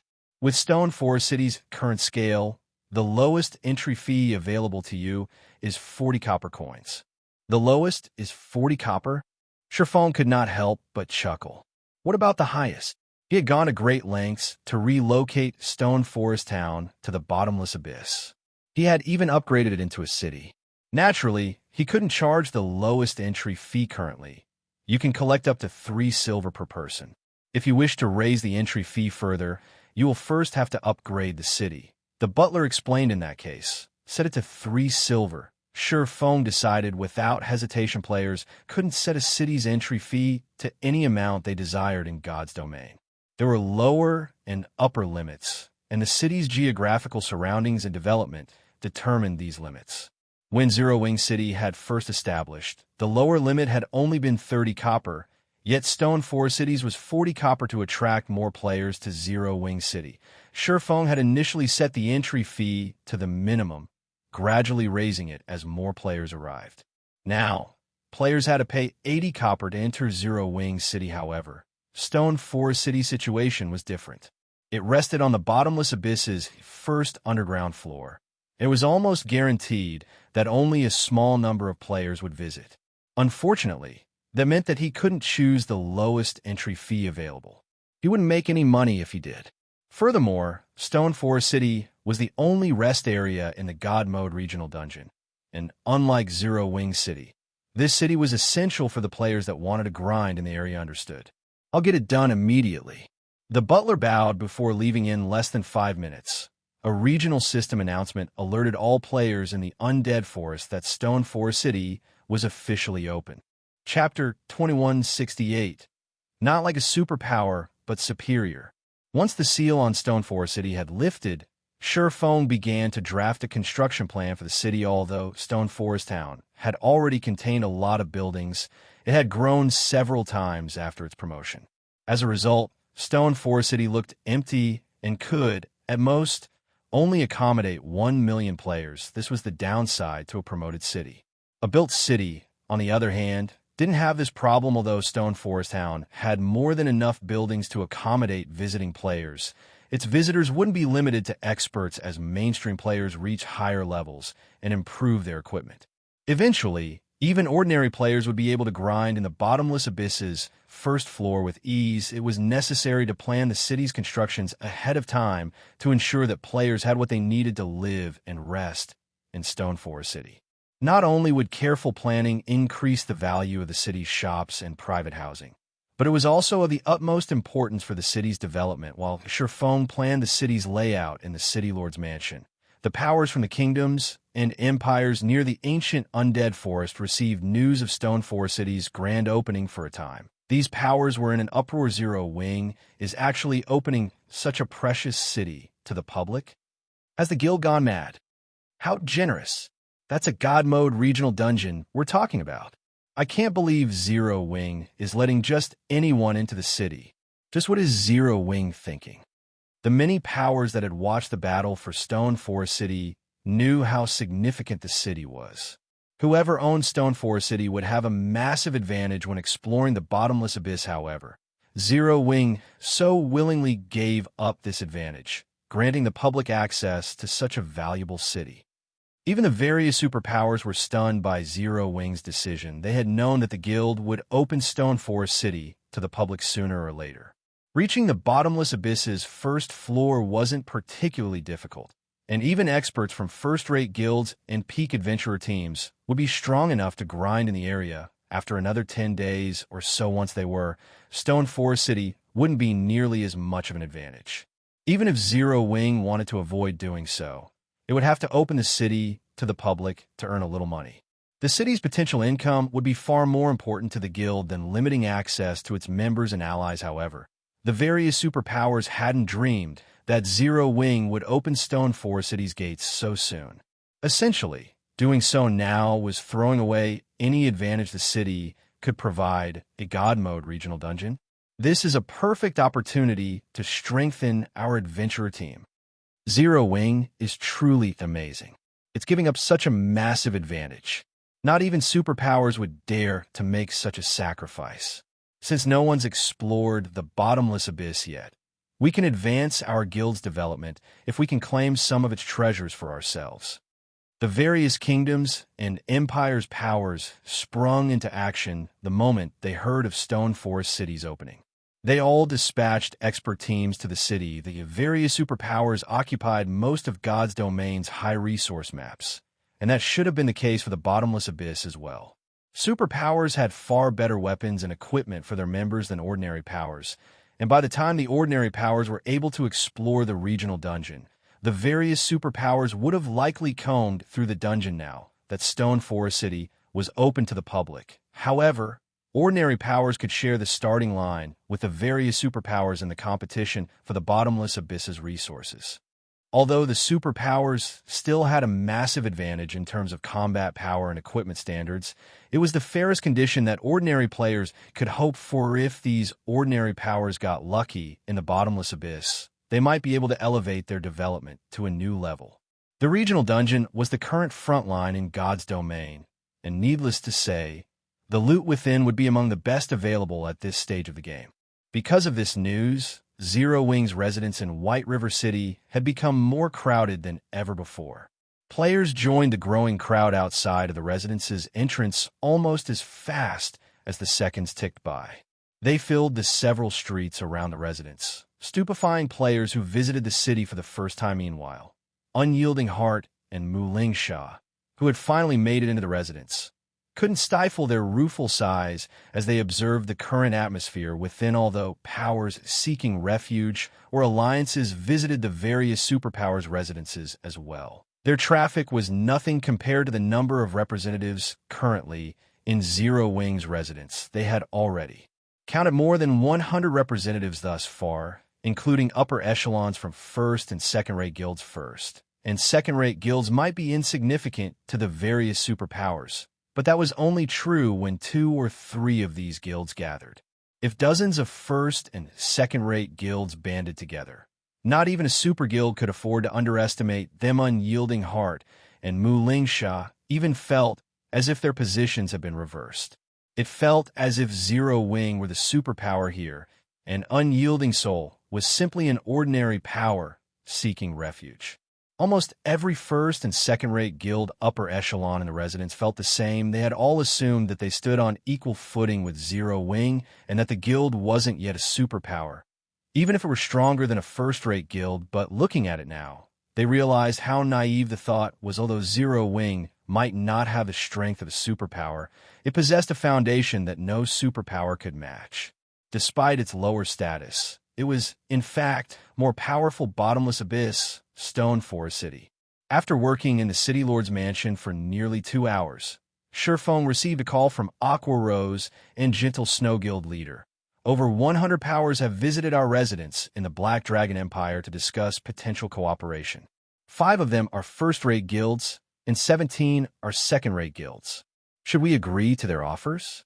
Gentle Snow asked Wari, seeing roughly the same situation in White River City. Guild leader, although 2 superpowers have also visited. One of them is Unyielding Soul. Both superpowers are requesting garrison rights in Stone Forest City, and they've offered considerable benefits in exchange, Aqua Rose said, unable to contain her excitement. If Zero Wing accepted the benefits these guilds offered, the guild would undergo a qualitative transformation. Although it couldn't match a superpower's reach, wasn't far off. So many powers have visited. Even Sherfone was a little surprised to hear the 2 Vice Guild leaders' reports. Although he had recognized how tempting Stone Forest City would be to the various powers, he hadn't expected it to attack so many. What should we do? Guild leader? Aqua Rose and Gentle Snow asked, staring at Sherfone as they desperately waited for his answer. Too many powers had approached the guild for partnerships for them to handle. Even if Stone Forest City was a basic city, it couldn't accommodate so many guilds. It would be fortunate if the city housed a total of 5 guilds right now. Since so many powers have approached us, it would be a waste to turn them away. After giving the matter some thought, Sherfone grinned and said, the various superpowers have their own chamber of commerce. In that case, Zero Wing will establish its own. We'll call it the Candlelight Chamber of Commerce. If these powers want a partnership, they'll have to join our chamber first. Then, we'll cooperate as members of a chamber of commerce typically do. Zero Wing had certainly benefited from its membership with the secret chamber of commerce, but after getting kicked out once already, Sherfone knew that Zero Wing needed a chamber of its own. Zero Wing hadn't been able to fulfill the conditions of creating a chamber of commerce previously, but now that the ability to do so presented itself, he couldn't miss this opportunity. What if they demand a garrison in the city? Aqua Rose had already spoken with quite a few major powers representatives, so she knew that they aimed to secure a residence in the city for their guilds. Unfortunately, simply joining the Candlelight Chamber of Commerce wouldn't fulfill that wish, in which case, these powers might refuse to join. We'll follow the secret Chamber of Commerce's example then. They will only gain the right to garrison in Stone Forest City if they join the Candlelight Chamber of Commerce as advanced members. Normal members, on the other hand, will enjoy a 20% discount on the city's entry fees, Shifeng said, chuckling. The more they contribute, the more they will gain. I'm sure they won't have any complaints. Aqua Rose and Gentle Snow's eyes glowed with elation and realization upon hearing Shifeng's decision. This was undoubtedly a solid solution. If this plan succeeded, Zero-Wing sales channels would reach unprecedented heights. Not even ordinary superpowers will be a match for it. Even without Stone Forest City's profits, the guild would be able to develop smoothly by relying on the income from the Candlelight Chamber of Commerce. Chapter 677. Li Wangyu heard that his troops were arguing with someone. He looked at Niu Wu and indicated for him to go see what was going on outside. Niu Wu stood up and opened the door to the monk's room. He saw that his troops were blocking a person, not allowing him to enter and disturb his master. You! Who are you? Why are you blocking my way? I am Master Wenzai's lay disciple. Why are you surrounding Master Wenzai? The person blocked outside by Li Wangyu's troops was a young man with a strong body. His face was filled with worry. Wenzai heard the commotion outside and quickly said to Li Wangyu, "Noble sir, the person outside is indeed poor monk's lay disciple. I ask that noble sir's troops not make things difficult for him."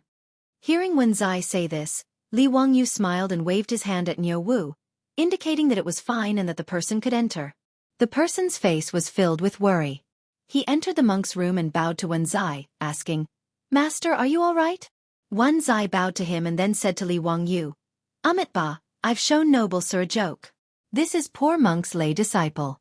His surname is Lin and his name is Daniu. Daniu, come and greet noble sir.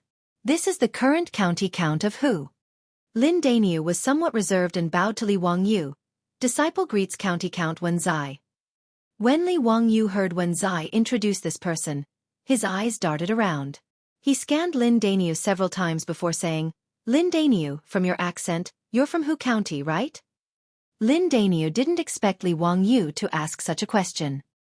He hesitated for a moment before nodding. "Yes, before I followed Master, my home was in Hu." Li Wangyu nodded and took a sip of the dark tea.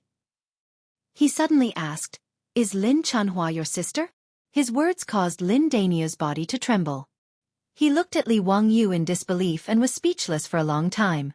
The reason Li Wangyu asked this question was naturally because he remembered that a year ago, this monk Wenzai had swindled people in Hu County.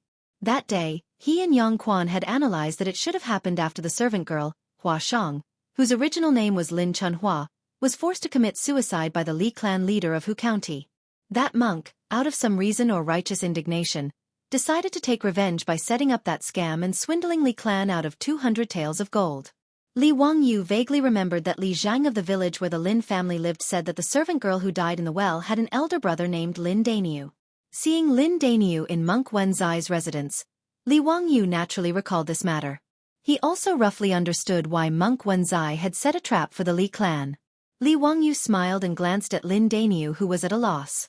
He then looked at Monk Wenzai and said with a smile, "Master, didn't you ask me where I met you before? Speaking of which, it was a coincidence that I met you at the crossroads of Hu County.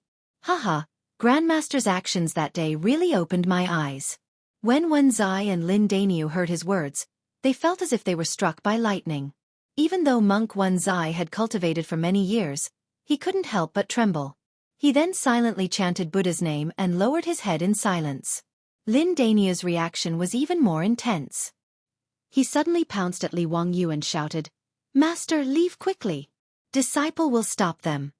Before he could finish his words, before he could reach Li Wangyu's side, Niu Wu reached out and grabbed him, pressing him to the ground. Although Lin Daniu had a strong body, he was only an ordinary person. How could he be Niu Wu's opponent? Although he still wanted to struggle, he was firmly pressed to the ground by Niu Wu and couldn't move at all. Li Wangyu smiled and waved his hand at Niu Wu. "Niu Wu, let him go." He then turned his head to look at Wenzai. "Master, don't worry. I don't have any bad intentions. Lin Daniu's sister met with misfortune. I also despise the despicable and shameless behavior of the Hu County Li clan. I also don't think that it was wrong for you to cheat them of 200 gold taels." Speaking of which, I still think that you asked for too little. Li Wangyu saw that Monk Wenzai was still silent and his eyes were full of vigilance. He smiled and said, Master, you might not know, but I was originally from the Hu County Li clan. However, because the clan leader and elders were insatiably greedy, they expelled me from the clan. I don't have the slightest good impression of that group of vampires. He thought for a moment and joked. Speaking of which, when Master cheated the Hu County Li clan out of 200 gold taels, 170 gold taels were extorted from me by the Li clan. Haha, in the end, they were cheated away by Master's clever tricks. How satisfying. It's a pity that Master didn't see the faces of the Hu County Li clan elders when they found out the truth. It was truly satisfying. Hearing this, Monk Wenzai and Lin Daniu couldn't help but look at each other. They didn't seem to believe Li Wangyu's words. Seeing that the two were still skeptical, Li Wangyu laughed loudly and said, Master Mo Fei, are you afraid that I'm cheating you? If I had the intention to harm you too, I would have directly sent you to the Wanyan County Yamen. Why would I waste my breath with you too? Or does Master think that there's something worth scheming against? Hearing Li Wangyu's words, Monk Wenzai finally relaxed. He bowed to Li Wangyu with some shame. Amitba, poor monk wouldn't dare. Noble Master is right. That day in Hu County, the one who cheated the Li clan of Hu County was poor monk. I wonder why Noble Master has exposed this matter today? Haha, it's nothing. I'm just curious. How did Master get to know Lin Daniu? Why did you scheme to cheat the Li clan? How would Master know how to cheat people? Li Wangyu wasn't in a hurry.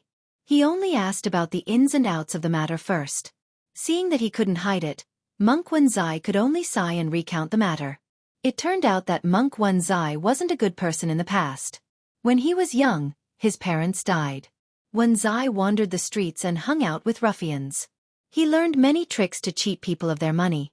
Later on, when he was cheated in Luoyang, he was seen through and was almost beaten to death. In the end, an old monk from the White Horse Temple, who was Wenzai's master, appeared and saved him, bringing him back to the White Horse Temple. Wenzai repented and took the old monk as his master. He shaved his head and became a monk. Afterwards, Wenzai followed the old monk to cultivate in the White Horse Temple. It wasn't until the end of the Sui dynasty that Wenzai's master passed away that he left the White Horse Temple and traveled around to cultivate. Because of his experiences in his youth, Wenzai became fond of fighting for justice and upholding justice. Only in recent years did he slowly become more peaceful as he grew older. When he passed by Hu County, he met Lin Daniu. Lin Daniu went out to do business with his apprentice. Unexpectedly, when he returned home, he found out that his parents had died of illness and that his only sister had been sold to the Li clan leader. He cried bitterly as he paid his respects to his parents and found his sister.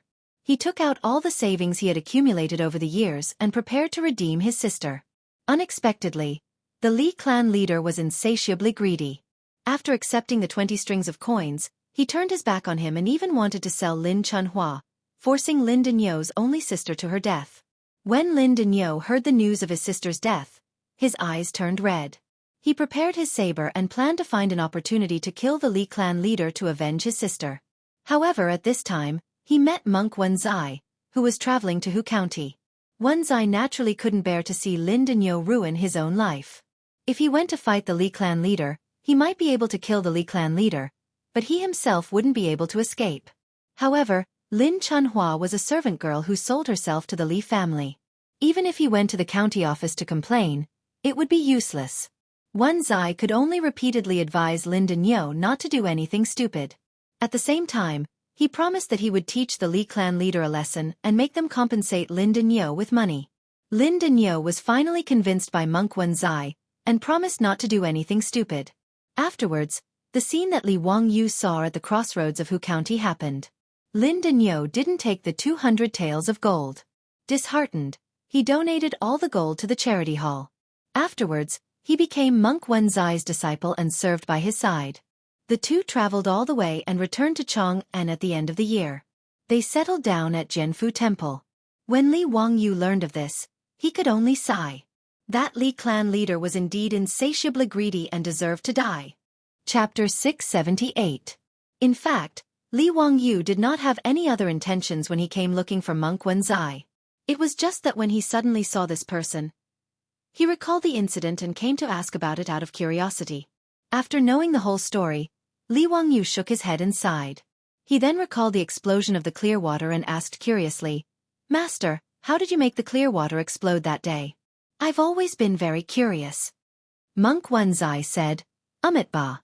I'm ashamed to say it, but it was just a smoke screen. I only did something to the bucket and placed a medicine made of sulfur, realgar, and saltpeter." When Li Wangyu heard this, he was stunned. It was not sodium metal, but gunpowder? However, this was not strange.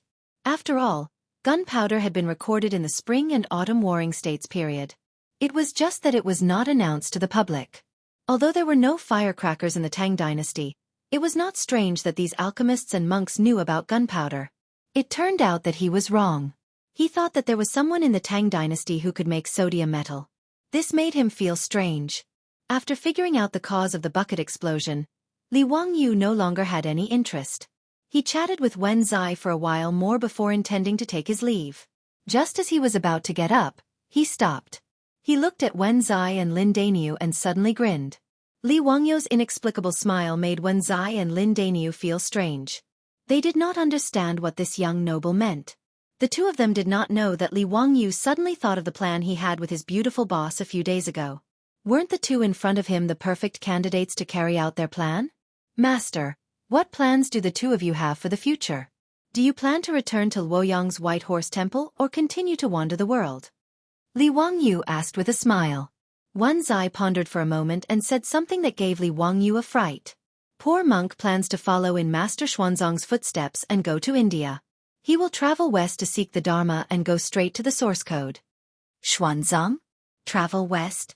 Journey to the west? Master, you know Master Xuanzang?" Li Wangyu asked carefully. Wen Zai nodded.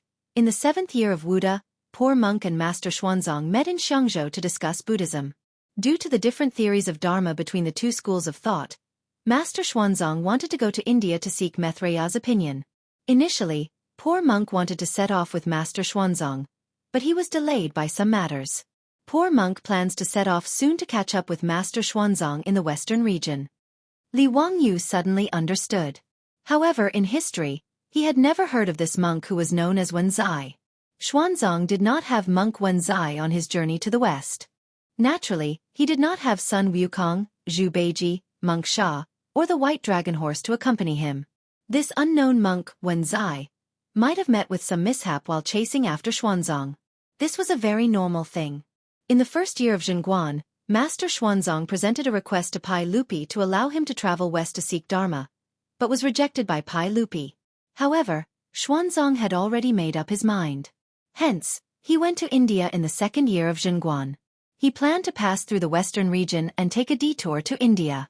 In history, although Xuanzang's journey to the west was not as difficult as the 81 hardships in Journey to the West, it was still very dangerous. It took 17 years and covered more than 13,800 miles. It was extremely difficult. When Xuanzang set off from the Gaochang state in the western region, he already had many followers. The large group passed through Ajni state, Tsuji state, and Baruja state.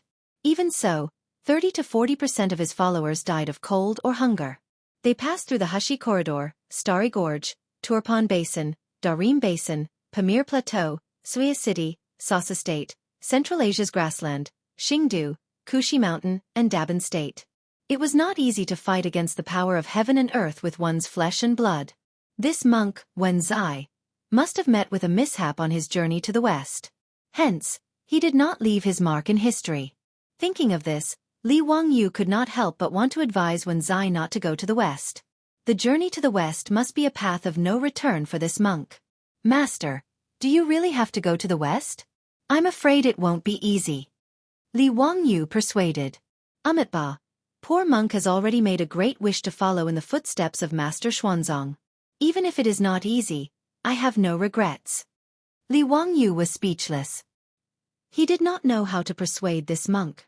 Should he tell him not to go, that he did not read about him in the history books, and that he was dead meat? Not to mention that he could not say such words. If he really did say it, he might be treated as a lunatic.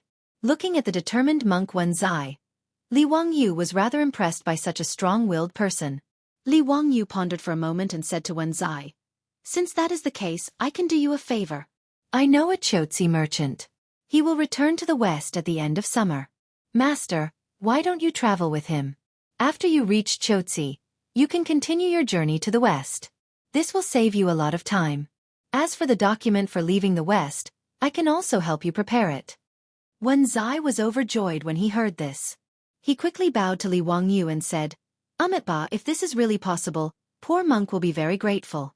Thank you for your help. Following the caravan to the west would save a lot of time and it would be safer. The reason why Xuanzang could not follow the caravan was because he did not have the document for leaving the west. In other words, Xuanzang had smuggled himself out of seclusion. Naturally, he could only sneak his way to the western regions. He could not openly travel with the caravan. Of course, it was even more dangerous. Li Wangyu said, There are still a few months before the caravan departs. I wonder if you can do me a favor before you leave? Wen Zai had a favor to ask, so he could only ask, What does Master need the help of poor monk? This poor monk is only a traveling monk. I wonder how I can help you. Li Wangyu didn't mention what the matter was. He only asked, Dare I ask Grandmaster, if there were people like that Li Shi from Hu County, committing crimes and acting recklessly, would Grandmaster be willing to punish them? There is such a person? Which noble family in Chang'an City is Master talking about? Even Master can't do anything about them? Wen Zai did not answer directly, but his expression showed that he was interested. Li Wangyu said, Master, do you know the 5 surnames and 7 hopes? His words stunned monk Wen Zai. Then he chanted Buddha's name, Amitba, isn't your joke a little too much? Haha, I am not joking with Master. The 5 surnames and 7 hopes are called aristocratic families, but they are actually thieves and prostitutes, causing disaster. Has Master not heard of their misdeeds? Zhang Konghua of the Zhang clan of Xingyang, Wang Ziqiao of the Wang clan of Taiyuan, and others. Has Master not heard of their scandals in Chang'an City? Wen Zai was silent, but Lin Danio could not help but say, County Count Hu, don't joke with us. What kind of people are the 5 surnames and 7 hopes? How can Master be enemies with the 5 surnames and 7 hopes? Even a noble like you can't afford to offend them, right? Li Wangyu laughed. Of course I'm not asking Master to pick up a knife and risk his life against those aristocratic families. Haha, it's actually similar to what Master did in Huxian. Wen Zai finally opened his mouth. Amitba. That kind of little trick can deceive greedy people like the Li family who haven't seen much of the world, but it's too difficult to deceive those aristocratic families. What's more, since Master is targeting those aristocratic families, I presume you are after something big. How can poor monk have that kind of ability? Li Wangyu was not worried about Wen Zai's refusal. He had some confidence in persuading Wen Zai to help. Chapter 679. Li Wangyu could tell that although Wen Zai was a Buddhist, he wasn't a pedantic person. Otherwise, why would he cheat people in Hu County? Just now, when he said that someone was doing evil, Wen Zai's face was filled with righteous indignation. Furthermore, if Wen Zai wanted to get the document to go to the western regions, he had to ask him for help. Xuanzang and the other monks couldn't get the document, but such a thing wasn't difficult for Li Wangyu. As long as Li Wangyu was willing to step out, be it Pai Lupi or Feng Xianling, they would give him some face. Li Wangyu wasn't in a hurry. He took a sip of tea and treated it as a casual conversation. He slowly recounted everything that had happened between him and the 5 clans and 7 hopes over the past year.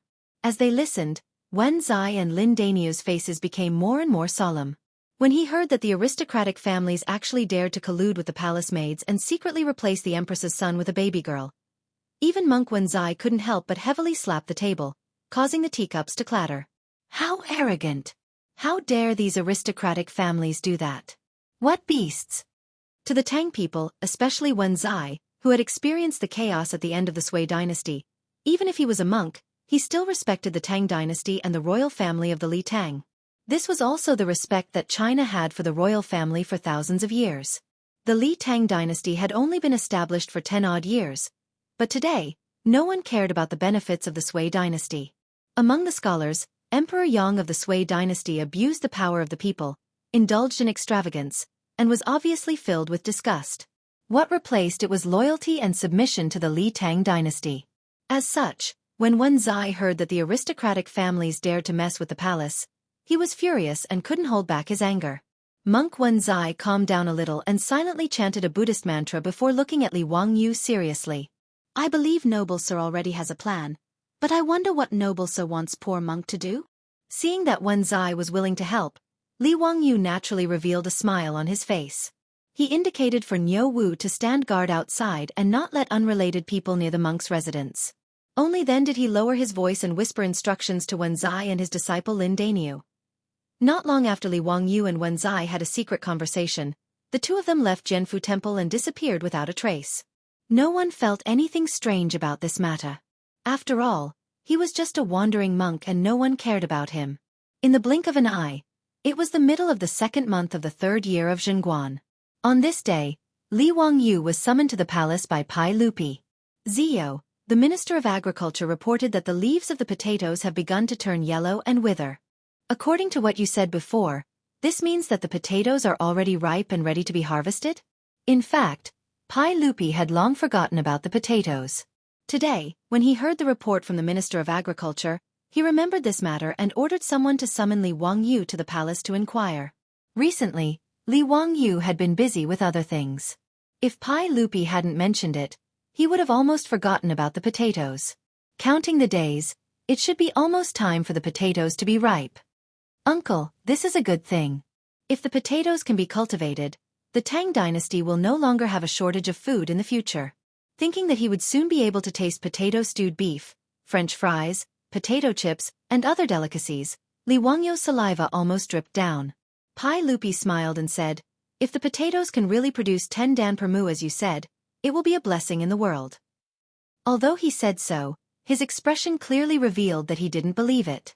It was not Pai Lupi's fault. After all, before high-yield crops such as potatoes, corn, and sweet potatoes were introduced to Huaxia, Huaxia had only produced about 1 dan per mu since ancient times. No one would believe that there was a crop that could produce 10 dan per mu. Although Li Wangyu even swore that the potatoes could produce 10 dan per mu, whether it was Pai Lupi or Cheng Yaojin, in fact, they were only half believing and half doubting. Uncle, it seems that you still don't believe what I said before. Fortunately, the potatoes are now ripe. We will know when we dig them out. Li Wangyu didn't explain much. This kind of thing was to see and believe, so it was useless to say more.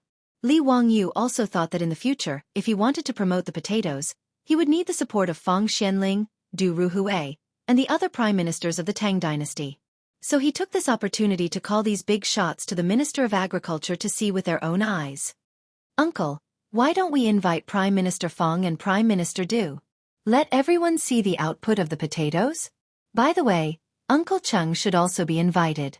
Pai Lupi glanced at him and said, Zio, are you really that confident? Li Wangyu nodded with certainty. What a joke. This was potatoes. In the Tang dynasty, potatoes were almost related to the lives of the people in the world, so it was not excessive to pay attention to them. Moreover, potatoes didn't need to be harvested, threshed, or ground. Potatoes harvested from the ground could be directly thrown into the fire to be eaten, which was really too convenient. Li Wangyu also knew that potatoes not only contained high-quality starch, which could provide rich calories for the human body, but also contained protein, vitamin B, and vitamin C. It was indeed a treasure. Li Wangyu even estimated that after potatoes were popularized in Huaxia, people would not have to worry about famine for at least hundreds of years. As for the long-term future, it was not something he could control. Seeing that Li Wangyu was so confident, Pai Lupi pondered for a moment and asked Mi Tua to summon Fang Xianling and the others directly to the Si Nongxi Temple. The Shanglin department of the Si Nongxi Temple was in charge of the garden pond of the Imperial Garden, responsible for planting fruits and vegetables, and in winter, responsible for storing ice for the imperial family to enjoy in summer. Fang Xianling and Du Ruhui, who were summoned by Mi Tua to the Si Nongxi Temple, were confused at this time. Your Majesty, why did you summon us to the Si Nongxi Temple today? Fang Xianling asked. Pai Lupi pointed at Li Wangyu and said, Master Fang, you ask this boy. Fang Xianling and Du Ruhui didn't know about potatoes, so they didn't understand what the uncle and nephew were up to. They could only look at Li Wangyu again. Cheng Yaojin suddenly laughed and said, Ha ha ha, Your Majesty, did you think that the potatoes that Zhio said were ripe? Li Wangyu said with a smile, Uncle Cheng is right, The potatoes are ripe and can be harvested. So today I asked Uncle to invite all of you here to see the potato crop. Feng Xianling and Du Ruhui looked at each other and asked in confusion, Zio, what potato? Li Wangyu quickly told the ins and outs of this matter. When Feng Xianling learned that there was a crop that could produce 10 stones per mu, and that it could grow 2 crops a year, he was stunned. Zio, are you talking nonsense? How is this possible? How can there be such a crop in the world? If so, there will be no famine in the world? Feng Xuanling's eyes were about to pop out, his face full of disbelief. Du Ruhui also kept shaking his head. This old man has never heard of this, nor have I seen any records of such a magical crop in any ancient books. Zio, how did you know? Li Wangyu shrugged his shoulders and told the story of what he said to Pai Lupi and Chang Yaojin. Feng Xianling and Du Ruhui could only shake their heads and say nothing. Haha, uncle, all of you, regardless of whether you believe it or not, you can see it with your own eyes today, right? How could this little nephew deceive all of you? Hearing Li Wangyu's words, all of them could only nod. Under the guidance of the Si Nongxi temple official, they walked to the place where Lin Shu planted fruits and vegetables. Chapter 680. Li Wangyu got a total of 5 pots of potatoes from Qiqi Zhongxi, a merchant from Swanni, and planted 1 in each pot. Back then, when she begged Zhongxi's concubine, she merely planted it as a flower. Fortunately, the flower pot she used was big enough. After Li Wangyu found these potatoes, he didn't order the Agriculture Bureau to transplant the potatoes out of the flower pot because he was worried that the roots of the precious potatoes would be damaged by moving the flower pot. He had to be careful. After all, there were only 5 pots of potatoes in the Tang dynasty. Li Wangyu still didn't understand how the damn potatoes were brought back from America by the Yakshas. If Li Wangyu hadn't traveled to the Tang dynasty, the 5 pots of potatoes would have disappeared with the death of Qiqi Zhongxi's concubine. Fortunately, the heavens were on his side, and Li Wangyu unintentionally discovered these potatoes. Because of Pai Lupi's order, the Sidong temple was very careful about taking care of the 3 pots of potatoes. They not only put them in a sunny place in the Shanglin department, but also arranged for someone to take care of them. Li Wangyu walked to the 3 pots of potatoes and looked at them carefully. Sure enough, the leaves of the potatoes had begun to wither slowly, and the roots had turned grayish-brown. It was time to harvest them. Zio, how do we harvest these potatoes? Do we dig them up by the roots? Chang Yaojin shouted. Li Wangyu said with a smile, Uncle Cheng, don't bother. These 3 pots are useless anyway. Just smash them and dig the potatoes out of the soil. He was also afraid of digging the potatoes with a shovel. If some of the potatoes were accidentally damaged, he would be distressed. These potatoes were very precious now, and they had to be kept as seeds. Hearing this, Chang Yaojin rolled up his sleeves and said, Let me do it. After that, he didn't wait for Pai Lupi to say anything. He directly picked up a pot of potatoes and smashed it down. His action also startled Li Wangyu. How could this old hooligan be so rude? With a clang, the flower pot was smashed to the ground by Chang Yaojin, directly breaking into pieces. Li Wangyu was speechless. He could only step forward and peel the potatoes. When the round potatoes were dug out by Li Wangyu one by one, Pai Lupi, Feng Xianling and the others all stared with their eyes wide open. Li Wangyu was ecstatic. To be honest, before he saw these potatoes with his own eyes, his heart was in a mess. Although he was very sure that these plants were definitely potatoes, Li Wangyu was still a little nervous before he dug them out. What if he was mistaken? What if these potatoes didn't bear fruit? What if he didn't take good care of them? What if the roots rotted? These were all possibilities. If that was the case, he would have been happy for nothing. Li Wangyu heaved a sigh of relief when he personally dug out these unremarkable and even somewhat ugly potatoes from the soil.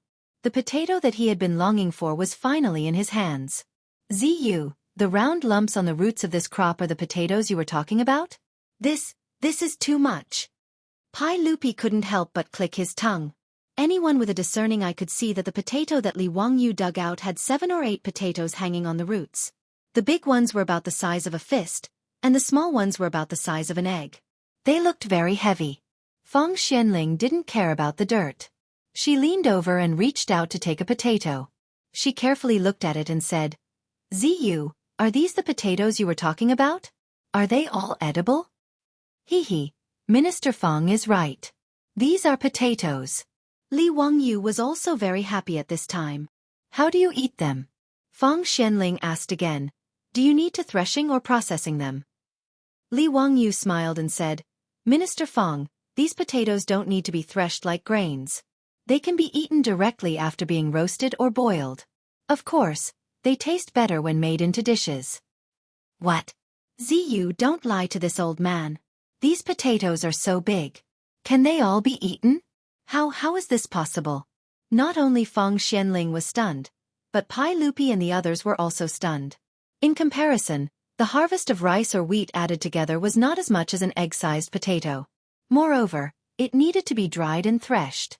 After becoming edible grains, the yield would be even lower. But Li Wangyu actually said that all the lumps on the potato in front of them were all edible. This shocked Pai Lupi, Fang Xianling, and the others. Du Ruhui suddenly turned his head and shouted to the agriculture minister, Quickly, go and get the scale. This old man wants to see how much of this crop is produced. Yes, quickly get the scale. Pai Lupi also hurriedly ordered. Since Li Wangyu said that those lumps were edible, then naturally they were all harvests. It was hard to imagine how much of a harvest such a heavy bunch of potatoes could produce. The scale was quickly brought over. After removing the soil from the potatoes were carefully placed on the scale. Your Majesty, a total of 2 caddies and 6 taels. The agriculture minister personally weighed the potatoes. Li Wangyu secretly curled his lips. The yield was really not high. He remembered that when he planted potatoes with his grandfather in the future, a potato plant could produce at least 5 to 6 caddies. Sometimes it could even produce more than 10 caddies. In comparison, the yield of this potato plant was only 2 caddies. It was really not worth mentioning. However, when Pai Lupi and the other officials heard the words of the agriculture minister, Fang Xianling, who was stroking his beard, trembled and almost pulled out his beard. Ignoring the pain, he grabbed Li Wangyu's arm and asked, Ziyu, how many potatoes can be planted in 1 mu of field? Li Wangyu looked at Fang Xuanling's muddy palm with disgust. His clothes were ruined. He pondered for a moment and replied, 1,000 is not a problem. When he said this, Pai Lupi and the others gasped. They could still do simple math. A potato plant was 2 caddies and 6 taels. Let's just say 2 caddies. 1,000 potatoes was 2 caddies. 20 dan of grain. This was twice as much as the 10 dan of grain that Li Wangyu said 1 mu of field could produce. Li Er suddenly looked at the other 2 pots of potatoes. Quick, smash those 2 pots for me as well. Carefully dig out those potatoes and weigh them for me. Soon, the remaining 2 pots of potatoes were taken out. Similarly, there was a heavy harvest. The results of the weighing were roughly the same. They were 2 caddies and 2 caddies and 4 caddies. In total, more than 20 potatoes of different sizes were harvested from the 3 potato plants. A total of 3 caddies and 3 caddies of potatoes were harvested. Li Wangyu looked at these potatoes and was so happy that his eyes narrowed. After this potato sprouted and cut into pieces, it could at least grow 3 or 4 more potatoes. In other words, when the next harvest came, these 20 potatoes could become 400 or 500. In less than a year, they could eat as many potatoes as they wanted. Looking at the ground full of potatoes, Pai Lupi's face was still full of disbelief. Zio, are these things really edible? All of them? How is this possible? It was no wonder that Pai Lupi was so surprised. It was really hard to imagine how spectacular it would be to produce 20 dan of grain per mu of field. Not only did Pai Lupi not believe it, Chang Yaojin, Fang Xianling, Du Ruhui and the others also looked at these potatoes in disbelief. These round lumps dug out from the soil could be eaten. Li Wangyu laughed. Uncle, everyone, I still have 2 pots of potatoes in my residence. Why don't you move to Hu County? I will harvest those 2 pots of potatoes and take some to taste. Let's see if these potatoes are edible and how they taste. What do you think? Good. That's right. Pai Lupi agreed without hesitation. Chapter 681. The most important thing for Pai Lupi now was to test whether the potatoes could really be eaten. Compared to this matter, the other national affairs were not worth mentioning. Fang Xianling and Du Ruhui were naturally the same. Compared to being able to produce 20 dan of grain per mu, other matters were nothing. Pai Lupi immediately ordered the palace guards to carefully send the harvested potatoes back to the palace and arrange for someone to guard them. After a little arrangement, Pai Lupi led the palace guards and Li Wangyu to Dingzhou village in Hu County. They were all riding fine horses. From Chang'an City to Dingzhou village, it took them less than an hour to travel 100 miles. Because no one knew beforehand that Li Wangyu would come with Pai Lupi and the other big shots, the old housekeeper Li Heng was startled and hurriedly went forward to greet them. Li Wangyu pulled him aside and whispered a few words, but Li Heng frowned and shook his head. Lang Jun, I'm afraid this won't work. This is a saint coming in person. How can it be eaten? Li Heng repeatedly waved his hand. Li Wangyu glared at him and said, Don't talk nonsense. Just do what I tell you. Tell Niu Wu to go to Hu County and find Yang Quan. Yang Quan will give you this little face. Seeing that his Lang Jun was so insistent, Li Heng could only nod and agree helplessly. He went to make the arrangements. The Li family's 2 pots of potatoes were the same as the ones in the Sanongxi temple. In total, they produced about 5 caddies of potatoes. Such a stable output made Pai Lupi and the others finally believe that the potatoes were indeed high-yielding. Now, the only doubt was, could the potatoes really be eaten? Li Wangyu was actually reluctant to eat potatoes. His family had harvested 5 caddies of potatoes, and there were less than 20 of them in total. If he kept them for planting, he would be able to harvest more than 100 caddies of potatoes in the next season. However, Li Wangyu also knew that if he didn't let Pai Lupi and the others personally taste the potatoes and confirm that they were edible and delicious, they wouldn't vigorously promote it. Therefore, even though Li Wangyu was reluctant, he still decided to take out half of the potatoes to let Pai Lupi and the others taste the delicious taste of potatoes. Of course, he would never admit that he was greedy. When the beautiful boss heard that he wanted to eat potatoes, she volunteered to cook. She also couldn't bear to let the kitchen maids in the residence take care of such precious potatoes. If they were wasted, then it would really be a sin. For Li Wangyu, even his beautiful superior felt that it was a great waste to take a few potatoes to roast and cook. However, in order to let Pai Lupi and the others see the edible value of potatoes, this must be done. Li Wangyu could only endure the heartache, carefully selected 4 smaller potatoes, and let them cook. In the reception room of Lai Hot, Pai Lupi, Fang Xianling, and the others were drinking tea, anxiously waiting for Li Wangyu to present the potatoes. Even though Li Wangyu repeatedly assured that the potatoes were edible, not only delicious, but also filling, they didn't see it with their own eyes, and they didn't personally taste it, so they didn't believe it in their hearts. After waiting for a long time, they finally saw Li Wangyu carefully walk in with a tray. Hey, uncle, everyone, you must be waiting anxiously. The dishes made with potatoes are still in the process of cooking, and it will take some time. However, this nephew ordered people to roast a few potatoes, and they can be eaten directly. Uncle and everyone, you can first see the taste of the potatoes.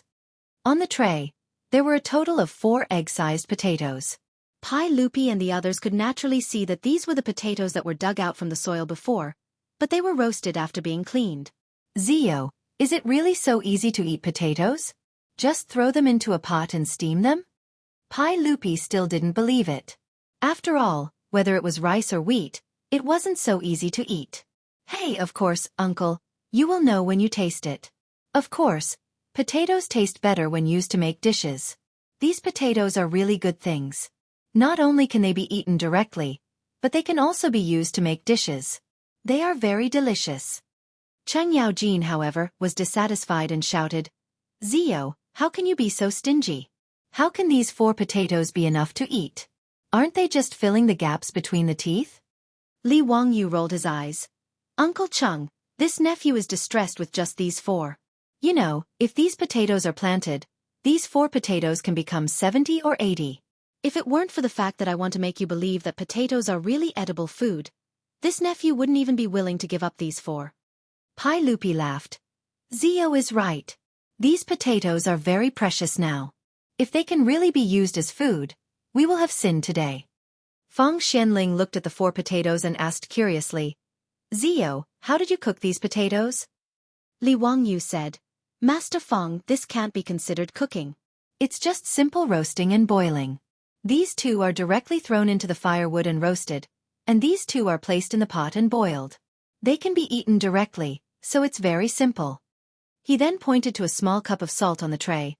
Uncle, you can dip the potatoes in some salt and eat them. They will be more delicious. After Li Wangyu finished explaining, He picked up a knife and cut the 4 potatoes into several small pieces, and then invited Pai Lupi and the others to taste. Feng Xianling and the others were still carefully looking at the cut potatoes when they saw Cheng Yaojin impatiently grabbing a piece of potato and throwing it into his mouth. This old guy chewed a few times and his eyes lit up.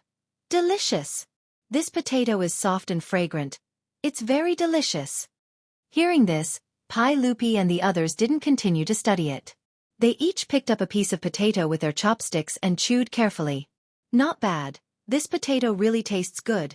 It's very delicious. Soft, smooth, and there is no smell at all. Your Majesty, this thing is really edible, and it's very delicious.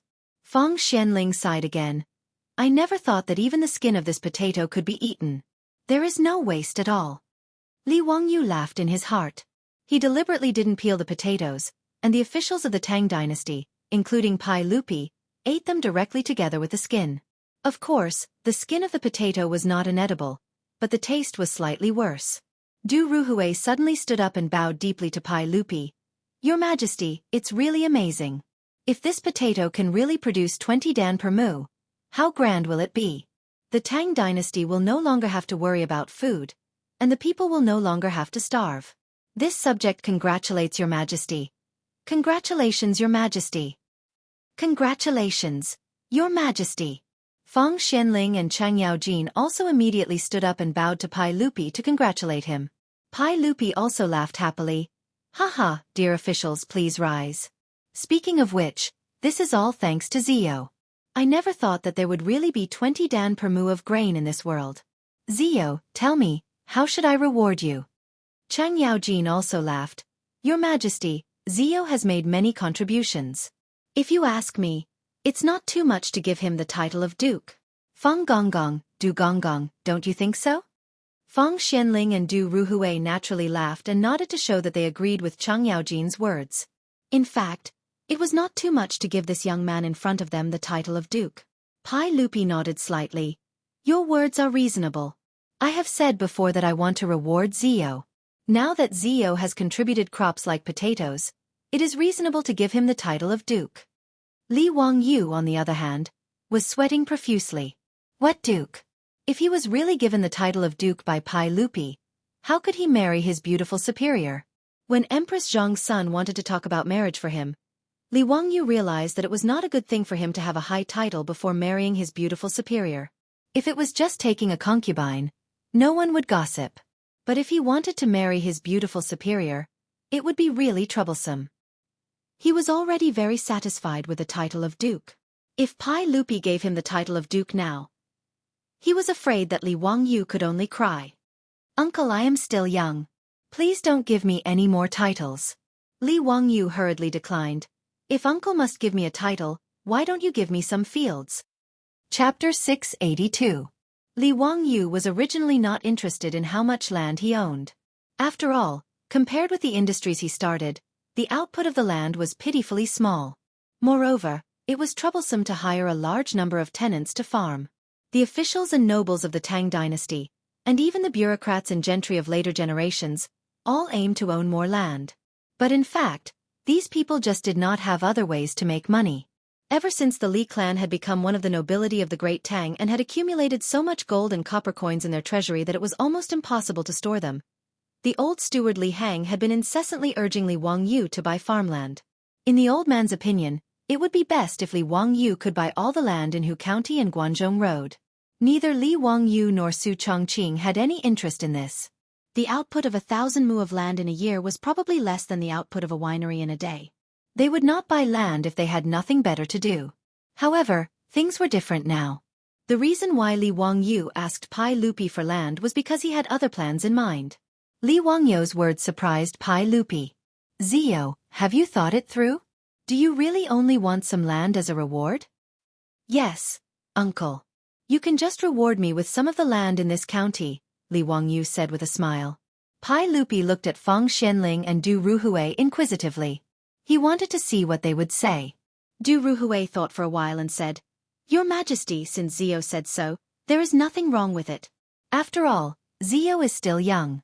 It is not a good thing to give him the title of Duke at the age of 17.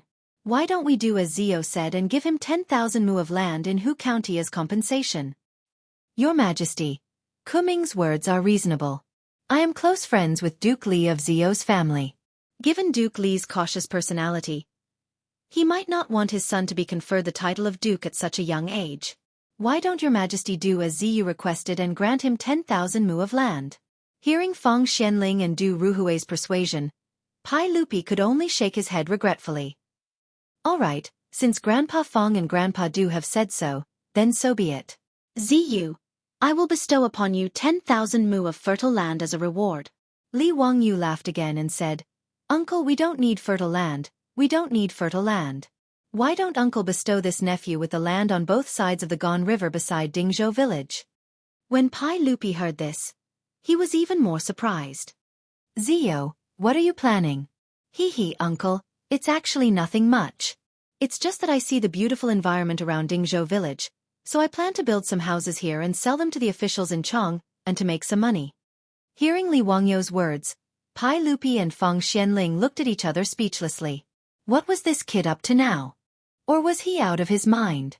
Dingzhou village was located at the foot of Qinling Mountain and had the Gone River flowing through it. The environment was indeed good. However, it was 100 miles away from Chong'an. It wasn't close, but it wasn't far either. But as he said, how could it be possible to build houses and sell them to the officials and nobles? What's more, even if someone bought it as a vacation house, what profit could it bring? After all, there was no real estate industry in the Tang dynasty.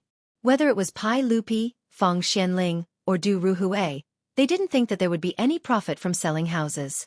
Li Wangyu didn't explain. It was better to make a fortune in silence. Who would be stupid enough to shout about it? Seeing Li Wangyu so determined, Pai Lupi could only nod and agree.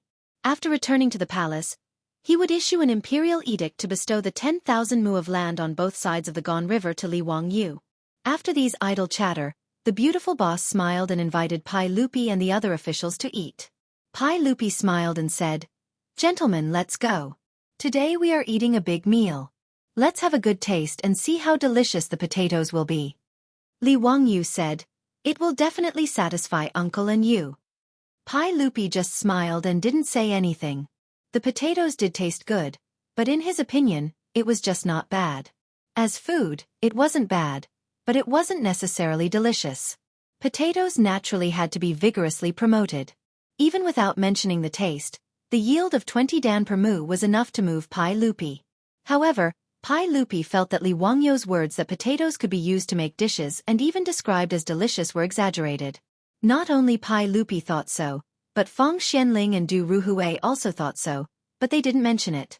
But Chang Yaojin, this old fellow, didn't care about face and directly shouted, Boy, the taste of potatoes is not bad. It can be used to make food.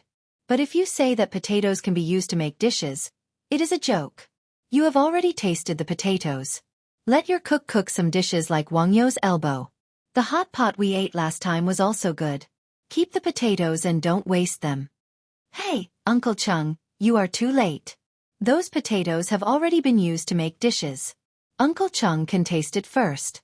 If it is not to your taste, this nephew will ask the cook to change it for Uncle Cheng. Li Wangyu was also used to this old hooligan's face and didn't care at all. Hearing Li Wangyou's words, Chang Yaojin nodded with satisfaction. That's it, Your Majesty. Then let's go and see what this boy will do. Pai Lupi nodded and went to the Lai Hot Castle's dining hall with the help of the old housekeeper Li Hang. As for the maid-servants of the Li residence, they began to deliver wine and delicacies like flowers. Li Wangyu explained to everyone, Uncle, this is hot and sour shredded potato, which is made by cutting potatoes into shreds and frying them. This is mashed potato, which is made by boiling potatoes and pounding them into mud. This is fried small potatoes, and this is potato roast chicken, which is very delicious. When these dishes were served, Chang Yaojin was dissatisfied again. Son of a bitch. You are really stingy. Why don't I see meat when you treat us to a meal? Li Wangyu wanted to point at this old man's nose and scold him.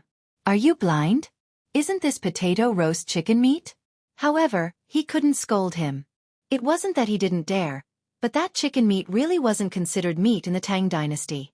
In the eyes of the Tang people, only the meat of animals was considered meat, and birds were not meat. Therefore, chicken meat was generally very cheap in the Tang dynasty. Ordinary people also used chicken meat to entertain guests. In history, Pai Lupi ordered that the imperial censors were forbidden to eat meat, which meant that the imperial censors were not allowed to eat meat when they were on a business trip. However, Ma Zhou liked to eat chicken, so he was impeached when he ate chicken during a business trip. In the end, Pai Lupi replied, I forbade the imperial censors from eating meat. I was afraid that the prefectures and counties would pay a lot of money. What I meant was that I forbade the imperial censors from eating meat when they were on a business trip because I was afraid that they would be extravagant and wasteful.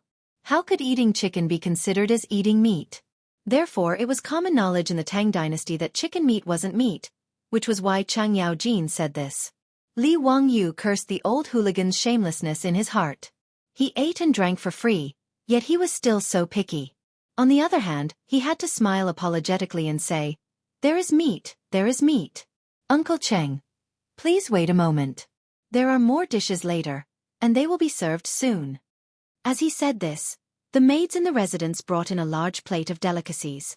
Li Wangyu looked at it and said with a smile, Uncle everyone, the meat is here. This is potato roast beef. It is delicious. Uncle, quickly try it and see if it is delicious. When he said this, everyone's expression turned ugly. Chapter 683. When Pai Lupi heard that it was stewed beef with potatoes, he couldn't help but stare at Li Wangyu with dissatisfaction. Fang Xianling and Du Ruhui also had a strange look on their faces. Chang Yaojin, the old guy, fanned the flames. Wah boy, you are really bold. You actually dare to eat beef with us in front of His Majesty. TSK, you are really bold. The reason why everyone had such an expression was because eating beef in the Tang dynasty was illegal. In fact, not only in the Tang dynasty, eating beef was also illegal in other dynasties. Don't look at the wuxia novels or the TV series of later generations. When those heroes entered a restaurant, they would say, Waiter, 5 pounds of beef and 10 jars of good wine. It was very bold and unrestrained. However, no matter which dynasty it was, if someone dared to shout so loudly, the first thing the shopkeeper would do was send someone to report to the yamen. Then, they would capture this brazen person who wanted to eat beef and beat him with a paddle and serve him as a laborer. In an agricultural society, cattle represented productivity. Every dynasty also listed cattle as a specially protected animal and absolutely could not be killed. In the Tang dynasty law, there was a clear regulation. Whoever kills a horse or cow will be a prisoner for a year. It meant that if the owner killed his own horse or cow, he would be forced to do hard labor for a year. Even if the cow was raised by Li Wangyu, he would still be caught and forced to do hard labor. Of course, he was a noble, so he would not be forced to do hard labor, but at least he would be punished. In the Tang dynasty, even the old, weak, sick, and disabled cows could not be killed. Only the cows that died of natural causes could be slaughtered and eaten. Therefore, wasn't Li Wangyu knowingly breaking the law by serving a dish of stewed beef and potato to everyone in such a grand manner? How could it make Pai Lupi happy? When Li Wangyu saw everyone's expression, he hurriedly explained with an embarrassed smile. Uncle, everyone, I didn't kill this bull. It was one of the bulls in my residence that accidentally fell off the cliff and died. Yang Mingfu can testify for me. I have a certificate issued by the county government. As he spoke, he took out an official document from his bosom. On it was a certificate issued by the Huxian County Yamen, proving that the Lai Hot's cow had fallen to its death and was butchered by itself. Seeing the document issued by the county government, Pai Lupi and Fang Xianling nodded. They didn't care whether there was something fishy about the document or not. They each picked up a piece of beef with their chopsticks and threw it into their mouths. After all, even Pai Lupi and Fang Xianling rarely got to eat beef. How could they not like it? And this beef, of course, didn't die from falling off a cliff. It was a fake certificate that Li Wangyu asked Yang Quan to get in through the back door. What he had instructed the old butler, Li Hang, to do was to kill the cow. He had even asked Niu Wu to make a trip to the county to find Yang Quan to prove it. Since there were potatoes, how could there not be potato stewed beef? Wouldn't that be a great waste? What's more, in fact, Li Wangyu had been craving beef for a long time, but he couldn't find an excuse. Today, after killing the cow, he could eat to his heart's content. Beef hot pot, beef offal stew, boiled beef, fried steak, sirloin beef, beef jerky. Thinking of it, Li Wangyu felt that he couldn't stop drooling.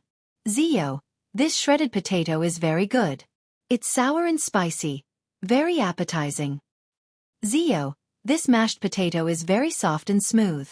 It's very delicious. Your Majesty, I thought this potato stewed beef was the most delicious. Zio was right. I didn't expect that potatoes could be made into such a delicacy. Pai Lupi and others were full of praise for the potato feast. Now, they finally understood the value of potatoes.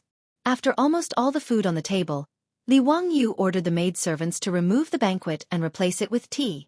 Then they began to talk about how to grow potatoes. Feng Xianling couldn't help but sigh. Your Majesty, we are really guilty today.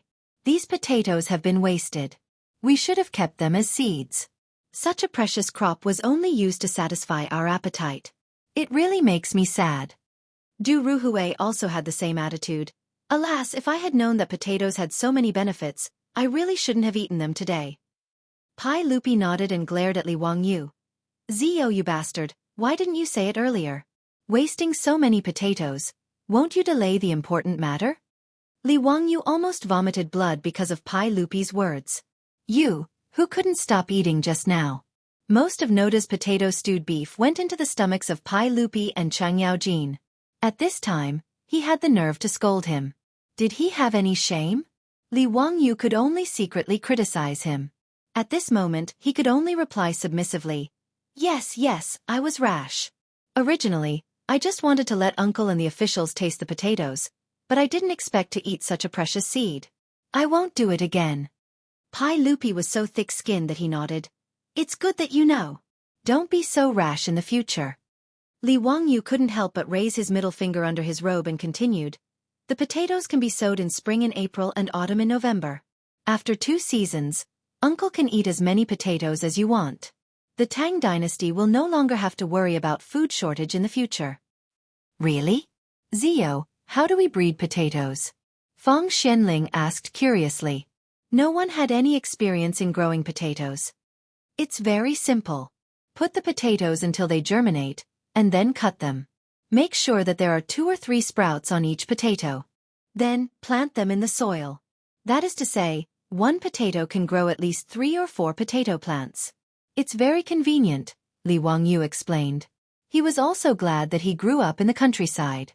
Otherwise, in the Tang dynasty where there was no Baidu, if he was a white-collar elite like his beautiful boss who couldn't distinguish grains, even if he saw potatoes, he would be at a loss. Li Wangyu estimated that now more than 20 potatoes had been planted in the Sidong Temple, and there were still 7 or 8 left in his mansion. By April, more than 100 potato seedlings could be sowed. By the time the harvest came, there would be 200 or 300 pounds of potatoes. By next year, the 200 or 300 pounds of potatoes would become 4,000 or 5,000 pounds. At that time, the planting of potatoes could begin to be promoted in a county, and in another year, it could be promoted to a whole province. In a few years, potatoes could be planted in the whole Tang dynasty. With such a high yield, there would be no famine in the Tang dynasty soon. Even if there was a disaster, the government would have enough food to relieve the disaster and save the people. These things would naturally be taken care of by Pai Lupi, Feng Xianling, and the other big shots in the imperial court. After discussing how to promote the planting of potatoes, Pai Lupi was in a good mood. He directly treated Li Wangyu's mansion as his temporary residence, and directly invited the officials to take a bath with him. Anyway, it was already late, and the emperor and the officials had to stay in Li Wangyu's mansion for the night. How could Li Wangyu refuse? He could only reluctantly accompany the group of rough men to the hot spring. In the Lai Hot, Pai Lupi and the other big shots liked the bath made by Li Wangyu the most. Soaking in the hot spring, Pai Lupi felt very comfortable, and casually called the Lai Hot maid to give him a bath. Li Wangyu still had something to discuss with Pai Lupi, Feng Xianling, and Cheng Yaojin, so he simply drove the maid away and picked up a towel to help Pai Lupi wipe his back. Uncle, I have something to say, but I don't know if I should say it.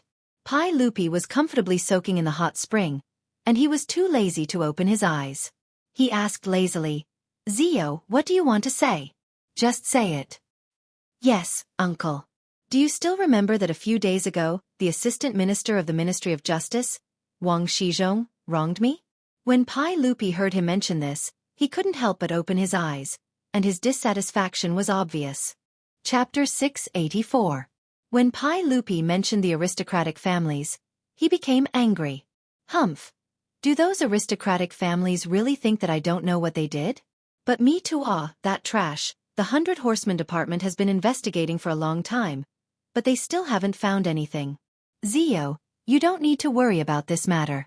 Sooner or later, I will settle accounts with them and give you an explanation. As the emperor of the Tang dynasty, his status was very noble, but he couldn't do anything to those aristocratic families. How could the ambitious Pai Lupi not be annoyed? Li Wangyu smiled and said, Uncle, I have an idea to deal with those aristocratic families, but I don't know if Uncle is interested? His words naturally attracted the attention of everyone, including Chang Yaojin. Feng Xianling couldn't help but frown and said, Zio, what do you want to do?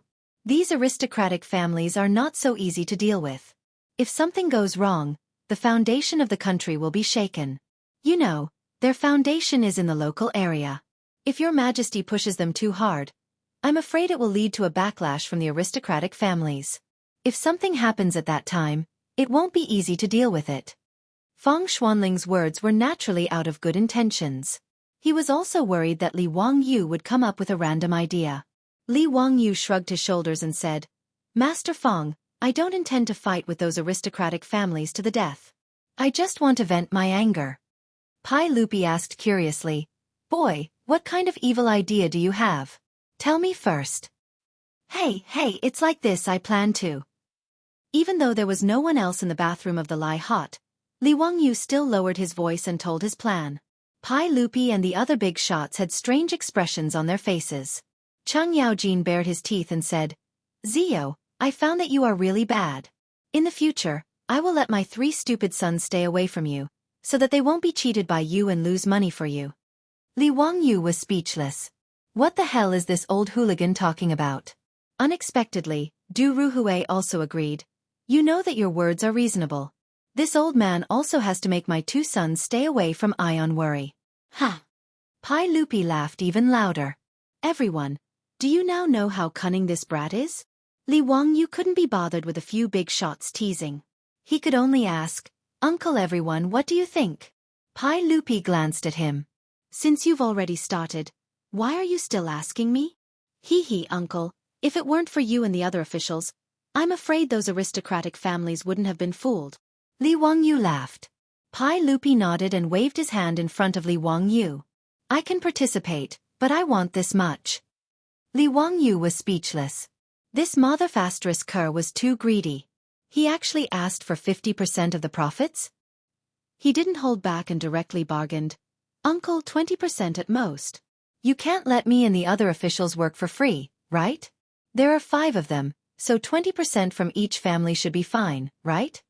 Pai Lupi looked at Feng Xianling and the others. What do you think? Feng Xianling said, Haha, I can participate in this fun. Anyway, even if Zio's plan doesn't work, there's no loss, right? You're right, Mr. Feng. I'll join in the fun. Du Ruhui also twirled his beard and smiled. Cheng Yaojin also laughed. What AB*TCH? I'm looking forward to the success of Zio's plan. It'll be very interesting.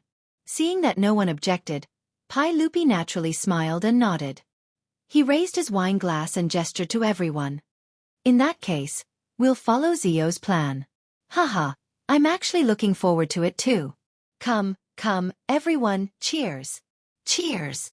The big bathroom of Lai Hot was filled with the laughter of several old men. Under the rule of Chong'an County, something happened in Duku County, which was 60 miles south of Chong'an City. Xinghua Temple, which was located 30 miles away from Duku County, had a new abbot recently. The abbot's Buddhist name was Zhang Dao, and he had a lay disciple with him. Originally, there was nothing strange about this matter, because Xinghua Temple was originally a small temple with only an old presiding monk. After the old abbot passed away, there was no monk in Xinghua Temple. If the villagers of Xiaohou village didn't take care of Xinghua Temple from time to time, the temple would have been abandoned. Xinghua Temple was also a small temple with only 3 halls. Even the most important Mahavira hall in the temple looked dilapidated. Even the clay statue of the Buddha had not only fallen off, but the clay statue itself had also been damaged a long time ago. However, Xinghua Temple didn't have a lot of incense, and the surrounding villagers didn't have much money, so it became more and more decayed, and no monk was willing to take over this temple. However, the Zhangdao monk went to the county government of Duku County a few days ago with the certificate and documents issued by the Zongjing Temple to handle the handover procedures of the temple. Not everyone could be the abbot of a temple in the Tang dynasty. The abbot had to be approved by the Zongjing Temple and be issued with a certificate and documents before he could take over the temple. The Zongjing Temple not only managed the royal family, but also the monks and Taoists in the world. Every temple had its own property. The government didn't collect taxes or exploit the property of the temple. All in all, this was not a small amount of wealth. However, Xinghua Temple was different, because it was too poor and didn't have a lot of incense. There were no fields, no tenants, and no money. The only thing that belonged to the temple was a broken stone mountain behind the temple that even birds didn't want to shit there. Because Xinghua Temple was too poor, no monk was willing to be the abbot of this temple. When the county magistrate of Duku County learned that a monk had taken over Xinghua Temple, he didn't bother to ask more.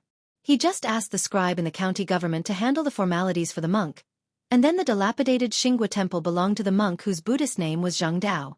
Half a month after the Zhangdao took over Xinghua Temple, they suddenly began to recruit craftsmen in Chang'an City to renovate the temple and said that they would remake the golden body of Buddha. As a result, the originally inconspicuous Xinghua Temple became lively. Craftsmen went in and out every day, and carriages carried various building materials. This matter naturally began to be discussed in Xiaohou village, and then it soon spread to the county. Everyone in Duku County was talking about why the dilapidated Xinghua Temple suddenly had money and could spend a lot of copper coins to renovate the temple. Some pilgrims who went to offer incense asked the abbot of Zhangdao curiously, but the abbot just smiled and said nothing, which made people talk about it even more. As a result, all kinds of rumors spread. Some people said that there were originally treasures in Xinghua Temple, which were hidden by Li Mi's army when the world was in chaos at the end of the Sui dynasty, but now they were discovered by the new abbot. There were even rumors that there was a hiding cave of Li Mi's army in the Stone Mountain, and the treasures were hidden there. Some people also said that the Zhangdao had received financial support from the nobles in Chang'an City, so they had the copper coins to renovate the temple. There were even people who said that treasures were found in the Stone Mountain near the temple, and that the abbot was selling those treasures to earn money. Of course, no one believed the last one. After all, although the Stone Mountain was not small, it was a barren place where even birds didn't shit. Of course, no one believed that there would be any treasures in such a place. But soon the people in Duku County found that they were wrong. It turned out that there were really treasures in the Stone Mountain. Chapter 685. In the eastern and western markets of Chang'an, the owners of the largest gold and silverware shops were the aristocratic families of the imperial court. Even the officials and nobles couldn't get involved in them. This was normal. After all, the aristocratic families had existed for thousands of years and had accumulated a lot of wealth, including gold and silver. In addition to selling gold and silver ornaments and utensils, these gold and silverware shops also had an important function, which was to exchange for copper coins. After all, although gold was the legal currency of the Tang dynasty, it was usually used for large transactions. Therefore, when there was a need, one had to go to these gold and silverware shops to exchange gold for copper coins. In addition, they also collected broken gold and silver and smelted it again, casting it into gold and silver ingots or forging gold and silver utensils. Of course, whether it was exchange or purchase, these gold and silverware shops had to charge a certain amount of money to make a profit. On this day, a young man wearing silk clothes came to the Jinyuan gold and silverware shop in the East City. After looking around, he stopped a shop assistant and asked, "Excuse me, may I ask if your shop accepts gold?" "Of course we do. Does the customer want to sell loose gold?" Seeing a customer, the shop assistant was naturally full of smiles and politely replied. The man cupped his hands and said, "Then I'll have to trouble you to find your shopkeeper. I have a business deal to discuss with him." "What kind of business does the customer want to discuss? Please tell me about it first." The shop assistant naturally had to find out. If it was just some loose gold and silver, there was no way he would trouble the shopkeeper. Hearing this, the man hesitated and looked around. Seeing that no one was paying attention, he took out a small piece of gold from his waist and waved it at the shop assistant. "I want to sell this piece of gold. I wonder if your shop is interested?" When the shop assistant saw the piece of gold, his eyes couldn't help but widen in disbelief. "Could the customer let me take a closer look at this piece of gold?" The man ignored him and put the piece of gold back at his waist. "Hee hee, I'm afraid you can't make the decision for this business. Ask your shopkeeper to come. Okay, then I'll have to trouble you to wait in the VIP room for a moment. I'll immediately ask the shopkeeper. The shop assistant's attitude became even more polite. After inviting the man to a seat in the VIP room, he immediately ran to ask for the shopkeeper.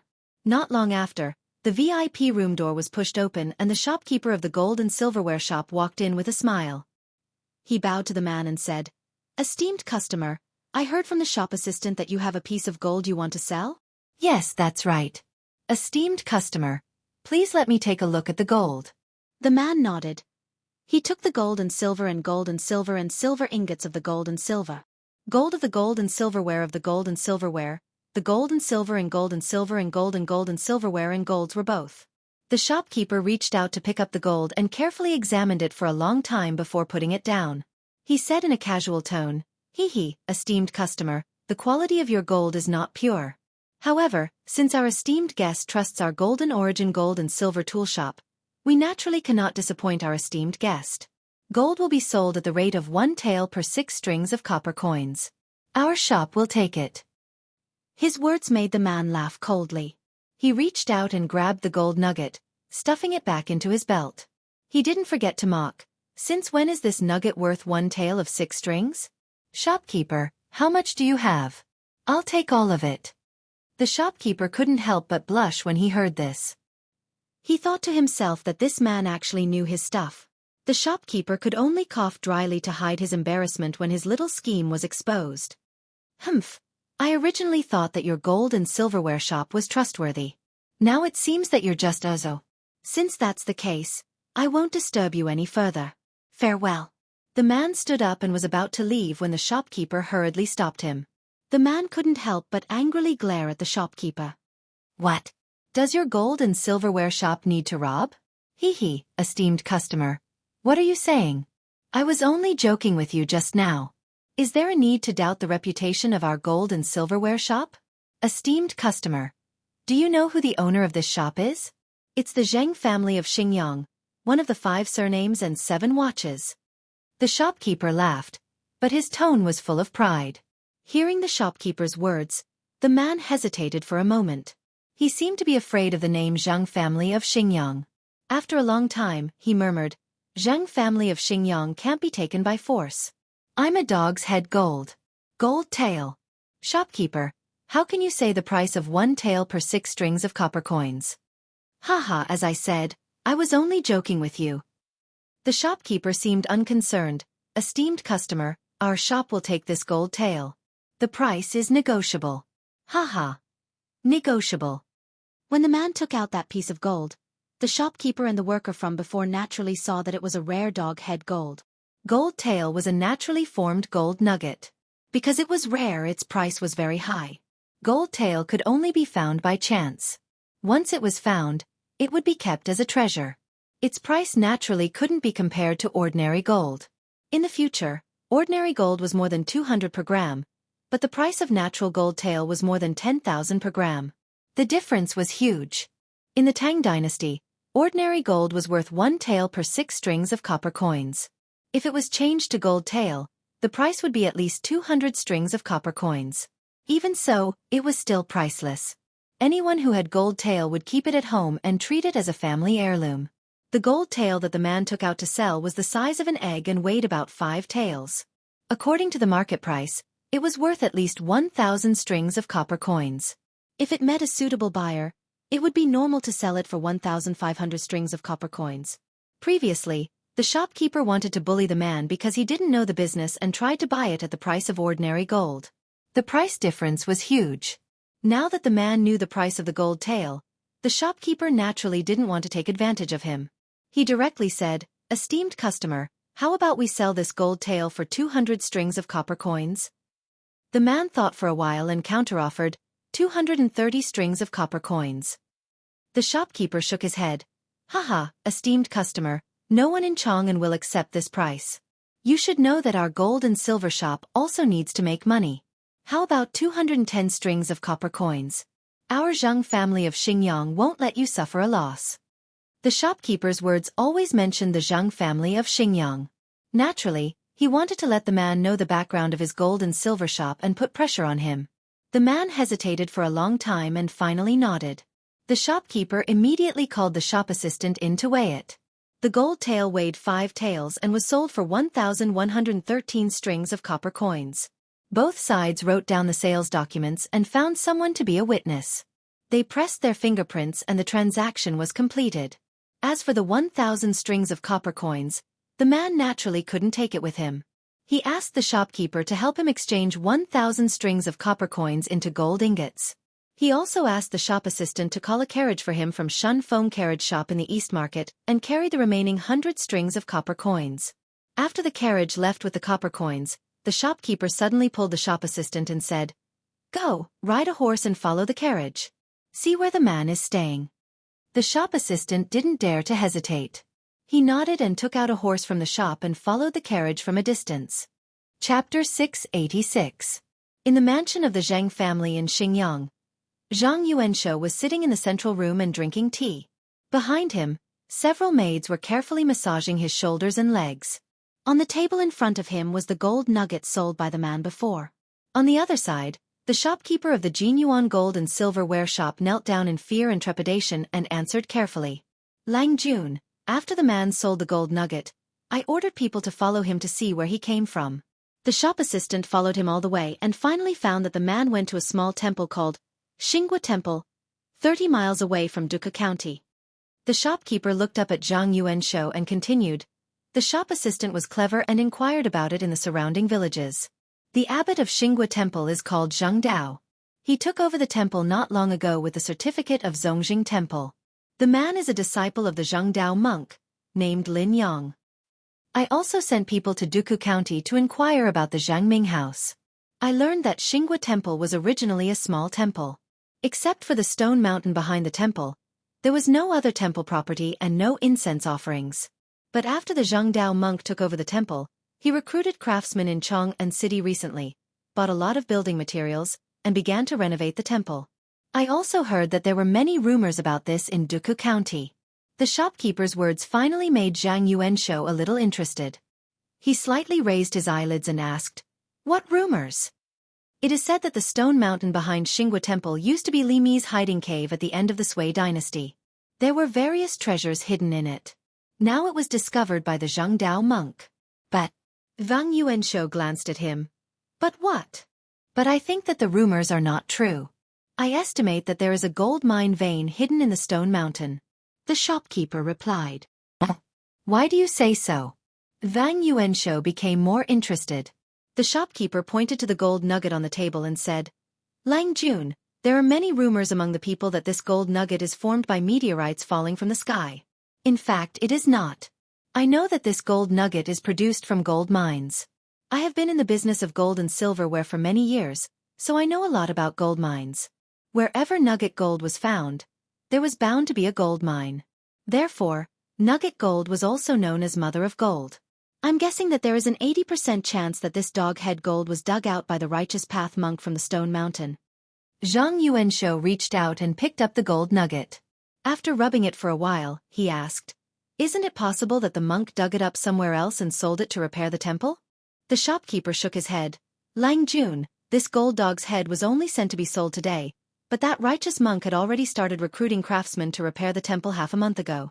Your humble servant went to Duku County's government office to inquire about it.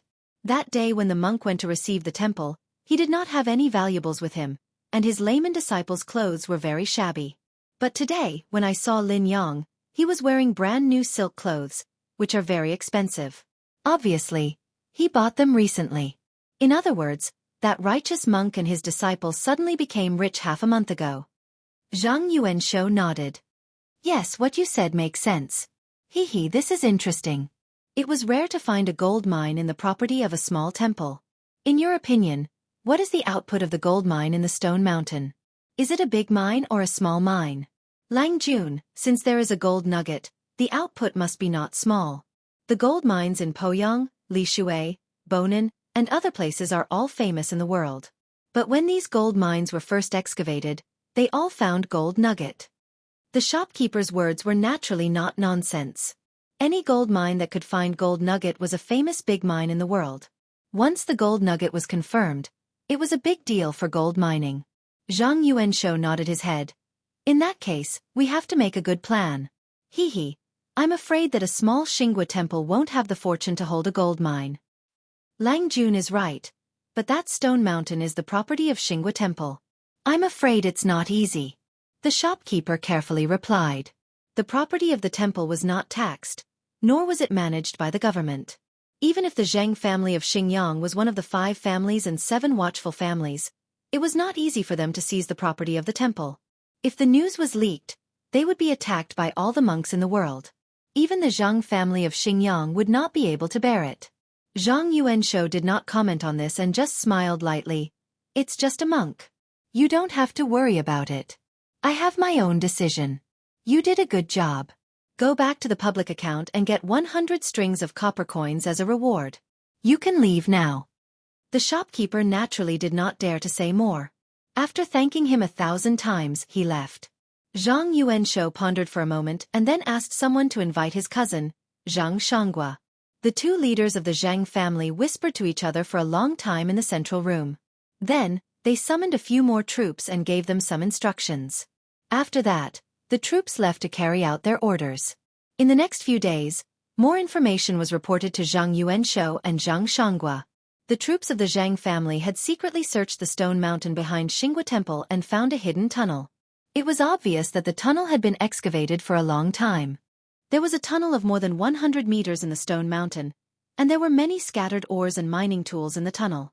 When they entered the tunnel with torches, they could see the golden reflections on the walls of the tunnel. The troops of the Zhang family did not disturb the monk and his disciple in Xinghua Temple, but secretly took away 2 ores from the tunnel. After being identified by the craftsmen of the Zhang family, they confirmed that the 2 shiny ores brought back from the tunnel were gold ores.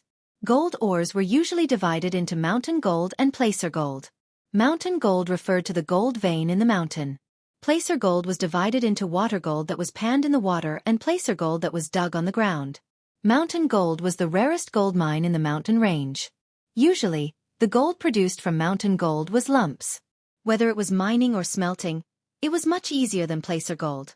The craftsman who identified the ores said that the gold content in these 2 ores was very high. He estimated that this was a rich gold mine and the gold reserves in it would be very large.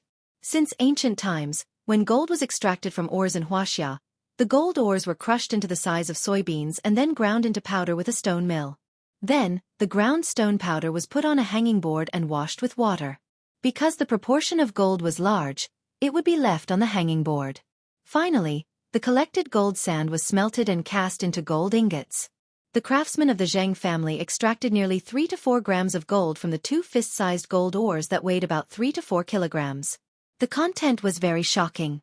It should be known that an ordinary gold mine might not be able to extract 1 tael of gold from 1 ton of ores. In the craftsman's words, only a few rich gold mines controlled by the imperial court could produce gold ores of such quality. It was very rare.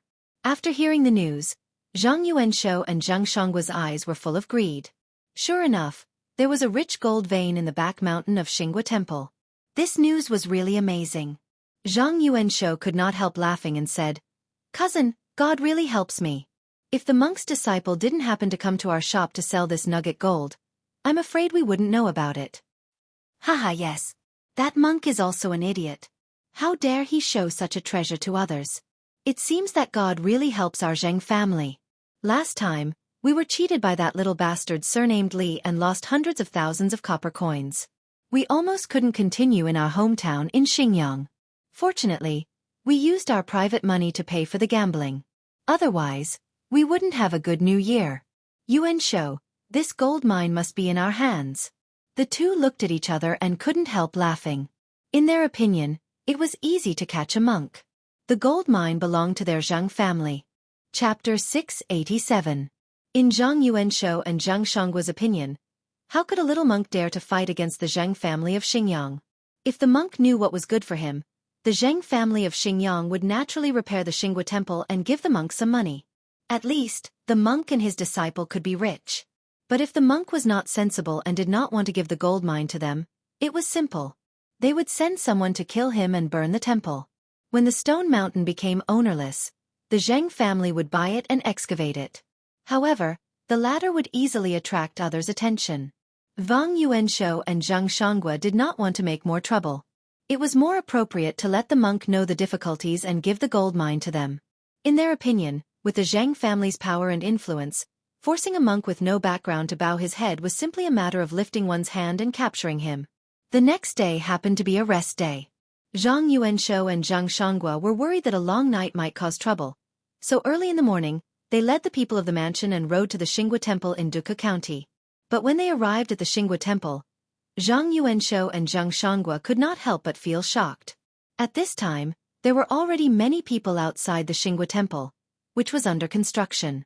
They had surrounded the Xinghua Temple and prohibited unauthorized people from entering. Zhang Yuanshou and Zhang Shanghua both recognized the people who surrounded the Xinghua Temple. They were the troops of Duke Lu's mansion. The troops of Duke Lu's mansion did not seem to expect that they would meet the Zhang family of Xingyang here. Immediately, someone ran into the temple, but the others did not know whether they should stop Zhang Yuanshou and others. They seemed to be at a loss for a moment. Those troops of the Cheng family hesitated for a while, but someone still came forward to salute Zhang Yuanshou and Zhang Shanghua and said, "Greetings, Mr. Zhang. May I know what brings you to the Xinghua Temple today?" "Haha, I'm here to offer incense and worship Buddha. But I don't know what your duke is doing here today." Zhang Yuanshou forced a smile. "Mr. Zhang, my Lang Jun is also here to worship Buddha today." The words of the troops of Duke Lu's mansion made Zhang Yuanshou sneer in his heart. It was impossible for the old man Cheng Jijie to come here to worship Buddha. Moreover, if they wanted to worship Buddha, there were many big temples in Chang'an City. No one would believe that they would come to this shabby temple in the remote countryside to worship Buddha. He and his cousin, Zhang Shanghua, looked at each other, and both of them knew that something was wrong. There was an 80% chance that Cheng Jijie had somehow found out about the gold mine. He probably came here today for the same purpose as them. Zhang Yuanshou didn't say much. He and Zhang Shanghua were about to walk into the temple. The troops of Marquis Lu's mansion wanted to stop them, but they couldn't find a reason to do so. However, they still blocked the gate of Xinghua Temple and refused to give way. Wang Yuanshou angrily said, "What? Do you dare to stop this old man? Did Xinghua Temple become the property of Marquis Lu's mansion? Otherwise, don't blame this old man for denouncing High Duke Lu." At this time, they heard Chang Yaojin's laughter coming from the temple gate. "Ha ha ha, Mr. Zhang. Why do you argue with my troops?" Chang Yaojin separated the troops and strode out of the temple. After greeting Zhang Yuanshou and Zhang Shanghua casually, he asked, "Mr. Zhang, why are you not in Chang'an City today? What are you doing in Xinghua Temple?" "Haha, I wonder what Mr. Lu is doing here?" Wang Yuanshou didn't answer but asked. "I'm here to eat vegetarian food and pray Buddha. Can't I?" Chang Yaojin glared at him. Zhang Yuanshou didn't buy it. "Haha, what a coincidence. My brother and I are also here to eat vegetarian food and pray Buddha." Chang Yaojin looked at Zhang Yuanshou and then at Zhang Shanghua. Suddenly, he raised his head and laughed. "Ha ha ha, it seems that Mr. Zhang also knows the news? I didn't expect the news to spread so quickly. To tell you the truth, you are late. The monks of Xinghua Temple have sold the stone mountain to me. Mr. Zhang, please go back." Zhang Yuanshou didn't believe him at all. He looked at Chang Yaojin with a faint smile. "Mr. Lu, do you have the transaction document? Why didn't I hear about it from the Ming House in Duku County?" "Mr. Zhang, Ming House. Do you know about this matter that Mr. Lu mentioned?" Behind them, a man in a light green official uniform stood out. He was the county magistrate of Duku County. He smiled and greeted Cheng Yaojin before saying, "Nice to meet you, Mr. Lu. Did Xinghua Temple sell the stone mountain to you? Why don't I know about it?" In the Tang dynasty, people who wanted to buy and sell land and forests needed to go to the county government to get a document. The county magistrate of Duku County happened to be a member of the Zhang family in Xingyang. Today, Zhang Yuanshou came to threaten the Orthodox monks, so he naturally asked the county magistrate of Duku County to come with him. Cheng Yaojin was thick-skinned enough. He didn't panic when his lie was exposed. "I have reached an agreement with the monk. I will go to the county government to go through the formalities." Zhang Yuanshou said with a smile, "Haha, since you haven't gone through the formalities, it doesn't count. Mr. Lu, since my cousin and I are here, I'm afraid you don't want to eat it alone, do you?" Hearing this, Chang Yaojin couldn't help glaring at Zhang Yuanshou. When the two sides didn't give in to each other, another person came out of the temple. It was Li Wangyu. Zhang Yuanshou and Zhang Shangua were even more unhappy when they saw Li Wangyu here. They thought they could monopolize the high-yield gold mine. Why did this thing become known to everyone? What the hell? Nice to meet you, Mr. Zheng.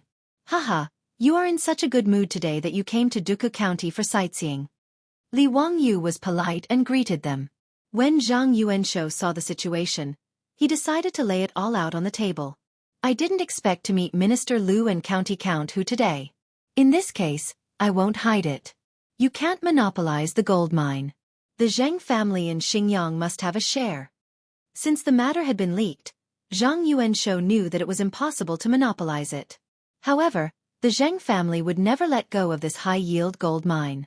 At this time, Zhang Yuanshou's bottom line was to take at least 1/3 of it. After all, whether it was Chang Yaojin or Li Wangyu, the Zheng family in Xinjiang couldn't rely on their power to suppress them. Thus, cooperation became the only option. Chang Yaojin and Li Wangyu looked at each other. Li Wangyu nodded silently, indicating that he agreed with Zhang Yuanshou. The Zheng family in Xinjiang couldn't drive Chang Yaojin and Li Wangyu away.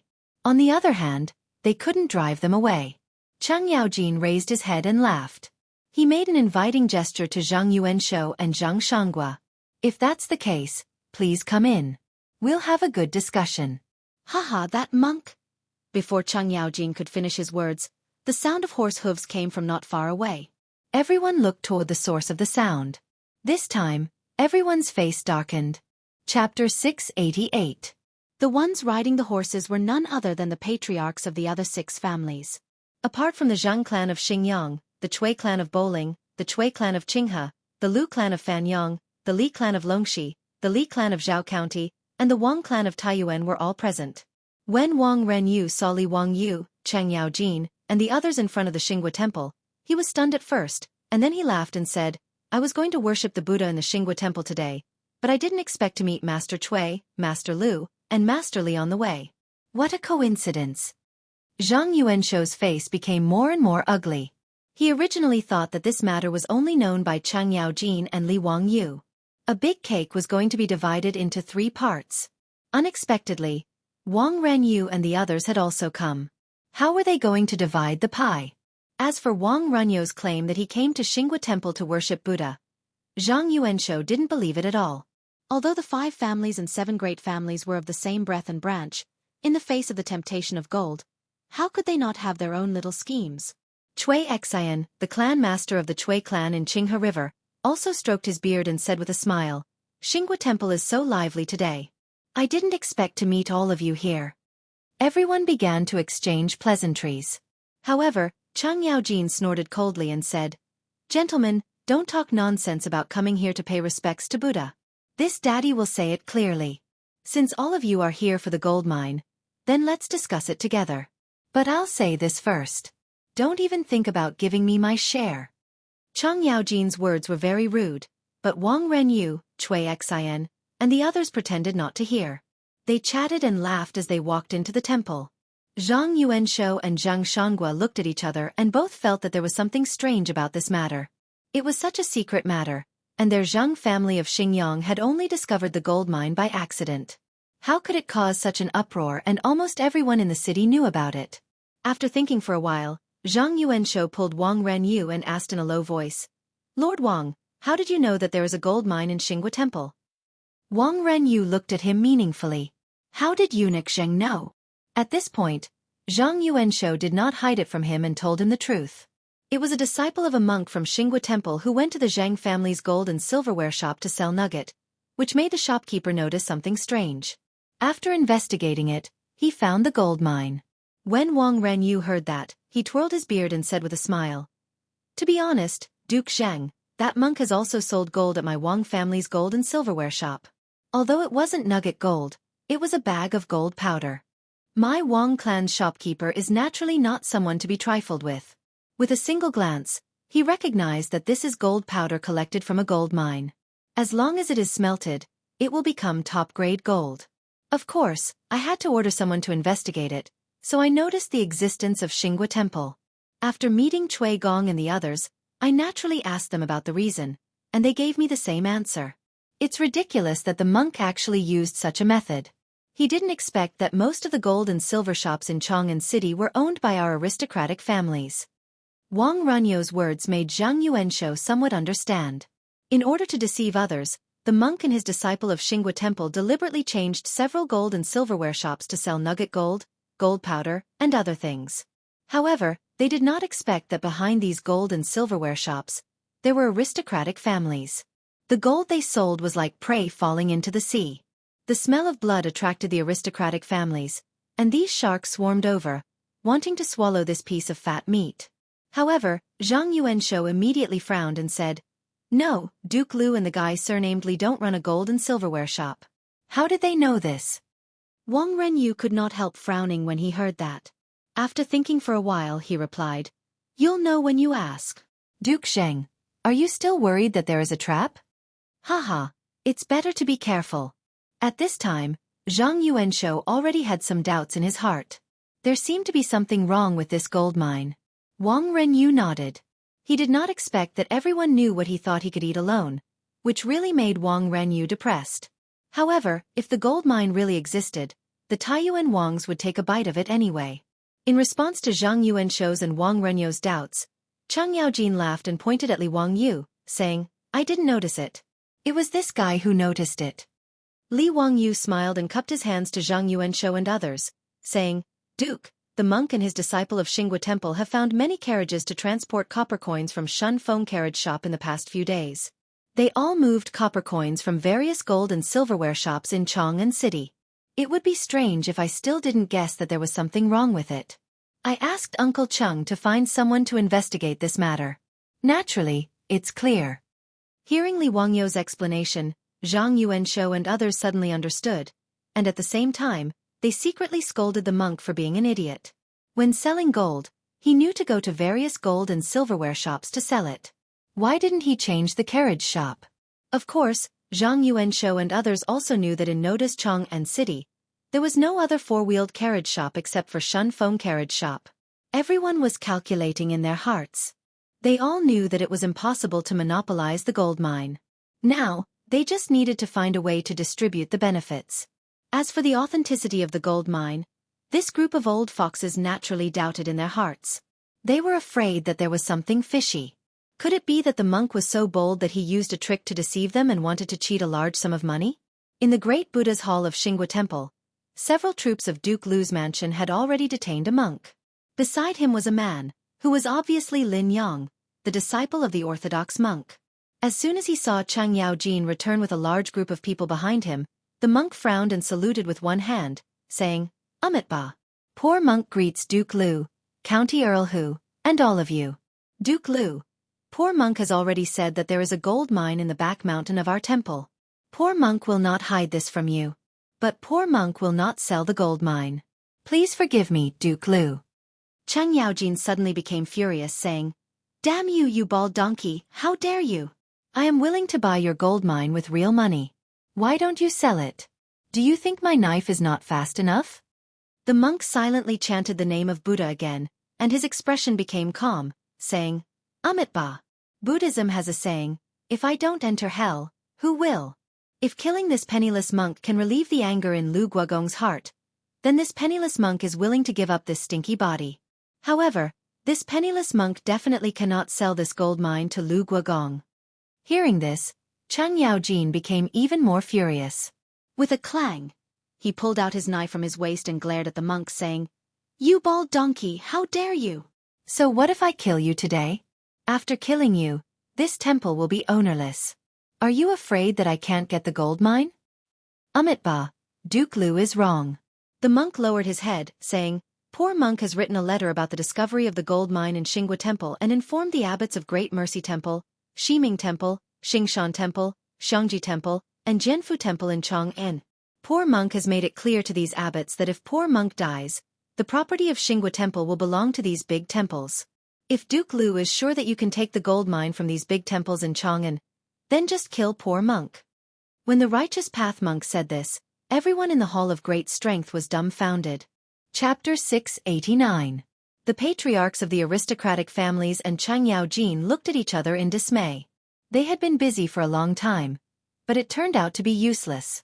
If things were as the monk said, even the 5 surnames and 7 Wangs would not be able to get any benefits from it.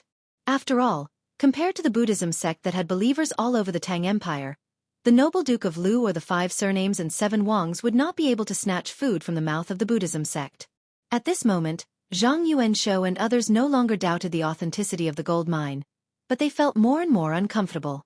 Such a big piece of fat meat was in front of them, but they couldn't eat it. It was really strange. Chang Yaojin was even more furious because of the monk, and he directly put the Shao knife in his hand on the monk's neck. Bald donkey! How dare you bully me? Do you think my knife is not fast enough? The monk directly closed his eyes, silently recited sutras, and did not answer at all. Zhang Yuanshou, Wang Renyu, Cui Xin, and others looked at each other. They were unwilling, but they could do nothing. They really didn't know what to do when they met a monk who was not afraid of death. It was easy to kill the monk and his disciple, but in this way, the temple property of Xinghua Temple would be jointly owned by several big temples in Chang'an City, and they could not get any benefits from it. Li Wangyu, who had been silent, suddenly said, "Uncle Cheng, calm down. Don't frighten the master." Li Wangyu stepped forward to pull Cheng Yaojin away, and then bowed to the monk. "Master, you don't know these Langjuns, right? Let me introduce them to you. Except for High Duke Lu, these Langjuns are the Cui clan of Bowling, the Cui clan of Qinghe, the Lu clan of Fanyang, the Li clan of Longxi, the Li clan of Zhao County, the Wang clan of Taiyuan, and the Zheng clan of Xingyang." Li Wangyu pointed to Zhang Yuanshou and others, and continued to persuade, "Master, you are a monk. Why do you have to offend High Duke Lu, High Duke Zheng, and High Duke Cui for these useless things? Did the master think that he could live a good life by guarding this gold mine? Why do you have to offend so many people for the sake of worldly things?" The monk looked up at Li Wangyu and opened his mouth. However, he only chanted a Buddhist mantra and remained silent. Zhang Yuanshou and company turned anxious when they saw this. They cussed the monk inwardly. He was like a rock in a latrine, smelly and hard. Li Wangyou's face also showed a bit of impatience. "Master, I respect you as a monk. That's why I'm persuading you in such a pleasant manner. Could it be that the great master was willing to sacrifice his life for money? For the sake of some gold, he was willing to disregard his own life and that of his disciple? Buddhists should abstain from greed, but why was the master so greedy? This is not something a monk would do." Upon hearing Li Wangyou's words, the monk sighed and said, "Amitabha, it's not that I'm greedy for the gold. You may not know that poor monk used to be a monk in Xinghua Temple. After that, he wandered around to cultivate and only wanted a bowl of porridge. Money and poor monk were just fleeting clouds. Neither this poor monk nor the old abbot has ever thought of touching a single cent of the gold mine." Cheng Yaojin spat and said, "Bah, don't talk nonsense. If you're not greedy, why did you and your disciple begin to excavate the gold mine as soon as you took over Xinghua Temple? I've checked it clearly. In the past half-month, you've sold at least 2,000 strings of gold in Chang'an City. You call this not being greedy?" Zhang Yuanshou, Zhang Shanghua, Cui Xin, Wang Renyu, and other big shots from aristocratic families were even more stimulated when they heard this. The output of the gold mine was far more than they had expected. Only the monk and his disciple had produced more than 2,000 strings of gold in half a month. Even if the gold nugget sold to the Zhang family was excluded, at least 100 taels of gold had been produced. How terrifying was that? If there were enough craftsmen, wouldn't it be easy for this gold mine to produce thousands of taels of gold a month? The crowd looked at the monk with even more unfriendly eyes. Zhang Yuanshou couldn't help threatening him. "Master, are you really not afraid of death? But you don't know that there are many things in this world that are more terrible than death." He also thought so in his heart. If the monk really refused to sell, he could only arrest him and torture him. He didn't believe that the monk would refuse to sign and sell the gold mine under the threat of torture. However, the monk was not moved at all. "Amitabha. Poor monk said that if you want this stinky body, you can take it." Poor monk and his disciple excavated the gold mine not for greed, but just to raise gold to repair Xinghua Temple and recast the golden body of Buddha. Hearing what the monk said, Cheng Yaojin couldn't help laughing. "Monk, it's simple. If it's true, you can sell the gold mine to me. I'll pay for it and help you recast the golden body of Buddha. A gold-plated Buddha statue is nothing. When monk Vindication heard this, he lowered his eyes slightly and said, Amitabha, my noble lady, I made a great vow in front of Gautama Buddha to reforge Gautama Buddha's golden body. However, it's not a gold-plated Buddha statue, but a pure golden body of Gautama Buddha. When he said this, it gave everyone a fright. Damn! A golden body of Buddha made of pure gold? Li Wangyu and the others couldn't help but raise their heads and look at the slightly dilapidated clay statue of Buddha in the great Buddha's hall. They each estimated in their hearts how much gold such a golden body of Buddha would cost. At least 1,000,000 taels of gold and 100,000 kilograms. That was the rough estimate in everyone's hearts. The number shocked everyone. It was an unimaginably huge number. Even with the accumulation of thousands of years of aristocratic families, taking out 100,000 taels of gold would empty their pockets, let alone 1,000,000 taels of gold. In fact, Huaxia had a lot of gold reserves since ancient times. It was recorded in history that Emperor Wu of Han rewarded General Wei Qing with 200,000 kilograms of gold. When Wang Mang married the empress in his later years, he used 30,000 kilograms of gold. During Wang Mang's time, the palace alone had more than 700,000 kilograms of gold. However, Huaxia had the habit of burying people in extravagant burials since ancient times. According to the Book of Jin, the Emperor of Han was buried in a mausoleum for a year after he ascended the throne. The tribute from the world was divided into 3 parts. One part was for the ancestral temple, one part was for the guests, and the last part was for the mountain mausoleum. 1/3 of the country's treasury was buried in the ground with an emperor. Over thousands of years, countless emperors and scholars had brought a lot of gold into the mausoleum. Therefore, when Huaxia reached the Tang and Song dynasties, there was less and less gold. It wasn't that 1,000,000 taels of gold didn't exist, but it was an extremely huge number. Zhang Yuanshou couldn't help but burst out laughing. Monk, your joke is too funny. Using 1,000,000 taels of gold to build a golden body of Buddha, you really dare to dream. The Righteous Path monk shook his head. This is not impossible. The old abbot and I have already ascertained many years ago that the gold mine reserves behind the temple are astonishing. Even 10,000,000 taels of gold may not be impossible. This poor monk is willing to use 1,000,000 taels of gold to cast a golden body for Buddha.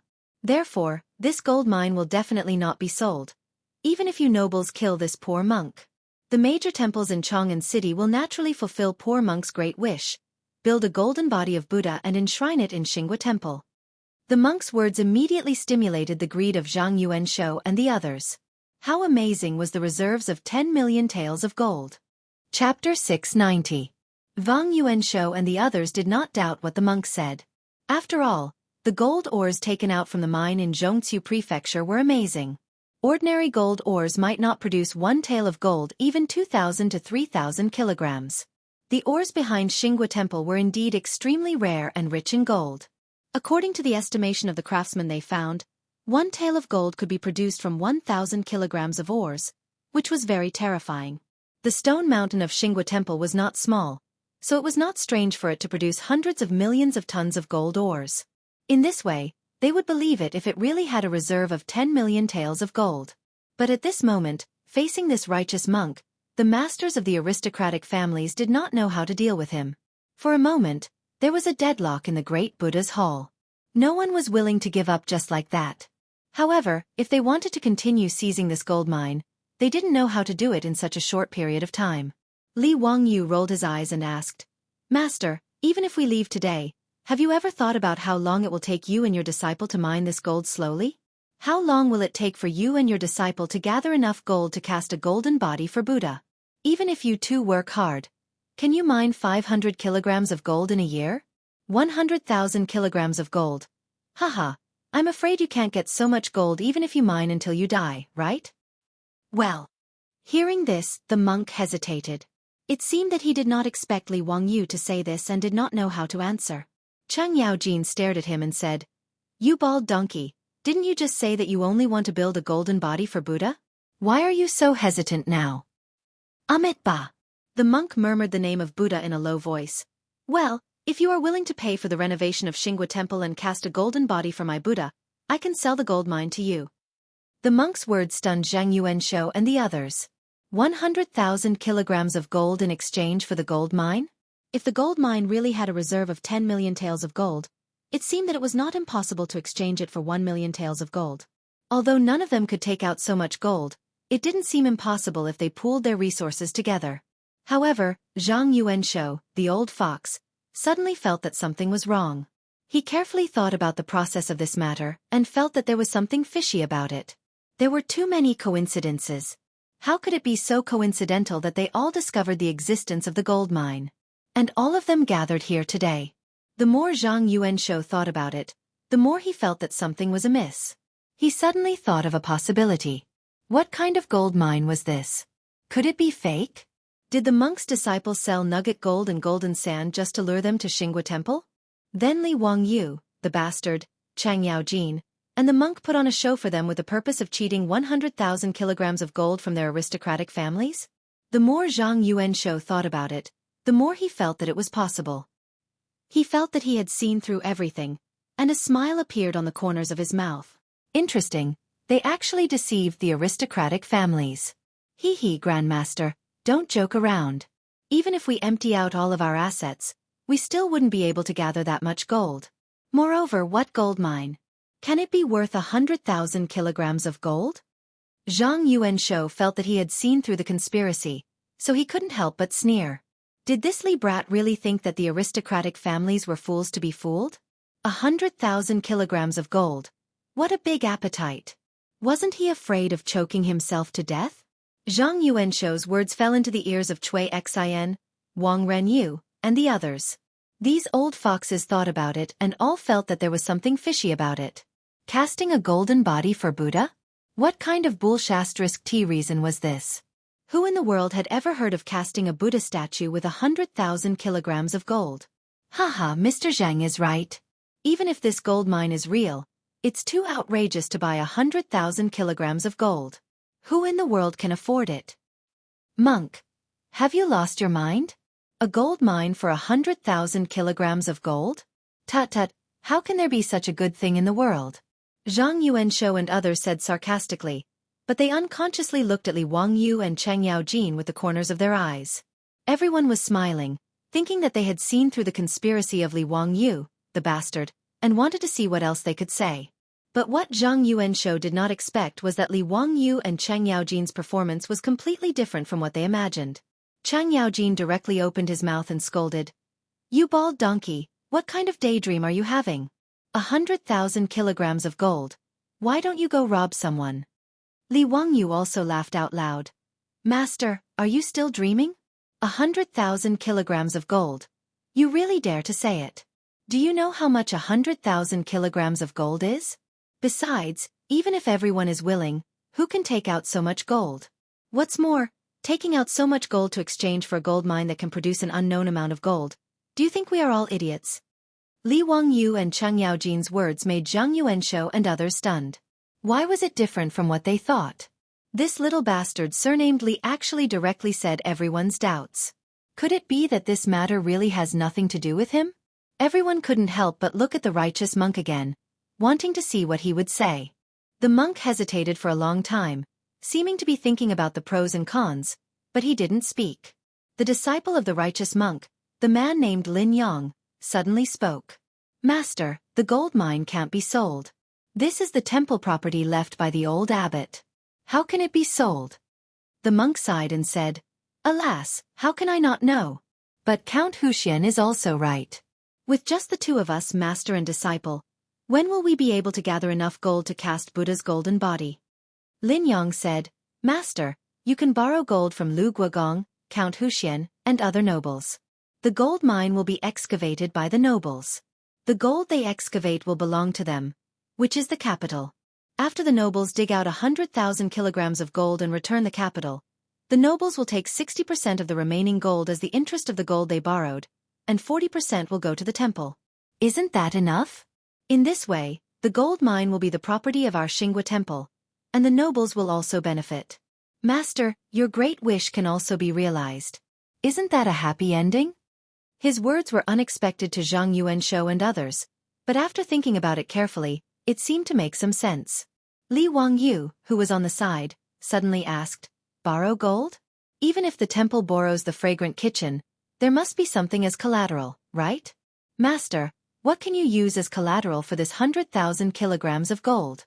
Haha, I'm afraid that even if you sell this Xingua temple, it won't be worth 1,000 taels of gold, right? Master, don't talk about the gold mine. Who knows how much gold will be produced from the gold mine in the future? If it's not enough, won't we lose everything? Li Wangyou's words made Zhang Yuanshou and others nod their heads. It was true. However, Lin Yong couldn't help laughing and said, "You nobles are confused. Isn't the gold you lent to my master as collateral? The gold will be cast into a golden body of Buddha and placed in the great Buddha's hall. How can a Buddha statue weighing 100,000 kilograms grow legs and run away? If there is no gold in the gold mine, you can move the Buddha statue back and smelt it again. Then you can take the gold back, right?" Lin Yang's words made Zhang Yuanshou and others' eyes brighten. It seemed that it was true. Chapter 691. Zhang Yuanshou thought that the monk's disciples' words were very reasonable. If their aristocratic families spent 100,000 kilograms of gold to buy the gold mine, they would be spendthrifts. Who could guarantee how much gold could be produced from the gold mine? But if they lent the gold to the monk and cast the Buddha statues, the gold would still belong to their aristocratic families.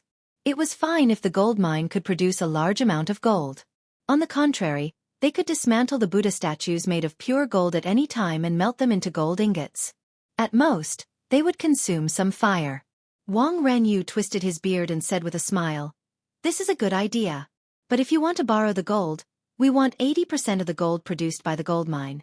Xingua Temple can only take 20% at most." If it weren't for the fact that the monk was stinky and stubborn and had the support of Buddhism, Wang Renyu wouldn't even want to give him 20%. Before the monk spoke, Li Wangyu said, "Lord Wang, you are wrong. We have to lend the gold and be responsible for recruiting people to open the mine. 20% is too much.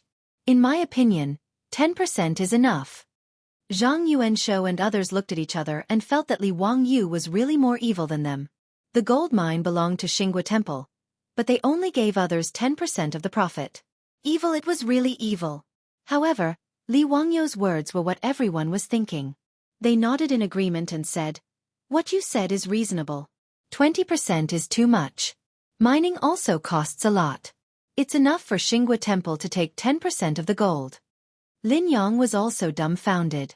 It was reasonable for him to propose 40% and 60%. However, these nobles were greedy and only wanted to give Xingua Temple 10% of the profit.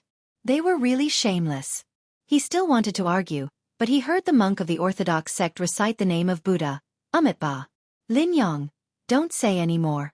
I don't care whether the gold is gold or not.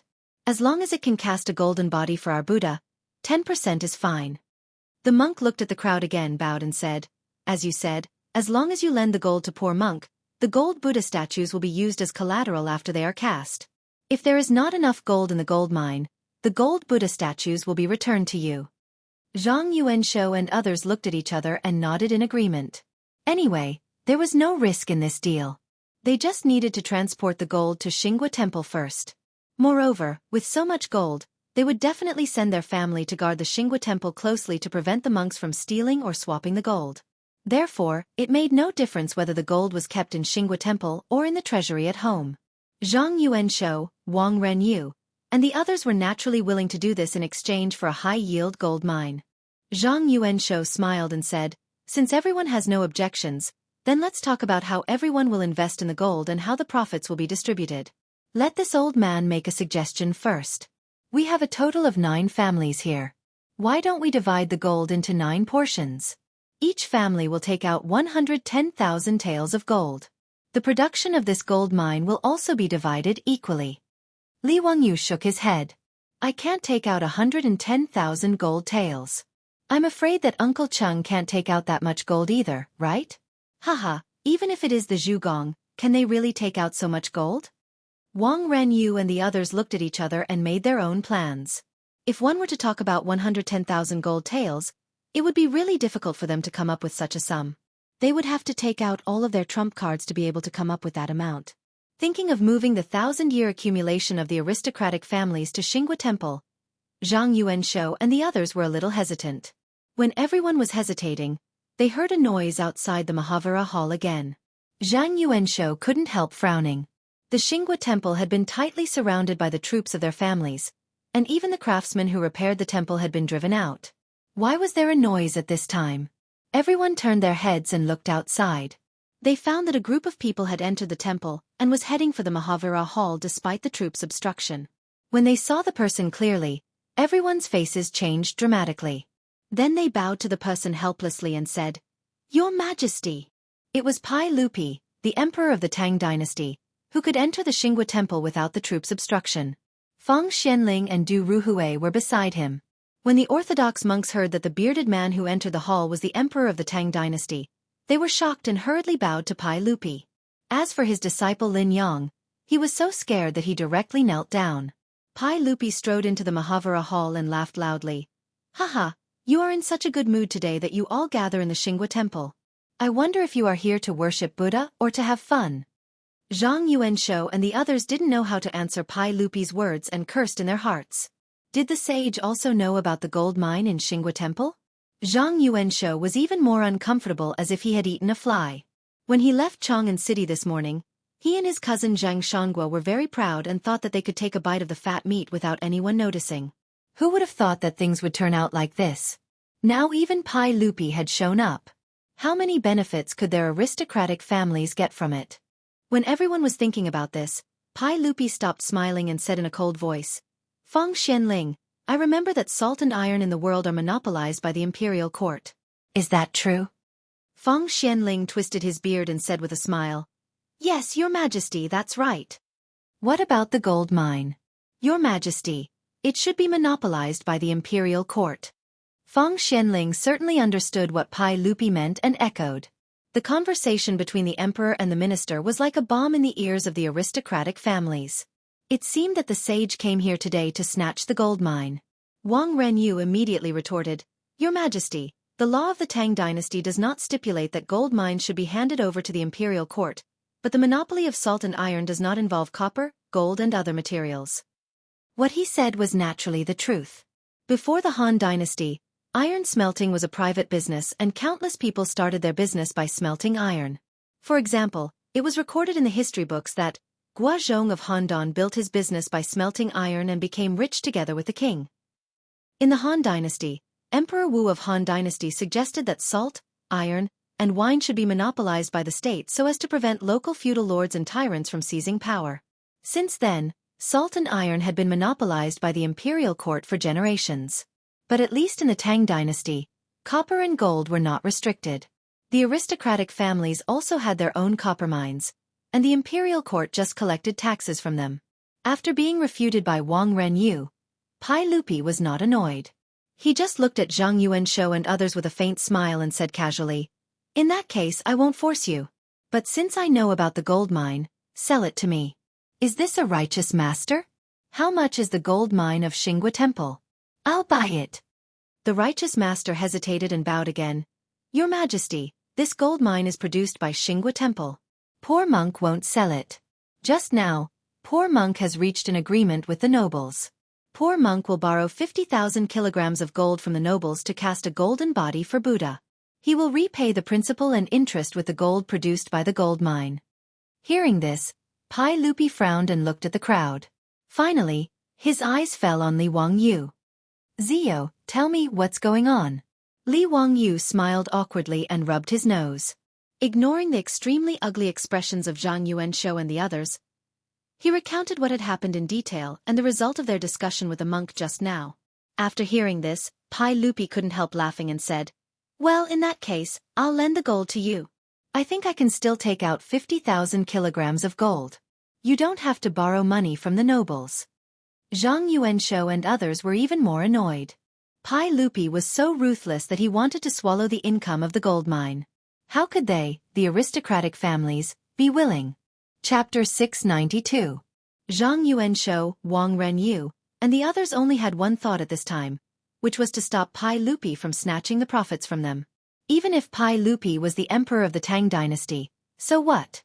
The 5 surnames and 7 hopes were not to be trifled with. "Your Majesty, the master has already reached an agreement with us. How can you go back on your word? Your Majesty is rich. How can you compete with the people?"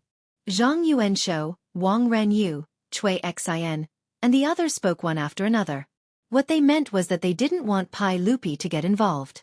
Pai Lupi frowned slightly and snorted discontentedly. You didn't sign the agreement with the master. Why can't I participate? What's the reason? Zhang Yuanshou and the others were speechless, but Li Wangyu persuaded him. Uncle, it's true that the masters and the masters have made an agreement first. Why don't we all take a step back? Uncle, you also have a share in it? How about lending some gold to the master? Zhang Yuanshou and the others looked at each other. Although they were unwilling, they could only nod helplessly. Everyone knew that if Pai Lupi contributed another share, they would be able to get less gold from the gold mine in the future. Li Er nodded slightly and then said, Since that is the case, we will not force you. We will only take a share of this matter. However, Master Fong and Master Du will naturally each take a share of this matter. Well, let's count it as 12 shares. Each of you will take out 80,000 taels of gold. What do you think, my dear ministers? Although Zhang Yuanshou and the others were unwilling to accept Pai Lupi's golden words, they could only nod helplessly and agree. They could take out 80,000 taels of gold and didn't need to raise money everywhere. However, the profit of the gold mine in the future would be much less, which made Zhang Yuanshou and the others feel the most uncomfortable. However, it was useless to say more since it had come to this. Zhang Yuanshou and the others were afraid of causing more trouble. If the officials and nobles knew about it later, they would really be caught unprepared. Therefore, in the great Buddha's hall of Xinghua Temple, Pai Lupi and the others wrote down the document of lending the gold with the county magistrate of Duku County as the witness. They stamped the document and officially confirmed the matter. Everyone, including Pai Lupi, was led by the monk to the tunnel behind the temple to witness it with their own eyes. Just like what Zhong Chu had reported, the nearly 100-meter-long tunnel, under the illumination of the torches, the four walls were filled with all kinds of dazzling golden light. Obviously, these were all gold ores. After seeing the mine with their own eyes, they no longer had any doubts. Master, we will send the gold to Xinghua Temple in 3 days. However, this old man has to say this first. This gold must always be under the supervision of our prefecture's central Song sect. Even if we cast the Golden Buddha in the future, the use of gold must be supervised by our prefecture's central Song sect. Master, you don't have any objections, right? Zhang Yuanshou instructed the good faction monk. The monk bowed and replied, Ba. Poor monk naturally has no objections. This is the safest way. Poor monk is also worried that so much gold piled up in the temple will attract the attention of thieves. It can't be better if you send people to guard it. Very good. Then we won't disturb your cultivation. 3 days later, the gold will be sent here. Zhang Yuanshou and the others looked at each other, bowed to Pai Lupi, and then left. Today's trip to Xinghua Temple was really beyond the expectations of these aristocratic families, and they felt a little speechless. They originally thought that they could easily take away a gold mine, but they didn't expect that they would have to lend the gold in exchange for the profit of the gold mine. However, the reason why Zhang Yuanshou and the others agreed to this was that, on the one hand, they were reluctant to give up the huge profit that the gold mine might bring. On the other hand, they also felt that the so-called lending of gold was just changing a place to store the gold, and there was no risk. If the monk of Xinghua Temple could steal the gold from many troops of the 5 surnames and 7 Wangs and the imperial guard sent by His Majesty, it would be strange. Although the cost was not small, Zhang Yuanshou and the others were still very satisfied with the result that they didn't come here in vain. After all, if the gold mine could produce enough gold every year in the future, it would be enough for the aristocratic families to make a lot of money. After the 5 surnames and 7 Wangs left, Pai Lupi suddenly looked up to the sky and laughed. Haha, as you expected, these people really fell into the trap. Tut tut. 80,000 taels of gold. If Mr. Zhang and Mr. Wang knew the truth, they would be so angry that they would vomit blood, right? Cheng Yaojin also laughed and said, Wow, ha ha ha, my acting for a long time was not in vain. Even if the 5 surnames and 7 Wangs lost 80,000 taels of gold, I'm afraid that they would lose a layer of skin. In the Hall of Great Strength, everyone was laughing. Even the righteous monk and his disciple Lin Yang were the same. Obviously, the so-called gold mine and the borrowing of gold were just a trap set against the aristocratic families. Of course, the gold mine was not real. It was just a scam that Li Wangyu and his beautiful boss figured out together that day in order to revenge the aristocratic families. The orthodox monk was obviously Monk Wenzai, who Li Wangyu found in the Zhenfu temple that day, and Lin Yang was naturally Lin Dainyu. When Monk Wen Zai cheated the Li clan of 200 taels of gold in Hu County, he disguised himself as an orthodox monk. Xinghua Temple was indeed the place where Monk Wen Zai used to cultivate. It was also Monk Wen Zai's suggestion to create all kinds of illusions in Xinghua Temple. Naturally, there was no gold mine in the stone mountain behind Xinghua Temple. That tunnel was just a hiding place dug by the monks of Xinghua Temple in order to avoid the disaster of war when the country was in chaos in the previous dynasty. The reason why the stone wall sparkled under the light of the torches and looked like gold ores when they entered just now was that Li Wangyu and others smeared gold powder on the stone wall. As for the mining tools and the scattered ores in the cave, they were all deliberately placed there to trick the aristocratic families into taking the bait. The gold ores were naturally real gold ores. However, Li Er had ordered people to carefully select them from the gold mines of the imperial court. They were the best ores.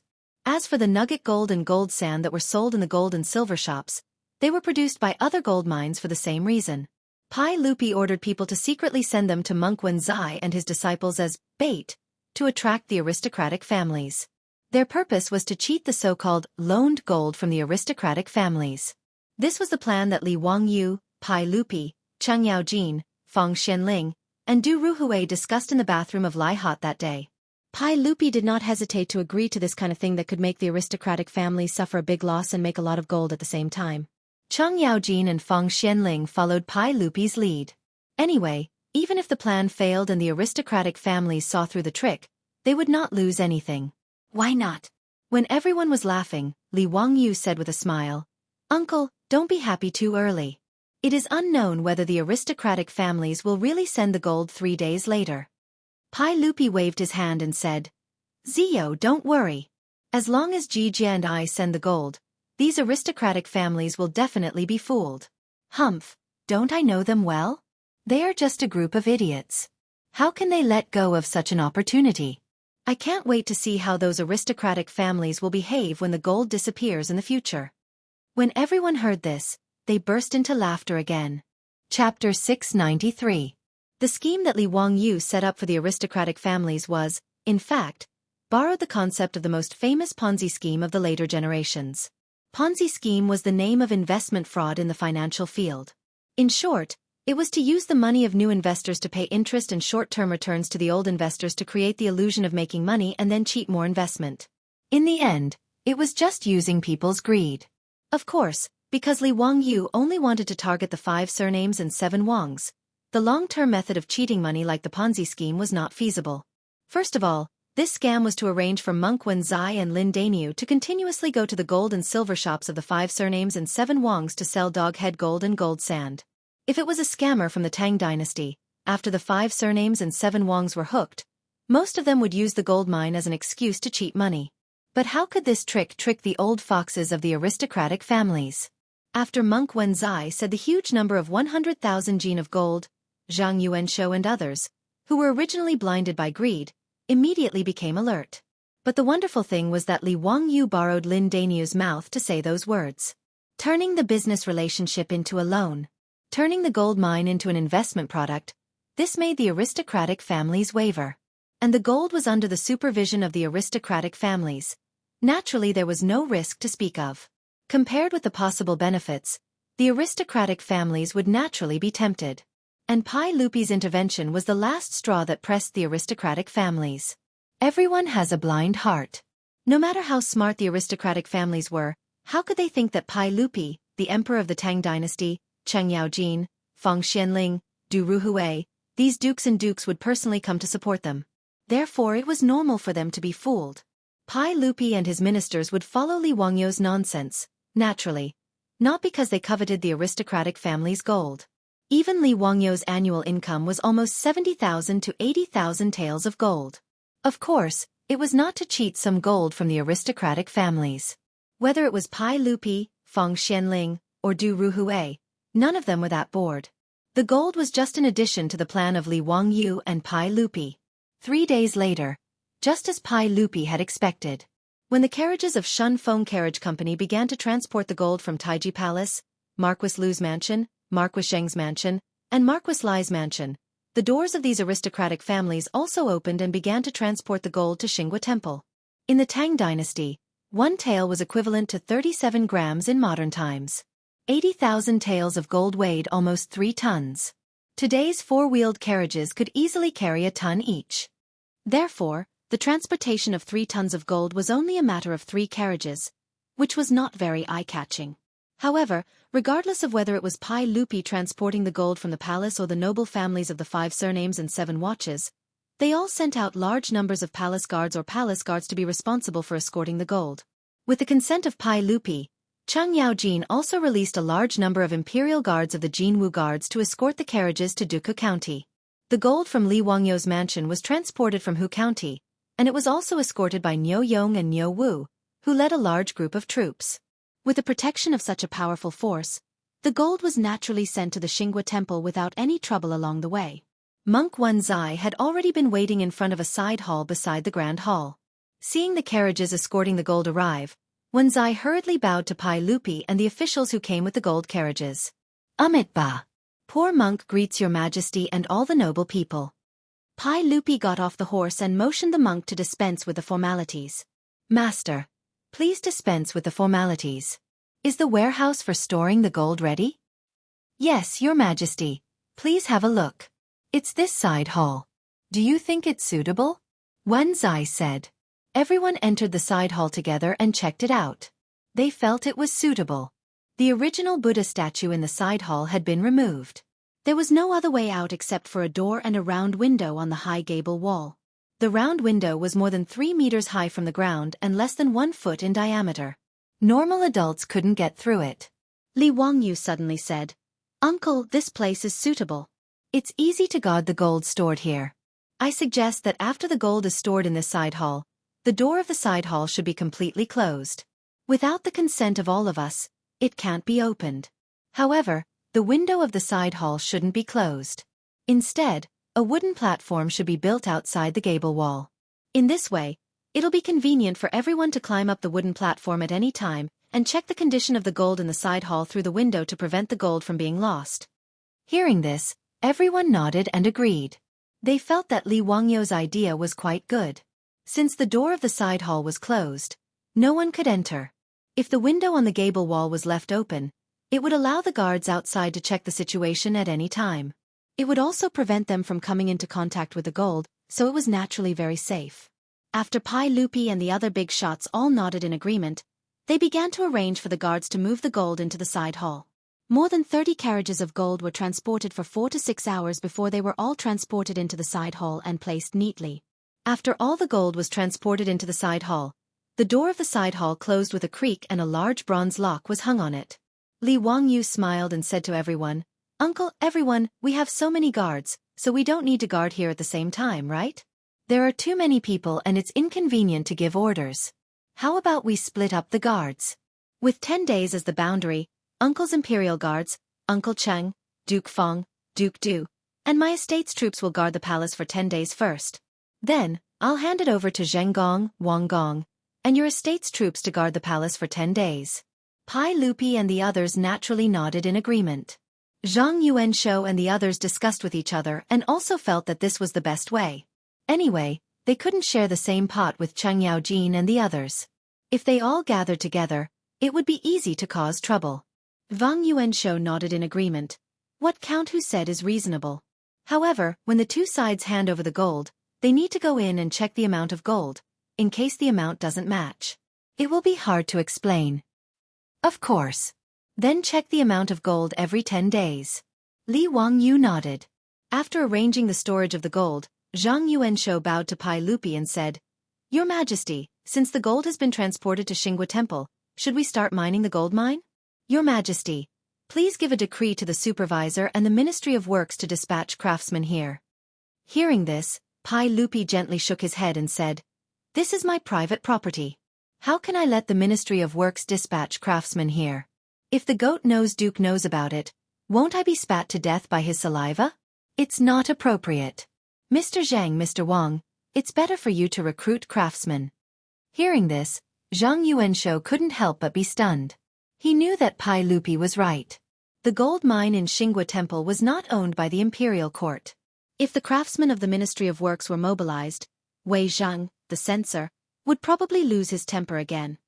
If you mobilize craftsmen from my family, the mining of the gold mine will have to wait for a few days. After all, it will take a long time to mobilize craftsmen from Xinjiang or Taiyuan. Zhang Yuanshou was a little helpless. He naturally hoped that the gold mine could be started immediately. Pai Lupi casually waved his hand and said, "It doesn't matter. The gold mine can't grow legs and run away. It doesn't matter if it's delayed for a month or so." There was nothing in the stone mountain of Xinghua Temple. Once the gold mine was officially mined, everything would be exposed. If they wanted to continue this scam, they naturally had to find an excuse to delay time. This was also the plan of Li Wangyu and Pai Lupi. Seeing this, the big shots of the 5 surnames and 7 looks had no choice but to nod in agreement. Chapter 694. 10 days passed in a hurry. According to the previous agreement, today was the day when Li Wangyu handed over the gold to the 5 families and 7 families.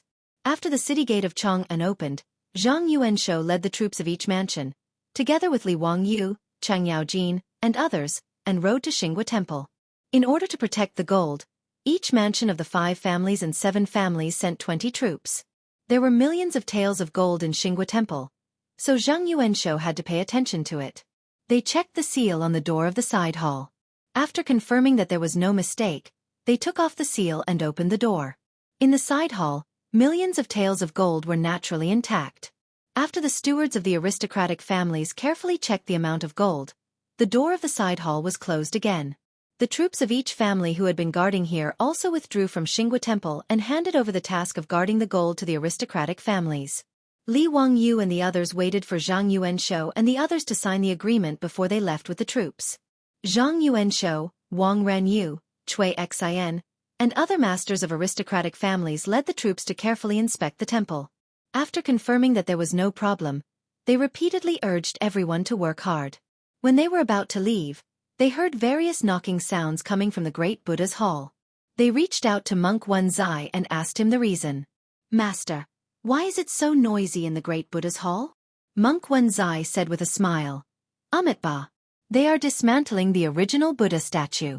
At the same time, poor monk has recruited craftsmen from Chang'an City and is ready to start casting the Buddha statue in the hall."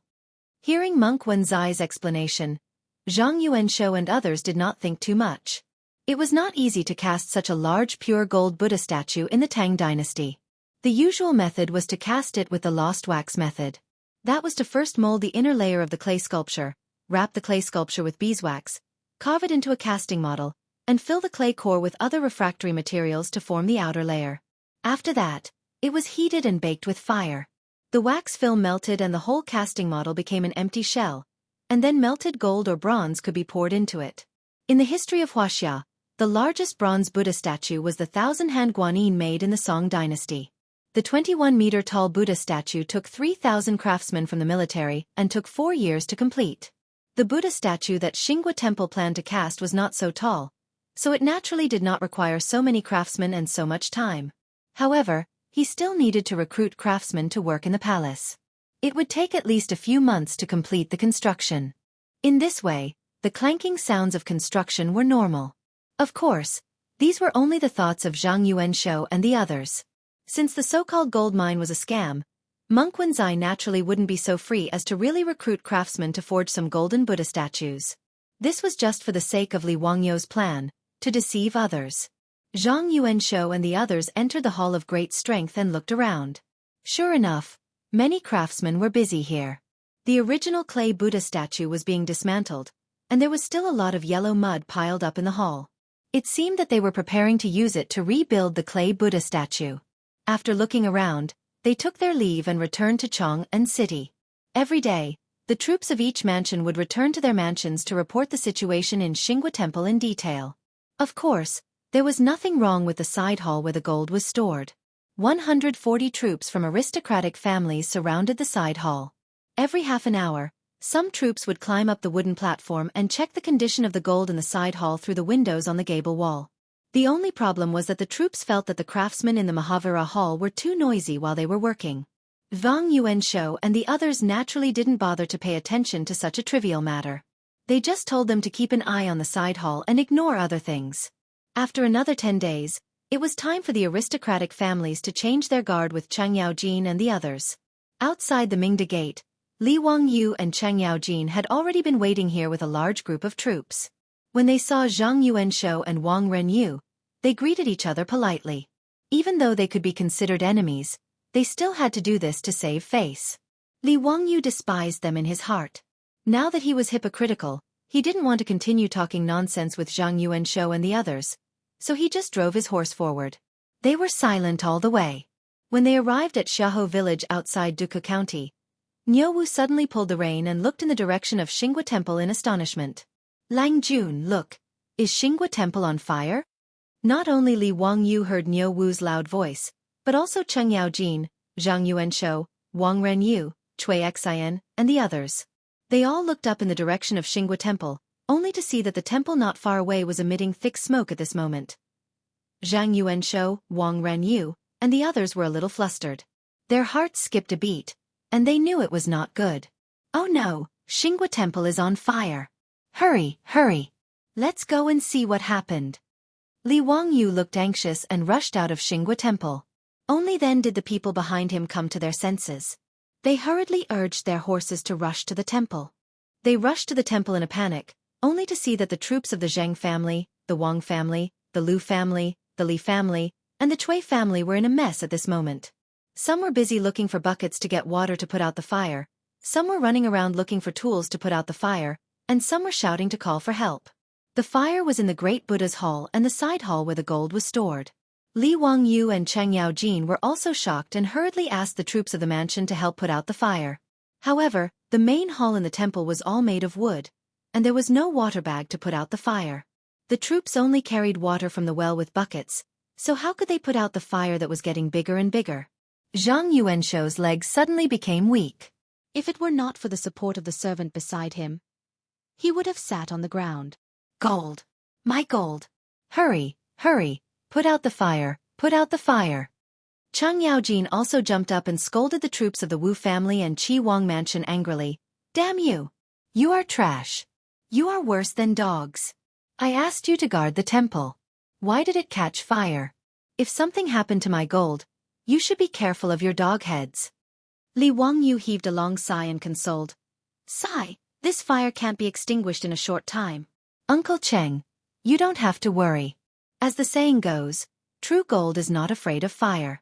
This broken temple can be burned down, but no matter how much it burns, it won't destroy the gold. Even if some of it is melted by the fire, it won't be a big problem. It can be smelted again. Zhang Yuanshou, Wang Renyu and the others were originally ashen-faced, but when they heard Li Wangyu's words, they were slightly relieved. It was indeed so. Gold was not wood, so it didn't matter if it was burned. Once the fire was put out, the gold would not grow legs and run away. Thinking of this, Zhang Yuanshou's face eased a little. He reached out and called the troop leader over. What happened? Why did it catch fire all of a sudden? Is the gold still there? The troop leader immediately knelt down and answered in fear and trepidation. Lang Jun, I don't know why it caught fire. Previously, I saw the good faction monk and his disciples enter the Hall of Great Strength. Not long after, the Hall of Great Strength was set on fire and the fire spread rapidly. I was about to put out the fire, but the fire spread quickly and directly ignited the side hall. The gold should be fine. Before it caught fire, I and the troops of the Wang, Cui, Lu and Li families checked on the wooden platform. That's good, that's good. Zhang Yuanshou heard this and was slightly relieved. Quickly get someone to put out the fire. Go and find that righteous path monk for me. This old man wants to ask what's going on with this fire. Yes. The troops of the Zhang family received the order and left. On the other side, the troop leaders of the Cui, Lu, Li and Wang families also reported the whole story to their respective Langjuns. Everyone had the same story, which made Zhang Yuanshou and Wang Renyu feel relieved. Since the gold was still there, today's incident was not a big deal. However, very quickly, a troop from the government reported that they could not find any trace of the monk in the temple. Chapter 695. Hearing that they couldn't find the trace of the Orthodox monk and his disciple Lin Yang, Zhang Yuanshou and others couldn't help but feel gloomy. Many troops reported that before the main hall was on fire, many people saw the monk enter the grand hall with his disciple. Many people even guessed that this inexplicable fire was set by the monk himself. Many troops saw this with their own eyes. After all, The side hall where the gold was stored was right next to the Grand Hall. The monk entered and left the Grand Hall under the eyes of these troops. Moreover, there was only one entrance and exit in the Grand Hall, and no one saw the monk run out after the fire. At this moment, Zhang Yuanshou and others had no time to care whether the fire was set by the monk or not. They could only desperately urge the troops to put out the fire. Although Li Wangyu and Cheng Yaojin brought nearly 100 troops to help today, due to the lack of fire extinguishing tools, it took them 2 hours to put out the fire. The Grand Hall and the side hall where the gold was stored in the Xinghua Temple were almost burned to the ground, leaving only a few broken walls smoking. Those troops were anxious to put out the fire, so their faces were blackened by the smoke. Their clothes were torn by the sparks, and many people's hair was burned. At this time, Zhang Yuanshou, Wang Renyu, and other masters of aristocratic families didn't care whether their troops were injured or not. They repeatedly urged the troops to move away the still smoking ruins and carry out the gold in the ruins of the side hall. Li Wangyu also asked his troops to help clean up the ruins and dig out the gold. Fortunately, there were more than 200 troops in the Xinghua Temple at this time, so the speed of cleaning up the ruins was not slow. Soon, all kinds of broken pillars, bricks, and tiles were still smoking, and the floor tiles of the side hall were exposed. However, to everyone's surprise, the gold ingot of 1 million taels of gold was nowhere to be seen. After receiving the report from the troops, all the big shots of the aristocratic families seemed to have gone mad. They didn't care about the filth and all rushed over like a swarm of bees. The floor tiles of the side hall had been cleared, but there was nothing. Not to mention the piles of gold, they didn't even see a single gold ingot. Wang Renyu shouted angrily, "Where's the gold? Where's my gold? That's impossible. Keep digging for me. If you can't dig out any gold, you better watch your heads carefully." Zhang Yuanshou angrily waved the horsewhip in his hand and fiercely whipped his own troop leader. "Where's the gold? Tell me the truth." The leader of the Zheng family's troops didn't care about the filth on the ground. He knelt down and replied with a sad face, "Lang Jun, I don't know. Before I went into the water, I looked through the window and saw that the gold was all in the side hall. If you don't believe me, you can summon the subordinates of the Wang, Li, Cui, and Lu families for questioning. Even if I ate a bear's heart and leopard's gall, I wouldn't dare to do anything. I'm really wronged." Cui Xin, Wang Renyu, and the others all had extremely gloomy expressions.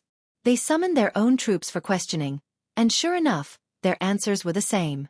Cheng Yaojin was furious. He pointed at Zhang Yuanshou and the others and scolded, "Zhang Yuanshou, how dare you? Don't spout such nonsense. If the gold was still there, would it have been burned by the fire? How dare you do such a thing? I'd like to see how you dare to lose the sage's gold. How can you explain it to me?" Zhang Yuanshou realized that the gold that had disappeared was not only from their aristocratic families, but also 400,000 taels of gold from Pai Lupi, Cheng Yaojin, Fang Xianling, Du Ruhui, and Li Wangyu. Now the gold had disappeared under the protection of the troops of aristocratic families. Thinking of the terrible consequences, Zhang Yuanshou couldn't help blacking out and fainting directly. Zhang Yuanshou's fainting naturally caused a commotion. The servants of the Zhang family hurried to rescue him. At this moment, Wang Renyu, Cui Xin, and the others all became red-eyed and breathed heavily. They had no time to check on Zhang Yuanshou's condition and roared at their own troops, "Continue to move. Remove all the bricks and wood in this side hall. Even if you have to dig 3 feet underground, you must find the gold for me. Send people to search around Xinghua Temple. I don't believe that the gold can run away by itself." Facing their Lang Jun, who was furious, the troops didn't dare to say anything. They immediately began to clean up and move the ruins of the burned side hall. Zhang Yuanshou was finally woken up by his own troops, and his face was full of defeat. At this time, there was a dense sound of horse hooves outside Xinghua Temple. It was Pai Lupi who had received the news, leading Fang Xianling, Du Ruhui, and a large number of imperial guards to come here.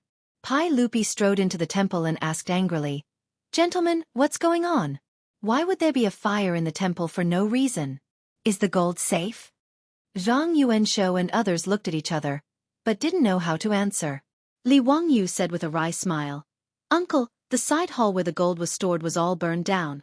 After the fire was put out, the troops were cleaning up the fire, but now there is no trace of the gold." Pai Lupi seemed to be stunned, and then said angrily, "How is this possible? The gold is not wood. How can it be burned away? Keep digging. I'd like to see who is playing tricks in it. Zhang Yuanshou and others naturally didn't dare to say anything, and could only continue to urge their troops to clean up the fire. 2 hours later, the small ruins of the side hall were finally cleaned up, revealing the original cyan floor tiles in the side hall. Although the floor tiles were also burned black by the fire, there was no trace of gold on them. Cheng Yaojin said angrily, "Bastard, don't tell me that all this gold will be burned and flow down to the ground? Dig down. I don't believe that the gold can have legs." Pai Lupi's face became more and more livid. Hundreds of troops and Imperial guards found tools and began to dig 3 feet into the ground according to Pai Lupi's order. But it was still a futile effort. Of course, it was impossible for so much gold to be burned and flow to the ground. The floor of the side hall was dug a few feet deep, but there was still no trace of gold. Pai Lupi glared at Zhang Yuanshou and others, and said with a cold tone, "Everyone, give me an explanation. Where did the gold go? I'll die 10,000 deaths." Zhang Yuanshou, Wang Renyu, and others looked at each other and didn't explain. They directly knelt on the ground and kowtowed to Pai Lupi. "Don't talk about dying 10,000 deaths. I'll ask you, where did the gold go?" "I really don't know. I've asked the officials in the residence, and they all said that before the fire, they confirmed that the gold was in the side hall." Zhang Yuanshou couldn't continue. Even he didn't believe his own words. Unless they really saw a ghost, how could the gold disappear because of a fire? That was 1,000,000 taels of gold, more than 30 tons of gold. How could it mysteriously disappear without a trace? Zhang Yuanshou, Wang Renyu, and others didn't know how to explain, but they saw another troop come to inform them. After the fire in the Hall of Great Strength was extinguished, they went in to investigate and found 2 charred corpses. They should be the Righteous Path monk and his disciple. Chapter 696. Pai Lupi looked livid and issued several orders in succession. Ask people to surround the Xinghua Temple and don't let anyone go. Then go to the Ministry of Justice immediately and ask Li Daozong, the Minister of the Ministry of Justice, to send all the experienced criminal cases to me. Today, we must find out where the gold is. Immediately, the palace guards took the order and rushed to Chang'an City. Today's matter was really too big. There was actually someone who was so audacious as to take away 1,000,000 taels of gold, including the saint's gold. It was really a shocking case that could scare people to death. At this moment, the more than 100 troops of different families were all removed their weapons by the palace guards brought by Pai Lupi. They were escorted to an empty place in the Xinghua Temple and knelt down, waiting for their punishment. As for Zhang Yuanshou, Wang Renyu, Cui Xian and the other masters of the 7 aristocratic families, they were also confused and uneasy. At this moment, they were also confused and didn't know what had happened. They didn't believe that the troops of the 7 families were all attracted by the gold, so they colluded to hide the gold and then set fire to try to destroy the evidence. There was so much gold, and there were troops from the 7 families standing guard here. There were dozens of fully armed troops guarding the side hall 24 hours a day. How did the gold disappear? Back then, they had used more than 30 carriages to transport it over. Then how did the missing gold get out of the Xinghua Temple? Moreover, Du Chu of their mansion said with certainty that before the fire, the gold was still in the side hall. What was going on? Zhang Yuanshou and the other masters couldn't figure out the reason. Knowing that such a shocking case happened in the Xinghua Temple in Duca County, Li Daozong, the Minister of the Ministry of Justice, was also shocked. He didn't dare to delay and hurriedly gathered people and led the Ministry of Justice here.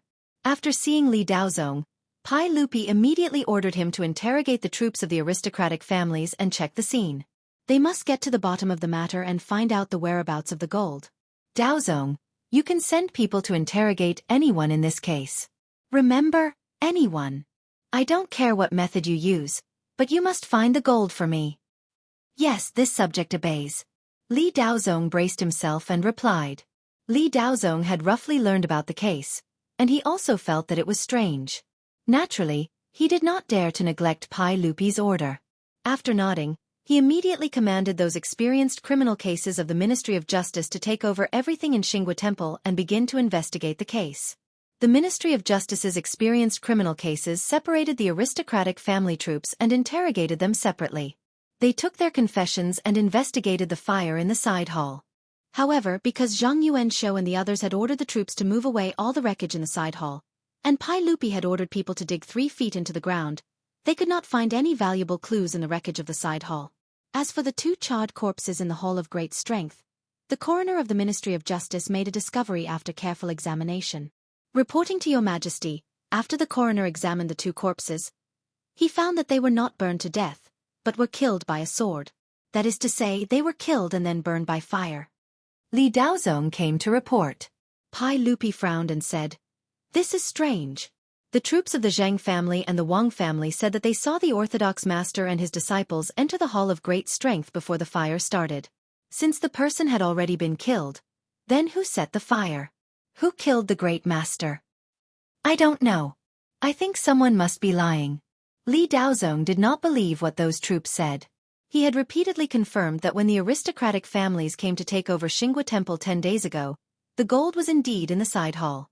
Moreover, Zhang Yuanshou, Wang Renyu, and the others also saw it with their own eyes.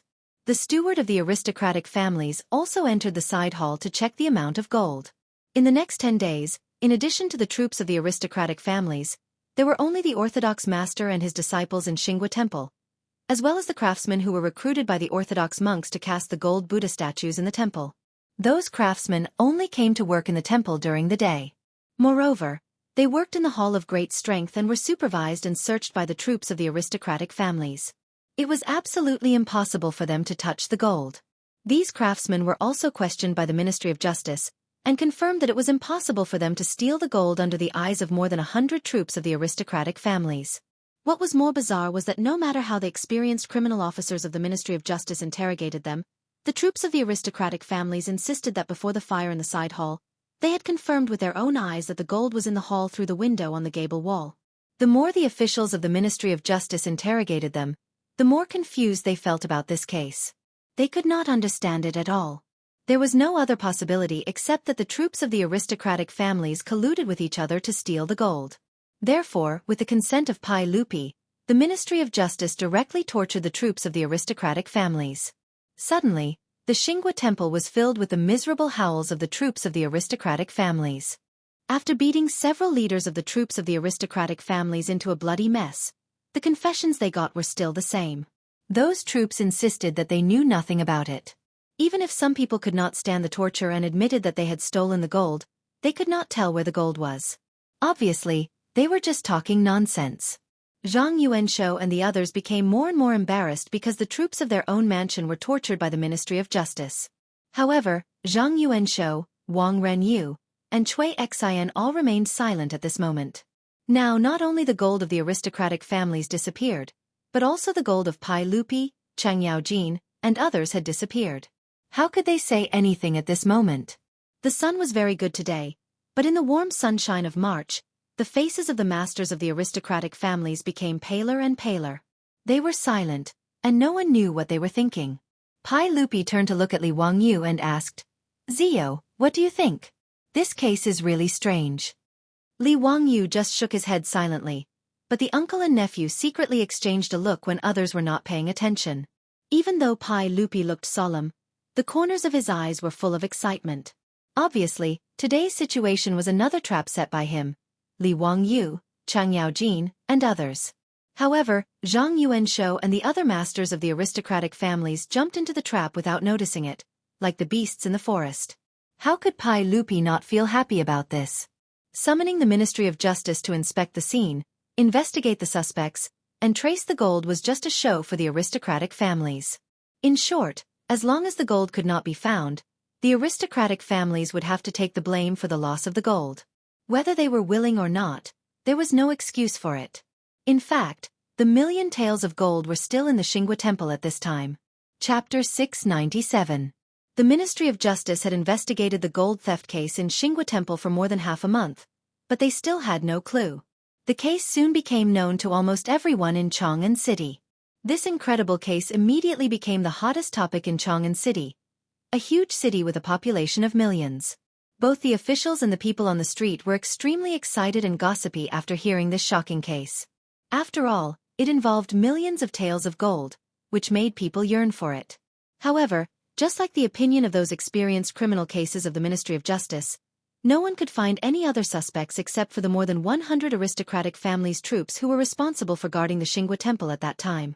Unless there was really a ghost, how could millions of taels of gold disappear into thin air? And the monk and his disciple, who were killed by swords and knives after entering the great Buddha's hall, were their bodies burned? Did they become ghosts and set the fire? Under the guidance of various evidence, even Zhang Yuanshou, Wang Renyu, and others believed that the gold was really hidden by the 7 aristocratic family troops who colluded with each other. Even all kinds of rumors in the street directly pointed to the aristocratic families like the 5 surnames and 7 watches. Without the instructions of the masters of aristocratic families, how could so many aristocratic family troops dare to do such a horrible thing? But no matter how the Ministry of Justice tortured them, and even beat several aristocratic family troops to death, they did not get any useful confessions. The 140 aristocratic family troops who were arrested and sent to the prison of the Ministry of Justice either talked nonsense or insisted that they did not know anything. Li Daozong, the minister of the Ministry of Justice, was at his wits' end. If these troops were the ones who had hidden the gold, how was it possible that no one had revealed the truth after half a month of torture? And it was obvious that many tortured troops had broken down mentally and confessed all the ugly things they had done, but they could not tell the whereabouts of the gold. Fortunately, Pai Lupi did not limit the time for the Ministry of Justice to solve the case, which made Li Daozong secretly relieved. Now he really had no confidence to solve this case. Even many times, Li Daozong was guessing whether there was really a powerful person who transported the gold away with the supreme magic. However, something that shocked all of the officials happened during the court session. An imperial censor stepped out and impeached the 7 aristocratic family heads, but the accusation was very unreasonable. He accused the 7 aristocratic family heads of being greedy. He did not mention how much he had embezzled or where he had embezzled from. On the other hand, Zhang Yuanshou, Wang Renyu, and the other heads of aristocratic families did not make a single sound to defend themselves. It could be said that they had tacitly agreed to the censor's accusation.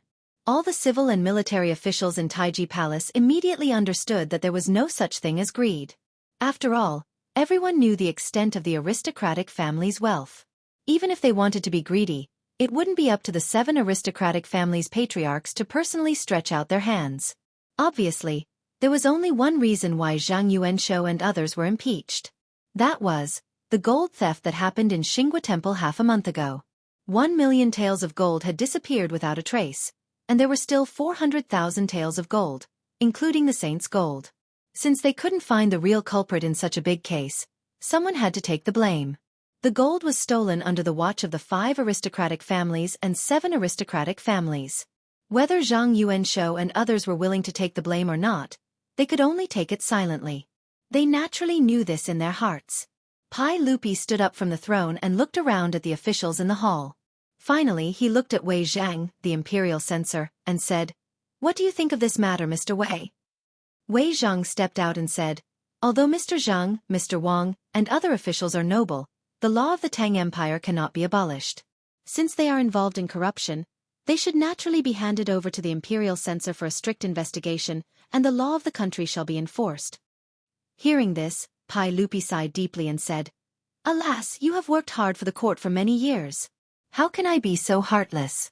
Don't look into this matter further. Mr. Zhang, Mr. Wang, Mr. Cui, Mr. Liu, and Mr. Li, you may resign. Although you are the trusted officials of the Tang dynasty and I am very reluctant to let you go, it is inconvenient for me to show favoritism in the face of the law of the Tang Empire. Therefore, I ask you all to resign to show the friendship between us as monarch and subject." Pai Lupi's words fell into the ears of Zhang Yuanshou and the others. It was as if they had been struck by lightning. The sage actually asked them to resign? The faces of the 7 clan heads instantly lost their color and became as pale as paper. They were angry in their hearts, but they had nothing to say. After a long time, the 7 clan heads, including Zhang Yuanshou, Cui Xin, and Wang Renyu, finally bowed to Pai Lupi with great difficulty and squeezed out a hoarse voice from between their teeth. "This official thanks your majesty for your grace. This official is too old and begs for bones." Of course, the clan heads could afford to pay for the 400,000 taels of gold that they lost. Although they also suffered heavy losses, it was not a big problem for them to gather another 400,000 taels of gold. But now, Pai Lupi did not mention the gold at all and instructed the imperial censor to impeach them for corruption. Obviously, He meant to use 400,000 taels of gold to buy the 7 of them to resign. Even if Wang Renyu, Zhang Yuanshou, and the others were unwilling, what could they do? Even if the 5 families and 7 hopes were the clan heads, whose poems and books had been passed down for thousands of years, and had unparalleled influence in the scholarly circles, what could they do? Even if Zhang Yuanshou and the others had faintly realized that they had been cheated, and the culprit behind the scenes might be a sage above the imperial level, what could they do? As long as the clan heads could not find the missing gold, they could not wash away the suspicion on them. Was it wrong to use 400,000 taels of gold to buy the 7 of them to resign? In the Taiji Palace, all the civil and military officials, including more than 100 officials from the clan heads, could not say a word at this moment. All of this was naturally planned by Li Wangyu and Su Chongqing. They wanted to take this opportunity to sweep Zhang Yuanshou, Wang Renyu, Cui Xian, and the other clan heads of the clan heads out of the imperial court. In fact, the case of the mysterious disappearance of gold in Xinghua Temple was worthless. It was just a simple camouflage. During the 10 days when Li Wangyu and the others guarded the gold, they had already dug out an underground secret chamber under the Grand Buddha's Hall, and there was a passage connected to the side hall not far away. The soil that Zhang Yuanshou and the others saw in the Grand Buddha's Hall that day was not the soil used to mold clay figurines, but the soil dug out from the ground. Those so-called craftsmen were not real craftsmen, but the trusted subordinates of Pai Lupi transferred from the 100 Cavalry Department to disguise themselves. After Xinghua Temple was handed over to the troops of the clan heads to guard, the men of the 100 Cavalry Department disguised themselves as craftsmen and went to the Grand Buddha's Hall to work every day during the day. Under the cover of the noisy construction sounds, they dug through the ground under the side hall and secretly transported all the gold to the secret chamber under the Grand Buddha's Hall. After the gold was removed, they filled the bottom of the side hall with the soil piled up in the main hall. Therefore, after the fire that day, Pai Lupi ordered people to dig down, but they found nothing except soil. The only difficulty of this plan was how to hide from the eyes of the troops of the clan heads. However, since it was Li Wangyu who proposed to keep the window on the gable wall for observation, it was naturally a flaw, deliberately left by Li Wangyu in order to confuse the eyes of the troops of the clan heads. Chapter 698. In the future, Li Wangyu liked to watch all kinds of high IQ crime movies, and the Mission Impossible series was his favorite movie. He remembered that in Mission Impossible 4, there was such a plot. After Tom and his assistants sneaked into the Kremlin, they used a 3D projection screen to create a full image, thereby creating an empty corridor to cover their actions behind the screen. Li Wangyu had thought of this, so he deliberately proposed to keep the circular ventilation window on the mountain wall, so that the guards outside the side hall could observe the gold situation in the side hall at any time. Pai Lupi, Cheng Yaojin, Fang Xianling, and Du Ruhui were all puzzled by Li Wangyu's idea. In their minds, if those aristocratic families could observe the gold situation through the window at any time, how could the cavalry department secretly transport the gold away without being discovered? However, Li Wangyu merely smiled and did not reply. He merely said that he would take care of this matter. While everyone was still in doubt, Li Wangyu secretly took a picture of the scene at the window with his mobile phone.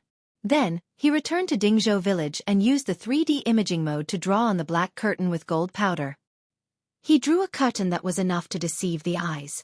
After all, there was no glass in the Tang dynasty, so when the door was closed, the side hall was naturally dark. Even during the day, through the window on the gable wall, only the faint gold could be seen. When Li Wangyu taught the cavalry department how to use the curtain to block the view in front of the window, Pai Lupi and the other bosses were shocked by such a strange visual deception. Cheng Yaojin opened his eyes wide and looked carefully for a long time, but he couldn't see any flaws. He couldn't help but laugh and scold. "Son of a bitch, you are really amazing. How did you come up with such a method? I have looked at this canvas for a long time, and I can't see that it is fake." Pai Lupi shook his head. As the saying goes, seeing is believing. "I didn't expect that my eyes could deceive me." Fang Xianling and Du Ruhui were equally shocked. Who would have thought that the pile of gold in front of them was just a piece of canvas? But since Pai Lupi and the others couldn't see through it, the other troops naturally couldn't see through it either. After the men of the 100 Cavalry Department entered the side hall through the tunnel, they immediately used a wooden frame to place the curtain that Li Wangyu had drawn in front of the window on the mountain wall, blocking the view of the aristocratic family troops. Due to the narrow window and the darkness in the side chamber, the curtain Li Wangyu painted perfectly fooled everyone's eyes. Even though the gold stored in the side hall had been emptied, The aristocratic family troops guarding outside the main hall still believed that the gold was still in the side hall and did not suspect anything. The leaders of the troops from the aristocratic families could not figure out until they died. Before the fire, they had clearly seen with their own eyes how the gold that filled the side hall had disappeared without a trace after the fire. As for the 2 burnt corpses in the Great Strength Hall, of course, they were not Monk Wenzai and Lin Daniu, but the 2 corpses that the 100 Cavalry Department had found. On that day, Monk Wenzai and Lin Daniu, in front of the aristocratic family troops, entered the Great Strength Hall and poured the prepared kerosene on the 2 corpses. Then, they lit the match and started the fire. As for the 2 of them, they naturally hid in the secret room under the Great Strength Hall where the gold was stored.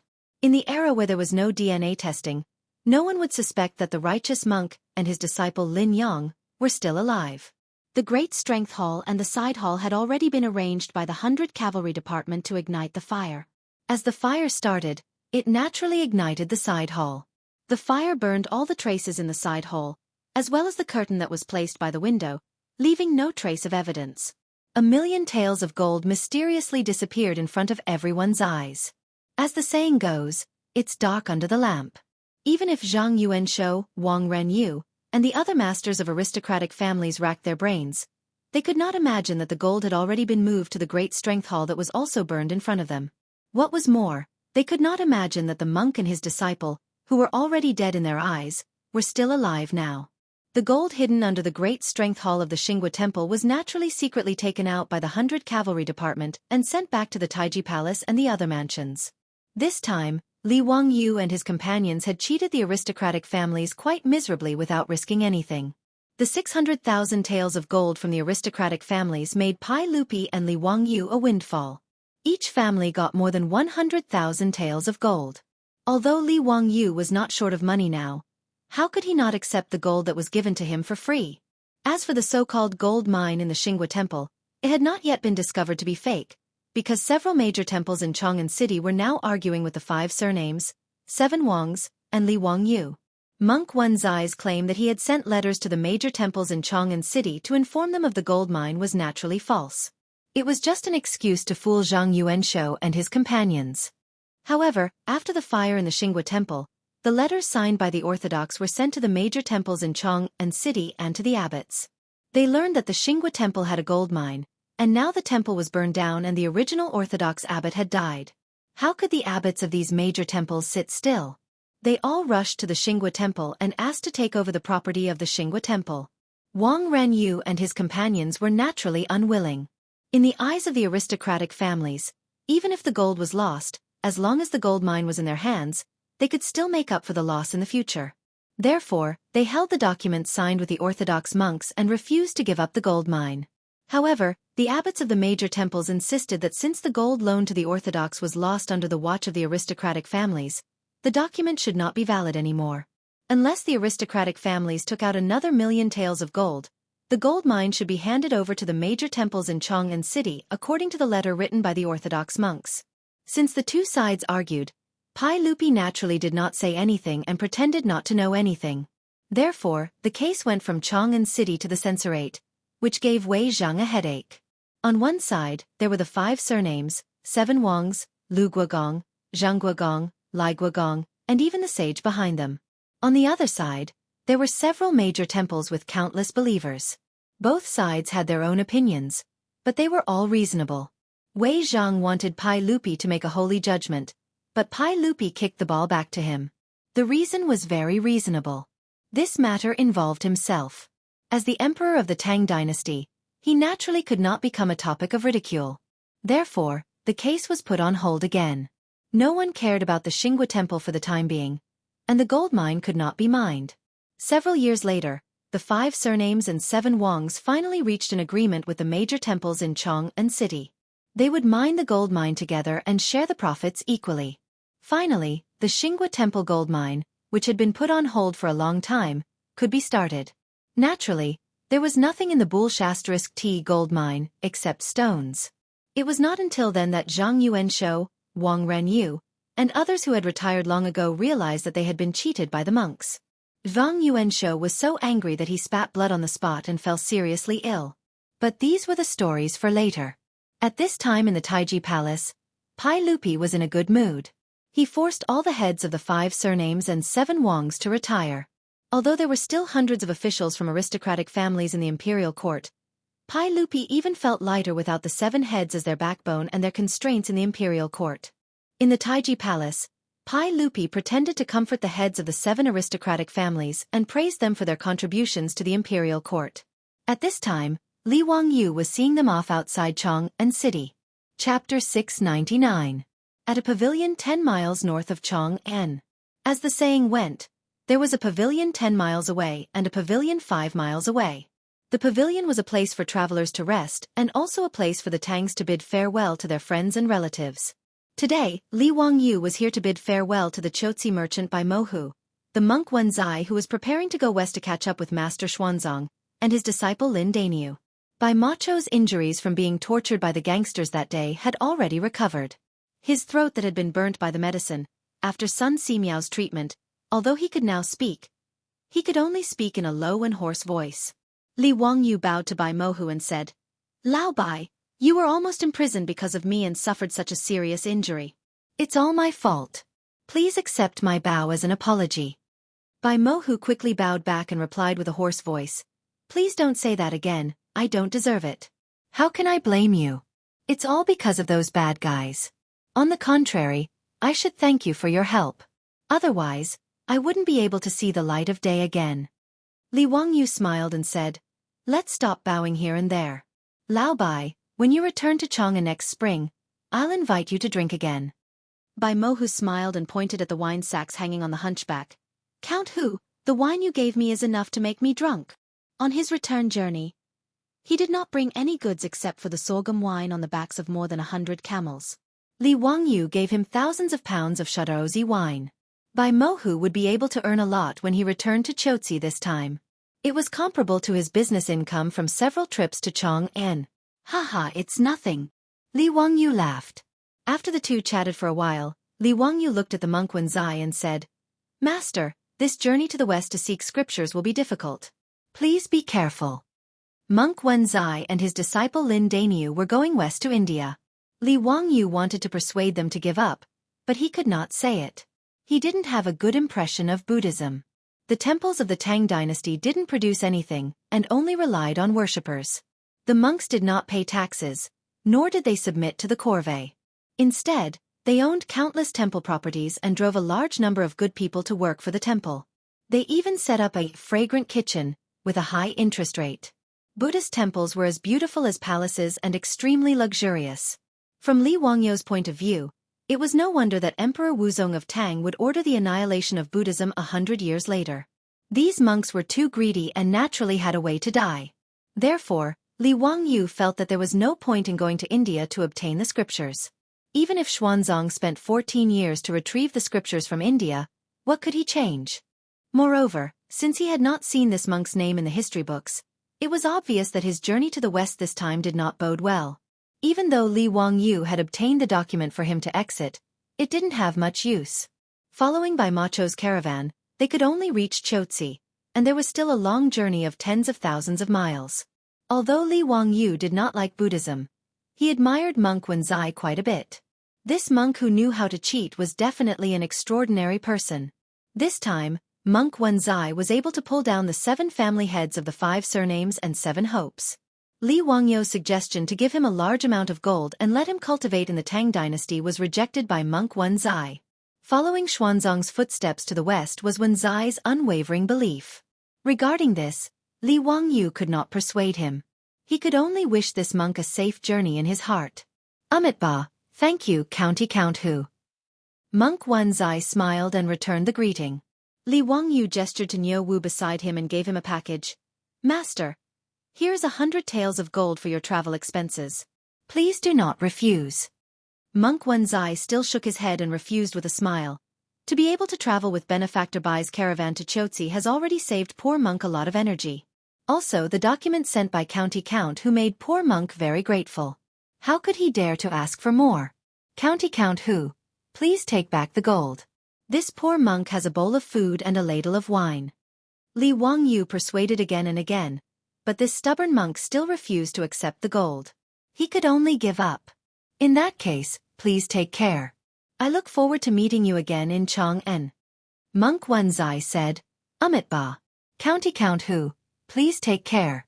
Poor Monk is leaving. Everyone stepped onto the hunchback lying on the ground. Bai Mohu whistled and the camel stood up. It slowly moved along the official road to the west. In the sound of the camel bell, Bai Mohu waved goodbye to Li Wangyu. Looking at the figures of the people slowly disappearing, a melancholy feeling came to his heart without any reason. Li Wangyu suddenly thought of a song and opened his mouth to sing loudly. Outside the pavilion by the ancient road, the fragrant grass reaches the sky. This was Li Shutong's farewell. It was sad and feminine. All banquets must come to an end. After parting here, no one knew when they would meet again. Although the tune of Li Wangyu's farewell was very strange in the ears of the Tangs, the meaning of farewell and yearning in the song was obvious. The horizon of the sky, the corner of the earth, half of my friends are gone. In the song, Monk Wenzai turned around slightly.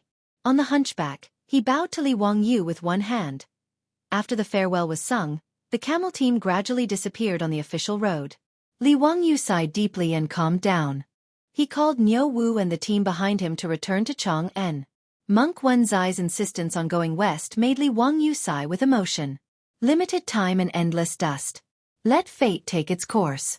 When they passed by the East Market, Li Wangyu remembered that Kong Ingda's restaurant was not far from here. He happened to want to drink, so he led Niu Wu and the others directly to the Kong family's restaurant. After getting off the horse in front of the restaurant, the doctor recognized Li Wangyu at a glance. He hurried to greet him and led him to the VIP room on the third floor to take a seat. Li Wangyu asked the doctor to prepare food and wine for him. In the VIP room, except for Niu Wu who stayed to accompany him, Li Wangyu sent the rest of the team to drink and eat by themselves. He did not need to care about him. He planned to get drunk today. He did not know where his melancholy came from. Speaking of which, whether it was by Mohu or Monk Wenzai, he did not have a deep relationship with them. But looking at the camel team leaving today, he thought that Monk Wenzai and Lin Daniu might not return. He felt uncomfortable and only wanted to drink. The doctor of the restaurant quickly delivered food and wine. Li Wangyu also summoned a female singer to play the zither and sing for them to liven things up. He and Niu Wu sat facing each other by the window. They listened to the singer's soft and gentle melody and drank to their heart's content. After a few cups of wine, the alcohol kicked in and made him forget about the sadness brought about by the farewell at the pavilion. Thinking about how he and his beautiful superior not only swindled a huge amount of gold from the hands of the 5 families and 7 nobles, but also vented the anger in his heart. He cleaned up the heads of the 7 aristocratic families and chased them out of the imperial court. Li Wangyu felt very proud and carefree. Thinking of this, he could not help but look towards the northwest and toast to Monk Wenzai. At this moment, he heard the doctor of the restaurant invite a guest to sit in the VIP room next door. Soon, the voices of the few people talking could be heard. The VIP room of the restaurant was only separated by a screen. Naturally, it was not soundproof. Even if he and Niu Wu did not want to hear the conversation next door, they could still hear it very clearly. Li Wangyu had just picked up a cup of wine and poured it into his mouth. When he heard the conversation in the VIP room next door, he almost spat out all the wine in his mouth. Chapter 700. In the private room next door was a group of scholars. After instructing the restaurant's doctor to bring them food and wine, they began to talk loudly. Brothers, speaking of the restaurant where we're drinking today, there's an interesting story. Do you know about it? Haha, brother fan, it's not like you don't know. We're all students participating in the spring examination. How would we know about the interesting stories of the restaurants in Chang'an City? Don't keep us in suspense. Tell us, what's so interesting about this restaurant? The owner of this restaurant is an interesting person. During the Lantern Festival, he didn't receive any guests. Instead, he hung countless riddles in front of the restaurant. Anyone who guessed the riddles correctly could enter and drink for free. There's such a good thing? Then the owner of this restaurant is indeed interesting. Brother fan, you're from Chang'an. Did you enter this restaurant to drink for free during the Lantern Festival? The voice in the private room next door paused for a moment. Then, the Confucian scholar's voice was heard. Brother Shangguan, if you don't mention this, we'll still be good friends. When Li Wangyu heard this, he almost spat out the wine in his mouth. Could it be that the man next door also transmigrated from the future? Why did these words sound so familiar? Why do you say this, Brother Fan? We've all seen Brother Fan's essays and poems. If nothing unexpected happens, you'll definitely pass the spring examination. Could it be that with Brother Fan's great talent, you can't guess the riddles? Someone asked, puzzled. The man sighed and helplessly replied, if it were just ordinary riddles, of course I could. But when I wandered into this restaurant, the owner of the restaurant removed the riddles and replaced them with 10 questions, which he posted in front of the door. These 10 questions, let alone me, no one in Chang'an City could answer during the Lantern Festival. Naturally, I couldn't drink this free wine.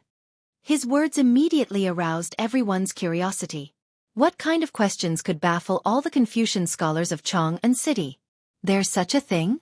Does Brother Fan still remember the 10 questions? Why don't you tell us about it? Someone was unconvinced and asked. Hee, of course I remember. You can all try. If you can answer them, I'll treat you to a banquet today. Listen carefully. The first question is a question. There is a word that everyone who sees it will mistake. Type that word. The second question is, in a year, which month has 28 days?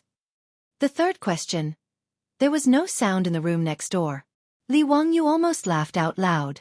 It was interesting that his sudden change of mind to make things difficult for Li Gang and Yu Shernan had attracted such resentment from the scholars of Chang'an. What kind of damned questions are these? Brother Fan, who is the owner of this restaurant? Why would they come up with such a difficult question? Some people couldn't figure it out no matter how hard they racked their brains.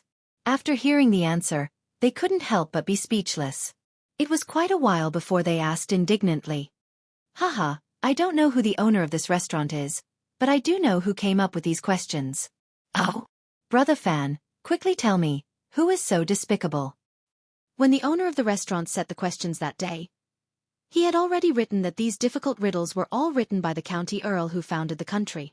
Haha, brothers, what do you think? Do you have any ideas? What? County earl? Li Zio? No wonder.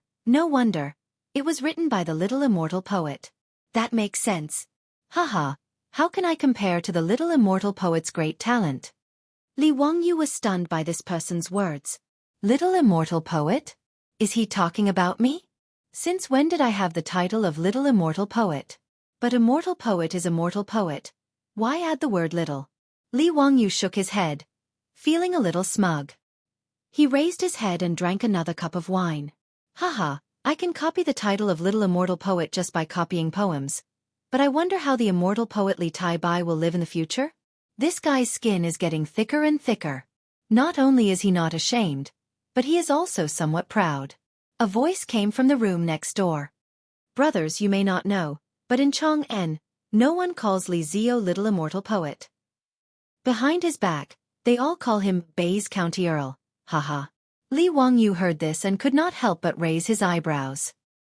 He pricked up his ears and wanted to hear why he was called Bai's County Earl. Brother Fan, are you trying to reconcile? What do you mean by Bai's? Haha, Bai's is an ancient mythical beast. It knows astronomy, geography, and trifles. After being tortured by his 10 questions, the students in Chang'an were both impressed and annoyed. They wanted to scold him, but they did not know how to do so. They did not know whether to laugh or cry, so they simply called him Bai's County Earl. Haha, so it is. It is very vivid. Interesting your sister. You are the mythical beast. You are not a human. Li Wangyu ridiculed in his heart, but he shook his head helplessly. It seems that the brain teasers really made these scholars of the Tang dynasty uncomfortable. Even Niu Wu, who was beside him, looked like he was trying to hold back his laughter. Li Wangyu looked at him and rolled his eyes. In the room next door, a group of Confucian scholars was still talking about him. Brother Fan, I wonder what poems the little immortal poet has written recently? Of course there are. Have you heard of Li Zio's 2 poems about the Lantern Festival? I have not heard of them. Brother Fan, please recite them for us. The voices in the room next door naturally reached the ears of the singer, who was playing the zither for Li Wangyu. As a woman, she naturally loved Li Wangyu's 2 poems about the Lantern Festival. Hearing this, the singer did not wait for Li Wangyu's order. She immediately plucked the strings of the pipa in her arms and began to sing Green Jade Case, New Year's Eve. As soon as the song started, no one in the room next door spoke. They all began to listen to the singer's voice. Looking for her thousands of times, suddenly looking back, she is in the waning light. The song was sung 3 times before she stopped. Suddenly, there was a burst of applause in the room next door. This is the little immortal poet's new work? Amazing, truly amazing. It really makes people unable to stop loving it. The little immortal poet really is the little immortal poet. Qu'est-ce with this poem about the Lantern Festival, how can we write poems during the Lantern Festival in the future? That is indeed the case. Since the Bays County Count wrote this poem about the Lantern Festival, from now on, who would dare to write a poem about the Lantern Festival? Wouldn't that be like displaying one's slight skill in front of an expert? Immediately, someone gently knocked on the partition screen and said, "Sorry to disturb you. Could you please ask the singer to sing the other poem as well?" The singer raised her eyes to look at Li Wangyu. Seeing him nod, she plucked the strings again and began to sing Shangcha Zi, New Year's Eve. Last year on the Lantern Festival, the lights of the flower market were bright as day. The moon was high above the willow branches, and people made an appointment at dusk. The room was silent again. Everyone listened attentively, afraid of missing a word. Since they were all students participating in the spring examination, their knowledge was naturally quite good. After listening to the 2 poems about the Lantern Festival, the room was abnormally quiet.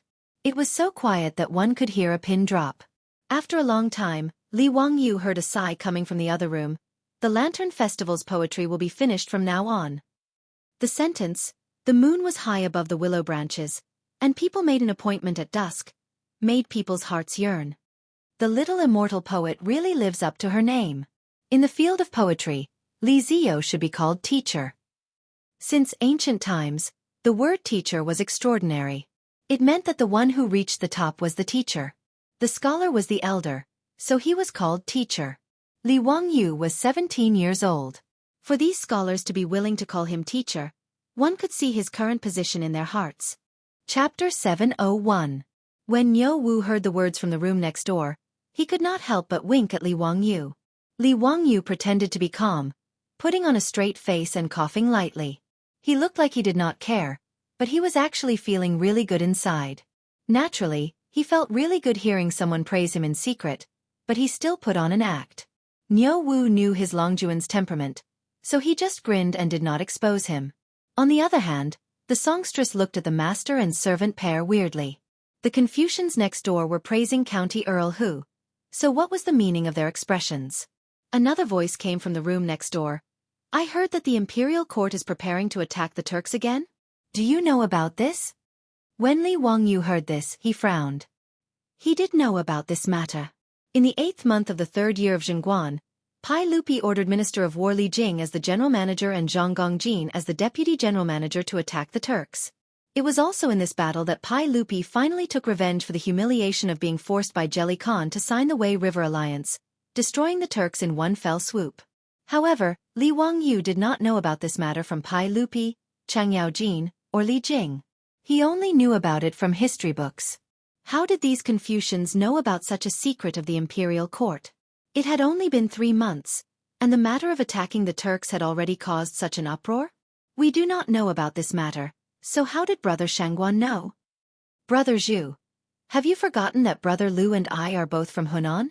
When the 2 of us left for Chang'an, the Zhatsong House of Hunan had already started to recruit soldiers and was preparing to move to Longyu. As such, I believe that they are going to attack the grassland. When Li Wangyu heard this, he understood why this Confucian scholar could guess this matter. This Confucian scholar surnamed Shangguan was smart to be able to guess that the imperial court was going to attack the Turks. During the early Tang dynasty, the soldiers were farmers who cultivated the land. They trained during the farm breaks and joined the army during wartime. Since they were going to use soldiers against the Turks, the imperial army in Chang'an was clearly not enough, so they had to recruit soldiers from the various prefectures. Due to the current traffic situation in the Tang dynasty, it would take up to a year to prepare for the deployment of troops. Therefore, it was normal for Hebei province to begin recruiting troops after receiving the order. Naturally, such a large-scale conscription of prefectural soldiers could not be hidden from the world. In ancient times, it was a joke to try to keep it a secret before a large-scale war. Li Wangyu knew that he had thought wrongly before, so he was too lazy to pay attention to it and continued to drink his wine with Niu Wu. The few Confucian scholars next door were discussing the matter of the imperial court dispatching troops to the grasslands, and the topic of conversation eventually came back to Li Wangyu. Speaking of the imperial court sending troops to the grasslands, I think of the poem, Leaving the Fortress by the Little Immortal Poet. Speaking of which, it is quite strange. As far as I know, the Little Immortal Poet is only 17 years old this year. He has never been to the border and has no experience in the army. How could he write such a vigorous poem? Could it be that there are people in this world who are born with knowledge? Brother Lu, you're getting carried away. What kind of person is the Little Immortal Poem? How can he be mentioned in the same breath as others? He is the imperial tutor. Brother Lu, throughout history, has there been anyone like the Little Immortal Poet, who is only 16 years old and can be the imperial tutor of the crown prince? Haha, Brother Shangguan is right. It's my fault. With the Little Immortal Poet's poem, Leaving the Fortress, it is like two poems of the Spring Lantern Festival. How can the later generations write it? It is difficult to surpass such a classic work. That's true. The Little Immortal Poet is not giving the later generations a chance to write poems. Haha, come, everyone, let's drink to the Little Immortal Poet's Leaving the Fortress and to this masterpiece of a frontier poem. Frontier poems were the favorite subject of the Tang Dynasty poets. Before the Tang Dynasty, there were no more than 200 frontier poems collected. In the Tang Dynasty, there were more than 2,000 frontier poems collected in the Complete Tang Dynasty Poems alone. It could be seen that the Tang Dynasty people loved frontier poems. Of course, the poem that Li Wangyu had plagiarized from Wang Chongling's Leaving the Fortress was indeed a representative work of frontier fortress poetry. It could be said to be one of the 7 masterpieces of the Tang Dynasty. It was normal for the Confucian scholars to give it such a high evaluation. There was a burst of noisy drinking in the room next door. When Li Wangyu heard it, he couldn't help but laugh. At this time, Li Wangyu was already drunk. His brain was dizzy from the stimulation of alcohol. When he heard those Confucian scholars say that there were no classics in frontier poems, he couldn't help but want to show off. He didn't care whether he would scare others or not. He picked up his chopsticks, knocked on the bowl and plate, and loudly recited. The yellow river far away among the white clouds, a lonely city of 10,000 mountains. When these 2 lines of the poem came out, the room next door, which was noisy just now, suddenly became quiet again.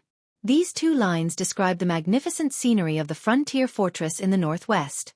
From the rolling waves of the yellow river to the lonely city on the frontier, it created a sense of desolation and loneliness. The several Confucian scholars looked at each other, the hands holding the wine cups stiffening. A lonely city connected the frontier fortress with the sorrow of separation. This poem was very wonderful. They couldn't help but all perk up their ears, ready to listen to the next line. Why should the Chong flute blame the willows? The spring breeze does not cross the jade gate. The nostalgia of the frontier soldiers seemed to spread out. The magnificence and desolation of the frontier fortress, the sorrow and heroism of the soldiers who couldn't return home. Wang Zhihuan's masterpiece, another classic frontier fortress poem of the Tang Dynasty, had been plagiarized by the shameless Li Wangyu. And those Confucian scholars didn't know how to react. Awkward, really awkward. This was simply a slap in the face.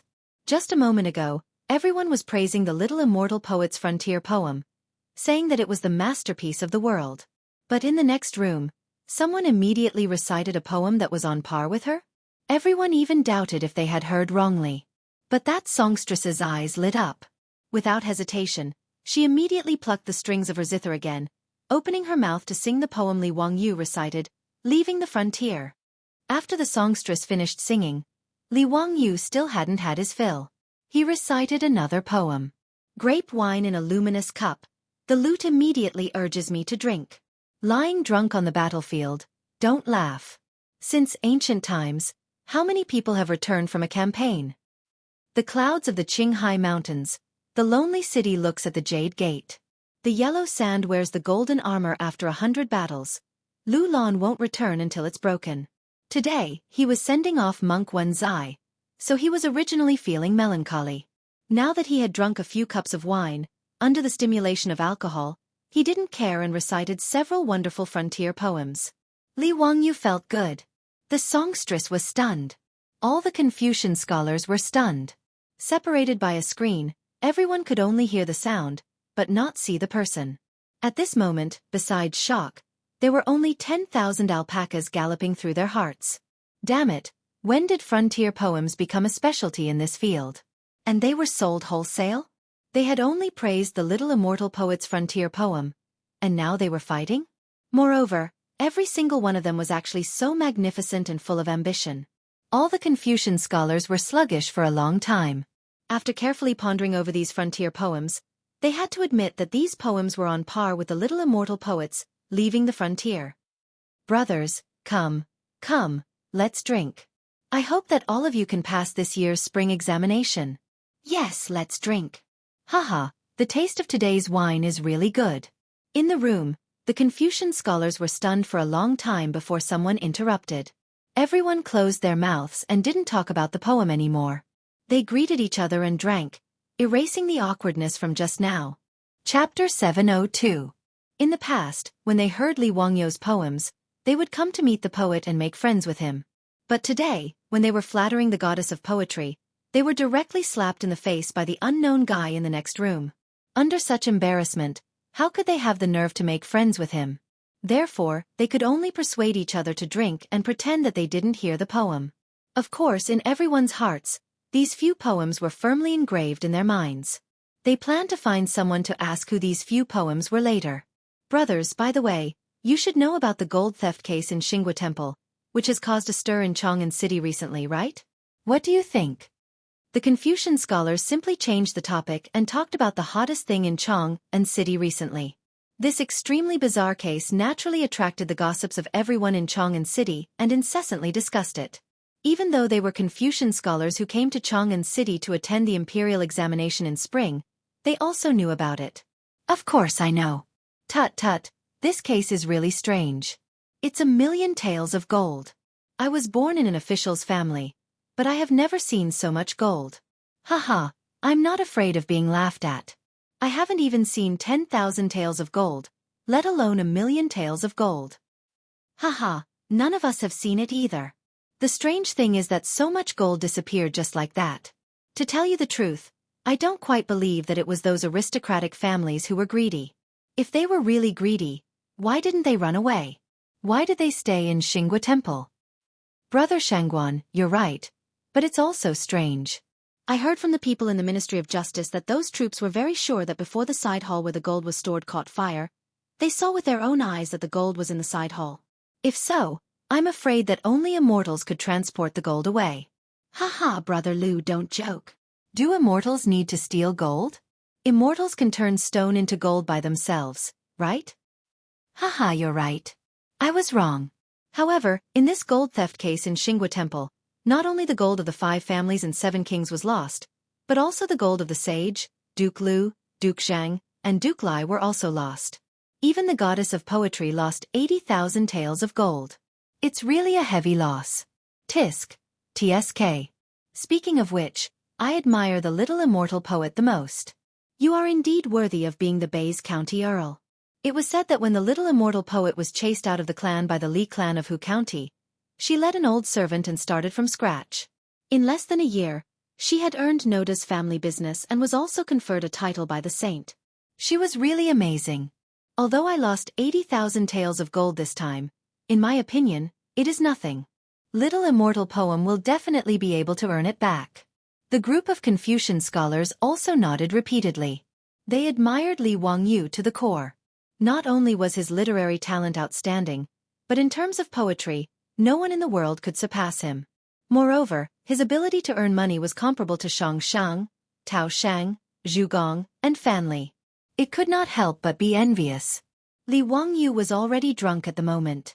When he heard this, he actually found an excuse to interrupt and said, Haha, it's just some useless things. It's not worth mentioning. Not worth mentioning. When his words fell into the ears of the group of Confucian scholars, they became even more displeased. They felt that the people in the cubicle were not tactful at all. We are talking, how can this person be so impolite? The group of Confucian scholars were all students participating in this year's spring examination. They were not from Chang'an, so they naturally did not want to cause trouble. Although they were unhappy, They did not argue with him and pretended not to hear him. Brothers, you don't know that the Lee clan of Hu County is regretting it to the point that his intestines are turning green. Little immortal poet, such a godly figure, was actually chased out of the clan by them. They really have eyes but can't see. Now in Chang'an, who doesn't laugh at them? Bah, serves them right.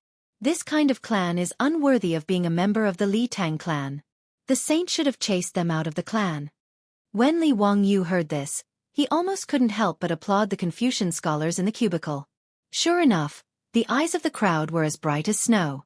If it weren't for the fact that the Li clan of Hu County was very well behaved and that they were still relatives, Li Wangyu would have already made trouble for the Li clan of Hu County. However, if he ruined his own reputation in order to deal with the Li clan of Hu County, that would not be good. Therefore, Li Wangyu restrained himself and did not seek trouble with the elders of the Tao Tai clan.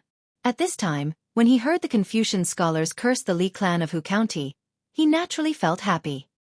He interjected, "Well said. Well said."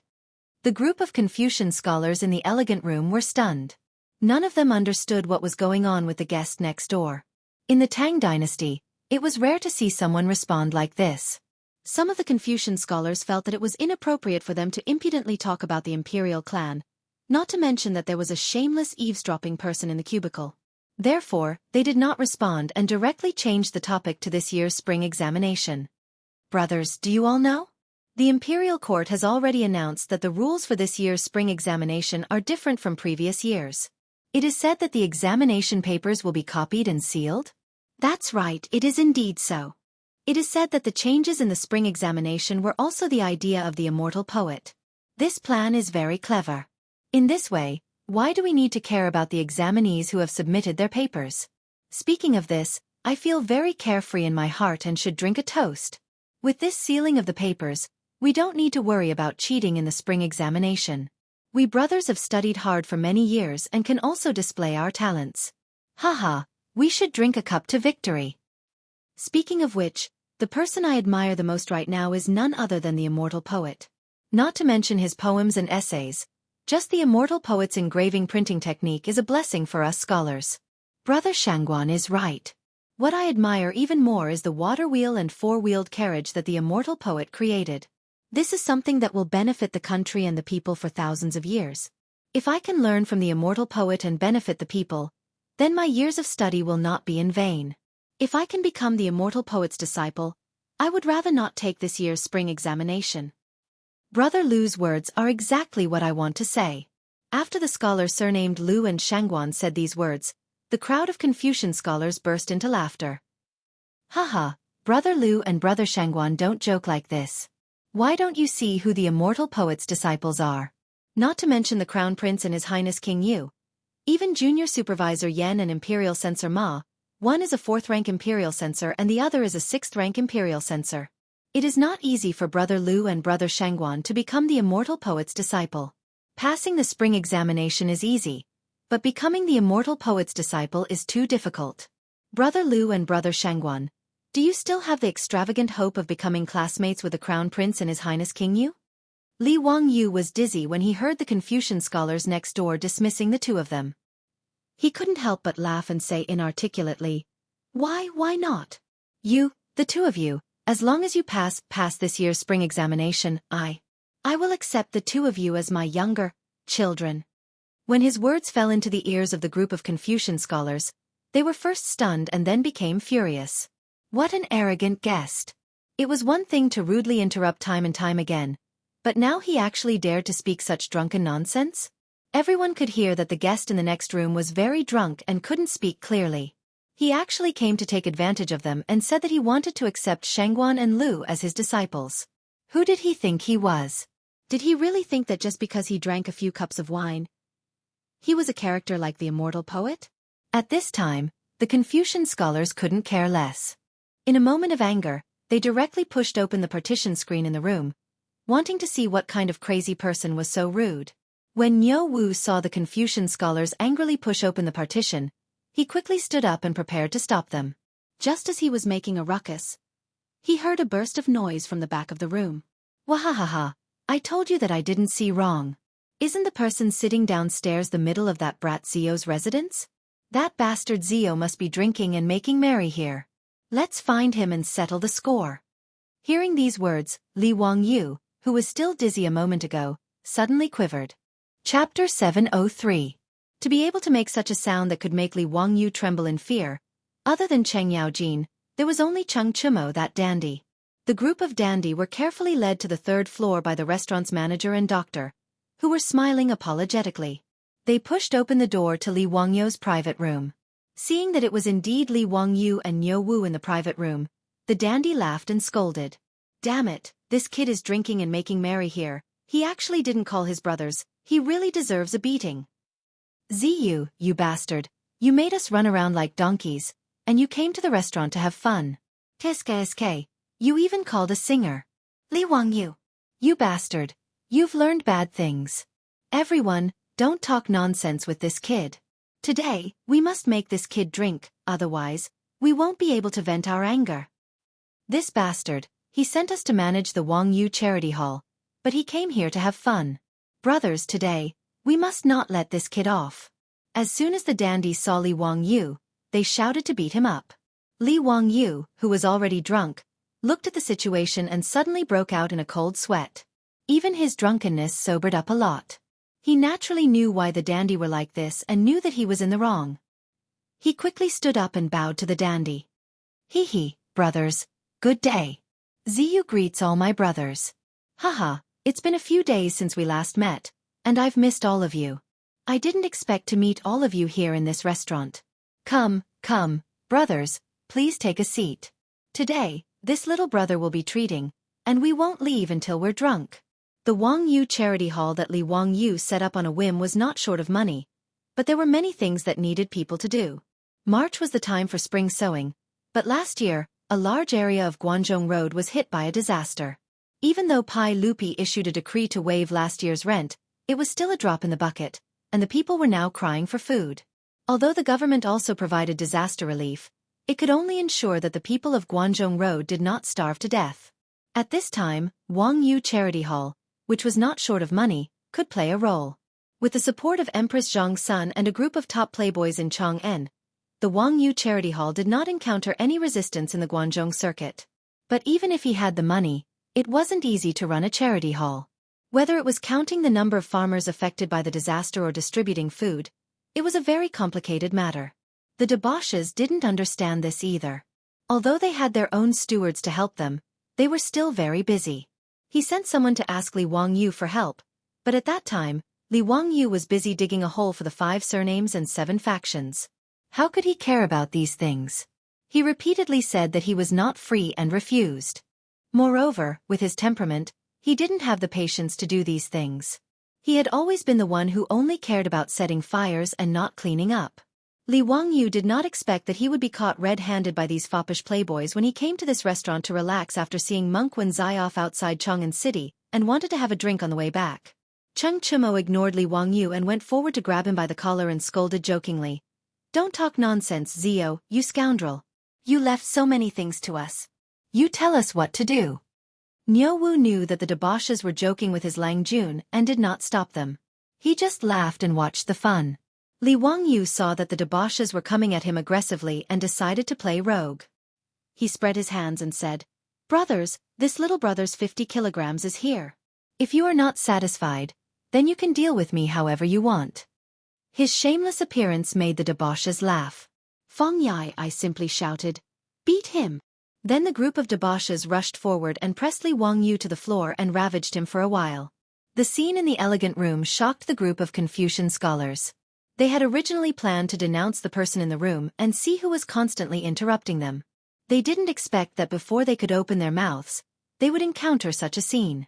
Although the Confucian scholars didn't know who the debauches were, they could see from their clothes and the precious jade ornaments on their waists that they were nobles that they couldn't afford to offend. The Confucian scholars were just about to return to their own elegant rooms when they heard the conversation between the debauches and Li Wangyu. They couldn't help but be surprised. Li Wangyu? Zio? The Confucian scholars looked at each other in disbelief. They were so excited that their bodies were trembling. Could this be the famous county count of Hu County that they had been discussing all this time? Li Wangyu, Li Zio? They thought back to the poem that the person in the room had recited. If it was said by the immortal poet herself, wouldn't it all make sense? No wonder. In this world, besides the immortal poet, who else could compose such a poem? The Confucian scholars suddenly felt that today was truly the blessing of the Tao ancestor. They had run over to this restaurant and were actually able to see the immortal poet herself. They were truly too happy. The Confucian scholars were all scholars. Although their eyes were constantly emitting a scorching light, they didn't scream like the fans of later generations would when they saw their idol. They could be considered to have excellent self-restraint. It wouldn't be an exaggeration to say that in the eyes of these Confucian scholars, Li Wangyu was no different from the superstars of later generations. The debauches ravaged Li Wangyu for a while before pulling Li Wangyu up from the floor. His hair was messy like a chicken's nest and his clothes were as dirty as rags. Only after the crowd had finished laughing did they notice the group of Confucian scholars standing uneasily in the elegant room. Cheng Chumo couldn't help but curiously ask, "Zio, who are these people?" Li Wangyu looked over and couldn't help but smile. He naturally knew that these Confucian scholars were his fans in the elegant room just now. Li Wangyu said, "They are all students participating in this year's Spring Imperial examination." "Oh, that's right. I just chatted with you for a long time. I still don't know your names?" His last sentence was naturally directed at the group of Confucian scholars. Since this group of Confucian scholars had flattered him for a long time today, Li Wangyu was naturally willing to chat with them. "Greetings, sir. I am from Shanzhou of Hunan Province. My surname is Shangguan and my given name is Yi." "Greetings, sir. I am from Bianzhou of Hunan Province. My surname is Liu and my given name is Ren Gue." "Greetings, sir." The group of Confucian scholars immediately respectfully bowed to Li Wangyu and then reported their names one by one. The others didn't matter, but two of them made Li Wangyu feel slightly surprised. Shangguan Yi? Liu Ren Gue? Li Wangyu felt that it was really interesting. He came to the Kong family restaurant to drink today, and he could also meet two famous people in the history of the early Tang dynasty, the future prime minister of the Tang dynasty. Shangguan Yi himself was needless to say, but the key point was that he also had a granddaughter, the talented woman Shangguan Wan, Liu Rengue was a famous prime minister in the early Tang dynasty. During the period when he was guarding Beach, he rescued Xinlua and defeated the allied forces of Japan and Beach at the Battle of Baijiankou. Li Wangyu remembered that Shangguan Yi had become a monk in his early years, and later became an official as a jinshi. Was he the jinshi who participated in the Spring Imperial examination in the third year of Zhengguan? After hearing the introduction of the Confucian scholars, Cheng Chumo and the others just nodded slightly, then turned their heads and ordered the manager of the restaurant to remove the previous wine and dishes and prepare a table of dishes. This group of foppish rich people didn't have the patience to know any Confucian scholars, and they had no interest in these candidates who were preparing to participate in the Spring Imperial examination. Li Wangyu didn't say anything. After all, he had been in the Tang dynasty for a long time. Speaking of his current status, he was much higher than Shangguan Yi and Liu Rengue. Chang Yaojin, Feng Xianling, Du Ruhui, and other famous people in the Tang dynasty, he didn't have the excitement of meeting Ma Zhou for the first time when he first came to the Tang dynasty. Therefore, when Li Wangyu heard the names of Shangguan Yi and Liu Rengue, he was just a little surprised, and didn't have any other thoughts. However, Shangguan Yi and Liu Rengue knelt down in front of Li Wangyu. Chapter 704. Shangguan Yi and Liu Rengue's actions scared the wastrels. They couldn't figure out what the two were doing. The group of Confucian scholars immediately understood the two's actions and couldn't help but reveal looks of envy. Li Wangyu was also somewhat baffled by the two's actions. "Brother Shangguan, Brother Liu, what is the meaning of this?" He had drunk so much that he had forgotten what he had said before. Now that he had made a fuss with the wastrels, he had sobered up a lot.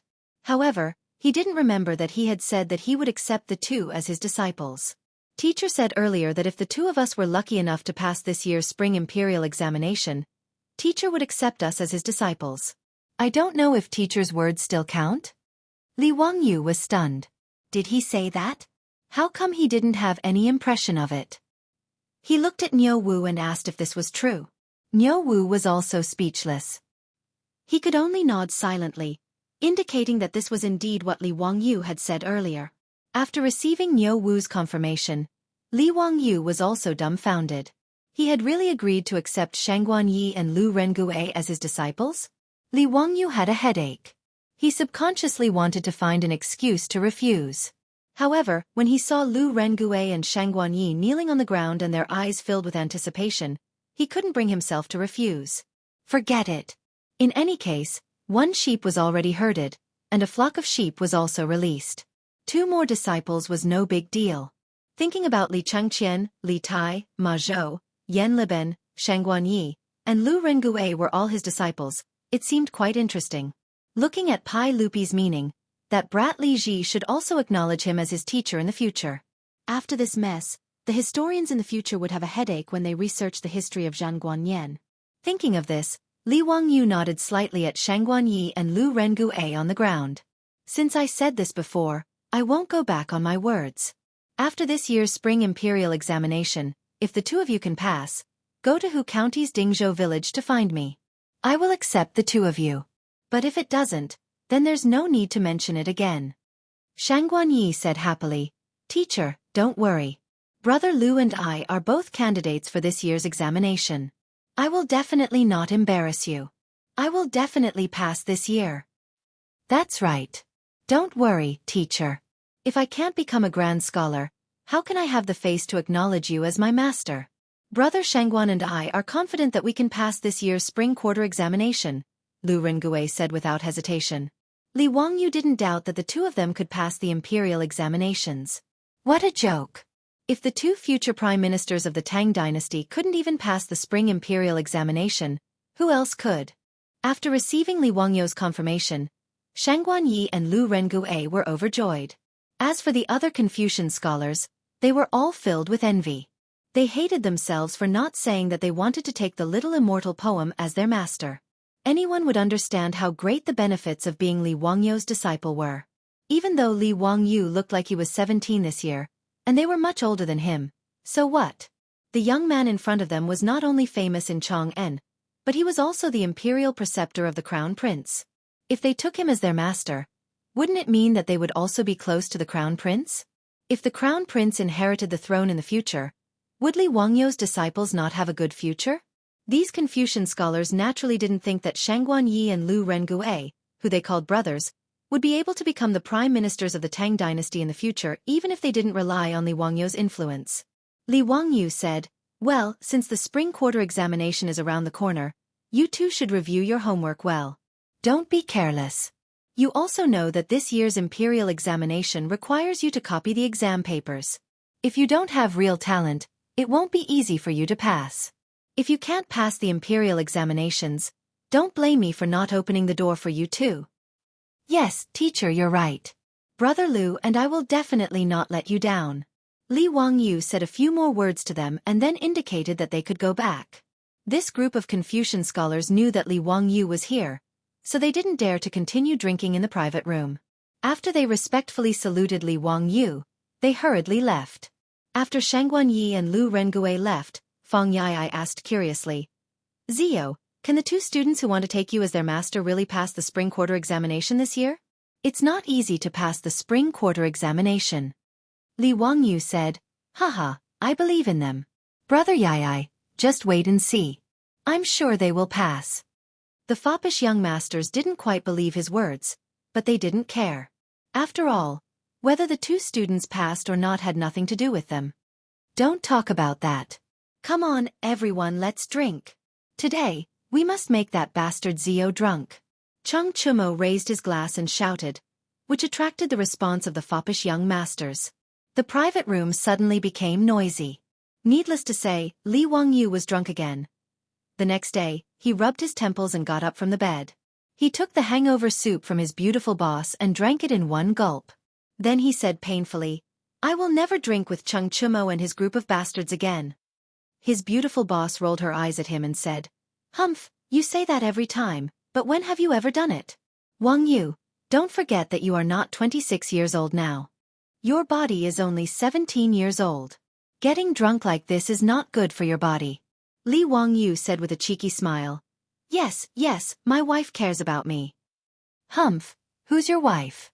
Li Wangyu grabbed his beautiful boss's soft arm and imitated the tone of the bully in the TV series as he teased. What's wrong? Do you want to break off the engagement?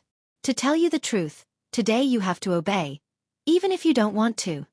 The beautiful boss didn't bother to pay attention to him. She reached out and pinched his ribs. Li Wangyu was in so much pain that he immediately let go and said, it hurts, Chongqing, do you want to kill your husband? Stop pretending. Get up quickly. Chung Chumo and the others have been here for a long time. They are waiting for you in the restaurant downstairs. The beautiful boss smiled and pulled him up. Li Wangyu was speechless. He put his hand to his forehead and said, my God, what are they doing here again? Are they going to ask me to drink again? Chongqing, go and tell them that I am sick. Well, I am very sick and can't go out for a few days. The beautiful boss said, don't worry, they are not asking you to drink. They said that today the charity hall will go to the south of the city and give food and clothing to the poor families. You have the nerve to set up a charity hall and leave it all to Cheng Chumo and the others? Hee. Isn't it true that the able do more work? Besides, I am also very busy. Didn't I just earn 80,000 taels of gold for the family recently? Li Wangyu was really lazy. He really didn't want to run out and do good deeds with the rich playboys. It was not that he didn't have a heart, but this guy felt that since he had spent the money, why couldn't he be the boss? He spent the money, and the rich playboys spent the effort. It was fair and reasonable. However, since Chung Chumo and the others had already come knocking on his door, Li Wangyu also knew that he would definitely not be able to escape today. He could only sigh and climb up from the bed. When his beautiful superior helped him change his clothes, this guy did not forget to take advantage of her, causing her to roll her eyes to almost reach the sky. The beautiful boss slapped away the soft hand on her chest and said in a coaxing tone, well, be good, go early and come back early. I will wait for you to come back for dinner. After that, she kissed him on the face. Finally, this guy happily left the room and went to the restaurant. Chapter 705. Dingzhou Village, Huxian County. In the dining hall of the Lai Hot Manor, a group of playboys were eating all kinds of exquisite food served by Lai Hot's maidservants. They were complaining about Li Wangyu's dawdling. Li Wangyu, who had just walked into the hall, was almost angered to death. This group of animals. Yesterday he was drunk until he was unconscious and had not woken up since noon. They, on the other hand, were fine. Each of them looked lively and lively. Just looking at them made him angry. Moreover, before he passed out yesterday, he vaguely remembered that he had ordered Niu Wu to return to Dingzhou Village. He did not dare to stay in Chang'an City because he was afraid that the playboys would drag him to do something about the charity. But this morning, not only did this group of playboys ride to Dingzhou Village, but they also came to his residence to eat breakfast. How hateful! Li Hung.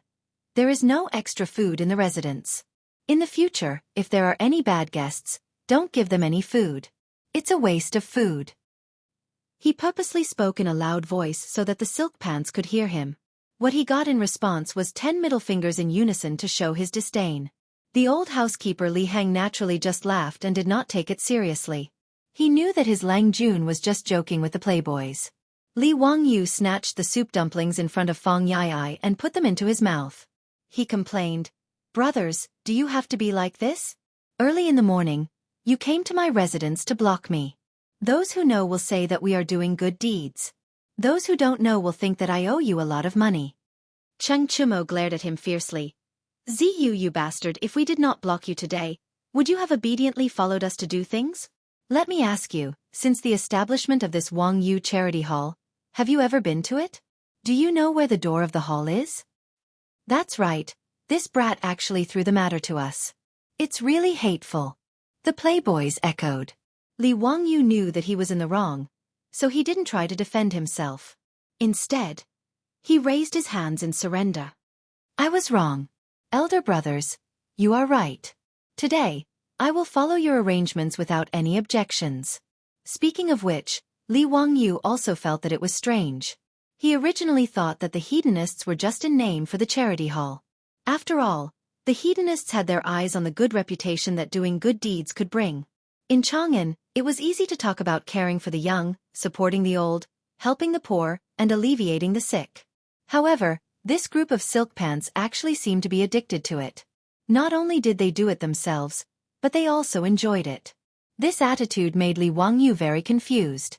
Were these still the same foppish young masters who had nothing better to do and would either go to Peace Square or the Hu People's taverns to drink and have fun? Could it be that, like him, her soul had been replaced by someone else? Li Wangyu was a little confused. Could it be that doing good deeds could also be addictive? Okay, let's hurry up and finish eating. Today, we are going to P Square and Yongyang Square to give cold clothes and food to the widows, and the disabled. Don't waste any more time. Chung Chumo clapped his hands and called out. P Square and Yongyang Square were west of the Dazhao Baseball Stadium, in the southwest corner of Chang'an City. In the huge Chang'an City, high officials and nobles had always lived in the north of the city. The west of the city was mostly inhabited by merchants and rich merchants. Most of the Hu people also lived there. There were also many merchants in the east of the city, plus the ordinary officials of the imperial court and the more affluent people. In Chang'an City, the further south it was, the poorer it was. Many of the squares in the south of the city were more like villages outside the city. Not only were the walls of the square only made of yellow mud, but there were also large areas of farmland within the walls. The houses of the people were mostly made of yellow mud and thatch, just like Dingzhou village. They were dilapidated and could be called the slums of Chang'an City. P Square and Yongyang Square were located in the most remote southwest corner. They were also surrounded by the walls of Weiguo City, so they were the most barren places in the south of the city. Li Wangyu demolished Da'an Square and Zhaoxing Square to build the baseball stadium. They were originally in the same situation, but they were relatively more convenient for transportation, so they were chosen by Li Wangyu. The people who took the money and sold the land to Li Wangyu were quite happy. The people of Da'an Square and Zhaoxing Square could definitely be considered the first group of people in Huaxia who got rich by demolishing. It was a bit of an exaggeration to say that they got rich, but Li Wangyu did not mistreat the people of these two squares. The money he gave them was enough for them to find other squares to settle down and buy property, and they still had some money left over. After knowing the plans of the playboys today, Li Wangyu nodded and focused on eating breakfast. However, he heard Chai Lingwu say, "Zio, today we came to Dingzhou village to look for you, not just to get you to do something. We want you to go to Xianwei Square and find a few of old Immortal Sun's disciples and grand-disciples to come with us to P Square and Yongyang Square to treat the sick people. The charity hall will pay for the medicine." Li Wangyu looked up in shock. No wonder this group of playboys came to Dingzhou village so early in the morning. It turned out that they had other motives. However, Li Wangyu absolutely agreed with the playboys' idea. He raised his eyes to look at the group of silk pants and pondered in his heart. They even thought of treating a patient. It seemed that these silk pants weren't just trying to make a name for themselves, but were actually doing good deeds. This really made him look at these silk pants in a new light. "Okay, no problem. Leave this to me." Li Wangyu patted his chest and promised. He was naturally not boasting. With his relationship with Sun Simiao, it was not a big deal to borrow his disciples and grand-disciples to treat illnesses. That day, Li Wangyu made a bet with Zhang Baozong. After Mr. Baozong lost, he really went to Xianwei Square and kowtowed to Sun Simiao to become his disciple. In fact, Zhang Baozong was originally unwilling to do this. However, when he came into contact with a microscope in Xianwei Square and the magical surgery and penicillin, he became willing. Not only did he not hesitate to call Sun Simiao master, but he also took the initiative to send his disciples and grand-disciples to Xianwei Square. The Xianwei Square, which was originally not small, actually became a little crowded after dozens of the best doctors of the Tang dynasty gathered there. Li Wangyu also felt that it was a waste for Sun Simiao and the others to gather in Xianwei Square. After all, the medical conditions in the Tang dynasty were really not good. Even in the capital of Chang'an, when most people fell sick, they just relied on those unreliable medical workers. After the fops mentioned this, Li Wangyu thought about whether he should invest in building a hospital in Chang'an City. Huaxia was actually the first country in the world to set up hospitals. As early as the Western Han Dynasty, Emperor Wu of Han Dynasty, Liu Che, set up medical centers everywhere. People with diseases and epidemics give up empty houses to buy medicine, equipped with doctors and medicine, and treated the people for free. However, hospitals similar to modern hospitals in the future, which recruited and treated patients according to their categories, only appeared in the Southern Song Dynasty. Li Wangyu felt that since the charity hall was going to treat the poor, this kind of free medical treatment was just a temporary act. It was better to take out gold to open a hospital. After all, with Sun Simiao, the great god, there was no need to worry about not having enough good doctors. As for money, it was even less of a problem. Not to mention that Wang You's charity hall earned more than 200,000 strings of cash every year by collecting feces in Chang'an City. Even with his current wealth, it was not difficult to use it to maintain a few free hospitals. The more Li Wangyu thought about this matter, the more feasible it was. So he simply told the fops his idea and wanted to hear their opinions. Chapter 706. After listening to Li Wangyu's explanation about the hospital, Cheng Chumo and the others naturally applauded and cheered. However, Fang Yai glanced at Li Wangyu vigilantly and asked, "Zio, what kind of hospital is this? Don't tell me you intend to be a hands-off shopkeeper and leave it to us to manage? No way, you don't even need to think about it." Fang Yai's words reminded the group of silk pants that this was indeed the case. Li Wangyu, this bastard, all of his ideas were good.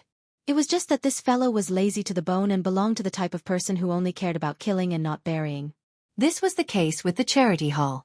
Although the playboys also enjoyed it, when they thought about how they were running around outside every day while this guy was eating, drinking, and having fun in the manor, they couldn't help but feel angry. Li Wangyu couldn't help but have a few black lines appear on his face. Damn, how did this group of playboys see through my thoughts? When did these bastards become so smart? He quickly coughed dryly and said, "Ahem, brother Yai, what are you thinking? How could this little brother think that way? Hee, you all misunderstood this little brother. This hospital, we naturally can't manage it. After all, we don't know medicine. This little brother is going to let old immortal son manage the hospital. Our Wang Yu charity hall will only be responsible for providing money and food. What do you all think?" "That's fine. The charity hall can take out 1,000 copper coins every month." He was now responsible for the account books of the Wang Yu charity hall, so she naturally knew. Li Wangyu said, "If the hospital's expenses are not enough in the future, this little brother will pay for it out of his own pocket. This is nothing. Since all the brothers have no objections, I will go to Xianwei now and find old immortal son to settle this matter." Cheng Chumo impatiently waved at him, motioning him to go quickly. He then turned to the old housekeeper Li Heng and asked, "Housekeeper Li, may I ask if there are any cows that have just fallen to their deaths recently? If there are beef, cut a few catties for us." Li Wangyu was getting up and walking out. When he heard Cheng Chumo's words, he almost staggered and fell to the ground. F***ck, this bastard who doesn't want firth. Who would cut a few kilograms of beef for breakfast?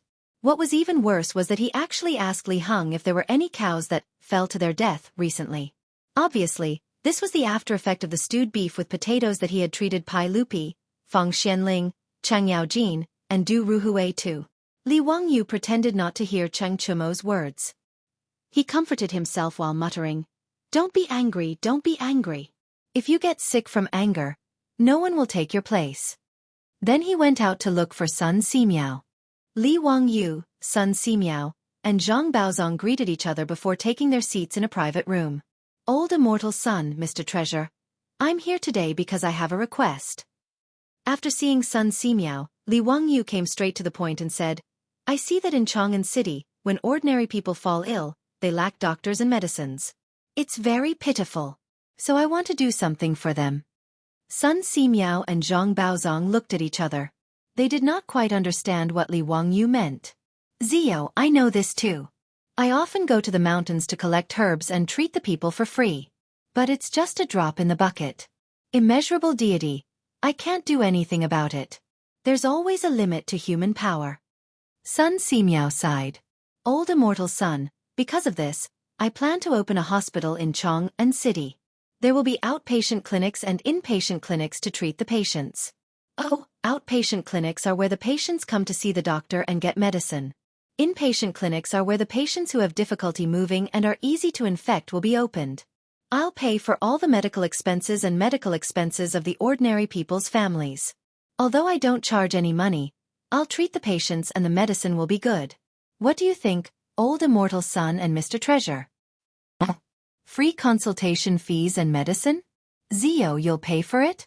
That's not a small sum. Zio, are you really willing?" Sun Simiao and Zhang Baozong did not expect Li Wangyu to be so generous. They could not help but be surprised. This was not something that could be done with a few thousand strings of cash or even tens of thousands of strings of cash. They estimated that the hospital would have to spend hundreds of thousands of strings of cash or even more every year. Li Wangyu smiled and said, I won't hide it from you, old immortal son and Mr. Treasure. Do you know about the Wangyu Charity Hall in Chang'an City? I'll donate all the earnings from the toilets in Chang'an City. It's a charity hall led by Empress Zhang's son. Now, the charity hall earns up to 200,000 strings of cash every year. It won't be a problem to use part of it to set up this hospital. Sun Simiao and Zhang Baozong were impressed by Li Wangyu's generosity.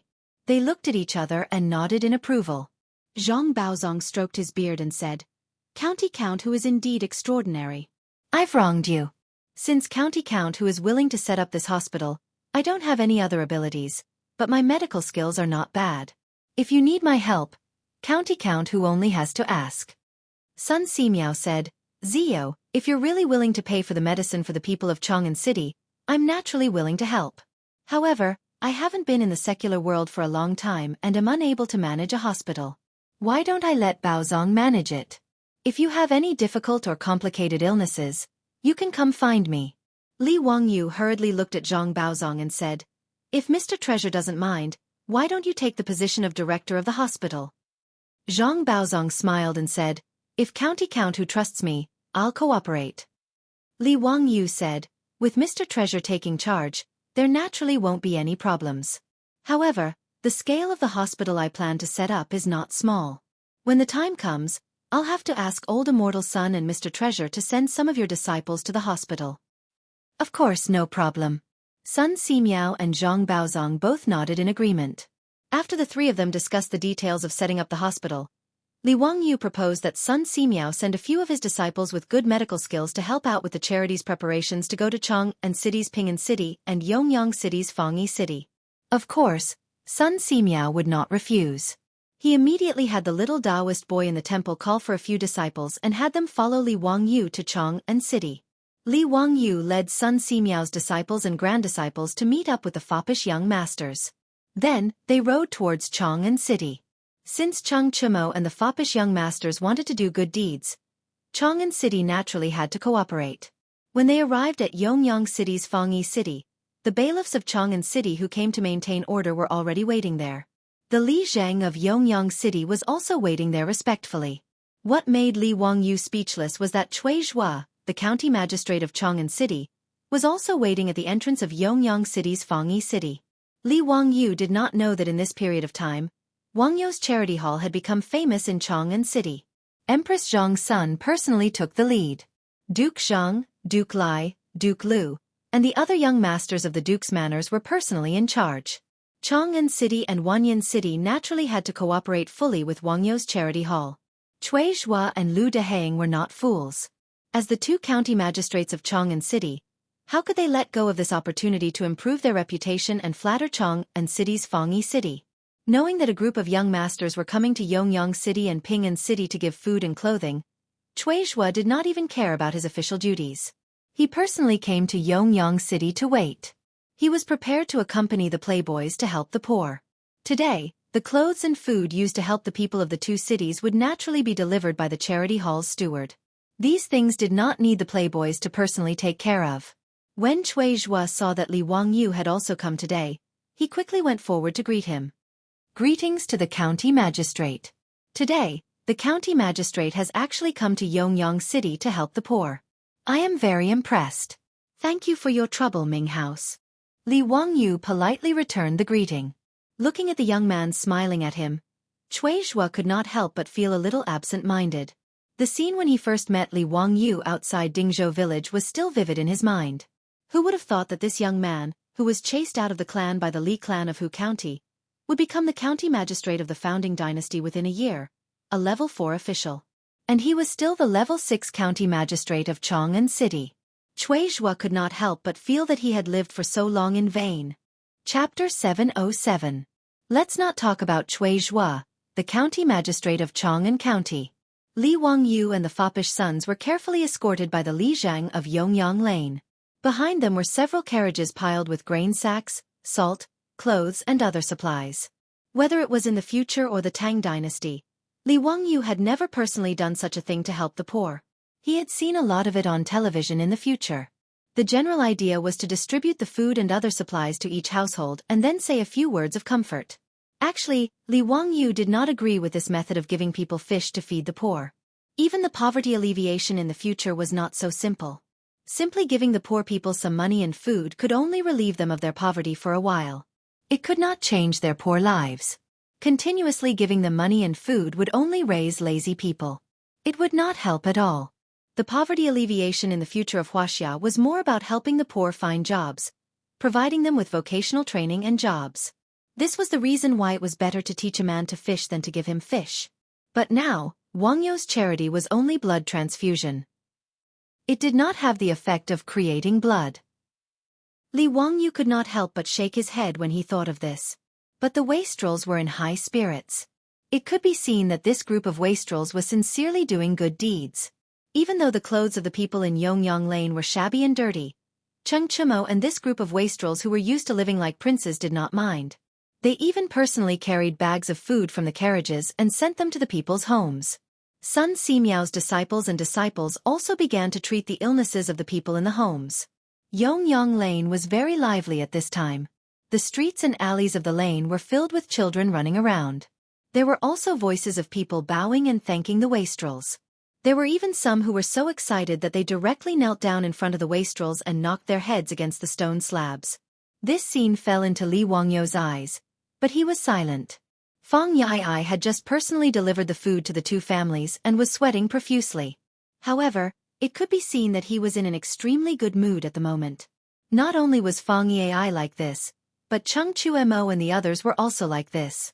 Amidst the constant thanks and gratefulness of the common people in the square, the debauches were all flushed with excitement, their spirits high. Li Wangyu now understood why the silk pants were so concerned about doing good deeds. This group of playboys used to run amok in Chang'an City. Although they were not as bastards as Wang Ziqiao and Zhang Konghua, they often caused trouble and fought. They were full of playboys. The commoners feared them, but they did not have any respect for them. Since this group of playboys began to run the Wangyu Charity Hall and learned how to be kind to the young, the elderly, the poor, and the sick in Chang'an City, they naturally won the heartfelt respect and gratitude of the people. To put it bluntly, it was a sense of satisfaction that they had never felt before. Li Wangyu naturally knew that Cheng Chumo and the others were not saints. Their ability to do good deeds was also for the sake of reputation, and they had a strong utilitarian heart. But just like what he said to Pai Lupi in Dingzhou village, Zi Lu receives cows. Doing good deeds with a utilitarian heart was not a problem, and should even be encouraged. He just felt that the way the silk pants did good deeds was not appropriate. Fang Yai strode back to the carriage, picked up the water bag, and gulped down a few mouthfuls of water. He wiped the water stains on his lower lip and the sweat on his forehead, and then slapped Li Wangyu's shoulder heavily. Haha, Zio, your decision to run the charity hall that day was indeed very correct. Doing good deeds and helping the poor really makes one feel happy. The silk pants at this time also leaned against the carriage and took water to drink. It was obvious that everyone had put in a lot of effort. Cheng Chumo pointed at Li Wangyu and scolded with a smile. That rascal, Zio really knows how to be lazy. We are all sweating, but this rascal is actually hiding on the side to watch the fun. That's true, this rascal really is very tired. It was Du He who was more careful and saw that Li Wangyu did not seem to be in a good mood. She could not help but say, Zio, why don't I see a smile? Could it be that you are distressed about the copper coins that you spent? Du He's words were naturally a joke, but she just wanted to tease Li Wangyu to make him happy. Li Wangyu looked at the silk pants, and then looked at the smiling people in the square, but did not know how to answer. However, on second thought, he remembered a joke he had seen in the future. He said to the silk pants, Brothers, I thought of a joke. Are you interested? Oh, what joke? Let's hear it. It was said that in a certain place, there was a man who was famous for being charitable. Every day, when he went out, he would meet a beggar, and he would give the beggar 10 copper coins. It was like this every day. A year later, one day, the man went out and met a beggar. He only gave 1 copper coin.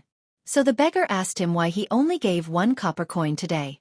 The man replied that he was married, and needed to support his wife and children. Who knew that the beggar would fly into a rage, and actually slap the man, and angrily scolded, How can you use my money to support your wife and children? After Li Wangyu finished his joke, the silk pants did not laugh, and looked at each other suspiciously. Cheng Chumo, Yuchi Bao Lin, and a few others with fiery tempers immediately scolded. What kind of nonsense is this? That beggar is so unreasonable. How did it become his money? This kind of beggar should be arrested and thrown into prison, and the heaviest punishment is 50 strokes. If I meet this kind of beggar, I will definitely beat him. Chai Lingwu, do he, and the others could hear the hidden meaning in Li Wangyu's joke, and could not help but frown. After a long time, Chai Lingwu asked uncertainly, Zio, do you mean that what we are doing now is the same as that man? It can't be, right? The common people are mostly simple. How can they be as shameless as that beggar? He turned her head to look at the smiling common people, and asked with uncertainty. Li Wangyu said, Brothers, as the saying goes, if you raise the rice, you'll be grateful, but if you don't, you'll be hated. If one is used to being helped and given, they will openly ask for more from you. His words moved the group of silk pants. After thinking about it carefully, they felt that it made some sense. Chung Chumo muttered unhappily, Zio, it was you who said that you wanted to set up a charity hall. Why are you the one pouring cold water on us now? Are you not going to help the poor anymore? Li Wangyu smiled and said, Brother Chumo, you misunderstood my meaning. This kindness to the young, to the old, to the poor, to the poor, to the sick, naturally still needs to continue. Otherwise, there is no meaning in setting up a charity hall. I just feel that we should think of a way to let these common people have the ability to earn more copper coins themselves, and not rely on our charity. Of course, for the old, young, sick, and disabled, it is a different matter. Regularly giving them some money and food is something that should be done. The silk pants pondered for a while and nodded. Zio's words are reasonable. The common people in the south of the city have a hard life, but relying on us to give them some copper coins to eat is not a long-term solution. Zio, you have many ideas. Tell us, how can we help these common people find a livelihood? Seeing that the silk pants threw the difficult problem back at him, Li Wangyu was also depressed. In such a short time, how could he think of a good idea? Chapter 708. Li Wangyu really didn't know how to help these poor people in Chong and make a living. Poverty alleviation in later generations was supported by a huge amount of government data and targeted re-employment training for the poor to help them find suitable jobs. However, these people in the Tang dynasty were illiterate, and the only thing they could do was labor. Even so, most of the people in the south of the city could only farm a few acres of land in the inner square and occasionally find some odd jobs to earn some copper coins. It was not that there were no jobs for them in Chang'an. As the most prosperous and populated city in the world today, it actually required a lot of labor, whether it was the shops in the east and west markets or the caravans that shuttled back and forth in Chang'an every day. However, in the Tang dynasty, it was not easy for these people to find a job or hire people in the shops. There was no other reason, no other information. In the Tang dynasty, there were number 58 cities, gathering websites, recruitment websites, direct recruitment websites, and so on. Even powerful people like Jiang Zia and Zhuge Liang had to find willing people to take the bait to find a job, let alone these ordinary people. It was not easy for the merchants in Chang'an to find people. Most of them had to ask the middlemen of the broker house to help introduce them. And the people who were introduced may not be suitable. There was no situation like in later generations, where hundreds or thousands of people competed for a job with a recruitment advertisement. Li Wangyu felt that he should have thought of this. He had heard his beautiful boss complain many times that it was really difficult to recruit people for her family's businesses. Thinking of this, and looking at the Dazhao baseball field not far away, Li Wangyu couldn't help laughing. He stretched out his hand and snapped his fingers. Brothers, I have an idea. Hearing this, the playboys looked sideways. Zio, what's the idea? Tell us. Li Wangyu pointed to the Dazhao baseball field and said with a smile, The idea lies in the baseball field. The playboys were stunned and then shook their heads. How many people can you use in your baseball field? It's just more than 100 people. Zio, don't joke. Li Wangyu said. Brothers, have you forgotten about the ball newspaper? Now, every issue of the Globe could sell tens of thousands of copies in Chang'an City. Since that was the case, why not help these people publish information in the global newspaper? I'll just create a job search column. In this way, whether it was merchants or shops, when they needed people, they would be able to follow the map.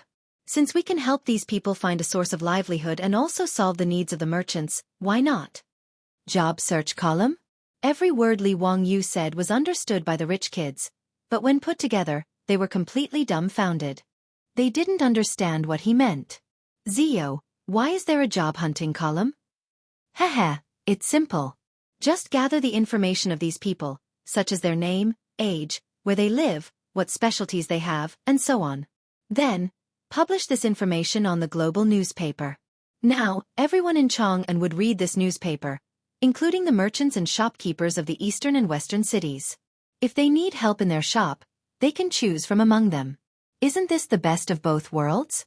When the Silk Pants heard this, they more or less understood what Li Wangyu meant. He pondered for a moment but shook her head. No. Zio, do you know that there are tens of thousands of people in the southern part of the city? How can a small globe publish all of them? Li Wangyu was stunned. This seemed to be a problem. However, looking at the smiling Chang and County Magistrate Cui Zhua, Li Wangyu smiled again. Brothers, this is simple. We'll have to trouble Cui Minghouse with this matter. Why don't we ask Cui Minghouse and Lu Minghouse of Wanyan County to send out their scribes to gather the information of the people in the two counties in detail and compile it into a book? We'll publish the information on the globe and let the merchants who need help go to Chang'an and Wanyan counties to inquire. Then, we'll let the county magistrate bring the people that the merchants have taken a fancy to the county magistrate. Both sides can meet face to face. Isn't that enough? Li Wangyu's idea came out of his mouth. The fancy pants nodded in agreement with his words, but Cui Zhua's expression did not look so good. If the county magistrate did as Li Wangyu said, wouldn't it become a middleman? What kind of scandal would that be? Moreover, how many people would the county magistrate need to do such a thing? If Cui Zhua nodded and agreed, wouldn't he be scolded to death by the scribes and bailiffs in the county magistrate? However, Li Wangyu, the county magistrate who founded the country, said these words, and a group of nobles stared at him. Although Cui Zhua was unwilling, he couldn't say a word for a long time. Li Wangyu saw Cui Zhua's constipated expression and immediately understood what he was struggling with. He couldn't help but laugh. Cui Minghouse, don't think it's troublesome. This is actually a good thing. Cui Zhua's expression was bitter.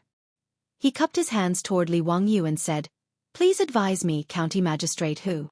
Li Wangyu said, The people under the Ming House's rule have a stable livelihood. I think it's also good for the Ming House, right? Cui Zhua naturally nodded. These words were not wrong. For a county magistrate like him, the people under his rule could live and work in peace and contentment.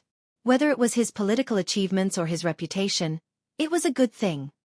I naturally understand what county magistrate who is saying. However, if we want to manage this matter, we need a lot of people. I'm afraid that the bailiffs and scribes in the county magistrate will have many complaints. Li Wangyu said, The county magistrate can make a lot of money from this matter. I think it should be enough to dispel the people in the county magistrate's complaints. Cui Zhua couldn't help but ask curiously, What are the benefits? Please advise me, county magistrate who? Li Wangyu said, Simple, collect money. Collect money? Cui Zhua and the other playboys were all confused. Yes, collect money. Since the middlemen can collect money, why can't the county magistrate take money? The county magistrate has calculated the data. If the merchants want to hire people, they naturally have to pay. The Cui Ming House can collect copper coins from the merchants based on the number of people they hire. For example, for every person the merchants hire through the county magistrate, they will give the county magistrate 500 copper coins. Although this is not a lot, many little drops make a mickle. Under the rule of the Ming House in Chang'an, there are tens of thousands of poor people. Is the Ming House afraid that the county magistrate won't be able to make money? The Ming House can take out a portion of this money and use it to subsidize the bailiffs and scribes. Would they have any complaints after taking the money? Li Wangyu's words made Cui Zhua's eyes light up. It seemed to make sense. If the middlemen could collect money, so could the county magistrate. However, for the county magistrate of Chang'an and Wanyan to collect money, he didn't know if the imperial court would allow it. Li Wangyu saw Cui Zhua's concerns and continued, The Ming House doesn't have to worry about the imperial court opposing it. Isn't there still Brother Eai and Brother Du? I think Prime Minister Fong and Prime Minister Du will give us some face. Cui Zhua immediately looked at the playboys inquisitively. He wanted to see their opinions. Fong Eai, Du He, and the others looked at each other and nodded with a smile. It seemed that the officials in their manners wouldn't object to something that was beneficial to the people. Seeing that the playboys also supported his actions, Chuizhua became interested. Since County Magistrate Hu and the other princes say so, then I will give it a try. Chapter 709. 10 days later, a new issue of the newspaper was released. Nowadays, reading the newspaper had become a trend in Chang'an. Whether it was the ordinary people, the shopkeepers in the two markets, or the officials and nobles in the imperial court, they were used to buying a copy of the newspaper and reading it carefully after it was published. It was not that everyone liked to watch the batting game or buy lottery tickets, but because everyone read the newspaper. If they didn't read it, they wouldn't even have a topic to chat with others. Therefore, whether they liked it or not, they would read the newspaper carefully. However, today's newspaper was a little different from the past. People were surprised to find that there was a content that had nothing to do with the batting game at the bottom of the newspaper. The newspaper stated that the Wang Yu Charity Hall, which had recently become famous in Chang'an, was now cooperating with the two counties of Chang'an and Wanyan to help the poor. The two counties had registered the people in Chang, and who had difficulty making a living, and there were tens of thousands of people who were willing to go out to work. Any shopkeeper in Chang, and who needed to recruit workers could go to the two counties of Chang'an and Wanyan to recruit workers. This piece of news that had never been heard before immediately made the two markets, Ping Kong Square and Chongren Square, lively. Many shopkeepers gathered together to discuss this matter. Shopkeeper Zhang, have you read today's newspaper? It's interesting. The two counties of Wanyan and Chang'an are also doing business as brokers? Haha, I was just about to talk about this with shopkeeper He. This is new. Not to mention the Tang dynasty, even in the previous dynasty, there was no such thing as a broker. Tut. It also said that the government doesn't do it for free. Every time they recruit someone through the government, they have to pay the government 500 coins. Chang'an and Wanyan counties are so poor that they are crazy. Shopkeeper He, you're wrong. I think it's a good thing. Oh? What do you mean? Shopkeeper Zhang, please enlighten me. Shopkeeper He, you were also recruiting workers a few days ago, right? Yes, that's right. Shopkeeper He, are you satisfied with the workers introduced by the broker? It's just After all, it was recommended by the broker house. We can only make a final decision after half a year of trial work. The trial period was the probation period.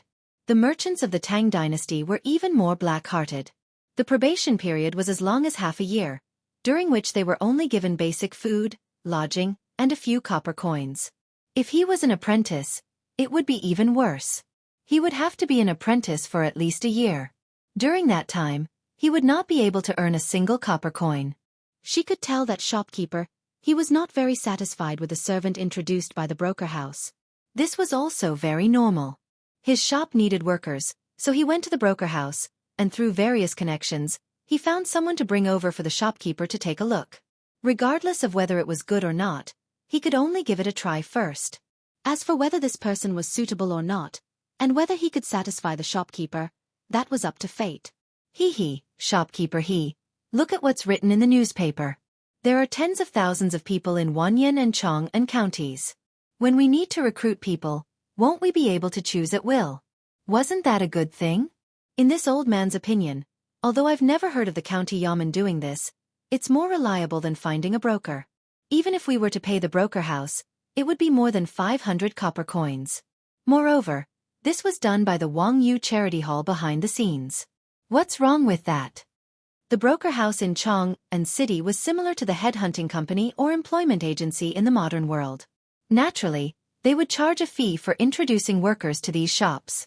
Most of the workers in Chang'an City were paid about 1 copper coin a month, and the broker house would charge a month's salary as a reward. In comparison, the fees in Chang'an and Wanyan counties were half of the price of the broker house. Shopkeeper Lu's words make sense. No, I have to go to the Chang'an County Yamen to take a look. If I can really find suitable workers, that would be a good thing.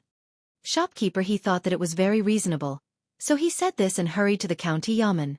At this time, in the Chang'an County Yamen, the 3 groups of yamen runners and the scribes of the yamen were chatting together. Leader Zhao, do you think that the Ming House has nothing better to do when they asked us to register the information of those people? For this matter, my legs are about to break from running. It's really the case that once the higher-ups ask, the subordinates run until their legs break. Who says they aren't? The Ming House can really think of something like this. What's wrong with the Yamen? Do they want to do business like the broker house? Everyone, be quiet. If the Ming House hears you, you'll have to bear the consequences. A scribe was afraid of trouble and quickly stopped them. Leader Zhao glared at them and said, "What? My legs are about to break from running. Can't I say a few words? Shu, do you know who gave the Ming House this idea? Who? If I find out, I'll beat him up. What kind of idea is that?" Leader Zhao glared at them. That was the idea of County Count Hu, Duke Lu, Duke Lai, and Duke Sheng. Haha, Leader Zhao, go beat them up. A scribe who knew what was going on made fun of him and said. After he said this, Leader Zhao, who was shouting at the top of his lungs, as well as the Yamen runners and scribes who were complaining, immediately shut their mouths. They even looked around with a guilty conscience. After making sure that no one was paying attention to them, Leader Zhao lowered his voice and said, "Even if it's County Count Hu, he can't make fun of us like this." Someone laughed out loud. I say, Leader Zhao, aren't you always very bold? How come you're even calling him County Count Hu? County Count who hasn't been born yet and has just turned 17. Haha, don't those scholars say that those who are more accomplished are more important? Aren't I just respecting County Count Hu? Although Leader Zhao was an unreasonable person, he still knew who he could provoke and who he couldn't. The Ming House said that there are benefits to helping those merchants recruit people. They'll charge us 500 copper coins per person. The Ming House said that they'll reward us with half of the money. Leader Zhao wasn't happy and glared. Nonsense. Even if it's 250 copper coins, how much can you get? Don't forget that our Chang'an County has 3 groups of Yamen runners and scribes. There are over 100 people. Do you think that you'll get 2 or 3 copper coins per person? But we've registered tens of thousands of people in the past few days. If we introduce all of them, we'll get a lot of money. A scribe argued. 10,000 people. If each person received 500 copper coins from the merchants, that would be 5,000 strings of copper coins. If half of the money was given to the Yamen runners and scribes, each person would get around 20 strings of copper coins. This wasn't a small amount. It was equivalent to a year's salary for the Yamen runners and scribes. Leader Zhao's face was filled with disdain. Come on, you believe that? The Yamen has a lot of information about the people, but it's not enough to introduce them. This county government isn't a broker house. How can there be so many merchants coming to the county government to recruit people? If you don't believe me, let's make a bet. If 10 merchants come to the county government to recruit people within a month, I'll lose and bark like a dog. How about that? Okay, it's a deal. While the crowd was chatting, the Yamen runner who was on duty outside the Yamen rushed into the county Yamen. Quick, quick, someone's here. Leader Zhao slapped him on the head. What nonsense are you talking about? More people are here. What's going on? People? There are a lot of people outside the Yamen. There are hundreds of people. They're all merchants from Chang'an. They want to recruit people. The Yamen runner was out of breath and quickly answered. Leader Zhao's face changed when he heard this. He quickly led the Yamen runners and scribes outside. Outside the county government of Chang'an County, there were hundreds of merchants wearing all kinds of silk and satin gathered. Leader Zhao was stunned and asked, "Why have you come to the county government?" "Thank you. We're here to recruit people. Where can we do it?" "Yes, I want to recruit 3 workers in my shop. Where can I recruit them?" The newspaper said that Chang'an County can recruit people. Is that true? Leader Zhao was stunned for a while. Then he turned his stiff neck and looked at the person who made the bet with him. Woof, woof, woof. Chapter 710. Shopkeeper Ran of the Ranji Saddle Shop in Shi City had also been worrying about the recruitment of shop assistants and apprentices. Ever since he won the lottery, the business of the saddle shop was getting better and better. However, he was lacking in manpower. Shopkeeper Ran had already asked the broker to help him find suitable workers. However, he was not satisfied with the few people sent by the broker. After all, he wanted to find skilled workers. How could he find them in such a short time? Shopkeeper Ran naturally saw the news in the Chiu newspaper. After seeing the news, Shopkeeper Ran was overjoyed. He immediately left the shop and rushed to the Chang'an County Yamen. However, when Shopkeeper Ran arrived at the Chang'an County Yamen, he was shocked to find that the Yamen, which was usually quiet, was as busy as a market. Noda's yamen was filled with merchants who came to recruit workers. Some merchants who were familiar with each other greeted each other loudly and asked how many people they were going to recruit today. It was very lively. Fortunately, this was the Chong and County Yamen, and there was no shortage of yamen runners to maintain order. Under the urging of the yamen runners, the merchants lined up and went to the yamen runners to register what kind of people they needed and how many people they needed. Shopkeeper Ren saw the situation and did not bother to greet his acquaintances. He quickly went to line up. Cui Zhua, the Chong and County magistrate, did not expect that the Chiu newspaper would attract so many merchants. He was also shocked when he received the report from the yamen runners. He ordered people to summon all the scribes in the county yamen to greet the merchants, register them, and inquire about them. He also sent yamen runners to ride horses to each lane to inform the commoners who met the needs of the merchants to come to the county yamen to work according to the information given by the scribes. The yamen runners of Chong and County were like the delivery men in the future. They were constantly going back and forth between the yamen and each square. However, no one complained now. Even a fool could see that Chong and County was going to make a lot of money. The yamen runners and the yamen runners would also get a share of the rewards. After dealing with the matters in the yamen, Cui Zhua hurriedly sent someone to deliver a letter to the rich playboys. Cui Zhua was clear about this matter. Although he and Lu Dehang were the two county magistrates who did the hard work, the Wang Yu Charity Hall deserved the credit. However, the benefits that he and Lu Dehang received were real. Not to mention the merits of governing. Even if the people had a stable livelihood, it would be of great benefit to him as the county magistrate of Chong'an County. Cui Zhua looked at the bustling scene in the county government office and admired Li Wang Yu to the extreme. Cui Zhua couldn't help but sigh with emotion when a random idea had such an effect. The same thing happened in the county office of Wanyan County.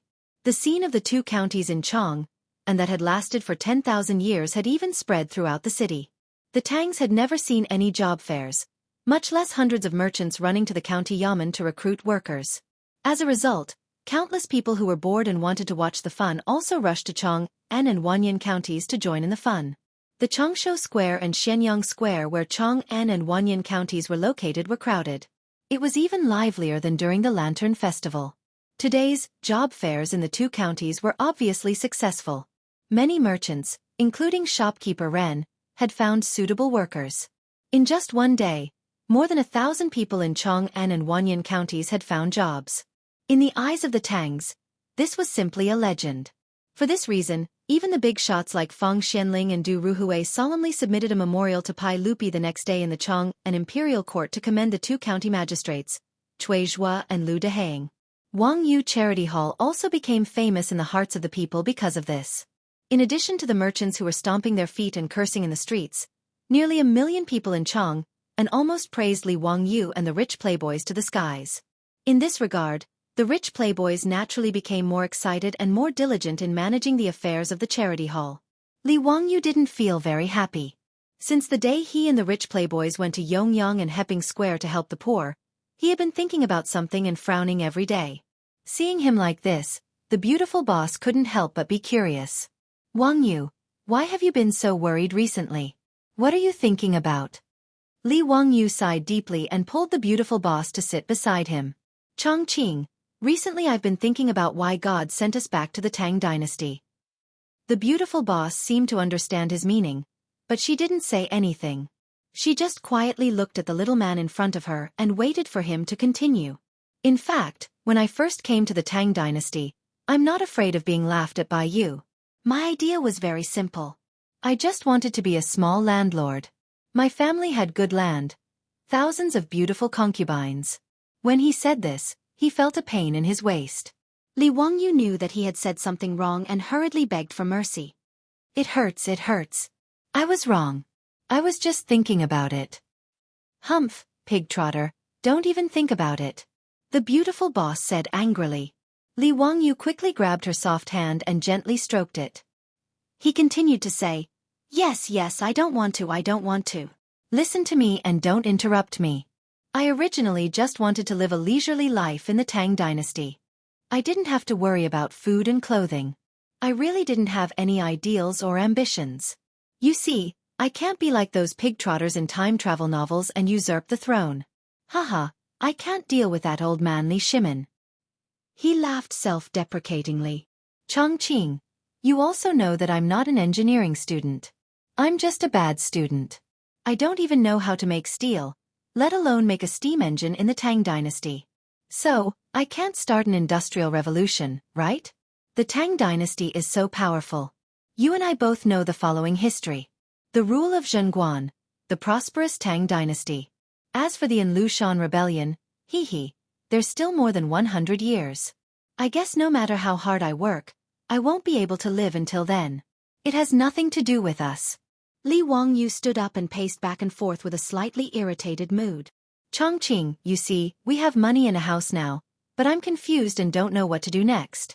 Do I really have to live like this in the Tang dynasty for the rest of my life? It's ironic. In my previous life, I envied those rich second generations the most. I thought that they didn't have to do anything every day and were happy to indulge in wine and women. But now that my soul has traveled to the Tang dynasty and I've become a rich first generation, I don't seem to be so happy. Originally, I wanted to do something for the Tang dynasty, so I spent money to do good deeds, thinking that at least I could change the fate of some people. But this time, after going to help the poor with Cheng Chumo and the others, I felt that even if I gave the people some money and food and helped them find a job, it didn't seem to change anything. So I feel more and more irritated. The beautiful boss naturally understood Li Wangyu's thoughts. To put it simply, he couldn't find a goal in life. She didn't know how to enlighten Li Wangyu. After all, even she was still confused. The two looked at each other speechlessly. Su Chongqing suddenly burst out laughing. Hey, pig trotter, don't you think we're a bit pretentious? Li Wangyu was stunned. And then he also laughed. It seemed that they were really a bit pretentious. Su Chongqing covered his mouth and laughed for a long time, but suddenly his eyes lit up and he said to Li Wangyu, "It turns out that I have a friend who was heartbroken. She also felt that life was gloomy and there was no meaning in living." Li Wangyu couldn't help but interrupt. Hey, I didn't feel like I was dying, and I didn't feel that life was gloomy. I didn't fall out of love, Listen to me, don't interrupt me, Su Chongqing glared at him and continued. Later, she went to the Tibetan area to teach.